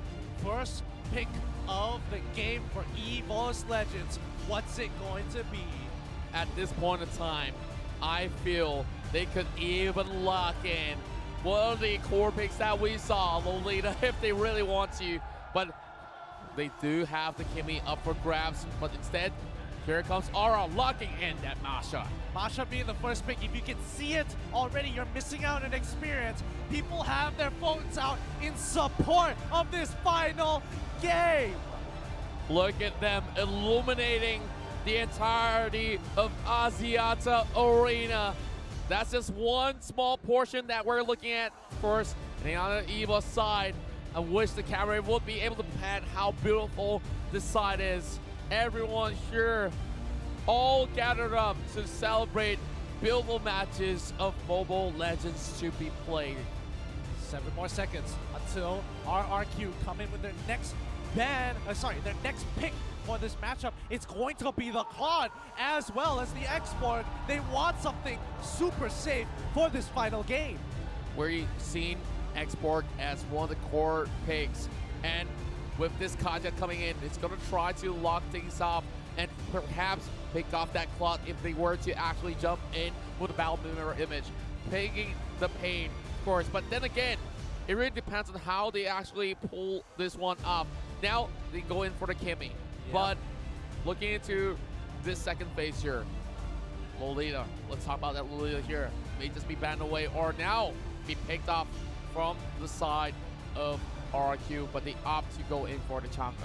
So heading into his side. That's gonna be, I mean, overall, I think the draft is so far going pretty much in anybody's favor. Like, it's pretty 50-50 overall. EVOS Esports, on the other hand, get the first ban of the second phase, and they kind of want to determine whether or not they want to get rid of a particular tank because they too are lacking that tank. But RRQ have the flexibility of the Xborg. Well, we talked about the Xborg so much, and last game we saw the Xborg pulling a Masha. Could they turn this one around? Because RQ now has got this pick, and they have the same sort of idea as what EVOS pulled out in game number 6. Game 7. This is the decider. This is one game away from that throne. And they go in with this high loss pick as they have the Valor locked away. No more of these mages here. So many of them been banned away. And you won't see Lilia coming into play as well. I wouldn't be too surprised if they decide to go for something like the Lunox as well as potentially the Lolita. However, they're going to be lacking a lot of wave clear overall. So I don't know. For me, I feel like RRQ, their draft is pretty solid, but we have to see what EVOS Legends are going to be locking in for their final pick, their final team composition of the M1 tournament. All their lives, they've been working so hard for this very final moment. They have so much passion burning inside them, and they're not looking to extinguish it for now. Here comes, you talk about Lunox. They're bringing them alongside with the Basia. Wow. I'm surprised they want to go with the Baxia because, again, Akai is on the table and can actually deal with a lot of that push. However, they will need to play this extremely smart. If Baxia falls behind, it's going to be a tough road up ahead. Well, it's really hard for a Baxia to fail. We've seen so many great wins. Zace, the one Lord. drafting this one out, it's going to be that Gusion. Lemon is sure of this. I'm genuinely surprised. I didn't expect them to go for something like a Gusion in this final matchup. This is going to be a tough bout for both sides because, again, level 4 is super important. They both don't exactly have an early game composition on either side, so I don't expect the invades to begin, but surprise me at this point. Well, surprises, surprises. We've seen Gusion, of course, somewhere early in the series. We saw EVOS trying to opt for that sort of pick, but it was really hard to even dive all the way in. And now, with that sort of Baxia pick, I'm not sure if they actually get that sort of leeway to just head in towards that battle so easily and pull back up. Well, there's also the Kaja as well. Imagine just locking him on that sort of that perfect moment. So Gusion may not be able to do much, but late game might not matter because if that Gusion does hit the late game, then boy, he's gonna be in the pain. Well, of course, shout out to the guy that's been wearing that EVOS cap and staring to the camera for the entirety of the day. He deserves a little bit more of that merchandise. We'll talk to the manager for you, maybe. Specifically, that guy in that camera. Oh man, this is gonna be one interesting thing to explain. But yeah, overall, this matchup has been particularly exciting. You can hear the crowd. Unfortunately, you guys might not be able to hear it, but we've got a full crowd here in Axiata, and it's going to be one heck of a game. Well, it's guaranteed that we're in for a show, and I've never really thought it will all boils down to this. But down to the final game, it's either the completion of the reverse sweep or Rex, Rick, and Kian here proving that they are still better than EVOS Legends. Oh, I don't know, dude. I really don't know. Like, in my perspective, if I was a viewer, I'd be like, is this scripted? Excuse me, first best of 7, already going to a 3-3? It really isn't. Both sides are trying their absolute best to try and secure the win for themselves. And honestly, I think EVOS as well as RRQ would have been very happy coming out of this with a 4-0. Oh yes, and indeed, they should be happy with their performance at the very least. There's so many clutch moments, so many turnaround of events, so many upsets. And of course, a couple of all these blunders being taken out because there was so many point of time that there's so much on the line. And yet, they proved to perform out of the unthinkable, out of all these sort of moments where we thought was impossible. EVOS as well as RRQ. These are the two names that you should remember in the world of Mobile Legends. Well, we're making history here as the game is being loaded up for both of these sides. I can't wait to see the lineups before we set this up to go to the final game of today. And it's been an exciting day overall, but can you imagine the pressure coming into this one last game to really bring your team to be considered the best in the world? Yep. I can't imagine. Nobody could have imagined this, but you have to see it to believe it. And now we're slowly getting ourselves ready for the final showdown of the Mobile Legends Bang Bang M1 World Championship 2019. And getting you, of course, huge honor to be casting alongside with you so far for this grand finals. And now we're going to go in to have a look at this matchup here. Lemon, Tuturo, Liam, and the rest of RRQ tries to make sure that they secure this final point. And EVOS Legends, we talk about reverse sweep. Do you think this is going to be happening with this draft? Arguably, it's hard to say. It's truly going to be a difficult feat for both sides as they are both hungry to take this crown for themselves here. I mean, Rec Luminaire, Donkey Juan, as well as Aura, they're going to be looking to end this game with a bang. But the same can be said for RRQ. All bets are off. We're just going to have to wait and see. because this game is going to be who can execute better, who can play better, who can make that decision faster. Well, it will be swift. And now we're heading in for the final time of M1 World Championship. It's RRQ versus EVOS Legends. Rectrigon Keon will be on the red side here. EVOS Legends on the blue side here. This grand finals is just going in with a bang. Now it has begun. Both teams aren't going to go for anything too flashy here, but for the most part, they are leaving Gusion by himself in the mid lane. He doesn't want to do too much, but this kind of gives the signal for the rest of the team to do something. Oh no, Liam, he's in trouble. He might be the first to go down. First blood has been secured for EVOS Legends. Win condition enabled, some may say, as one. The hyper carry of EVOS Legends here gets that head start, and we'll see this Lunox buying all the ability powered items as she can get. Yeah, and this is surprising because number one, what is Liam doing? He's playing the support position. I get that you can't run away in the same direction as the Changa. Oh no, wait, Macha, Aura, he's in trouble. They're trying to turn this around. He flickers it over, but luckily he does have a little bit of space to work for. But getting back to the point, what was he doing, especially with a high pressure game? He can't make mistakes like that. Well, I think that is definitely misposition that comes down to that sort of position that he forced. But here comes Donkey though. It will be a little bit of that hard tussle for him in that sort of sense. But over a bomb side, look at that, one on his second kill streak. They're getting the momentum. You can feel it. And you can already see Vin. He's been chunked out pretty low. But I don't think they're going to go for the dive just yet. They're making sure Aura starts getting ahead. I mean, Donkey, he's not exactly kind of rotating between mid and bottom. Rek gets the first turret, and the crowd is ecstatic. We know why they are ecstatic, because this could be it. Reverse sweep. I can't stop saying this word because I could not believe it myself. And I'm starting to believe it. I'm starting to think that one, if he's not being stopped on his track, he might be bringing this one in. Liami's in trouble. He gets pulled away. The Divine Judgment, as well as Baxia knocking right into him. Great stun. Wombo combo from EVOS Legends. They're going to maintain control over this turtle. It's a great game so far as they extend their lead to Tsuker. Luminaire, he's right on top. The Turtoise Poisson has been popped already to deny them space.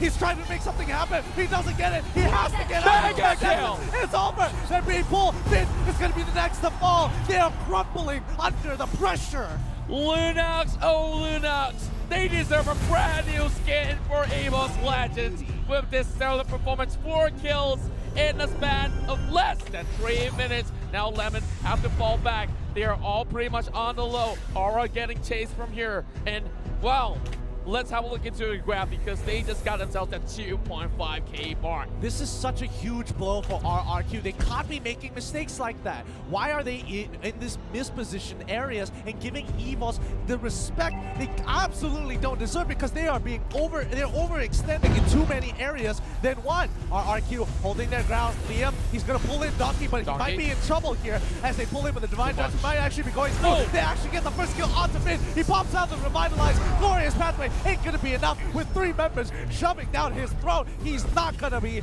out of this awkward situation. Sacrificial Lamb will not go down in vain as we look at the rest of EVOS Esports here. EVOS will have Luminaire just trying to block up some shots, but Rek is eyeing on that prize, which will be the tier 2 top lane.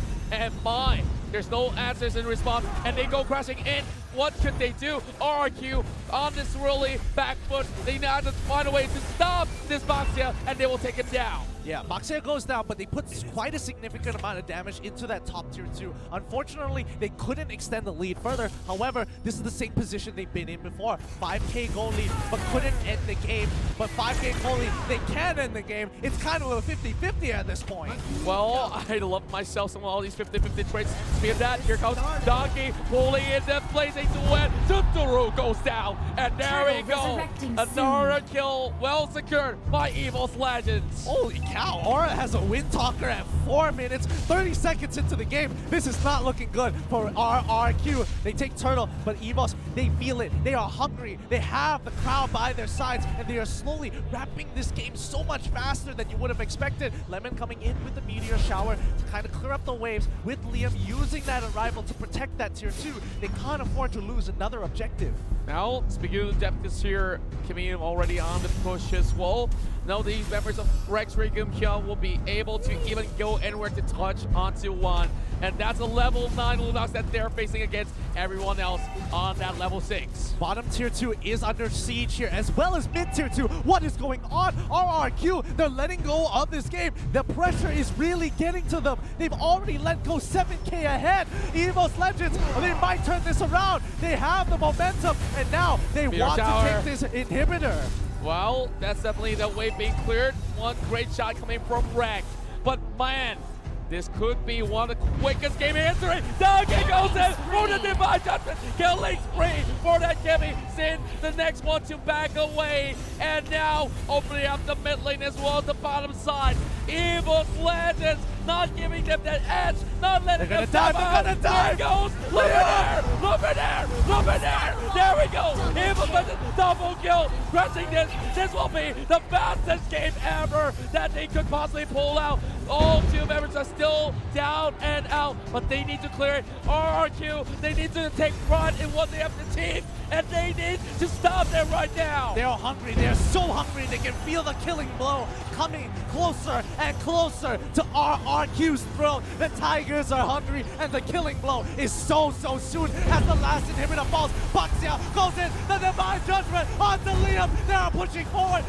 Finn can't deal with the darkening as the backline is in trouble. Donkey goes down. Sin finds the initial catch, but it's a 2-for-1 trade. It's not looking good. Lemon, he's so low. They need minions a little bit more, and this game is pretty much over and done. Can they pull up an upset?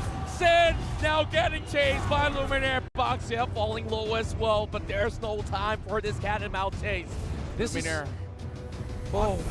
This is honestly the biggest lead we've seen so far. They are ahead by 12K. Aura! They find him! Oh my god, Aura! He sees the opportunity. He collapses on top of him. 12K goal lead at 7 minutes into the game. RRQ are crumbling. Impossible. Absolutely impossible.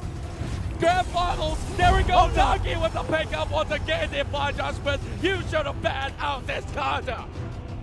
EVOS Legends, they are now on the lead, looking for the win as well. They're taking down Finn to 50%. There we go. That much of the kill being secure, but instead, Luminaire escorting that minion whip, going into the bottom side. They are trying to find a leeway. They are trying to negate them from exiting the base. All right, 4 more seconds until Chang'e comes back. They could look to clear the waves. They're looking for some options as the wave slowly creeps into RRQ space. Here it is, the final push. They're going in for it. They're looking to destroy the crystal. The backline's in trouble. The blazing to it ain't enough. The arrival from Liam buys enough time. 5 for 3. They've done it.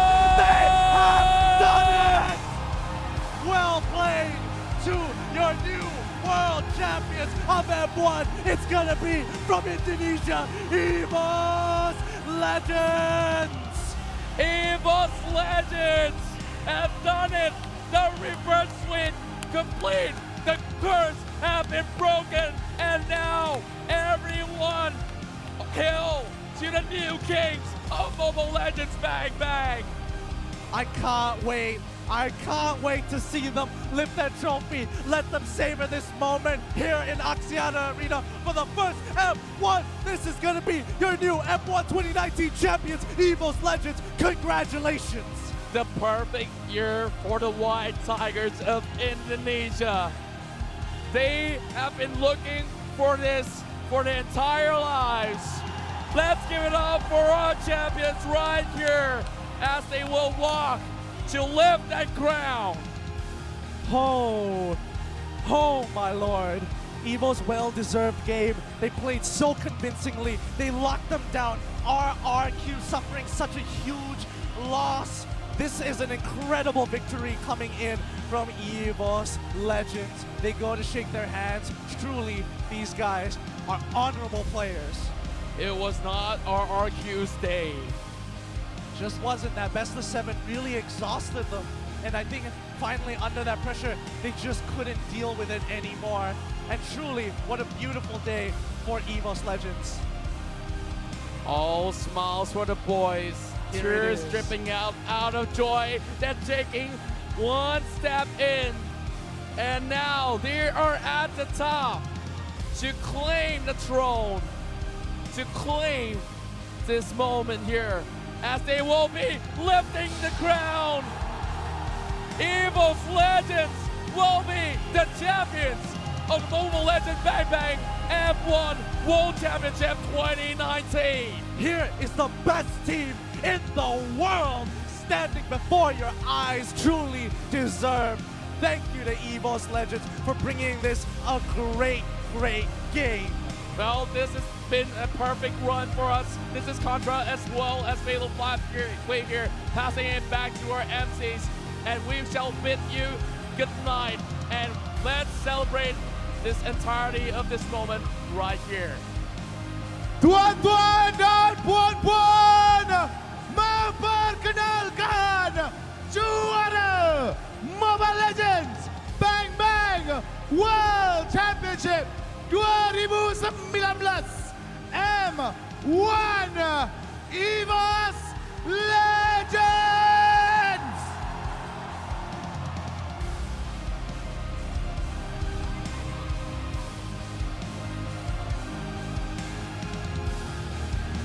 $80,000 telah dimenang oleh pasukan ini selepas beberapa hari bertanding antara satu sama lain. Betul tu, mereka melalui group stage dan kini playoff mereka sampai ke final dan EVOS Legend adalah pemenang untuk M1. Beribu-ribu tahniah, beribu-ribu syabas kepada EVOS Legends. Setiap langkah diambil, setiap halangan diredah. Di mana penyokong EVOS Legends?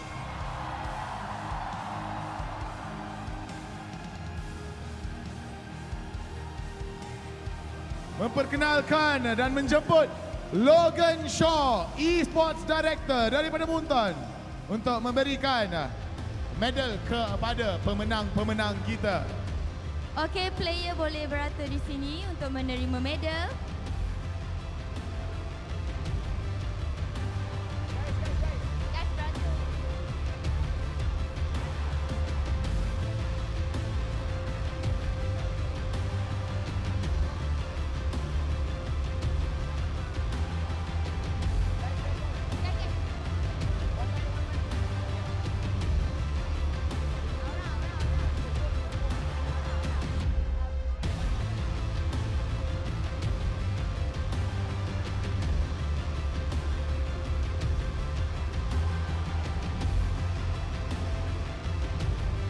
Tuan-tuan dan puan-puan, Logan Shaw, Esports Director, mempersembahkan mereka dengan medal mereka.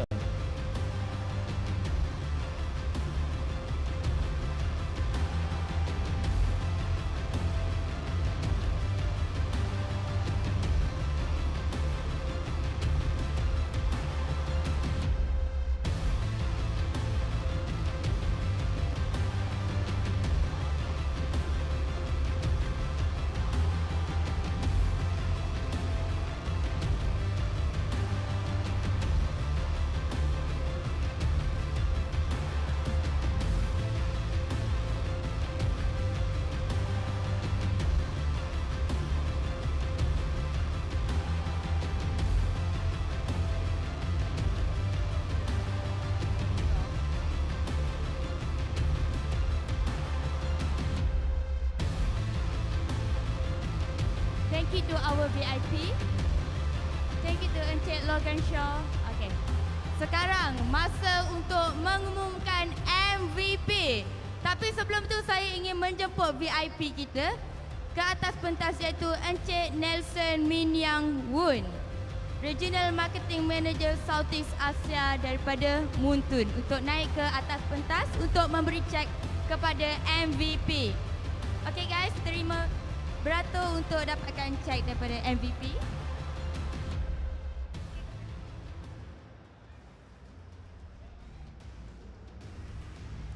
Okay, sebelum tu cuba teka siapakah MVP untuk M1? Apa tak dengar lah?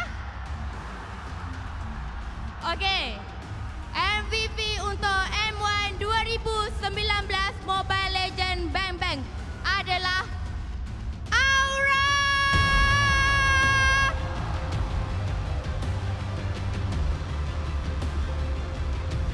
Ya, kamu? Ya.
Okey, tuan-tuan dan puan-puan, kami akan ada satu sesi temu bual bersama dengan pemenang-pemenang kita, EVOS Legends.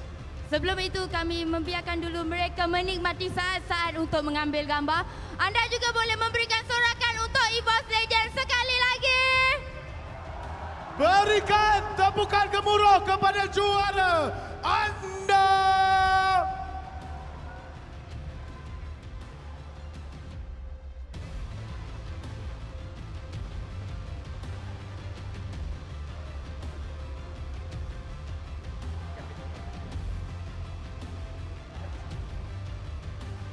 Okey, kami akan ada sesi temu bual kita.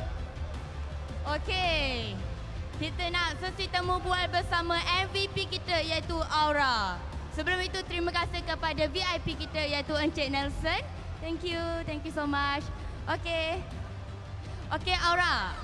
Aura MVP untuk M1. Dia agak terkejut lagi. Masing-masing terlalu excited. Memang hebat. Saat-saat yang akan diingati. Betul tu. Seluruh hidup mereka.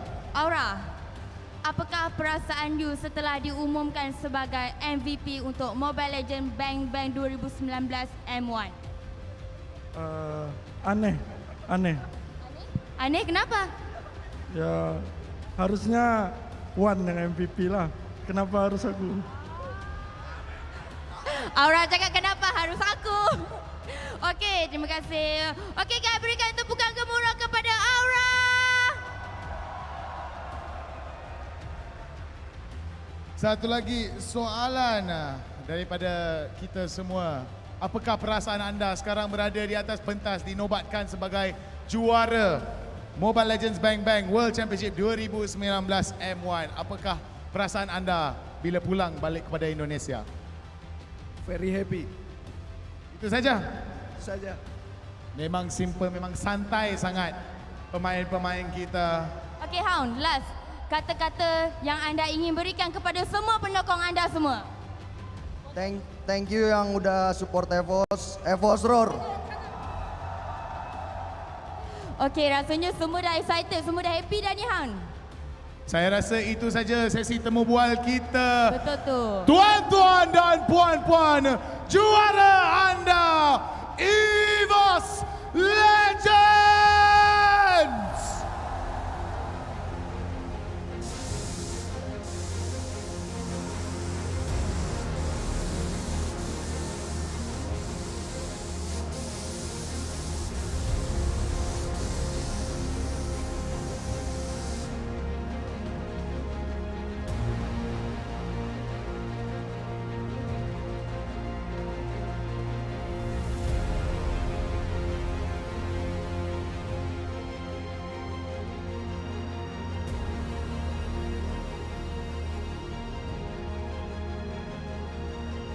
Okey, sebelum itu kami ingin mengucapkan jutaan terima kasih kepada penaja utama kami iaitu U-Mobile dan YouTube Gaming. Kita bukan saja bersiaran langsung di Axiata Arena Bukit Jalil, kita juga bersiaran langsung di YouTube Gaming dan M1 ini dibawakan khas oleh Muntun. Oleh itu kami pengacara majlis anda M1, saya Fira Fendi dan saya Hound. Kami ingin mengucapkan terima kasih kepada siapa yang datang dan support M1 sehingga ke hari ini. Terima kasih kepada para penonton, para peminat, para hadirin sekalian kerana sudi menghadiri acara kita dan bersama-sama berseronok menonton Mobile Legends.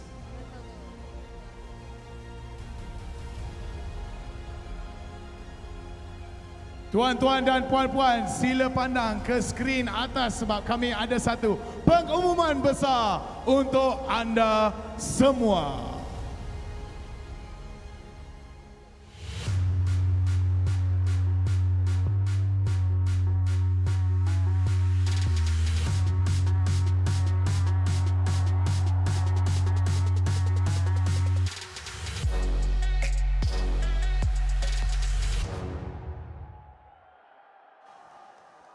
Itulah dia M2. Adakah anda semua excited untuk M2? Memang saya pun berseronok, memang tak sabar nak pergi ke M2 juga. Memang akibat M1 ni terlalu hebat, M2 akan lagi hebat. Lagi hebat. Okey Han, rasanya kita dah sampai ke penghujung rancangan ini. Alah, dah sampai hujung dah. Dah sampai hujung dah. Kita orang pun rasa macam sayang sebenarnya nak cakap goodbye dekat anda semua yang menyokong daripada group stage, playoff sehinggalah ke final. Tapi apakan daya, ini adalah perlawanan. Kita dah ada pemenangnya dan juga dia. Ya. Sebanyak 16 tim daripada 13 negara dan hanya ada satu pemenang iaitu EVOS Legend. Dan kita sudah sampai ke penutupnya. Terima kasih banyak-banyak kepada para penonton, para hadirin sekalian. Terima kasih kepada semua supporter-supporter yang berada di luar, di mana-mana negara, di mana-mana sahaja. Terima kasih. Tanpa anda, semua ni tidak akan berlaku. Semoga kita berjumpa lagi di M2. Dan itu saja kata daripada kami, saya Fira Fendi dan Hound. Semoga kita jumpa lagi. Bye-bye.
tinggal Rek diserang begitu saja.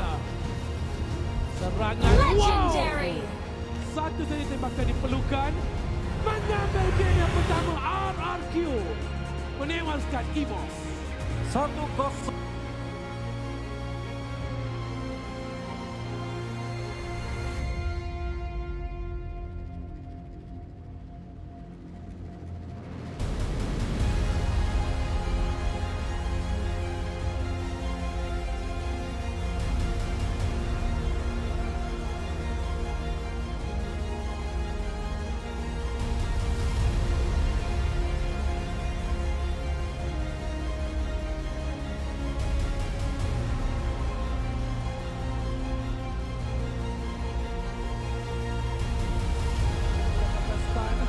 Masih lagi serangan belum berhenti. Lihat Red Mega Bottom. Penalty zone digabungkan dengan dominant blast. Dua orang berjaya untuk dihentak. Orang sekarang dengan last insanity. Cuba 2-1.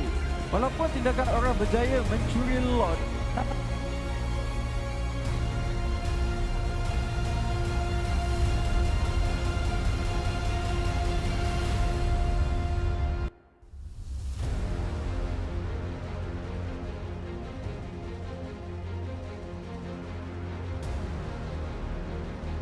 dimahukan.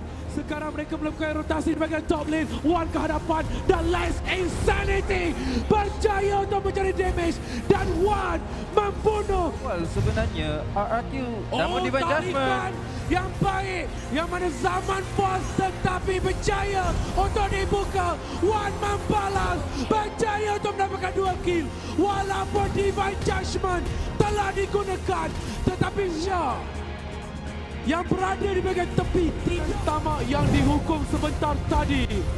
Tetapi di bahagian top lane, Zain telah pun meletupkan aura. Cuba untuk mencari kill tetapi Zain perlu melarikan diri. Vin sekarang mengejar Luminaire dan tembakan telah dilakukan, dihentikan tetapi tidak ada follow up sebentar tadi. Lihat di penghalang. Dia semua telah tiba. Lihat orang menyerang Crystal. Tetapi dengan Rival digunakan. Mega kill yang dicari. Legend. Wow. Membawa pulang. M-Legend. Wow. Membawa pulang. Telah putus sikit Donkey. Dan itu dia. Dan kini playoff mereka sampai ke final dan EVOS Legend adalah pemenang untuk M1. Putus sikit. Telah